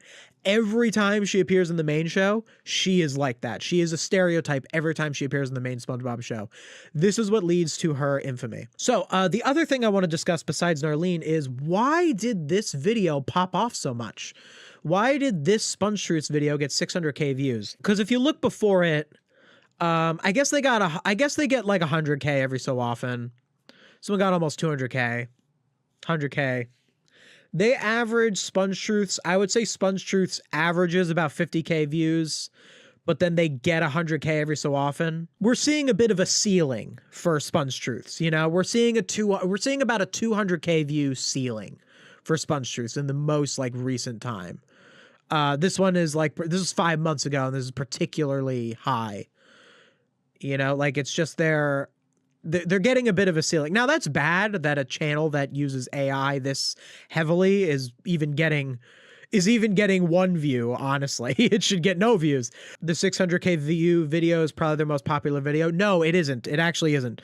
SpongeTruths has been around for about a year and a half now. They're actually about exactly as old as my channel. Funnily enough, SpongeTruths started, I think, like 2 weeks before me. Like, we're like the same age, which is sad because I have 14,000 subscribers and they have 144,000. But they use AI and they cheat and they, you know, do all this whatever. So like, generally, actually having the amount of subscribers I have for the amount of time I've been on YouTube, or at least as long as I've had this channel, because I had a gaming channel before that, I think I'm actually in pretty good shape in terms of where I am. This is just like nonsense. And who knows if they bought subscribers, who knows what's going on. They post like 3 times a week because they use AI. Like, it's ridiculous. Oh, really? Fun fact, SpongeTruths channel was actually created in March 2007. Oh, yeah. So they're one of those, right? Yeah, joined March 12th, 2007. So isn't that weird? The SpongeTruths joined March 12th, 2007, yet their first video this is November of 2024. Their first video was November of 2024, but they joined in March 2007. It's because this is a common thing with AI channels. They bought a channel that was already monetized. So they bought a channel that had over 1,000 subscribers. Maybe they bought a channel with like 20K subscribers. Like, I don't know what the channel was they bought. It's actually a good question. Like, how many subscribers did the SpongeTruths channel had when they started? That could really screw up your retention, though. I wonder how that works. Because I feel like if you buy a channel that has 1,000 subscribers, I guess it was so old that the subscribers weren't even logged on anymore. Or maybe they set their videos to not notify subscribers or not go to subscribers. I don't know. I don't know how they do it. I don't know all the things to it. But yeah, they joined in 2007. But actually, functionally, SpongeTruths has only been around since November of 2024. So their most popular video actually has over 1 million views. They've had 1 million view videos. They've had 7, basically 8, 950K million view videos. 9 months ago, 1 year ago, 7 months ago. Okay, so the most recent video that got over 1 million views on SpongeTruths is 7 months ago. It's either this Pearl Theory or Patrick's Paradox. And then this one wasn't that much after that. But like, that's a while ago that they got 1 million views. Also, 7 months ago, what was 7 months ago? That would have been like, 7 months ago would have been like October. So 7 months ago would have been like October, November of 2025. So like, I don't know. Like, I don't know if like people have become more anti-AI since then, if people become more aware of like spotting AI. I know Ave has been doing a ton of like SpongeTruths AI, their AI. The Sarek Artman thing, I don't know when exactly that all went down, when Sarek Artman got called out for using AI. I mean, I've been on the scene. I don't know if I've had an effect on this at all. Like, I've been doing a ton of SpongeTruths breakdowns, AI channel breakdowns, like I've been getting, I've been averaging around 10K views on each of these, like, and I get comments all the time that say, I didn't know SpongeTruths was AI. Thank you for telling me. Like, I do get that. Like, oh, I just unsubscribed from them. I love that. I love knowing that I am taking, even if it's only like a handful, like I love that I'm taking away their business because they shouldn't have business. Like, Ave has been a bit of a warrior against AI. Look, actually, Ave kind of covered this video. He did it as a joke where he said watching SpongeTruths until he's wrong about SpongeBob. So he pointed out like the first thing. It was literally the first sentence is wrong. So I'm not going to cover the first sentence of the video. Watch Ave's video because Ave already covered the first sentence. We're tag teaming it. He covers the first sentence. I'll cover the rest. Teamwork. But like, and he gets more views than me because he's a bigger channel. So, and he deserves it because he's talented. Yeah, Ave, he'll get like, 98K views, 28K views. Like he'll get these anti-AI videos that get a lot of views. So maybe that's like helping, like the fact that more recently we're seeing a couple less views. Like their last couple of videos for a channel like this, like 21K views is like nothing to sneeze at. Like if you're me, like it's enough that it could pay the bills. Like if you're, depending on what you're operating at. But when you're used to like 50K views, 100K views, you don't want to be getting 20K views. You don't want to be getting that. Like, it's tough. I know like this like alternate characters thing, people click because of that. They even use the blue Mr. Krabs, the Mr. Claus. I wonder if that's because my most popular video has literally that same pose. I'm sure they just like know that that did it. Like they probably saw my thumbnail and were like, oh, the blue Mr. Krabs got a lot of eyes on it, and they just put the blue Mr. Krabs there for that reason. Not that that's exactly stealing, but like, yeah. Does the AI make the clickbait, or does a person have to make that? A person has to decide what the clickbait is. They could prompt it. I don't think SpongeTruths really uses AI in the thumbnails. There's a couple examples where they kind of could be. Most of the time, it's just screenshots from the show. Some of these are weird, but this looks human-made. This eye and the teeth. That doesn't really look AI, because that's just a real render of Pearl. No, they don't really use AI in their thumbnails. At least not in like ways that are like this one is a generative extend. That's about it. Generative extend, but I don't see that much else. But anyway, so they had this big pop-off video, and then the next couple of videos did well, and then they kind of dropped back down again. It's actually kind of funny because I really went hard on them with this video and this video. I've done videos covering both of those. If you'll see, I actually did them in a row. Yeah, as you can see right here, we have the SpongeTruths doesn't understand friendship. With this one, I covered that one. And SpongeTruth can't stop lying was this one. Those are actually both videos that did pretty decently well for him. I wonder if I'm platforming him. I doubt it. I doubt that these videos getting good views would have anything to do with that. I got like 10K views on these stream highlight channels, especially because I'm tearing them apart. I don't think a lot of people would watch this and then be like, ooh, I gotta watch me that SpongeTruths video. I think they're watching me because they don't like SpongeTruths. So how do you know it's AI? How do I know what's AI? SpongeTruths? How do I know SpongeTruths is AI? The writing. The writing has AI tells. Watch my videos on it, man. Like I got a ton. It also stole from my channel in a very like, can I copy your homework way? Yeah, watch some of my other stuff. You'll be able to see why it's AI. I don't blame you for not knowing. Like you said, you just watch, you can't tell. Like that, it's designed to trick you. Like there's nothing wrong with not knowing. Like I never want anyone to feel bad about not knowing that something is AI. That's the point. It's tricking you. You're the victim. Like I'm not going to get mad at you, for watching something that tricked you into watching it because you didn't know it was AI. I'm not going to be, that would not be very nice. Jackson just senses AI channels. It's a superpower. It's not a superpower. It's I just know a lot about AI and how you can point it out. Also, I watched Ave's videos on it too. I got to give Ave a lot of credit for it as well. Shaming people for falling for AI also can just alienate people from being educated by AI and the harm it brings. Absolutely. I don't want to make people feel bad for falling for AI. That's just mean.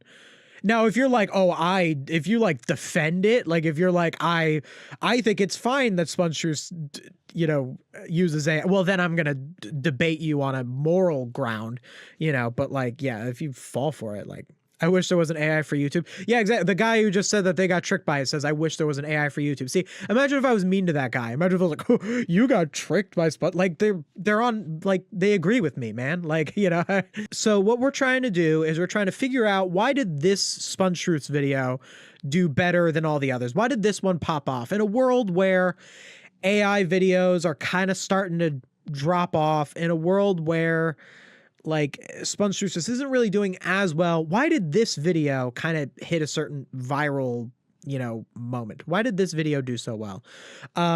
Funnily enough, I was actually watching this video grow. I thought it was going to reach 1 million views. While I'm glad it didn't, I'm very glad it didn't. It would have made for a more sensational thumbnail. It would be like, why did this AI video get 1 million views? 600K views doesn't really have the same ring to it, but whatever. So it's like, I'm glad it didn't get that many views, because it's bad when AI videos get that many views, but also like would have made for a more sensational thumbnail. Such is life as a YouTuber.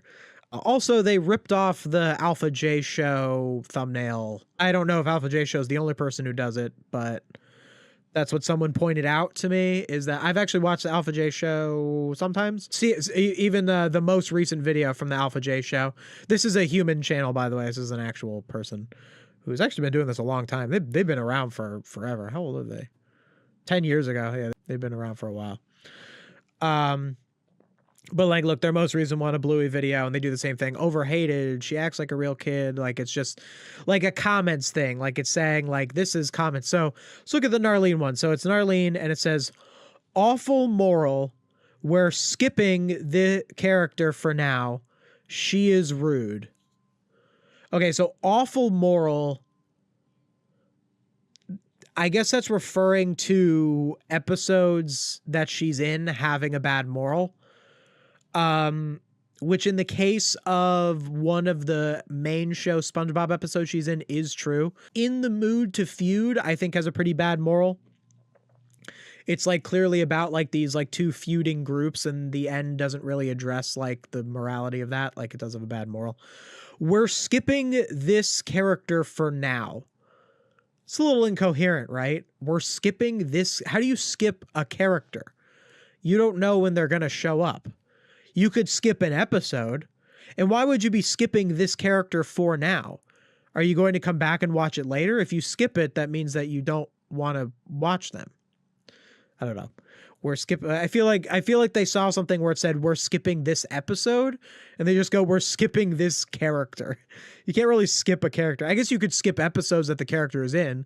Like, you're watching a modern SpongeBob episode, and Narlene shows up, and you're like, I'm skipping this episode. Which actually happened to me. I literally did that. It was in the Mood to Feud when I was watching like some of season 14. I was on a plane, and it was like, oh, there's some modern SpongeBob. Maybe I'll watch some modern SpongeBob and see if there's any videos that I want to make on it. And I watched a couple modern SpongeBob episodes, and I got to In the Mood to Feud, and I saw Narlene, and I actually did skip the episode because Narlene was in it. Not because Narlene was in it specifically, but because it seemed like it was going to be a pretty bad episode, and Narlene was in it. So, and I was right, because I eventually had to watch In the Mood to Feud to do my Plankton video. So in a way, I actually did skip this character for now because I came back later and watched it. So I think I'm the only person who actually did skip this character for now. And the last one, she is rude. Narlene is not rude, right? I would say, like, of all of her bad character traits, I don't think rudeness is one of them. So that's just like a random, like, this is something I would say about a character I don't like. SpongeBob wiki that said, I've literally never watched any episode where she's in the show, but just from what I've heard about her, I hate her. Okay. Are you saying that person is right? Because you should probably actually watch the show, or at least watch someone who's like reviewed it. I guess maybe they're saying they've watched like, so like they could maybe watch my video on the Plankton family and be like, yeah, I hate this character because I said so. You should really form your own opinions though. I don't know. I usually encourage people to actually watch the show themselves. Even Camp Coral, I mean, I don't know, man. It's hard for me to recommend watching Camp Coral, to be honest. Like, it's a lot and it's very boring, but you should maybe give it your own chance. You should maybe, like, I don't think you should just watch my Camp Coral video and never see the show yourself and then go in like casual conversation, be like, yeah, Camp Coral's the worst show ever just because of my video. Because maybe I was lying. Maybe I made up every plot. Maybe I just showed footage from actually good episodes and I just pretended that the plots were as I described them. You know? You don't know. So, like, this isn't exactly a great attitude to be like, just from what I've heard about this character, I hate her. You're really going to make a post on a wiki and be like, I never watched it, but I hate her. Like, I don't know, man. The episodes are 11 minutes long. Watch 5 minutes of it. Watch half of the episode and you'll be able to know. Then there was this one on Twitter that says, Narlene is the worst character ever. Narlene is the worst SpongeBob character ever. I'm sorry, Narlene fans. Worst SpongeBob character ever? That's a tall claim, man. Yeah, so what I said, this kind of ties into what I said about like why people actually hate Narlene. This is just demonstrable. The worst SpongeBob character ever. Like, I'm sure there's one, maybe like maybe you don't want to count one-off characters.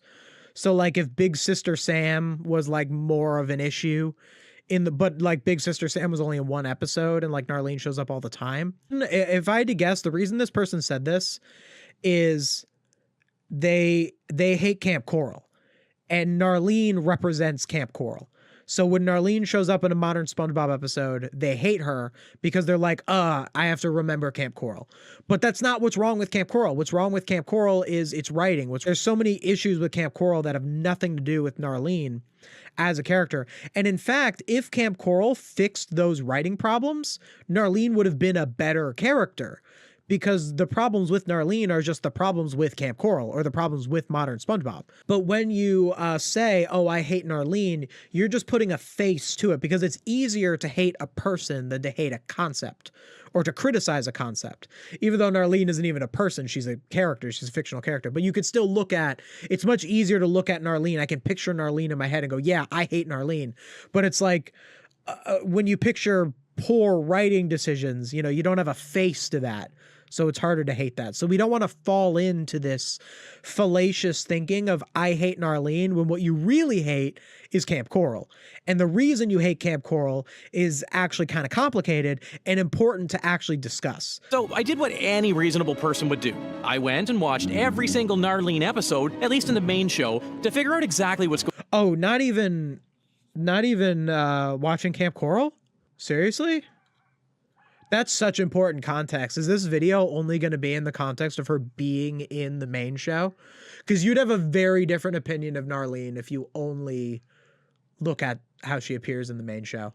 Why are you acting like this is a big achievement? Look what he said. So I did what any reasonable person would do. I went and watched every single... I did what any reasonable person would do. I went and watched every Narlene episode.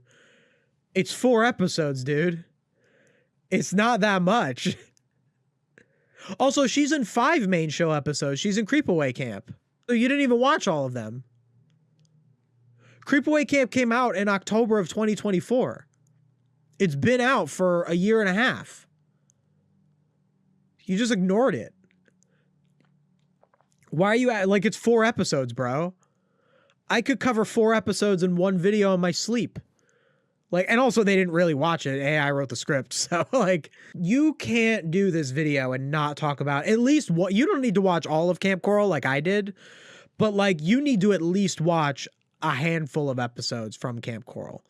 But even then, I don't think it's fair to say that the character is so hated if you didn't watch all of her episodes. You need to watch the Camp Coral episodes. You really do. Or don't do the video. If you're going to talk about this character like this, you do have to watch all of her episodes. That's just how videos like this work. And what does it even matter? You make AI write the script anyway. Why not just have AI talk about, you know what it is? You know what? I know why. Duh. The reason that it is talking about only the main show episodes is because these are the episodes that these are the episodes that people have actually made videos on. People don't talk about Camp Coral. My video on Camp Coral is like the first video that, like, there are some videos that talked about Camp Coral. Yes, I'm not the first guy to cover it. It's been a part of SpongeBob discourse for like 5 years now. Like, you know, like it's been around, but I think I'm the first person to cover every episode of Camp Coral in one video. At least I looked it up and I didn't find anything that like seemed like, I think that the AI just doesn't have a lot of information on the Narlene episodes in Camp Coral. Camp Coral is not a very talked about show. One of the reasons that I did a video that was covering every Camp Coral episode is I actually felt like it's a thing that is a really interesting subject, but it actually hasn't really been talked about that much. Like people talk about Camp Coral as a subject, broad strokes. Oh, like, should Camp Coral exist? Is the concept of Camp Coral bad? Maybe you can find a video or two that actually went over an episode. But I feel like no one really talked about the show, talked about what it is, what was really wrong with it, beyond just, I don't like that SpongeBob Babies exists. And that was really the hole that I saw that made me want to make a Camp Coral video. So because that's not really out there, SpongeTruths AI didn't have any Camp Coral episodes, any opinions on Camp Coral episodes to take from.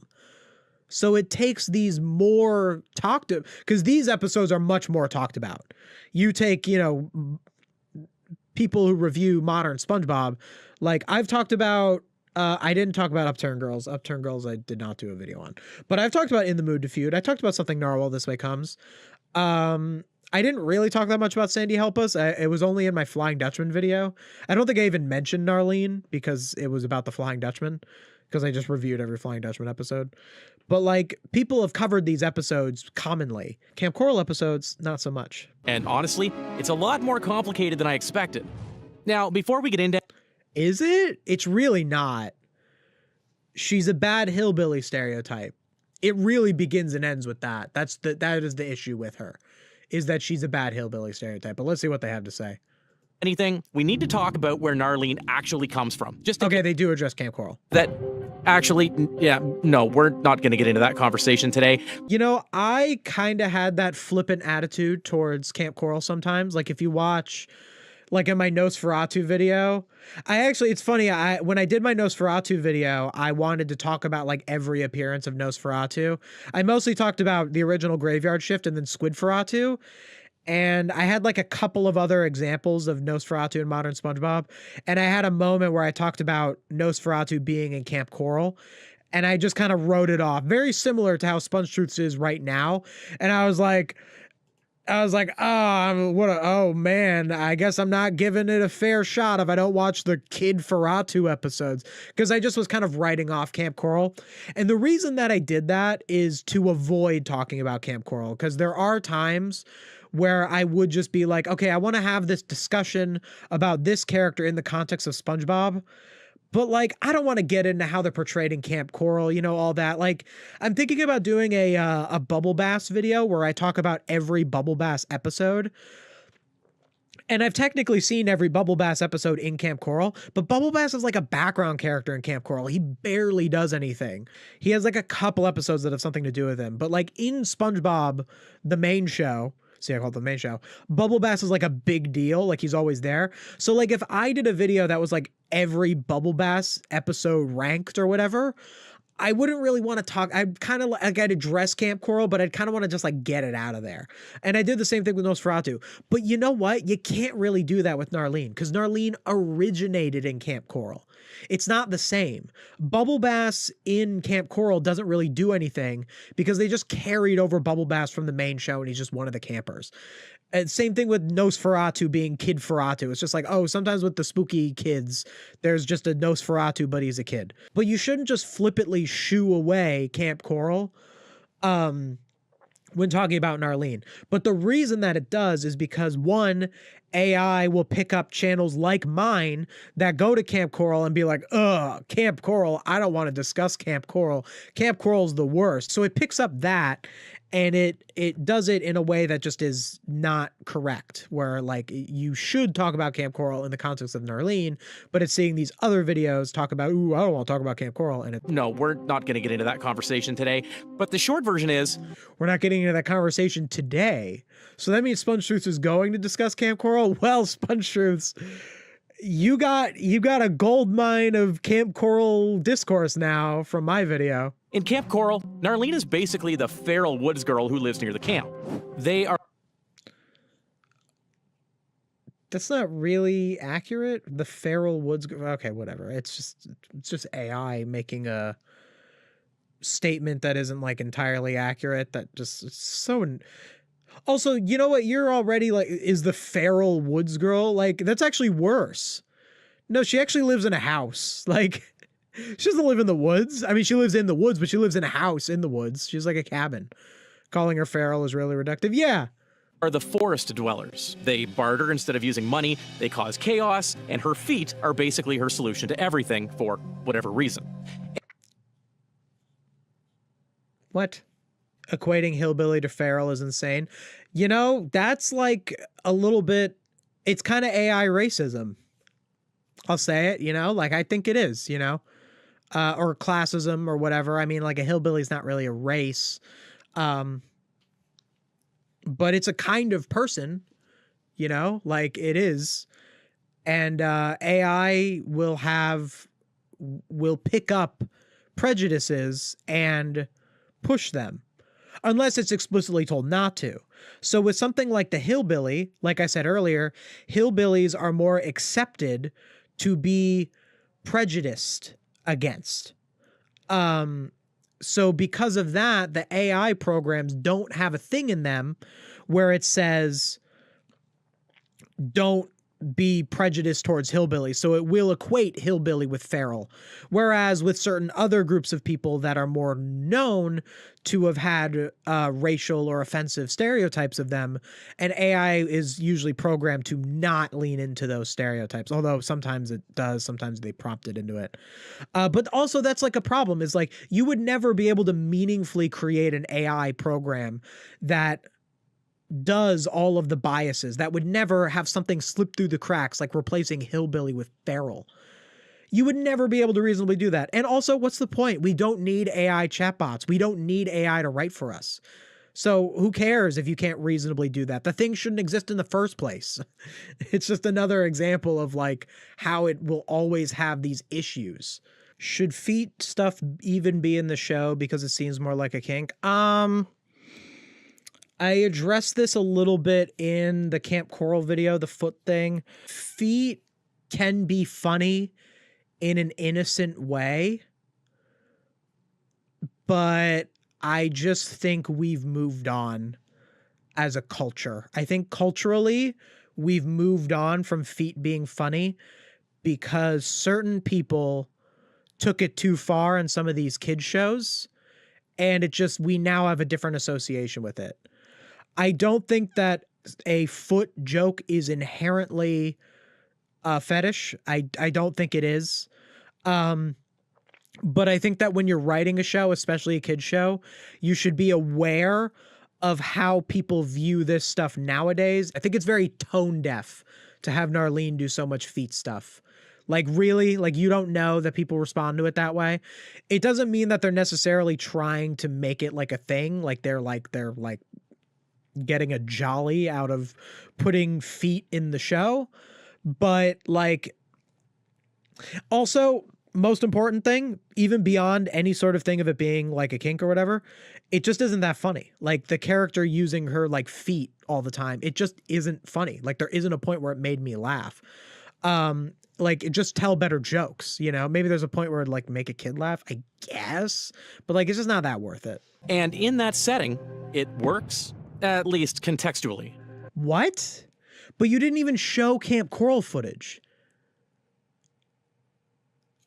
So this has nothing to do with Camp Coral. Like it's saying that Narlene works in Camp Coral because of those like things of like the bartering and the causing chaos and the feet thing. It does not. Those things are actually bad in, I mean, I don't like the bartering is, well, that is a thing actually. That does, that happens in Sugar Squeeze where she like scams Mr. Krabs and Mr. Krabs gives her a bunch of random junk. No, all of those things, the first two things are hillbilly stereotypes, which are bad in both shows. The last thing, what is it? The foot thing? That's also bad. All of those things are bad in Camp Coral.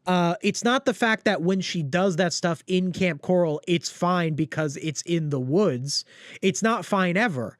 It's always bad writing. It's just she doesn't do it that often in Camp Coral because Camp Coral doesn't rely as much on her hillbilly stereotype except in a few key episodes. A summer camp in the woods with a weird local kid lurking around the edge of the forest. Yeah, that's a classic camp story. She fits in there. But then Nickelodeon decided to bring her to the main show, and that's where things get really weird. Her debut in the main show is in the episode called Something Narwhal This Way. This is like such a off way of describing it. Like this is just the problem with like AI making videos. Because it doesn't have a perspective. It's not properly giving this information. Like, that's not the problem that, like, she worked in one setting and doesn't work in the main show setting. Like, that just is not true. They just lean too much into a stereotype. And they just wrote a bunch of episodes that weren't very good. And when you watch these episodes, you're biased against them because you can tell that the show is trying to get you to watch Camp Coral and you don't want to think about Camp Coral. So it's just giving people the wrong idea of, it's giving an opinion that no one actually has. And then people are going to watch this opinion that no one actually has. And then they're going to hold an opinion that isn't a real opinion. And that's just bad for discourse. Because Narlene and Nobby invade his home. There's no explanation of why two woodland narwhals are suddenly in the middle of Bikini Bottom. They're just there. Is that a criticism? They're there because they know SpongeBob. What are you talking about?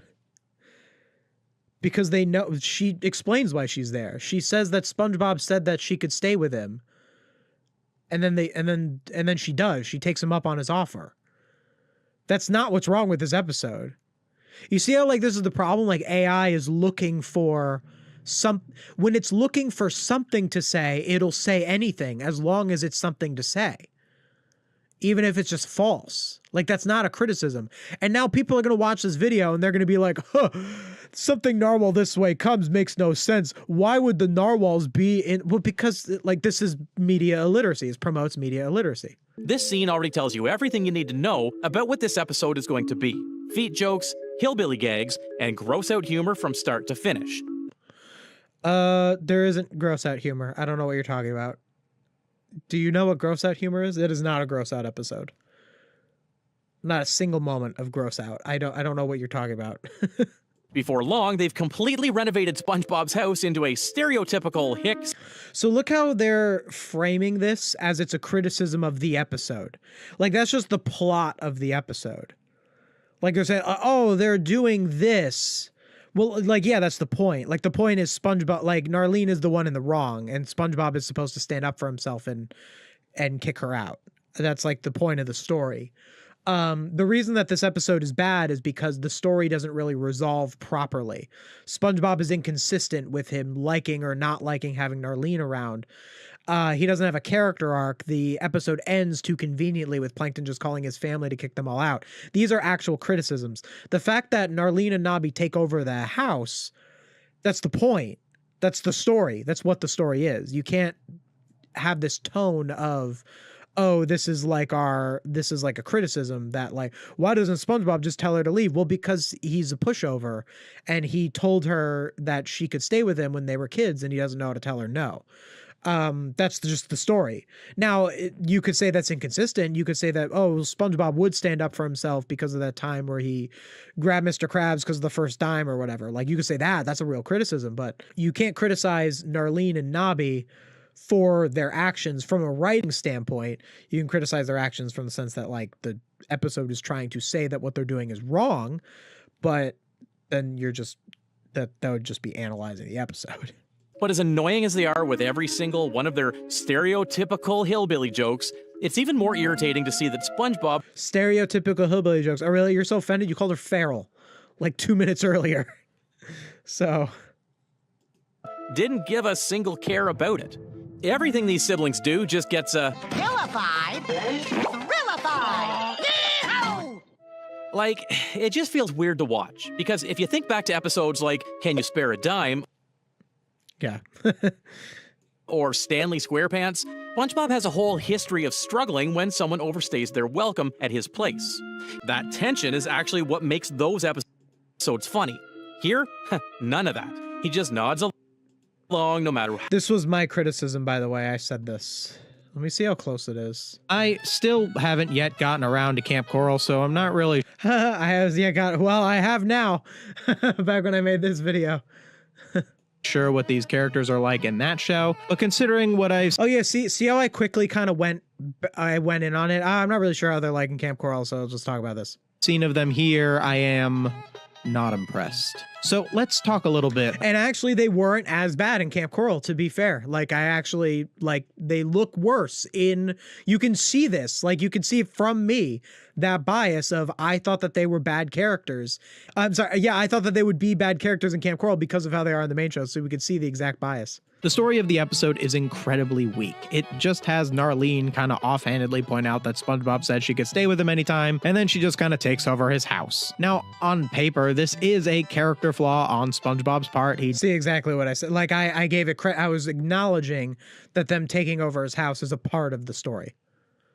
Did make a promise that someone could stay with him, and he didn't put his foot down when it started to go too far. But the episode doesn't really engage with that much at all. SpongeBob doesn't even really seem all that annoyed with them for most of the episode, which... See, that is the exact thing that SpongeTruths said. I'm sure SpongeTruths took it from me.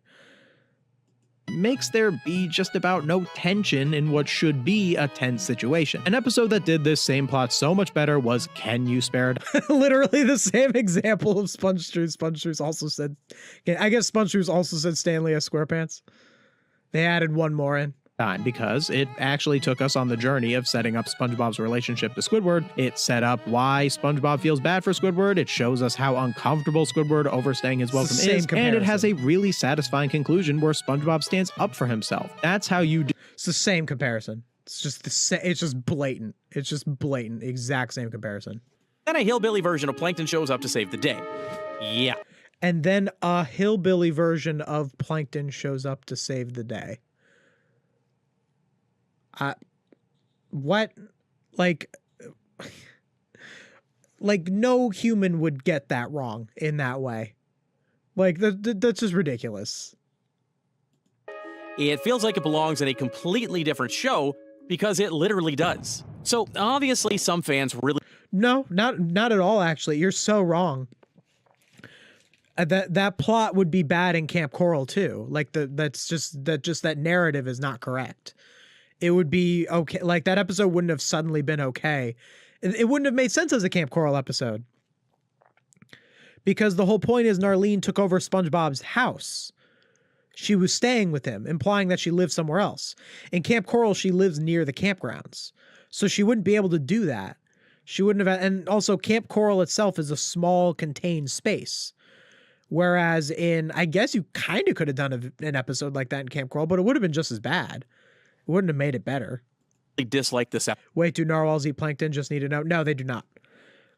Whales with teeth do not eat plankton. And narwhals have teeth. The kind of whales that eat plankton are the really big whales, like humpback whales, blue whales.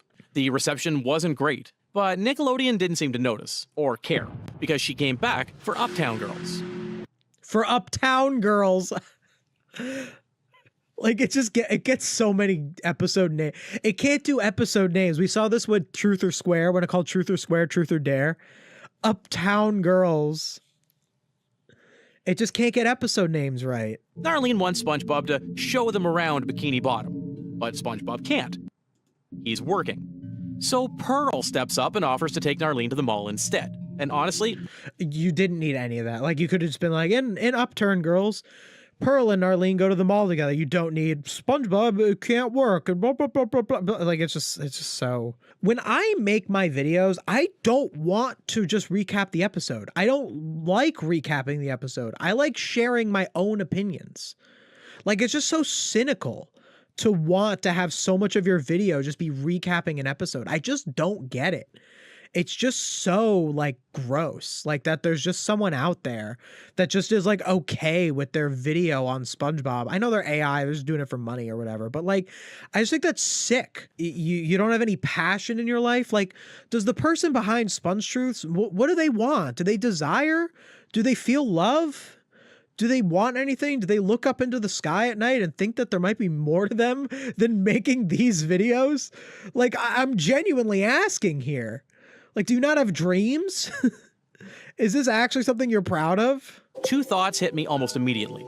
The first one is that why does Pearl end up liking her at the end of the episode? She embarrasses both of them in front of Lady Upturn. Pearl just stands up for her in the end. So, wait, what? what if my friend doesn't do things the way city people do? Are you serious? Are you actually criticizing the positive message at the end? My goodness. See, AI will just say anything. It just is looking for things to say. That's the point. Is, yeah, like maybe it could have been done better. Like maybe it could have been like Pearl could have been more prejudiced at the beginning and like learned her lesson by the end, but like you're actually saying what you want. I'm sorry, do you want this episode about two people going to the mall together and one of them is like a little bit of a culture shock? I'm sorry, do you think the episode should end with Pearl saying, go back to the woods? Like, we can't be friends because I think you're scum? Is this actually like your conclusion here? Is he complaining about the fact that there's a character arc? Yeah, exactly. Unfortunately, it's not a character arc because I don't think Pearl really had to meaningfully get past anything. I watched this episode. I was like I kind of half watched this episode. I wasn't sure if I needed to talk about it in the video. So I just wanted to, this was the one that I hadn't seen yet. So I like kind of half watched it. I don't really remember that much. I had already watched like so much Camp Coral when I watched this episode. I watched like in between a bunch of Camp Coral. So like I don't fully remember if she had an arc, but like this being the ending is not a bad thing. That's crazy that that's a criticism. She even goes out of character by sacrificing her father's diamond class credit card as bait. Pearl has no real reason to relate to Narlene. She's just doing the right thing. What do you mean? Like, and yet the show just forces them to be besties by the end of the episode. Like SpongeBob going, I don't know, man. Like, I guess I wish I'd paid better attention to the episode. I mean, I just think that in the episode that they were kind of working Narlene around because she was different. Like, I get it. It's not a perfect episode. It's actually kind of a bad example. I would say of all the Narlene episodes, this one is really not that bad. Like, it's fine. It's not perfect. There's a lot of things that could have been fixed about it, but like the Something Narwhal This Way Comes and In the Mood to Feud have genuinely very blatant writing problems. In the Mood to Feud even more so, which I'm sure he's going to talk about next. But this episode was like fine. Like, it's your typical like different person, and yeah, it had a lot of the feet stuff and it leaned a little too much into the hillbilly stereotype. But it didn't have a lot of those like issues. Like, I don't think in an 11-minute episode, I think the idea of a cartoon character becoming friends with another character, even if it did happen kind of quickly, isn't so bad. And her sacrificing the like credit card, I think it's just saying that Narlene's worth as a person is more valuable than money. I think that's just the lesson that it's trying to convey. This is why media literacy is so important, because you need to look at the things that happen in a show as what is the statement that it is trying to make, not just looking at it at the surface level, what is happening. If you look at stuff at the surface level, what is happening, you're not going to analyze shows properly. You're going to be media illiterate and you're going to end up making mistakes. And you're just going to end up being a dumber person. Like, you just will. They're painting it as a bad narrative because it defends the character the AI has been instructed to hate. True, you're so right. This is like with the Patrick video. A little while back, I did another SpongeTruths video about how Patrick is a bad friend. And I was talking about how AI specifically sides with the prompter because it wants you to keep talking to it. So when you ask the AI, write me a video about how bad Narlene is, it's going to see an episode where a character defends Narlene, whether it's a bad episode or not, as a bad episode because it's going to criticize the person just for defending Narlene. Because the prompt is going, uh-oh, I need to not like Narlene. Let's say bad things about Narlene. If you can't extrapolate the kind of disastrous consequences that could come from that systematically, then you need to go back to second grade. Like SpongeBob going along with everything in the first episode, Pearl has to get a little out of character to make room for Narlene. That's already... SpongeBob wasn't really out of character as far as modern SpongeBob goes. SpongeBob's out of character in the Something Narwhal This Way Comes. I hate the title of that episode. It's such a bad title. SpongeBob's out of character if you look at him in season 2. If you look at Can You Spare a Dime, even Stanley at SquarePants, he's a little bit of a pushover. I guess he does kind of stand up for himself in that one too. But like in modern SpongeBob, he's actually a pushover like all the time. So like it actually isn't out of character at all. It's just not very good characterization because it doesn't make a very good statement. Twice now that a main cast character had to bend their own personality just so Narlene could have a happy ending. Neither of those were that. It's just sensationalizing. Neither of those were really that at all. And also, that doesn't have anything to do with Narlene. Like, the idea of SpongeBob being, like, too much of a pushover, or Pearl, being too nice? Like, those two things, characters acting out of character. Let's say they were both 100% true. A character acting out of character is not a Narlene issue. That has nothing to do with Narlene. It's just that the show doesn't know how to write their own characters anymore.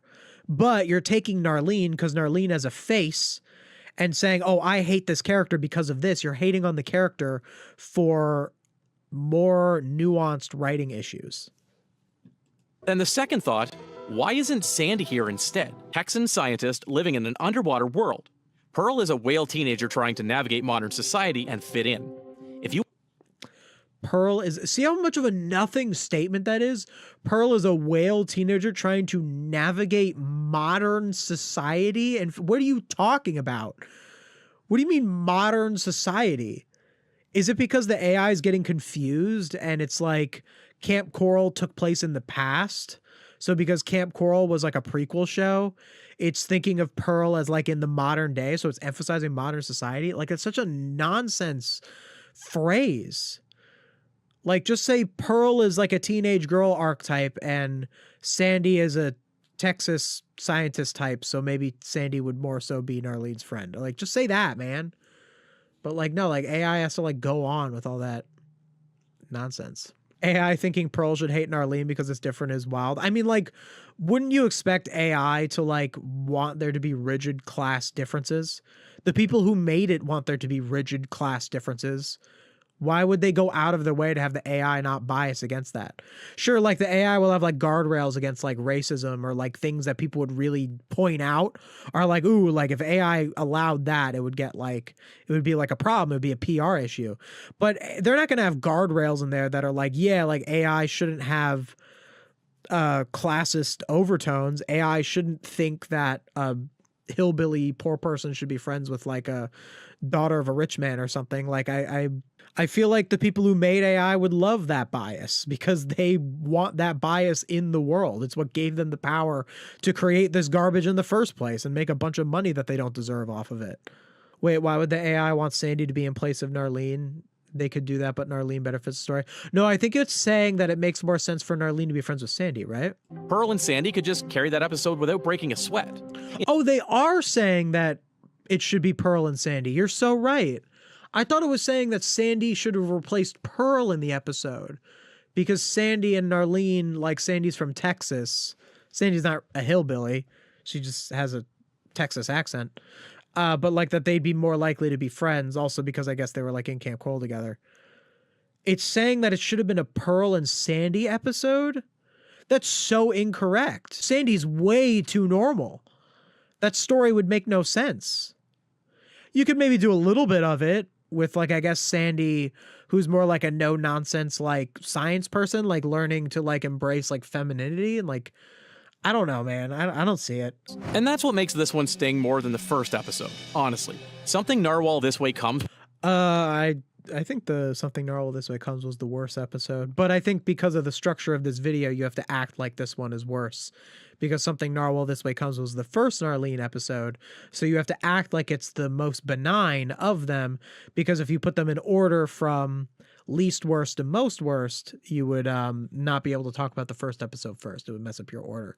So you're biasing, or the AI is biasing its opinions based on what sounds most sensationalist. Look, Sandy is one of the most underutilized characters in the modern show. So when the season 13 finale put her front and center, I had a lot of hope, which is what the first... Like you watched the show. Like... when the season 13 finale put her front and... Like, it's such a lie.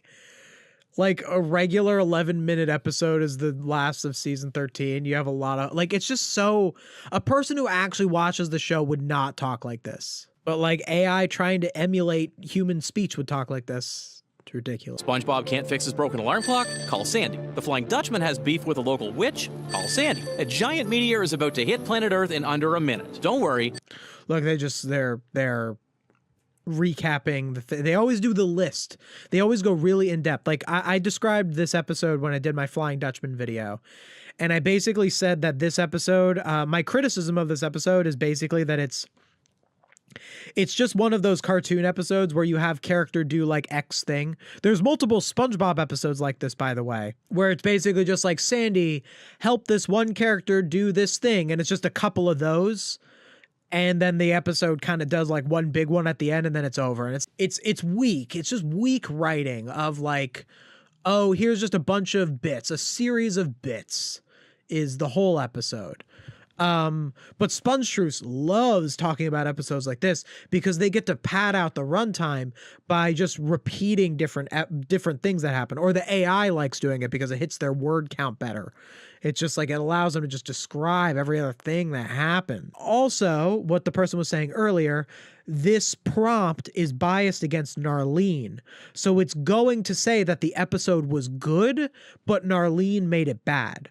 When the reason that this episode is, I wouldn't super call this episode bad, but the reason that this episode is mediocre has nothing to do with Narlene. It's just that it's a very cliche cartoon plot device of character who's super competent, does a bunch of different bits and saves a bunch of different people. That's the whole episode. That's what makes it kind of a lame episode. I don't even remember what Narlene did in this episode. Like, she was that inoffensive in it. Because one of her experiments, Pecan Sandy, gets out of control and starts destroying everything. And Pecan Sandy is strong enough to beat Sandy in a karate fight and push her into a corner. So, oh my God, just say that it's a monster. Like, and it's strong enough to beat Sandy in a, oh my God. Eat combat, front and center again. But honestly, that's not okay. Oh, I was gonna say that it's not just the feet thing. Let me see. Even the most baffling part of this episode, Narlene goes over to Pecan Sandy and just asks her what's wrong. And Pecan Sandy says she doesn't like being ordered around. So Narlene's solution? We gotta let her loose. Live her own life. Like, wait, that's a great moral. I didn't even remember that was the ending. As the way that you're describing it, I don't know, that sounds like actually a pretty good ending to this episode. And I said that the structure of this episode wasn't great, but as far as an episode like that goes, that with that structure of like, oh, Sandy helps all these people, that the end has that moral where another character who's more like down to earth, because she's rural, like Sandy's a stereotypical scientist, so Narlene is a stereotypical rural person, and a nice way to portray someone who is rural is to have them be down to earth. Actually, I think I was too hard on this episode. I think that SpongeTruths is making me like this episode more because they're describing it and I can tell that they're incorrect. So the only issue with this story is that they did a couple too many feet jokes. That's okay. We can work with that. All right. Look at the episode for what it is. Go, they probably shouldn't have done so many feet jokes. And like, that's about it. I don't know, man. That's actually not that bad. Forgive me, but that is one of the most absurd plot resolutions I've ever seen. That's a great plot resolution. What are you talking about? That's like a reinforcing of the theme. This is the same Sandy who had her own Kill Bill arc just to save her friend from a condominium scam. She is a yeah? Why'd you use a thumbnail from someone else's video? Look at that. Look at that. They have the, what is that, channel Frederator? They just took someone else's thumbnail for that with their logo. And now she's releasing a sentient pecan on steroids into the city. Sandy has no reason to this is why media literacy is important. Oh my goodness. This is why media literacy is important. This might be, I think, the worst thing that SpongeTruths perpetuates. Like, okay, so like they're AI, they're this, they're that, there's all these, but I think this is the worst thing that SpongeTruths perpetuates is looking at shows this shallowly. Because if you look at shows like this, you will never look at shows for what they're actually trying to say. And you yourself are going to end up a shallow and honestly kind of wretched person. Like this makes people evil. I'm going to be sensationalist. Looking at shows like this, this is what creates evil people. Because they never will question their morals. Because they can look at this episode is trying to say that Sandy shouldn't have given so many orders to this thing, just like how everyone in the episode was giving her orders. How is any of this related to media literacy? Because it's media illiterate to look at this scene and not acknowledge that the point of Sandy letting the monster go is the message of the story, which is you shouldn't always tell people what to do all the time. People should have their freedom. And when you look at it as Sandy wouldn't let a monster go because that's dangerous, that is a media illiterate take because you are not looking at the media for what it's actually trying to say. Media literacy means that you look at movies and TV shows or any piece of media as what is it trying to say? What is its utility? What is its social function? But when you look at, this is the security system takes control of Squidward's house. Like you're looking at the show and the characters as if you live in this world, but you don't live in this world. You don't live in Bikini Bottom. You don't live in the SpongeBob universe. You live in our world. So shows only matter in the sense of how they affect our world. And when something like SpongeTruths perpetuates this media literacy, because AI is not capable of media literacy, you need a human perspective to understand these things. It can pick up a little bit of it through like textbooks or whatever, but like it just can't analyze media in the right way. So it results in this shallow security system takes control of Squidward's house, and that has negative consequences. There are people who will watch this video. Remember, this video, this one in particular, got 600,000 views. Okay. Let's say 10% of those people watched to the very end. Let's say 10%. It's usually like 20% on a video of this success rate. But let's say it's even 10% watched to the end. That is 60,000 people watched the entirety of this video. Probably even more. Let's say 100,000 people watched to this point. How many of them watched this part where it said this and agreed with it and went, yeah, that makes sense? And now they're not looking at the show for what it's supposed to be. This causes people to not actually take lessons from the shows that they watch. And that is a problem because the arts are something that helps us form our morals. It's a positive thing that this episode exists. I know I said earlier it's not perfect. It has a lot of typical cartoon things. It's definitely not as strong as seasons 1 through 3. But this message is a positive thing. It's a good thing that there are some kids who grew up watching this episode in particular. It's not good that it's near so many other modern SpongeBob episodes that have no lesson, but like it's good that like there's at least this, and a kid can watch this and they can be like, oh, I shouldn't just always do things for other people all the time. Like, it's okay to sometime relax.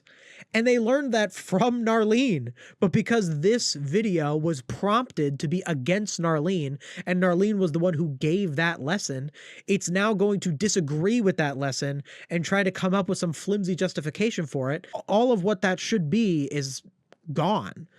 And it's just because, and this all leads me back to the main point, which is AI shouldn't write videos. People should write videos. And a person can make this mistake. We have security system takes control of Squidward's house. That was not AI. AI did not make that. But AI is so uniquely capable of putting out a lot of stuff, and it always puts out something that completely lacks a human perspective. At least with security system takes control of Squidward's house, that is within someone who has a human perspective, who in some way has at least the slightest understanding of how that episode had flaws. It's not perfect. It can have issues for sure. It's better if a person makes this mistake, especially because a person can be meaningfully criticized and take said criticism into consideration for future content. That is so true. If I commented what I just said on this video, SpongeTruths can't take that into consideration because the AI literally cannot do the thing that I'm describing. She has even less reason to agree with her, but here she is anyway, just going along with it. Being dumb for She has even less reason to agree with her. Oh, I don't know. Maybe because she relates to the Pecan Sandy? Because she just went through the exact same thing that it went through. Maybe because the thing that Narlene described about how the monster always has to do what other people tell it to do is the exact thing that Sandy just went through the previous 9 minutes of this episode. And that's her, and maybe that's a character arc, a thing that you, SpongeTruths, do not understand and have never used the phrase character arc once in any of your videos. I wonder if that's true. I wonder if they've ever said character arc in their I'm sure AI could say character arc. I don't think it can understand it, but yeah. At this point, you'd think Nickelodeon would have gotten the message. 3 episodes in, the reception... What message? ...wasn't exactly glowing, but would... What reception? What are you talking about? They're like 11-minute episodes. You think they're getting individual feedback on every episode? This is not how... This is another problem with it, would have gotten the message. 3 episodes in, the reception...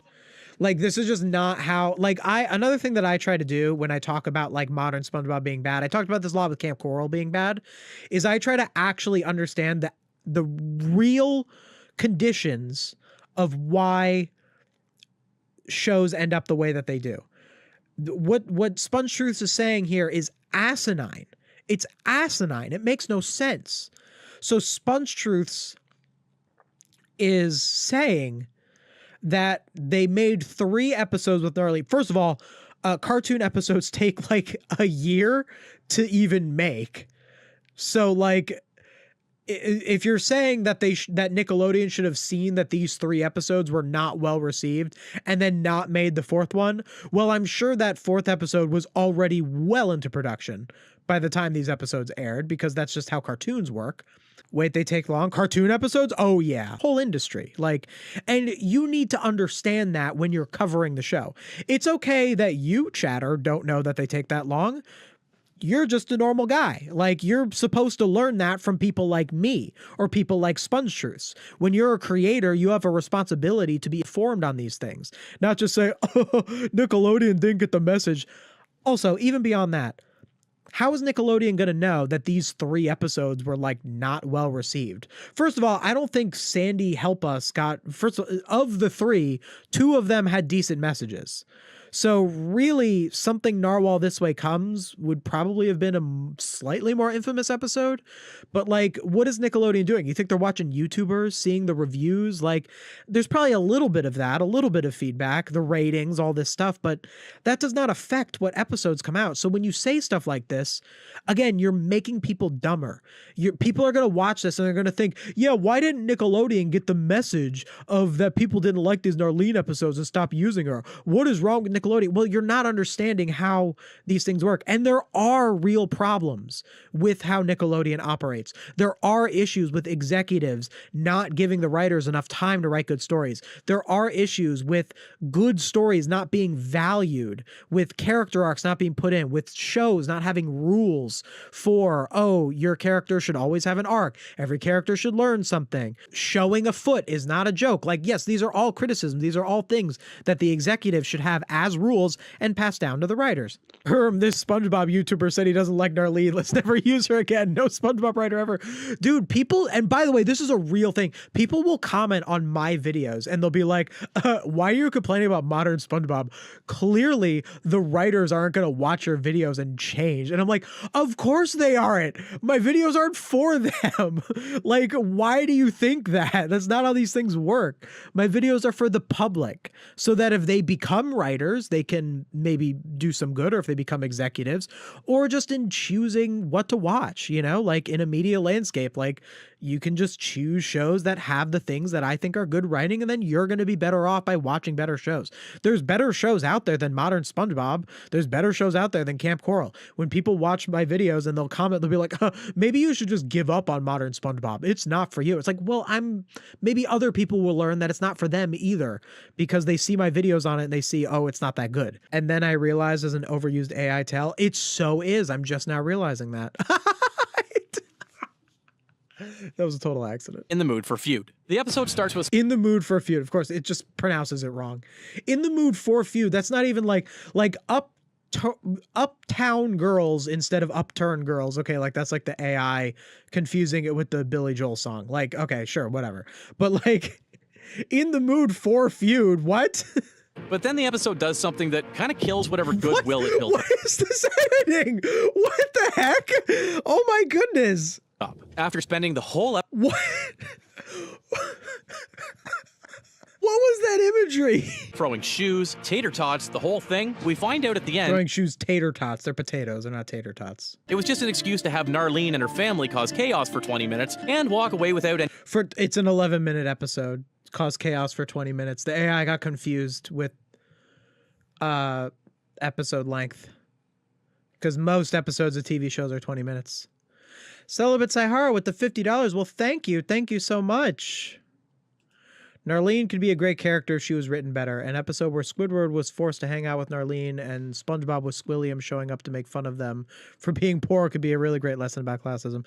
Yeah, for sure. Like, Narlene is not a bad character in concept. You just have to use her right. Like, she's just used poorly. There's nothing about her that is inherently bad.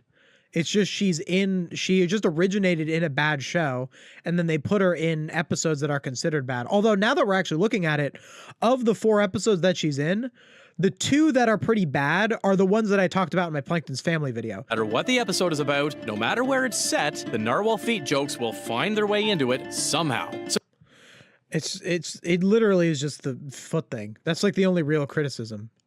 And even that isn't said well. Like in my Camp Coral video, I had a much better take on the foot thing. And I said it once and I let it go, you know? I guess there was another episode where it's specifically like feet was a part of the plot in another episode. So I mentioned feet, I think twice. In my 2-hour and 10-minute Camp Coral video, I addressed the foot thing twice.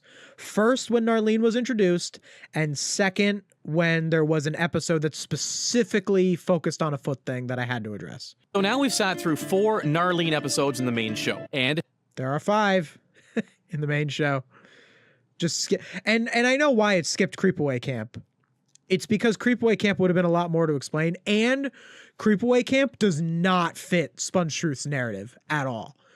Narlene doesn't really do much in Creepaway Camp because it's like a whole like Camp Coral like reunion episode, so it's not really focused on her, whereas those other 4 episodes have more of a focus on her. So like Creepaway Camp just doesn't fit SpongeTruth's narrative, so the AI just ignored it.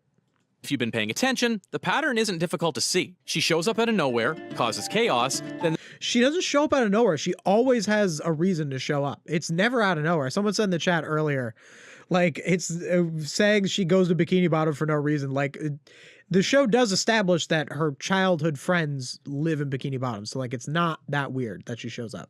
the main cast get a little dumber to make room for her. Nobody faces any real consequences, and then... No, the main cast is that dumb in most episodes, actually. That's a modern SpongeBob problem, not an Arlene problem. She leaves until the next time Nickelodeon decides to bring her back. Unlike the previous 3 episodes... Next time Nickelodeon decides to bring her back in Creepaway Camp, where she doesn't really do any of those things that you just described.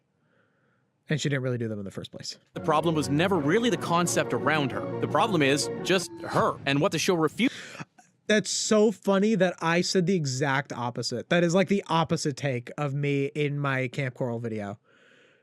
My literal, like that's literally my opposite take is in my Camp Coral video, I have a whole section where I like defend Narlene. It's kind of towards the end of the video because I wanted people to watch me review a bunch of Narlene episodes for me to then go, hey guys, like Narlene is not that bad. And it's literally the opposite take. It's, you don't hate Narlene, you hate Camp Coral, and you hate bad writing. And Narlene is just a face you can put on it. We don't want to hate SpongeBob because SpongeBob is the face, SpongeBob the character. SpongeBob is the face of episodes that we loved in the first 3 seasons.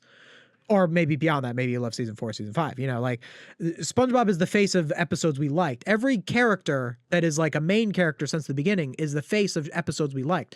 But Narlene is unique in the sense that she, one, represents Camp Coral specifically, and she represents some very mediocre modern SpongeBob episodes. Although as we see, it's really only 2 out of the 4 that were mentioned here.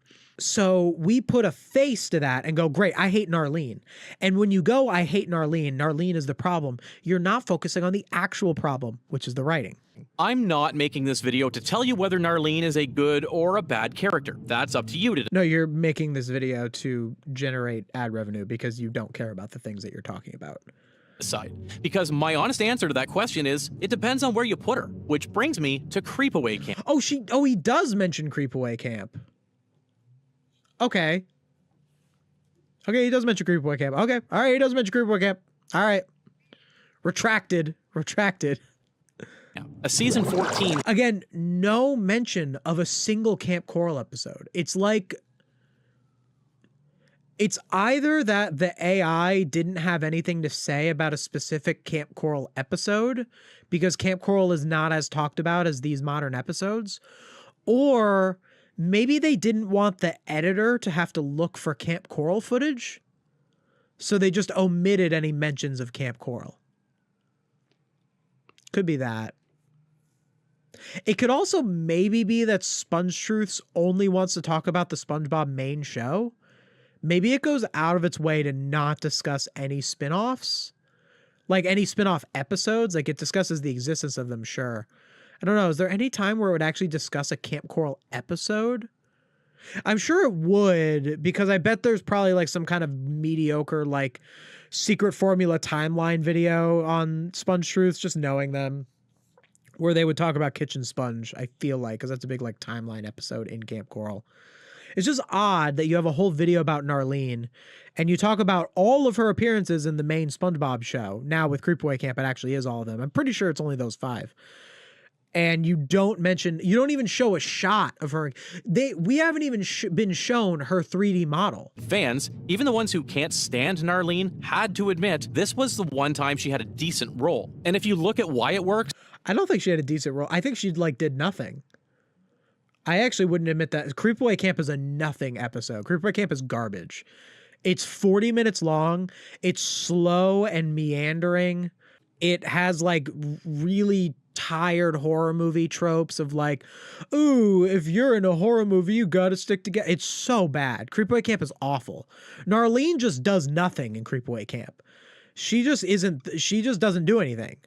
So like that's what makes her fine in Creepaway Camp. Because in all of those other episodes, if you don't like those other episodes, you don't like them because of Narlene. Like, you know, for Sandy Help Us, it would pretty much have to begin and end with like Narlene foot makes you uncomfortable. All of those episodes, all those previous episodes will have a thing that Narlene did that would make a viewer uncomfortable, that would make you not like her. But Creepaway Camp is just a bad episode because it's boring. And Narlene doesn't even show up until like there's like 5 minutes left of the episode. Like she's at the end. So you're already exhausted in Creepaway Camp by the time she shows up. So you already hate Creepaway Camp by the time you see her. So she's not really that offensive in Creepaway Camp. So it's not so much that she has a good role. I wonder what he's going to say is like her good role. Like, I don't know what she does. The answer is pretty simple. The main cast went to her world again this time, and she's not the center of attention. She gets captured early and becomes part of the ensemble just like everyone else. No feet Yeah, she's barely in it. Combat saving the day, and no main character. Wait, she did do feet combat. You literally showed a shot of her doing. She does do foot stuff in Creepaway Camp. Like it's just not like you're just numb to it by this point. You literally showed a shot of it. And no main character gets out of character to make room for her. She just exists as a. It's not a thing. A main character getting out of character for her is just not. That's just not an observation.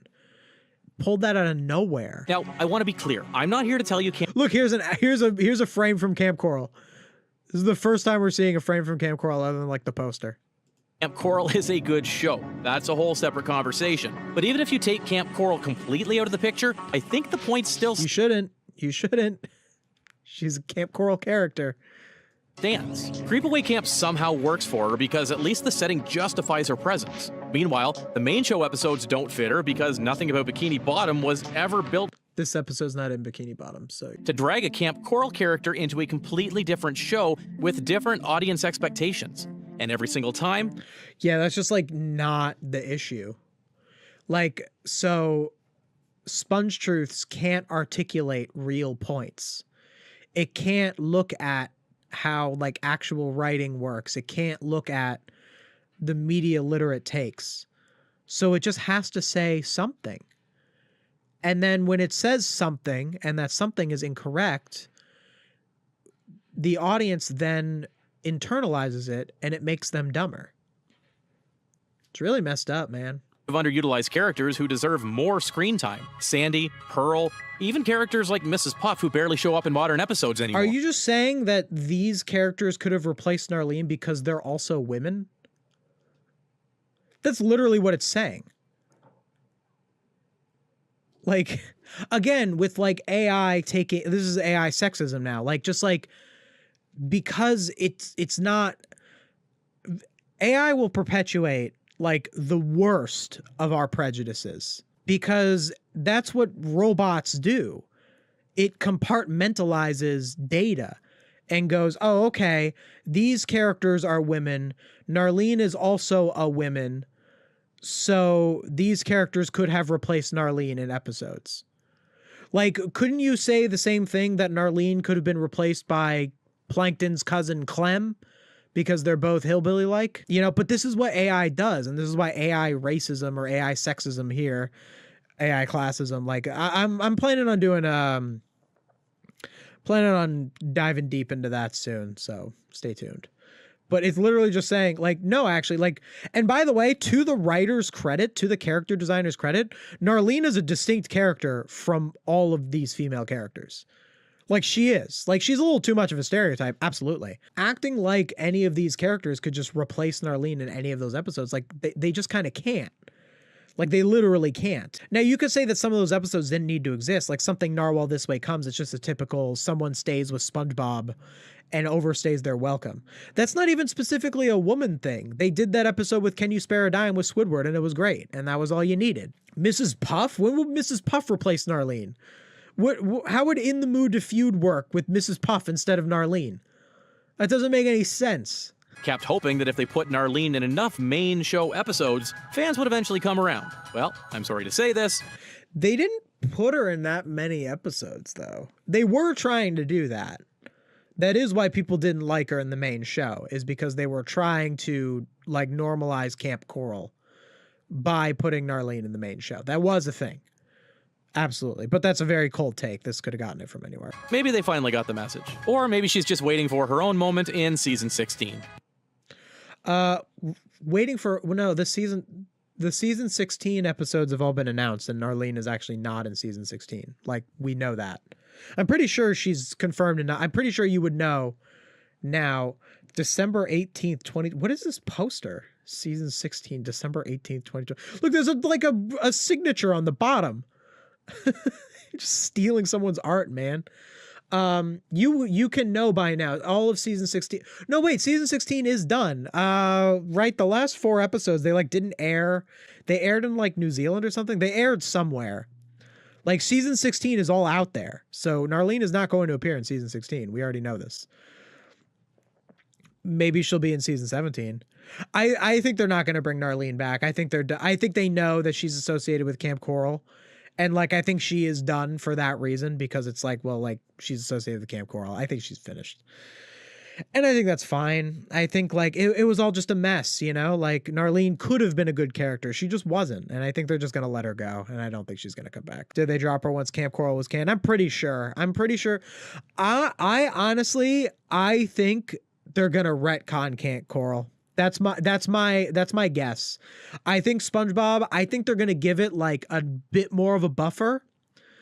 I'm going to say season 18 or maybe season 19, but like by season 20, I think they're going to retcon Camp Coral. I think there's going to be some kind of flashback that's going to be like, oh, or they're just never going to mention it again. But I'd say like I'd say I'm like 50-50. They're either going to retcon Camp Coral completely, or they're never going to mention Camp Coral again. It's one of the two. They want people to forget about it. But either way, Narlene is gone. How can Camp Coral be canceled? Isn't the show just a business transaction? It didn't get enough viewers. People didn't watch it. It just wasn't successful. It just was not a meaningful... Nickelodeon just did not have a financial incentive to keep paying to have it made, because not enough people watched it. They saw in their... And it's a little bit of a streaming era thing. You know, Camp Coral comes out in Paramount Plus and they release the whole season at once or whatever. I don't remember really how it was introduced. I think some of it aired on Nickelodeon sometimes, but it was... I don't really know. Yeah, there's like... it just wasn't very successful. It just didn't do what it was... what they wanted it to do. Like, they wanted it to be, oh, we're making SpongeBob, but with cheaper animation, and he's like a kid out of summer camp. They basically wanted to make SpongeBob twice and make like double the money, or at least like 1.5 times. Like, even if Camp Coral was half as popular as SpongeBob, but it probably wasn't even that. And it just failed. And that's why Camp Coral isn't around anymore. Paramount Plus is genuinely a terrible service that couldn't have helped. Dude, the streaming era is so bad. We need to do something. Like, we need to radically restructure how television shows are presented to people. It's not good. It's not good. We are in such a bad place with it. It's a genuine problem. I don't know if we can reasonably go back to like cable like we used to, where it's like, you know, you watch the show and then there's the ads in between. But that was kind of the way to do it. Like, this streaming stuff was just, it felt like it was too good to be true. You watch any show you want at any time and you binge watch it. You watch the whole show in a row. Felt like it was too good to be true, because it was too good to be true, and it ruined television industry. So like, you know, and that's probably part of why Camp Coral was so bad, because like they don't have the whole like immediate feedback of it, where like Camp Coral, you release the whole season at once. SpongeBob, you know, it took a while. Things were in production for a while, but like those episodes aired. They aired on TV. They got paid for reruns. They got paid for ads. Like it was a whole thing, man. It wasn't the same. This whole thing, like Camp Coral, how do you know how successful it was? Ooh, we got this many new Paramount Plus subscribers. At the end of the day, Narlene isn't the villain of the story. She has her own... You just said that she was the problem. Place in Camp Coral, and somehow got pulled into a completely different world over... She has her place in Camp Coral, so he's defending her presence in Camp Coral, but he hasn't given an episode. Didn't watch an episode. Didn't discuss an episode. How does she have a place in Camp Coral? You didn't watch any of her episodes. So like you're not like you're lying. Why did this video do so well compared to the other ones? It's really tough to say. Why this video? I don't get it. Is it just because people like hate Narlene that much? Because she hasn't even been on the show for a while. So like why 1 month ago did this video of all SpongeTruths videos blow up? Maybe it's because it's not as incoherent as most SpongeTruths videos.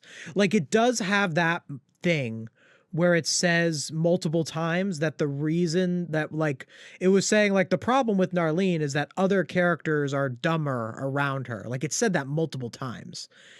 And it's wrong, of course, but like that sounds like a through line. Like that sounds like a statement that makes sense. So maybe that tricked enough people into thinking it was a more solid video.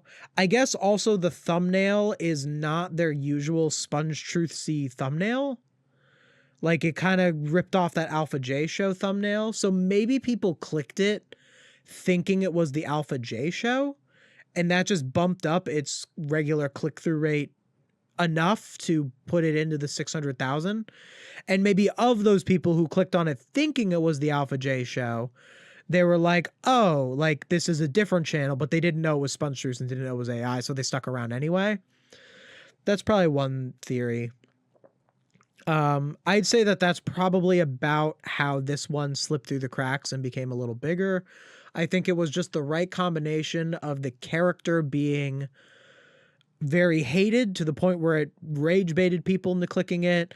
It ripped off the Alpha J show thumbnail, so people kind of thought it was him, or that just the Alpha J thumbnail is a good thumbnail in general, whether you're specifically a fan of Alpha J or not, that it's just a thing that people click on. And the video itself, while it is definitely incoherent in a lot of ways and incorrect and media illiterate, to a layman, it can come off as coherent enough that one would probably be a little more inclined to watch it all the way through. Whereas with certain other videos that didn't do as well, probably these more recent ones, they probably seemed a little more ridiculous and just didn't really grab people as well. It's probably what happened. Anyway, SpongeTruths is terrible. SpongeTruths is the worst. And yeah, don't watch them. And hopefully I'm doing some damage to SpongeTruths. I would really love, like, I love when I see like people say like I unsubscribed from SpongeTruths because of you. I don't know if some of their like recent downturn, their fewer views these past 5 videos, I don't know if that's because of me or because of me and Ave and our efforts, but maybe it is. I don't know. Sometimes all you got to do is make people aware. And then enough people, you know, watch mine and Ave's videos and go, oh, SpongeTruths, they're the AI channel. And then they see it get recommended to them. And they go, oh, it looks like an interesting SpongeBob video. Wait, SpongeTruths, I know them. And then they don't watch it. So, like, maybe that can be enough, you know? Maybe that could be enough. Apparently, SpongeTruths posted a new video, like, while I was streaming. SpongeBob's most childish moments. This might have stolen from me, guys. I might have to make a new thumbnail. Hold up. Hold up, guys. Guys, look. The controversial legacy of Grandma's Kisses Bad Lesson. SpongeBob's most childish moments. I mean, I know they're not the same thumbnail. I feel like this is going to have my stuff in it, right? SpongeBob is somewhere around his early 30s. I mean, he's a grown adult man after all. Wait, I think I literally said that. Did I say that in that video? So apparently I said that's no, I said that in my Sheldon SquarePants. I think I just said that in my Sheldon SquarePants video. I said it because I was talking about how they lived in a retirement community. SpongeBob's parents live in a retirement community, and it makes you kind of know, it gives you a better idea of his age, because when someone's in a retirement community, you assume that they're kind of elderly. And a bunch of people commented and were like, well, you could live in a retirement community when you're 55 plus. And I'm like, I know that, but in a TV show, when you see retirement community, you don't assume like, oh, well, they're exactly 55 and are just eligible. You assume that they're elderly. Are in a retirement home, well, then he either had older parents or he's much older than I thought. Like, usually you'd be like, what, in your 70s if you're in a retirement home? So I guess if SpongeBob was 35 and he was born when they were 35. Okay, you see the problem? So look, I'm there. I'm questioning the SpongeBob age, and the beginning of the SpongeTruths video is SpongeBob is 30. Apparently, SpongeBob is somewhere around his early 30s. This is also the same guy who had an emotional breakdown at his grandma's house because she stopped giving him cookies. Now look, guys, I think I gotta cover this one. I think I gotta cover this one instead. I think I need to make a new thumbnail. You guys want to watch me make a new thumbnail? That could be fun. Like, I feel like I just did this one. Didn't I just do this one? This face? I try not to repeat the faces too much. Like, look at my, what faces did I use? Okay, I just did like the surprised one. Responding to comments. This one didn't have my face. Okay, I haven't done the pointing one in a while. We'll do the pointing one. What should the text be? I love stealing. But it was just SpongeTruths saying, I love stealing. He loves stealing. Loves to steal. Oh boy, here I go stealing again. Doing this on the fly. Not feeling this background, the Shell City background, or the trench background from the movie. I feel like he's gonna get blocked by the... Maybe if I do like a... Oh, I think that's a good one. Oh, yeah, there we go. All right, so I'll put like my face like there. And then we'll put like SpongeTruths like there. I just feel like it's too much going on in one thumbnail. Make the fish like he's copying homework. I don't have time to do that kind of crazy stuff. All that. Oh, that would be good though. You know what? I might want to do it. Aspect ratio is too thin. I'd have to like stretch them out. Nah, it's not a good one. Oh no, but you can't tell that it's SpongeTruths looking because I have to block the face. So like this is SpongeTruths and like that's you watching. Oh, you know, it kind of looks like it a little bit. Like, you know? Can we kind of see it? I don't think it reads. It doesn't read, guys. It's not working. Nah, I can't do it. It doesn't read. You know, like meme images, they don't really read on a thumbnail. It's really hard to make it read.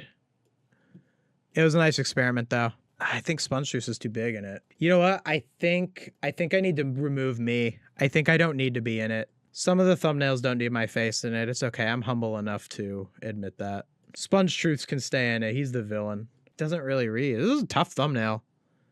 Particularly difficult one to put together. There it is. Okay, that's much better.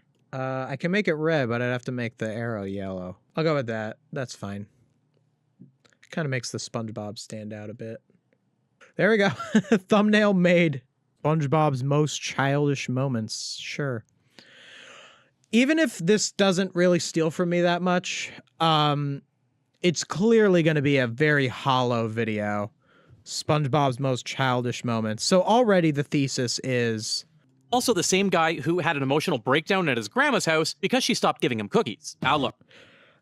That's not really what happens in the episode at all. Like, it's already... Like, clearly that's not from me. Because if it was stealing from my video, it would have a more media literate take there.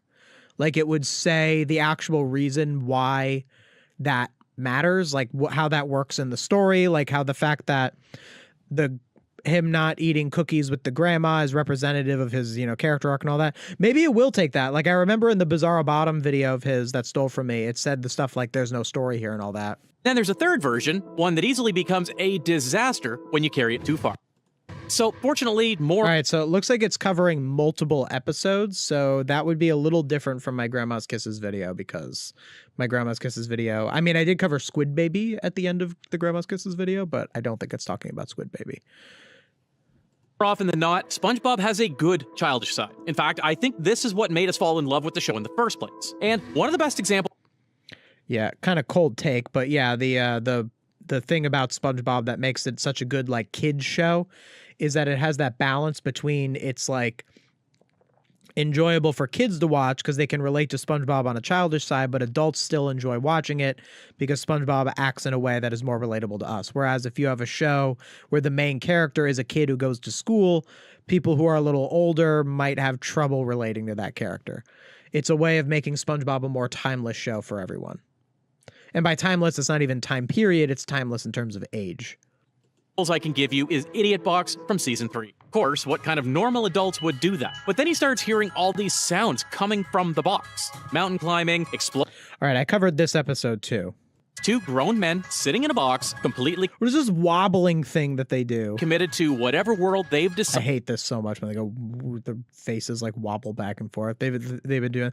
Didn't the No Villains Are Safe video that we looked at not too long ago do that too? SpongeBob and Patrick didn't need a real spaceship or a real racetrack. They just needed to believe it hard enough. More than that, I think there's something actually kind of Feel like that took. I'm gonna see my Idiot Box video, see how similar that is to what I said.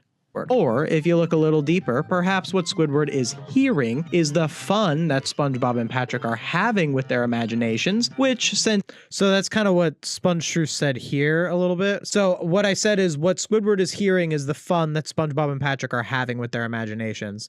And SpongeTruths said, doing it. However, the real trick behind all that noise is that they're just imagining it. That's it. so SpongeTruths said the exact same thing, but SpongeTruths said it as an absolute, like that is like the answer, where I said it as ambiguity, because the point of the episode actually is that it's ambiguous. It doesn't ever confirm what the imagination box does. That's the point of the story. If it did confirm either or, like if it confirmed that they actually had a tape recorder or their imaginations were magic or Squidward was just hearing it because their imaginations were just that good at it.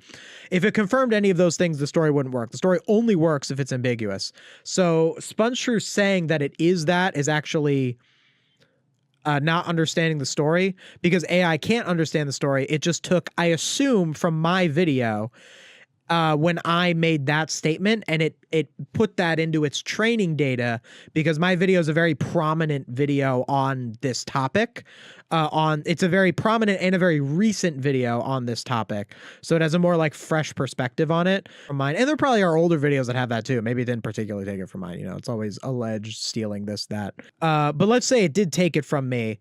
It took my statement of the box being just their imaginations is one of the possibilities. It framed it as the possibility, and it makes you look at the episode in a worse way. So this is actually an interesting way. If you look at this, you can consider the idea of some people who will defend AI will say that, well, it comes from somewhere. So if the AI has an opinion, it will be an opinion that someone else had, but the AI is just like giving it. The AI is just figuring it out. It's thinking on its own, just as a human would. And this is where we can kind of see where that has failed, where it takes either from my video or from someone else's. Someone was talking about how the box could be the box could just be their imagination, and is saying it like it's fact, like that's the only part of it, because the AI can't really understand the context, so it's going to get it wrong. And also that is a statement that is media illiterate. It's not understanding the actual episode and what it's really about and what its themes are. So it creates an inferior opinion that weakens our perspectives of shows. So its critique is just going to be villainizing the Bob, since the second it sees a bad trait, it flips completely. Most likely, we have been seeing this a couple of times. We saw this with the video I just covered on Narlene, where it did an anti-Narlene video, and it did a video a little while back that was an anti-Patrick video. So I feel like because this video is weighted against SpongeBob, it said, write me a video where SpongeBob is childish. The video is going to be very biased against SpongeBob because that's what the prompt did. Whereas, didn't the Patrick is a bad friend video reference Grandma's Kisses and say that Patrick was a bad friend because of Grandma's Kisses? He's wrapped up in the idea of seeing and hearing the literal things the same way he would by watching TV. He's wrapped up in finding a button or a switch that makes the box turn on. Man, can you just hear the difference in just how my scripts are structured? Like, it's night and day, man. Like, I don't mean to toot my own horn, but like, if you don't hear the difference, like, get your hearing checked. He's wrapped up in the box itself, but it's not the box, it's the imagination. Squidward never overcomes this character flaw. In the final scene, he nearly gets it and almost accepts that it really was their imagination, but immediately falls right back into his doubts. A tragic anti-character arc indeed. It's in this moment that he starts to... This is why I make videos, man. Saying stuff like that. Like, It's important for us to look at media the way that I just described it. Like we need more of that, you know? Like less like what I said there, it was stating that it's teaching a lesson. It's not about, oh, Squidward was a jerk, so like he gets sent to the dump because he was rude. Like it's actually talking about the rejection of the perspective that the story is trying to tell. And that's the point. That's why I do this, is so there needs to be something there. There needs to be someone out there who's talking about that stuff, because I think it's incredibly important. Here, the box turning into a race car, which is actually a garbage truck taking the box to the dump, giving Squidward a final punishment for not overcoming. Did you just hear me laugh? Like, I have a little laugh where I said box to the dump. That was genuine. I actually, when I was reading it off the teleprompter, I remember giggling in the moment, and I just kept the take. Like, I just kept going. I didn't retake it because I felt like the laugh was very genuine. Compare this to what we watched with No Villains Are Safe a little earlier, and his fake laughs and his fake, ooh, like Karen looks so nice in the dress, you know? Yeah. Like only humans should make videos, man. Like it's so bad that there's just thousands of people sitting and watching stuff that is not of this quality. Now, Secret Box still has the same energy, even though he's clearly gaslighting SpongeBob to be curious about it. That's not what gaslighting is. I hate when I hate when most people use the phrase gaslighting. It is a bit of, I think the term gaslighting is kind of going away, because I think people know that it's like being overused to the point where like it doesn't really work anymore. You know, I think that's an AI tell. I think using gaslighting, and I feel like a human writer would avoid the word gaslighting now because it has that connotation of like therapy speak.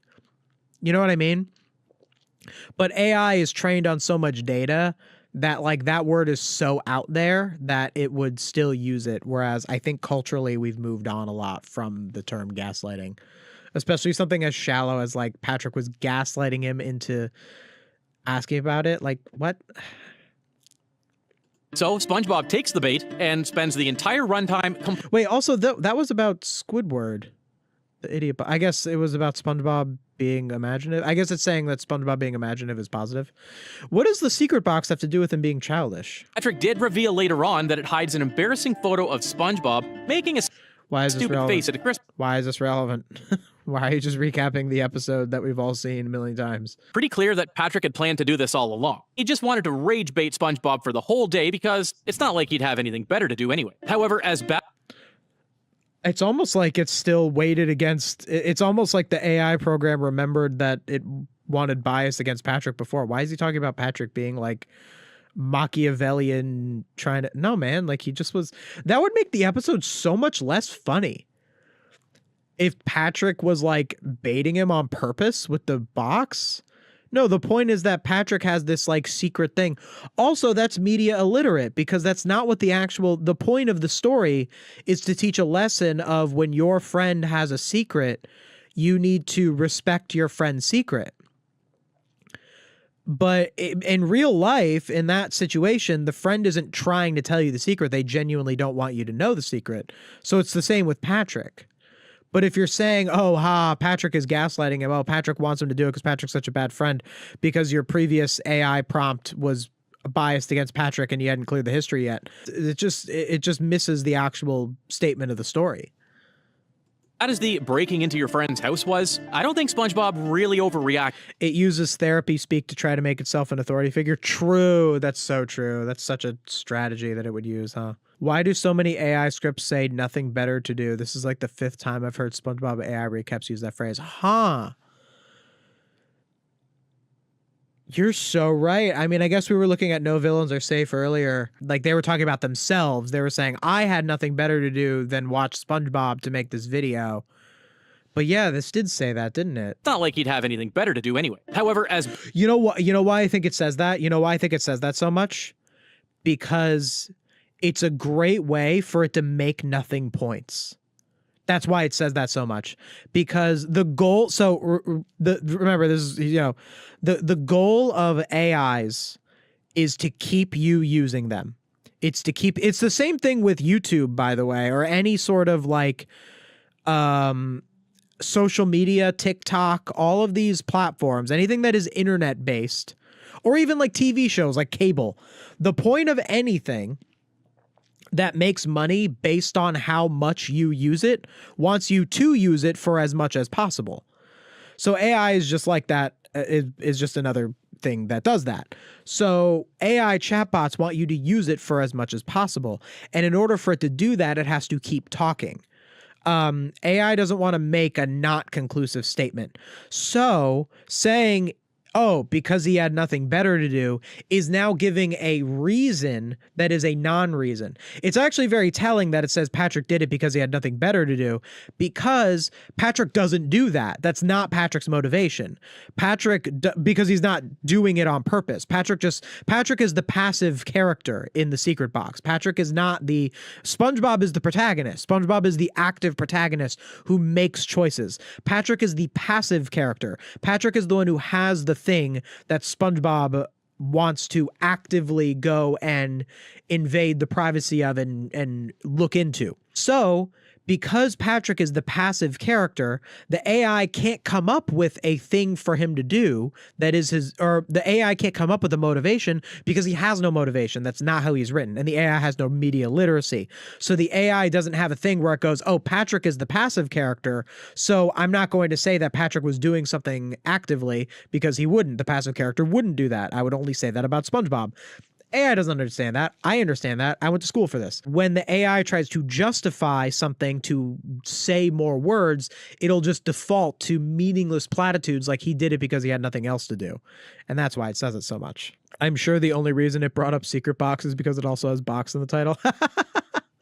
Like it found Idiot Box and is like, what's the closest episode to Idiot Box?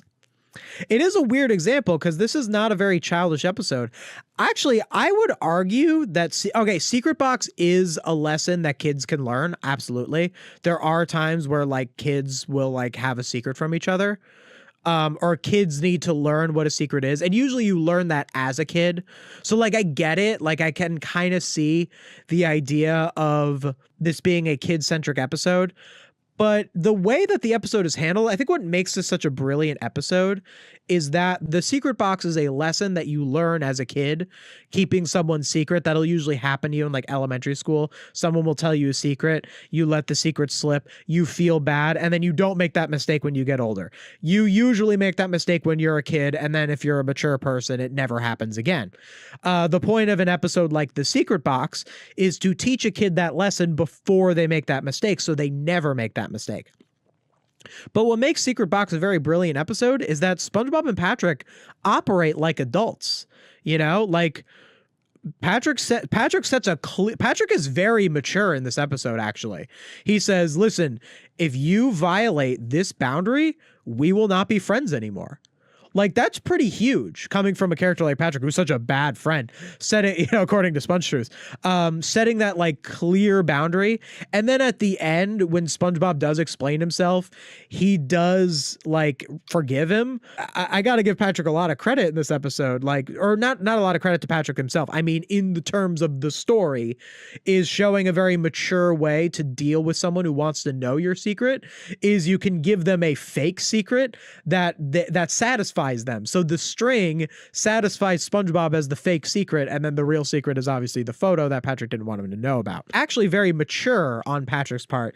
And sure, like it's a little childish in some places, but I don't see a lot of childishness in this episode other than the fact that, yeah, it's a thing that kids go through, but adults can go through that too. There's times where adults want to know someone's secret and they will go out of their way to try and learn it, and it will hurt the friendship. That's an all ages problem. So I'm not sure how this is relevant to SpongeTruth's argument. These two episodes are basically the core idea for what SpongeBob's childishness is supposed to be. Those episodes are completely unrelated.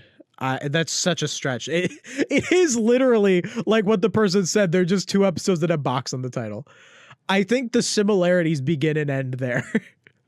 They are two episodes that have box in the title, and they're two episodes that take place just about entirely on Conch Street. And they're both episodes of SpongeBob SquarePants. Those are where the similarities begin and end. That is not a thesis of like what SpongeBob's childishness is.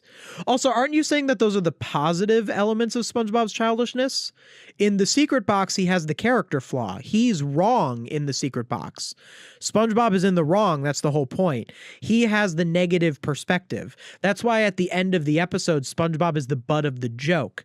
The reason that Patrick pulls out the thing and goes, "It's an embarrassing photo of SpongeBob at the Christmas party," that is almost it's in the same vein of being a narratively deserved punishment. Even though SpongeBob doesn't get the punishment, like SpongeBob doesn't know that it's the embarrassing photo, we know that SpongeBob doesn't want it to be the embarrassing photo. So SpongeBob being the butt of the joke at the end, we are okay with that as the audience because SpongeBob was in the wrong in the episode, and him being the butt of the joke at the end helps communicate that message. Idiot box, SpongeBob is in the right. SpongeBob represents the correct position, the correct perspective that the author behind the story believes that you should hold. Squidward represents the wrong perspective. Squidward isn't in this episode. It's just SpongeBob and Patrick. Patrick is supposed to be right. SpongeBob is supposed to be wrong. There's a little bit of ambiguity between the two of them, as all stories will have that, but that is generally the idea of it. About being so genuinely invested in small things that the whole world feels bigger because of it. Now, those are... That's incoherent. That has nothing to do with anything. That is just saying words for the sake of saying words. At least the words weren't stolen from me. The obvious picks for the good ones, but his childishness isn't always that simple. Rockabye Bivalve. This swinging thing, is this new? I feel like this is in like all of their videos now. For the good ones, but his childishness isn't always. This is gonna go away too, because this is gonna get criticized, and they're gonna be like, oh, all these AI channels do this weird thing where they fling them back and forth, and then they're all gonna stop. It's gonna be like the white backgrounds all over again, where all the AI channels make the white backgrounds, and people made videos where they're like, AI white background thumbnail. Rockabye Bivalve and Nature Pants are technically still in the same neighborhood, but there's some. Those are two very adult episodes, actually. Like adult in terms of SpongeBob acts like an adult in those episodes. One of them, he acts like a parent, and in the other one, he's making like definitive choices about his own life and like quitting his job and stuff. Those are very not childish episodes. I don't know why it's bringing those up. Nature Pants is the one where SpongeBob just quits his entire life to go live among the jellyfish. As brave or wholesome as SpongeBob's decision is, I think it's child. I actually wouldn't 100% refute that. I don't think it applies to this video though. Like I get it. Like you would make a decision like that because you'd be like kid-like. I don't know, man. Rockabye Bivalve is SpongeBob and Patrick finding a random baby scout. Oh, is it saying like how kids will like act like parents? Is why Rockabye Bivalve is childish? Is it childish? Yes, especially if you understand that bad parents could easily come from a childish adult kind of situation. They're still thinking about themselves first rather than about their... This is just saying words to say words. And no episode captures that better than Grandma's Kisses. Okay, so 6 is most of I'm going to skip ahead. Is most of the video about Grandma's Kisses? No, not most of the videos about Grandma's Kisses. It actually jumps to No Weenies Allowed. Oh, and Muscle Bob. Okay, so not most of the videos about Grandma's Kisses. It's about a ton of different episodes. I usually talk about multiple episodes in my videos, but it's just so unfocused, and I feel like this is a hallmark of some of these AI channels now. Or this is kind of a...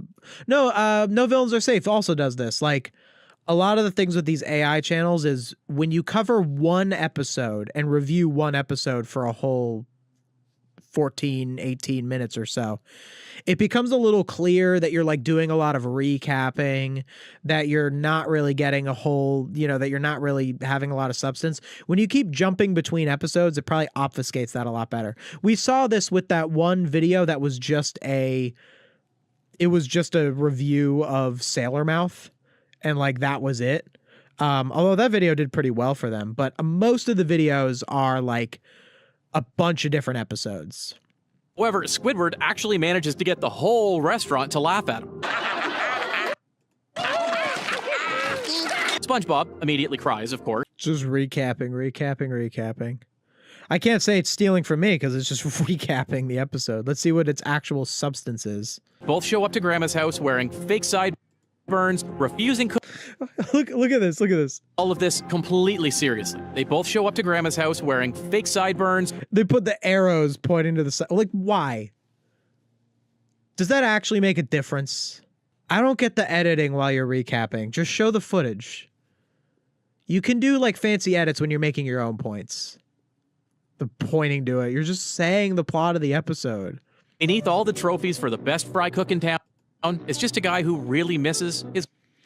Beneath all the trophies for the best fry cook in town. You hear this like a nothing statement. It's just finding things to say. I think this is what most young adults experience somewhere in their early work years, especially men. I mean, SpongeBob isn't wrong. Did I say especially men? And is a lesson that is more skewed specifically to kids and more narrowly boys, probably around... More narrowly boys. So to kids, more narrowly boys. So I said it in a way where you don't have to be a boy to relate to this episode. If you're not that gender, then like you probably could still relate to the episode. I was talking more about like certain social stigmas are more against young boys to be like less childish is why I pointed that out. But SpongeTruths lifted that right from me. Right from me. Why would they use this image of the delivery man from clearly a modern episode? Luckily, SpongeBob learned to balance these things in the end. You can kiss your I said something about balance. Commentary on the social standards we place on people, especially young men, as they grow. Oh, young men. I didn't even realize I said, because I said earlier, boys. It literally lifted young men. That wasn't even what I was looking for. A young guy who's going through a similar situation might really have been relating to SpongeBob and would be nearly in the process of changing their perspective to a much more mature outlook of understanding the balance between growing up and embracing childhood. And that SpongeBob learned to balance these things in the end. Guilty. I want a cut, SpongeTruths. I want a cut of the proceeds. Reach out to my people, SpongeTruths. You owe me some money. They even used the same clip when they said it? Wait, really? No, they didn't. Did they? Sure. Been relating to SpongeBob and would be nearly in the process of changing their perspective to a much more mature outlook of understanding the balance between growing up and embracing childhood. They use the same clip around it, yeah. No, which, honestly, that's a whole other problem, but so what? Haters gonna hate. Now, Muscle Bob Buffpan... Oh, haters gonna hate. Haters gonna hate. So SpongeTruths be like, yeah, you're just a hater. We just happened to come up with the exact same points on the episode. And notice, you know how I know it stole from me? Because it says the balance, like the balance between these two things, but it doesn't have any of the other like elaborations around it, like any of the other stuff that I said that led to that. It's such a shallow video. And it's just saying the most, it's just recapping and doing the most milquetoast things. And then in the middle of it, it goes, and then he learned the balance that it took right from me because it sounds good to say that. A sponge is not known for its muscle. Everybody knows that. But does everybody know that? A sponge is not known for its muscle. I mean, why would you say it like that? Like, because I feel like when I watch this episode, even when I watched this episode as a kid, I wouldn't be like, oh yeah, SpongeBob's weak because he's a sponge. I would just think that he's weak because he's kind of a, you know, he's not really that kind of character. He's not like a tough guy character. So of course he wouldn't be like really physically strong. So to be like sponges, again, it's just the AI finding words to say. But SpongeBob soon realizes maybe the gym bros life isn't really for him. It's time. The gym bros life, trying to use that like lingo. Like that's such obvious like lingo that it just pulls that from like people say gym bro sometimes in situations like this. And that's the only reason it's saying it.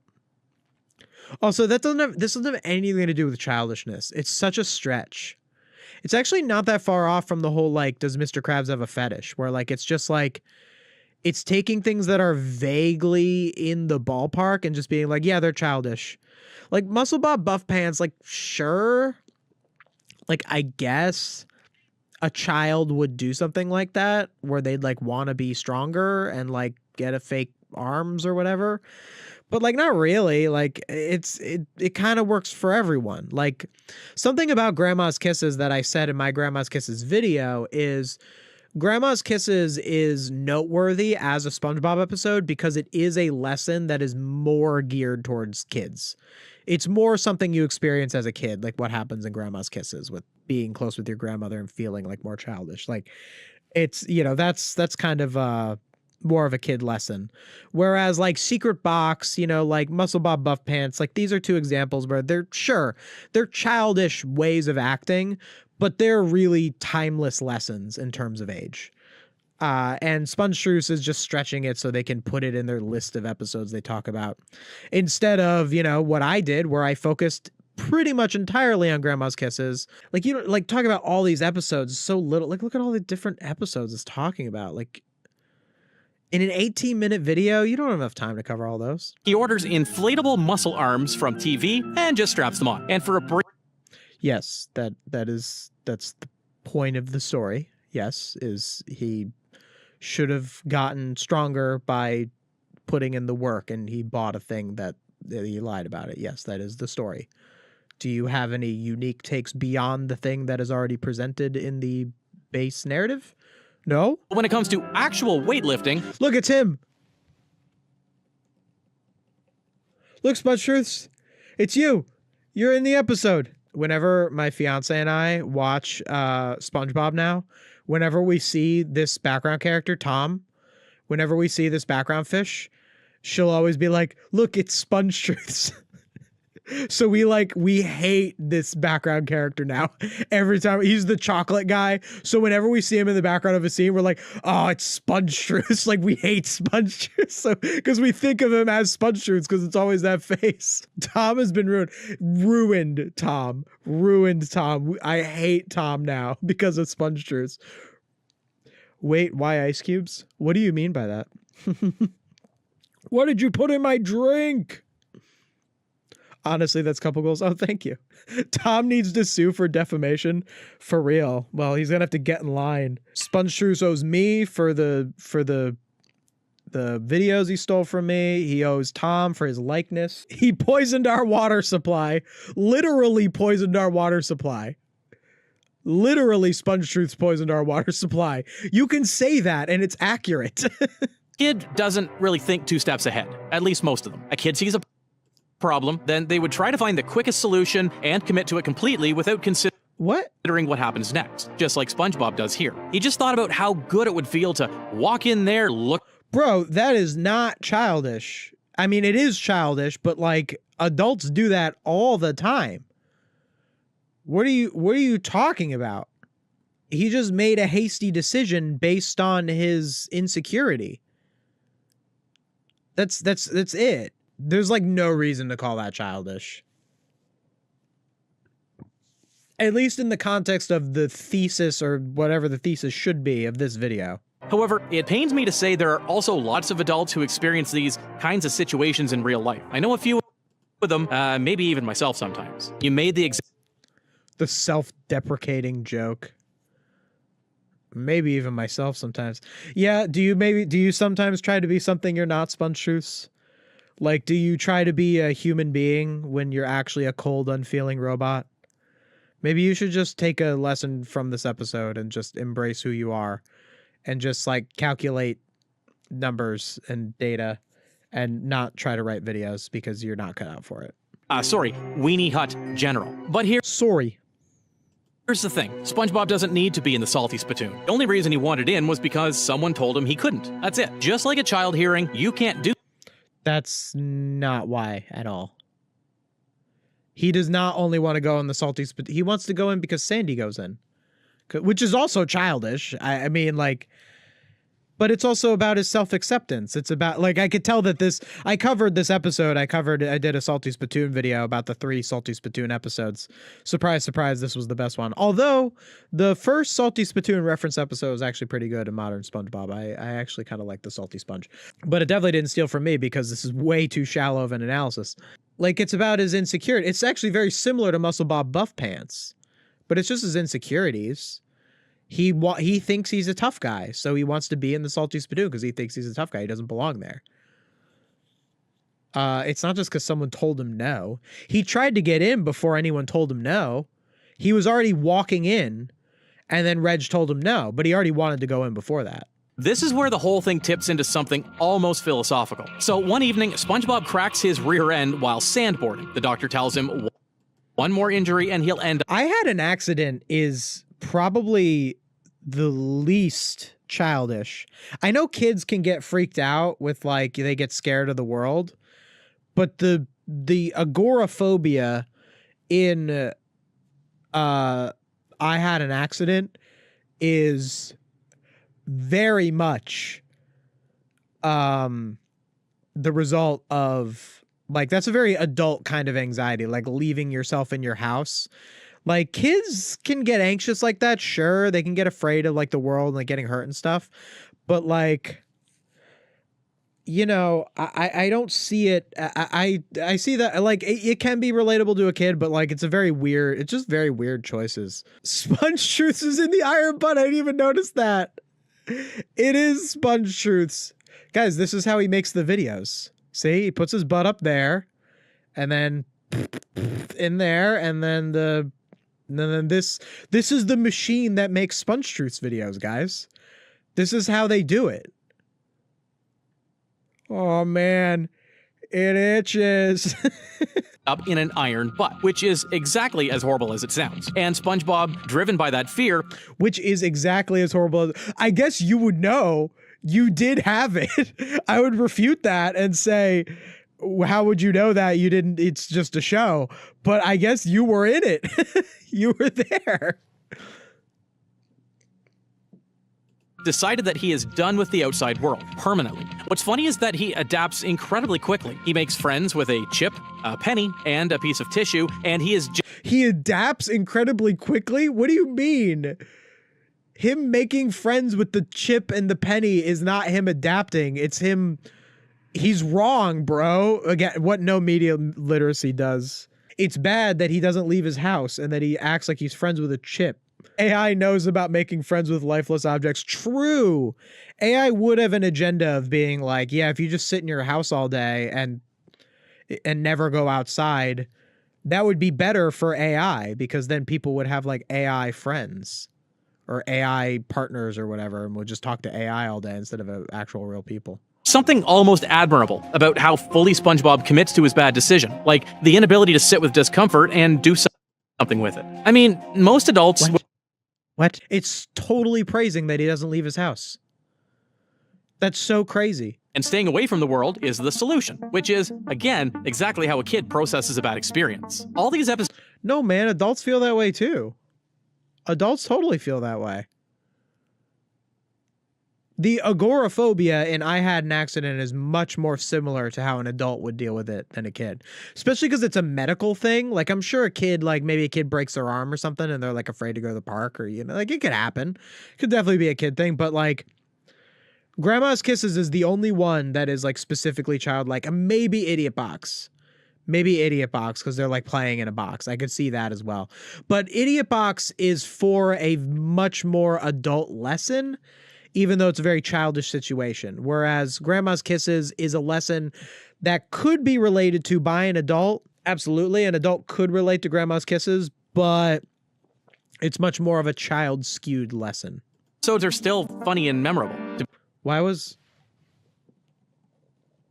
a pal for Gary? Bro just put the wrong title card. I think that was supposed to be Idiot Box or Grandma's Kisses. Why would you get a pal for... Where did that come from? That's not even from these are all classic episodes. This is from like season 6. How did a pal for Gary get in there? To be honest, I'd never imagined myself one day sitting here and analyzing SpongeBob step by step to cope with his problem. But here... Wait, what did that even mean? I never imagined so it's doing like one of those like no villains are safe things where it's like, instead of doing something productive with my week, I analyzed a kid show. Again, like just like downplaying the whole like reviewing shows. Like, oh, like it's so silly. It's so this. I hate that. I hate that attitude. I hate it from humans. All right. Reviewing cartoons is actually pretty difficult, and it's actually pretty It actually, I think, is pretty important, and you have to actually know a lot about the arts in order to actually do it. So I hate that attitude. Here we are. But now we're getting to the third kind, the one that stopped being by step to. But what is he saying here? To be honest, I'd never imagined myself one day sitting here and analyzing SpongeBob step by step to cope with it. Analyzing SpongeBob step by step to cope. I don't know what it's saying. It doesn't make any sense. This problem. But here we are. But now we're getting. What does that mean? That was so incoherent. I'm genuinely at a loss. Analyzing SpongeBob step by step to cope for what? Analyzing media literacy is so important. Genuinely, thank you. Yeah, I know. Like I think it's so much more important than people give it credit for. Like these things matter so much more. And I think a lot of YouTubers don't want to say that, one, because they think like people will like flame them for it. Like, you think you're so like. But no, I think that what I do is important. I do. Why would I do it if I didn't think it was important? Why would I even do this? Like, I don't want to do something that's not important. Check the transcript. Okay, maybe I'll try to see. Self with a bad experience. All these episodes are still funny and memorable. To be honest, I'd never imagined myself one day sitting here and analyzing SpongeBob step by step to cope with this problem. But here. Analyzing SpongeBob step by step to cope with this problem. So they, SpongeTruths, have the problem. So they're analyzing SpongeBob to cope with the problem that they have? What's SpongeTruth's problem? Analyzing SpongeBob step by step to cope with this problem. But what does that mean? The transcript made me more confused. Here we are. But now we're getting to cope with this, meaning that he, SpongeTruths, has a problem that he's coping with by analyzing SpongeBob? Did SpongeTruths say something at the beginning about how like is SpongeTruths like depressed or something? And he's trying to like reclaim his childhood by watching SpongeBob? Guys, do we need to check on SpongeTruths? SpongeTruths, listen, SpongeTruths. After you send me 40% of the revenue for this video that you owe me, I'm here for you. All right, SpongeTruths? We could talk about it. All right? I'm here for you. All right? SpongeTuber to SpongeTuber. All right? If you need help, SpongeTruths, I'm here for you. Okay? After you send me the money you owe me. Dude, if anyone can facilitate the SpongeTruths redemption arc, it's me. Okay? Who is this person? Why do they do what they do? You know what's kind of sad, though? SpongeTruths was probably from an impoverished area. That's probably the actual person behind it. It doesn't excuse what they're doing. It doesn't excuse the videos. But, like, you know, it could be like I don't know. It could be someone who lives 20 miles from me who's just doing it to get that bag. But I think that there's someone commented saying that they think that they might be Russian because of some of the ways that a Russian phrase would be translated into some of their like speaking quirks. Someone said that once, that it's a possibility. But I think that there's someone who is probably from an area that is not doing too well, and again, does not excuse this. You know, it's like the people who like scam your grandma, you know, they all have that excuse. You know, if you watch the people who like call out the scammers, the scam hunters, that's what they always say. They're like, well, we don't have much money here. Like, it's not an excuse. But that's probably what SpongeTruths actually is. So like beyond that, like a problem like that isn't solved by like talking to them and being like, don't you like, I mean, like, maybe, I don't know. SpongeTruths wants to talk. Bro, if I could interview SpongeTruths, that would be like amazing. Like the person behind it, I want to talk to them. I would not be afraid at all. I want to hear their side of it. I do. I'm ripping on these people all the time. I would gladly hear their sides of it. It's what you would have to do if you're someone like me who's ripping on these people. You would have to be willing to hear them out. I would want nothing more than to hear them out. And you know what? I'd be nice. I would be very nice. I'd ask hard questions for sure. But I would be very nice. SpongeTruths, anyone working for SpongeTruths or No Villains Are Safe, I would love to hear their story. And like, you know, because I just want to know why. I want to know what's going on here. However, I want to be careful about how I say this because there's a... Oh, he wants to be careful about do you maybe want to be careful about how you say whatever the heck you said before? Because I didn't know what you meant. And a pal for Gary from season 7 is probably the clearest place where you can see. Oh, they mixed it up. The editor screwed up. So the editor used the Pal for Gary title card back here. Probably was in place of a different title card. You know what probably no, well, all the other title cards are in there. I don't know what happened. I mean, it's sloppy. It's sloppy work for sure. But they probably underpay the editor. Recapping. My God, just say SpongeBob got... What did I say when I covered this? A Pal for Gary is the most mean-spirited Gary-focused episode, and that makes its mean-spiritedness even worse. Stories will always have something bad happen. Okay, so notice how I start when I talk about Pal for Gary. I start by talking about how it's specifically Gary-focused. So I'm already setting an opinion. No, SpongeTruths immediately, A Pal for Gary... I guess they set up that it's about SpongeBob being childish, sure, but like, it's just immediately into the recapping without like the proper stuff. Bad thing that is happening to an animal. It is a lot harder to enjoy what we are watching. See, usually when something bad happens to a character, it is either... So see how I didn't even establish that SpongeBob bought Puffy Fluffy and like wanted it to keep Gary company? Like, I didn't do any of that. I just start with talking about the meat of it. Oh, this episode, and I'm making a different point. I'm not talking about SpongeBob being childish. I'm talking about the episode being mean-spirited. But like, I go into it by saying that what makes this episode mean-spirited is that the bad thing is happening to an animal. Animals are innocent, unlike people. People can make bad choices. And when people make bad choices in a narrative, they can get punished for them, and that can teach the lesson. But with an animal, since an animal can't make bad choices, obviously it depends on how the animal is portrayed. But in Gary's case in this episode, Gary's just an animal that wouldn't really make bad choices. It just comes off as mean-spirited, and I'm making that argument. So I go right into it with just saying, oh, when a bad thing happens to an animal, and I show the footage of the Puffy Fluffy with the teeth and all that. Harder to enjoy what we are watching. See, usually, and like, it's already obvious from context. Like, even if you've never seen that episode, you'd be like, okay, in this episode, something bad happens to Gary. There's like a monster that's attacking Gary. And in that moment, you don't need to know all the context. You're fine if you don't know why there's a monster or why there's this. You know, oh, something bad is happening to Gary. That's what makes it mean-spirited, because Gary's an animal. And then we'll see, how do I explain it after? When something bad happens to a character, it is either used to make a statement about their past behavior, or it's to meaningfully challenge them. Both of these reasons work best with sapient beings like humans, or in the case of SpongeBob, characters that are based on animals but behave like humans. Animals operate on instinct and are not subject to making moral choices. As such, all non-human animals are inherently innocent creatures. This does not mean that something bad can never happen to an innocent animal in a story. It just... So see how like most of what I'm saying is like writing philosophy? Like, so little, like how much of what I just said was actually recapping Pal for Gary? Something bad happens to Gary. That's basically all I said there. I'm trying to say as little as possible that is recapping the episode.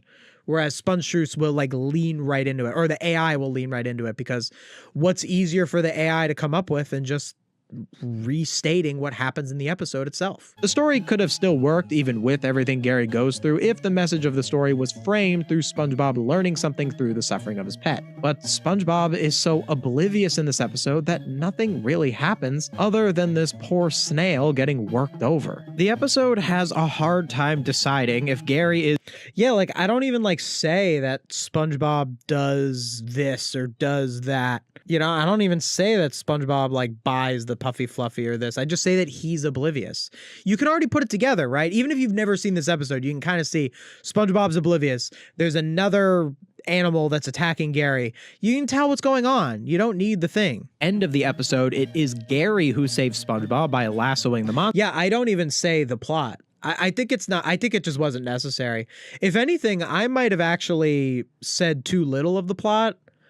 I might have written this just assuming that everyone knows the plot of this episode. It's been talked about so much.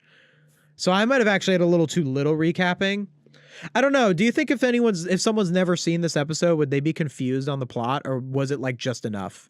Because I don't care about recapping the plot. I want to talk, like, look, I got this video is 28 minutes long. This is a 28-minute video. Most of it is not recapping on my part. Like I clearly have no trouble getting a good length. Let's see what I say about SpongeBob and see if SpongeTruths says something similar. Let's do a SpongeBob first on my part and look for it in SpongeTruths, and we'll see if he copied from me. A pal for Gary doesn't meaningfully punish SpongeBob at all. Sure, his house gets all messed up by the monster, but SpongeBob doesn't react to it much, so it's clearly not framed as his narrative punishment. He doesn't even meaningfully realize how poorly he treated Gary throughout the episode. At the very end, when SpongeBob decides to take Gary to work, it almost seems as though Gary gets punished with the whole free labor comment from Krabs. The whole episode seems like it's trying to make a statement about irresponsible pet ownership, but by over-punishing the pet and under-punishing the irresponsible owner, its message got jumbled into one big mean-spirited mess. Alright, so basically my commentary is SpongeBob didn't get punished in the episode, so he didn't learn his lessons. So let's see what SpongeTruths has to say when they say anything of even the remotest substance here. And yet, SpongeBob sees all this, he hears all the noises, he walks past the destruction, he watches Gary fighting for his life in that library, only to say this. Well, Gary, what do you have to say for yourself? The biggest difference here is... Again, all I said was SpongeBob was oblivious in the episode. That would be accomplished with that same thing. Not if you want to get to 18 minutes with nothing to say, though. That in Idiot Box, or even in I Had an Accident, the only person inconvenienced by his bad decision was SpongeBob himself. But in A Pal for Gary... What? Wait, what? In Idiot Box, the only person inconvenienced by his bad decision is SpongeBob himself. False? No one's inconvenienced in Idiot Box. Yeah, you know, Squidward gets all upset about the box and all that, and that messes him up, but SpongeBob is not inconvenienced at all in Idiot Box. He has fun the whole time. SpongeBob's just vibing in Idiot Box. I guess you could even argue that his actions indirectly inconvenience Squidward, because Squidward gets all in a tizzy about the box. I guess if it is true that they played a tape recorder, then that would be false, because they would have been messing with Squidward on purpose. If you have that interpretation of it, because it doesn't confirm nor deny if that's what happens. Wouldn't really be a realistic way to read the episode, though. SpongeBob doesn't really have a history of doing that. In I Had an Accident, what do you mean? He completely inconveniences everyone. His friends want to hang out with him and he won't leave his house.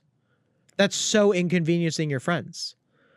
Like, you know, like, and like AI doesn't really understand that nuance. We kind of talked about this with the Patrick friendship one, where like, yes, in a vacuum, you as a person are allowed to be like, oh, well, I don't want to hang out with my friends today. You know, if you don't want to. Like, of course, that's true in a vacuum, you know?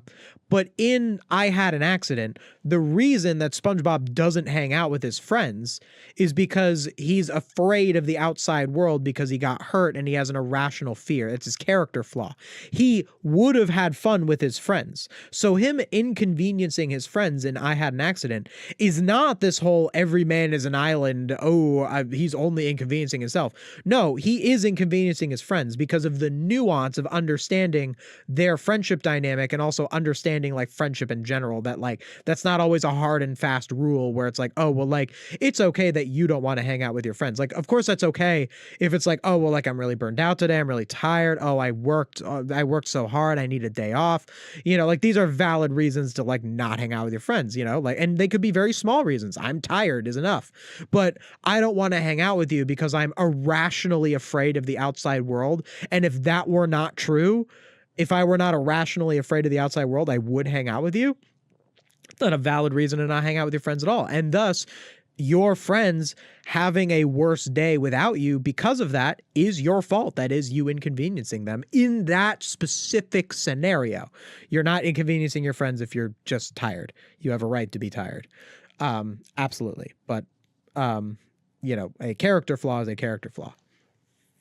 But so those are just nonsense examples. SpongeBob keeps choosing not to see it, whether he's pretending or not. And I think that's the thing that... Whether he's pretending or not... No, he's written to be oblivious. He wouldn't be pretending. That's the flaw with the episode, is that he's way too oblivious in a way that's believable, even for the character, even for a cartoon. Again, with this pretending or not, he did this with Patrick earlier.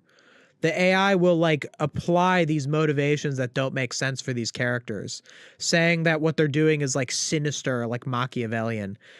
It's probably because AI wants to be conspiratorial because it's more dramatic and it's going towards the sensationalist. So that's probably why it's more inclined to act like Patrick wanted to troll SpongeBob in Secret Box, or that SpongeBob was acting like he didn't know when he did in Pal for Gary. No, he's supposed to be oblivious. Like, that's the bad writing. But that's the bad writing, is that's not realistic that he's oblivious, but there's no element of it that's written for him to be doing it on purpose. That sometimes his childishness doesn't have any consequences for him personally. In the previous example, his childishness doesn't have any consequences for him personally. It's like exactly what I said. Here, Gary pays the price for whatever reason, and SpongeBob walks away having learned absolutely nothing. Now, some of you might... It's exactly what I said. It's exactly what I said. It's like not like it's AI. Can I copy your homework? But like I said, that Gary didn't get punished, or Gary got punished. SpongeBob didn't get punished. It's saying the same thing. I'm going to move up my consulting fee. I'm going to say I want 55%. SpongeTruths, all right. You know what? I think I should get 60%. I want 60% of the revenue, SpongeTruths. I mean, clearly you're not paying your editors that much anyway. You know, I can tell from the quality of the editing. So... argue that this was closer to a neglectful parents kind of situation. 70%, we'll see if he takes anything else. But I would also argue that neglectful parents can be viewed as acting in a childish manner in a psychological sense. Oh, right, this is like a childish... like, he's not childish in A Pal for Gary. He's oblivious in A Pal for Gary. It's not even... that's not a childish thing. It often stems from extreme emotional immaturity, narcissism, or just a... narcissism? Oh my goodness, with the therapy speak, man. Bro, I mean, obligatory, I think Gen AI should be banned in general, and I think that's a great reason. What we just are seeing right here is a great reason why. But if AI is going to be around, if it's going to be a thing, it needs to not use words like narcissism. Okay? It needs to not, it can't. Like... even like pro AI people, you gotta meet me halfway here. All right, it can't say narcissist. Do you know how dangerous that? Do you know how dangerous the fact that an AI even can say narcissism is? Because think about it. What good would ever come from an AI saying narcissist, saying that word? Perhaps it could correctly identify someone as being a narcissist. Okay. Weigh that again. First of all, really only a therapist can correctly, even a person can't correctly identify someone as being a narcissist in most situations. Obviously, there could be times where it's like, you're like, yeah, that person's a narcissist, and you can kind of figure it out with yourself. But in a actual like therapeutic sense, only a therapist can actually say this person is a narcissist. It is a specific kind of mental state that has certain conditions that are it and certain conditions that are not. And you have to be a professional in order to properly diagnose that. And if you are not, yes, you can throw the word around, you know, like if you know, say you know someone who's a real ass and you're like, yeah, that person's a narcissist, like flippantly, like sure, like that's fine. But AI is never just saying things flippantly, because you only ask AI for stuff if it's like important, right? You know, like so it saying narcissist is never good. Whereas if you're a person and you're like having like, you know, problems with someone and you're talking with someone about it and they're like, I don't know, they sound like kind of a narcissist, like that could be fine. But there's no situation where an AI saying that's a narcissist, any AI saying that's a narcissist, they're diagnosing it. Anytime. There's no casual thing of, oh, that kind of sound like a narcissist. A friend can say that, but an AI really will never say that. So if we're going to have these things, which I think we shouldn't, it should at least not say narcissist or gaslighting or any of that stuff. It shouldn't say that stuff. There's no reason for it to. I feel like if you know someone well enough, you could potentially say they are a narcissist. Yeah, but people have nuance. So like people can be like, yeah, like if you know someone who has like an abusive parent and you're like, they seem like kind of a narcissist, that can be helpful language because you know your friend or your partner or anyone that you're close to who might be dealing with a narcissist in their life, even if they're not formally diagnosed. After all, many narcissists, I mean, one of the problems with being a narcissist is you probably don't get therapy. So many narcissists go undiagnosed, obviously. But like with your friend, yeah, like if you have like a friend or a partner, or someone who's like dealing with a narcissist in their life who you think, or someone who you think is a narcissist, and you use that word, you're a person, so you have the nuance to it. But if you go to an AI and you're like, this person is treating me bad, and the AI calls them a narcissist, first of all, the AI is biased in your favor. Whereas if you like, you could be biased towards your friend's favor. Sure, any person can, but there's so much more of a human element that can make throwing that word around okay. In some situations, by the way, a person can overuse the word narcissist and use narcissist in the wrong way. Absolutely. But in with a person, it could work in some situations. An AI will always lead to problems. Although an AI saying anything always leads to problems. So maybe that's just a symptom of that. But anyway. Just don't use AI for therapy is the point. Just don't use AI is fine. But like if you're going to use AI, yeah, don't use it for therapy. Well, no, it's actually not. That's actually not what I'm saying. I'm not saying don't use AI for therapy. I mean, that's obvious that you shouldn't use AI for therapy. I mean, you shouldn't use AI. But if you are going to use AI, don't use it for therapy. Obviously, it's more dangerous to use AI for therapy than it is to use it for like a recipe. You shouldn't use it for a recipe either because you shouldn't use it at all. But like, there are differences. The problem with AI using the word narcissist is that it could use that word if you're not using it for therapy at all. You don't have to be using it for therapy. You could just be complaining about someone. You could be like, my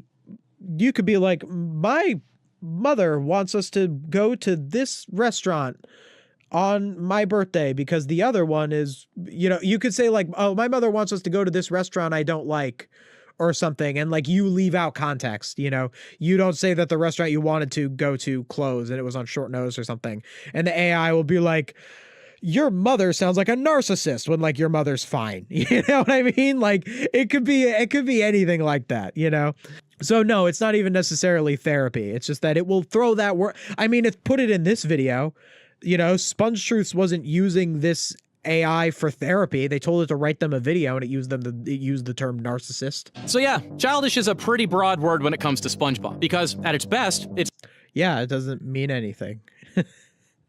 Like you ended like that. Childish is a pretty broad word to refer to SpongeBob. Yeah, you just recapped episodes and vaguely referred to it as being childish. Just SpongeBob being fully present, completely committed to whatever small thing was in front of him. It's just saying so much to say nothing. It's about SpongeBob was doing stuff. Like, come on. And it can get away with sounding profound. Like, people will listen to that and be like, yeah. And it means nothing. This makes people dumb. It does. No hate on you if you ever watched this and you felt like it was profound. When I say it makes people dumb, I'm not saying you're dumb because you watched it. I'm saying that it's not good for you. These videos are not good for you. They aren't expanding your mind, and you should always be watching stuff that expands your mind. I do believe that, because you can either watch something that doesn't expand your mind or something that does. It can only be one of those two things. So why not watch something that expands your mind every time? And, like, I get it. You'll be like, oh, well, sometimes I don't want to think too much. Well, first of all, that might be problematic for yourself. Like, that might not be a good attitude for you to be like, oh, I just want to turn my brain off. Like, that might lead to you being less intelligent. It might lead to you being depressed because you don't think about the world enough and you get like scared and nervous about everything. It might just lead to you having worse problem solving skills, which could harm you like financially or emotionally. It's like there's a lot of problems with that in general, but also like, don't think of it like when I'm have less energy, I want to watch something like SpongeTruths where I turn my brain off. Instead, think of it like, okay, you watch something a little easier, like a SpongeBob episode. Like a SpongeBob episode is easy to watch. In classic SpongeBob, those episodes all had lessons. Those episodes all expanded your mind. Not everything that you have to watch has to be like, here's how the earth was formed, science, like it doesn't always have to be that much, but it has to be something, and you'll be better off for it. Your videos have changed how I see writing and all media. Love your content, and I'm really happy to have made it to stream tonight. Oh, thank you. Thank you for being here. I really hope that I can have some kind of effect on how people view media. Because I just think even great creators, even creators who I respect a lot, I just think we haven't really focused on it that much. I think that there are things about media that we must know. Like, people must know that every episode of a show should have a lesson, because every episode of classic SpongeBob had a lesson. So I don't know why, we wouldn't like know that, like put it to paper or something. But it seems like I'm the only guy who's really talking about it. Not every lesson is a heavy lesson to learn. Exactly. That's because like everything has to have a lesson, but not every lesson has to be heavy. That I think is a very good dichotomy, that because people keep arguing with me with that. They keep going like you think everything, like some things can just be fun, and it's like, no, it's fun. It can be more fun if it's a little lighter. There's a balance with it. The problem is everyone assumes that something isn't fun if it expands your mind. Yeah, that's anti-intellectualism. Hey, this is Future Jackson here. And so SpongeTruths actually changed the thumbnail on the video that I covered. Well, for me, it's a few days ago, but if you're watching this on the podcast channel, it's going to be right after.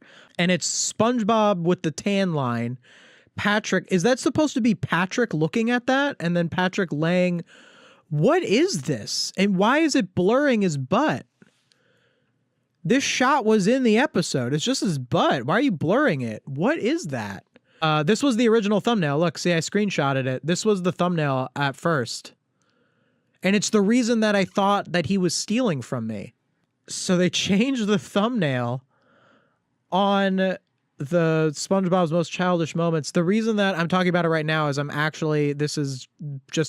to cover this, how many parents banned SpongeBob, but I noticed they changed the thumbnail on Too Far, and it's completely incoherent. You have like SpongeBob with the tan line, and then it's two shots of Patrick. I feel like it's supposed to be communicating that this is actually Patrick. Like, that's what it would be communicating for me. In like 4 panels, you read left, right, and then bottom to bottom right. So it'd be like that, shocked, and then censored butt, and then relaxed. I don't get it. I don't get it at all. Why would you be? Wouldn't the censored one be the worst one? Why would you be shocked at the one that they didn't have to censor? And that's SpongeBob, not Patrick. I don't know why they would change it to this thumbnail. The original thumbnail that it was, I mean, it wasn't like it was a weird thumbnail, but anyway, I just wanted to address that they changed it. And it's also just like super creepy. Like SpongeTruths has been really creepy lately. SpongeTruths knows, at least I guess I can't say they know, but I think that they know that a large portion of their audience is kids. The only way that they wouldn't know is if they just didn't go into their channel analytics and just never check them. But also, I think the reason that I think that they know that so much of their audience is kids is because they edit the videos in that way, with all of the like stuff like flying in, the editing is very, let's keep the younger audience engaged. So I feel like they do know. I feel like the people behind SpongeTruths, while they do make idiotic choices, they absolutely know enough about YouTube and how it works that I really do, again, allege, but I really strongly allege that they know that kids watch their content, which makes this all the more sinister, which makes this gross thumbnail all the more sinister. We talked about it before, the what if Mr. Krabs does a fetish video. We know there's just so. Anyway, that's really gross. Yeah, I just wanted to point that out.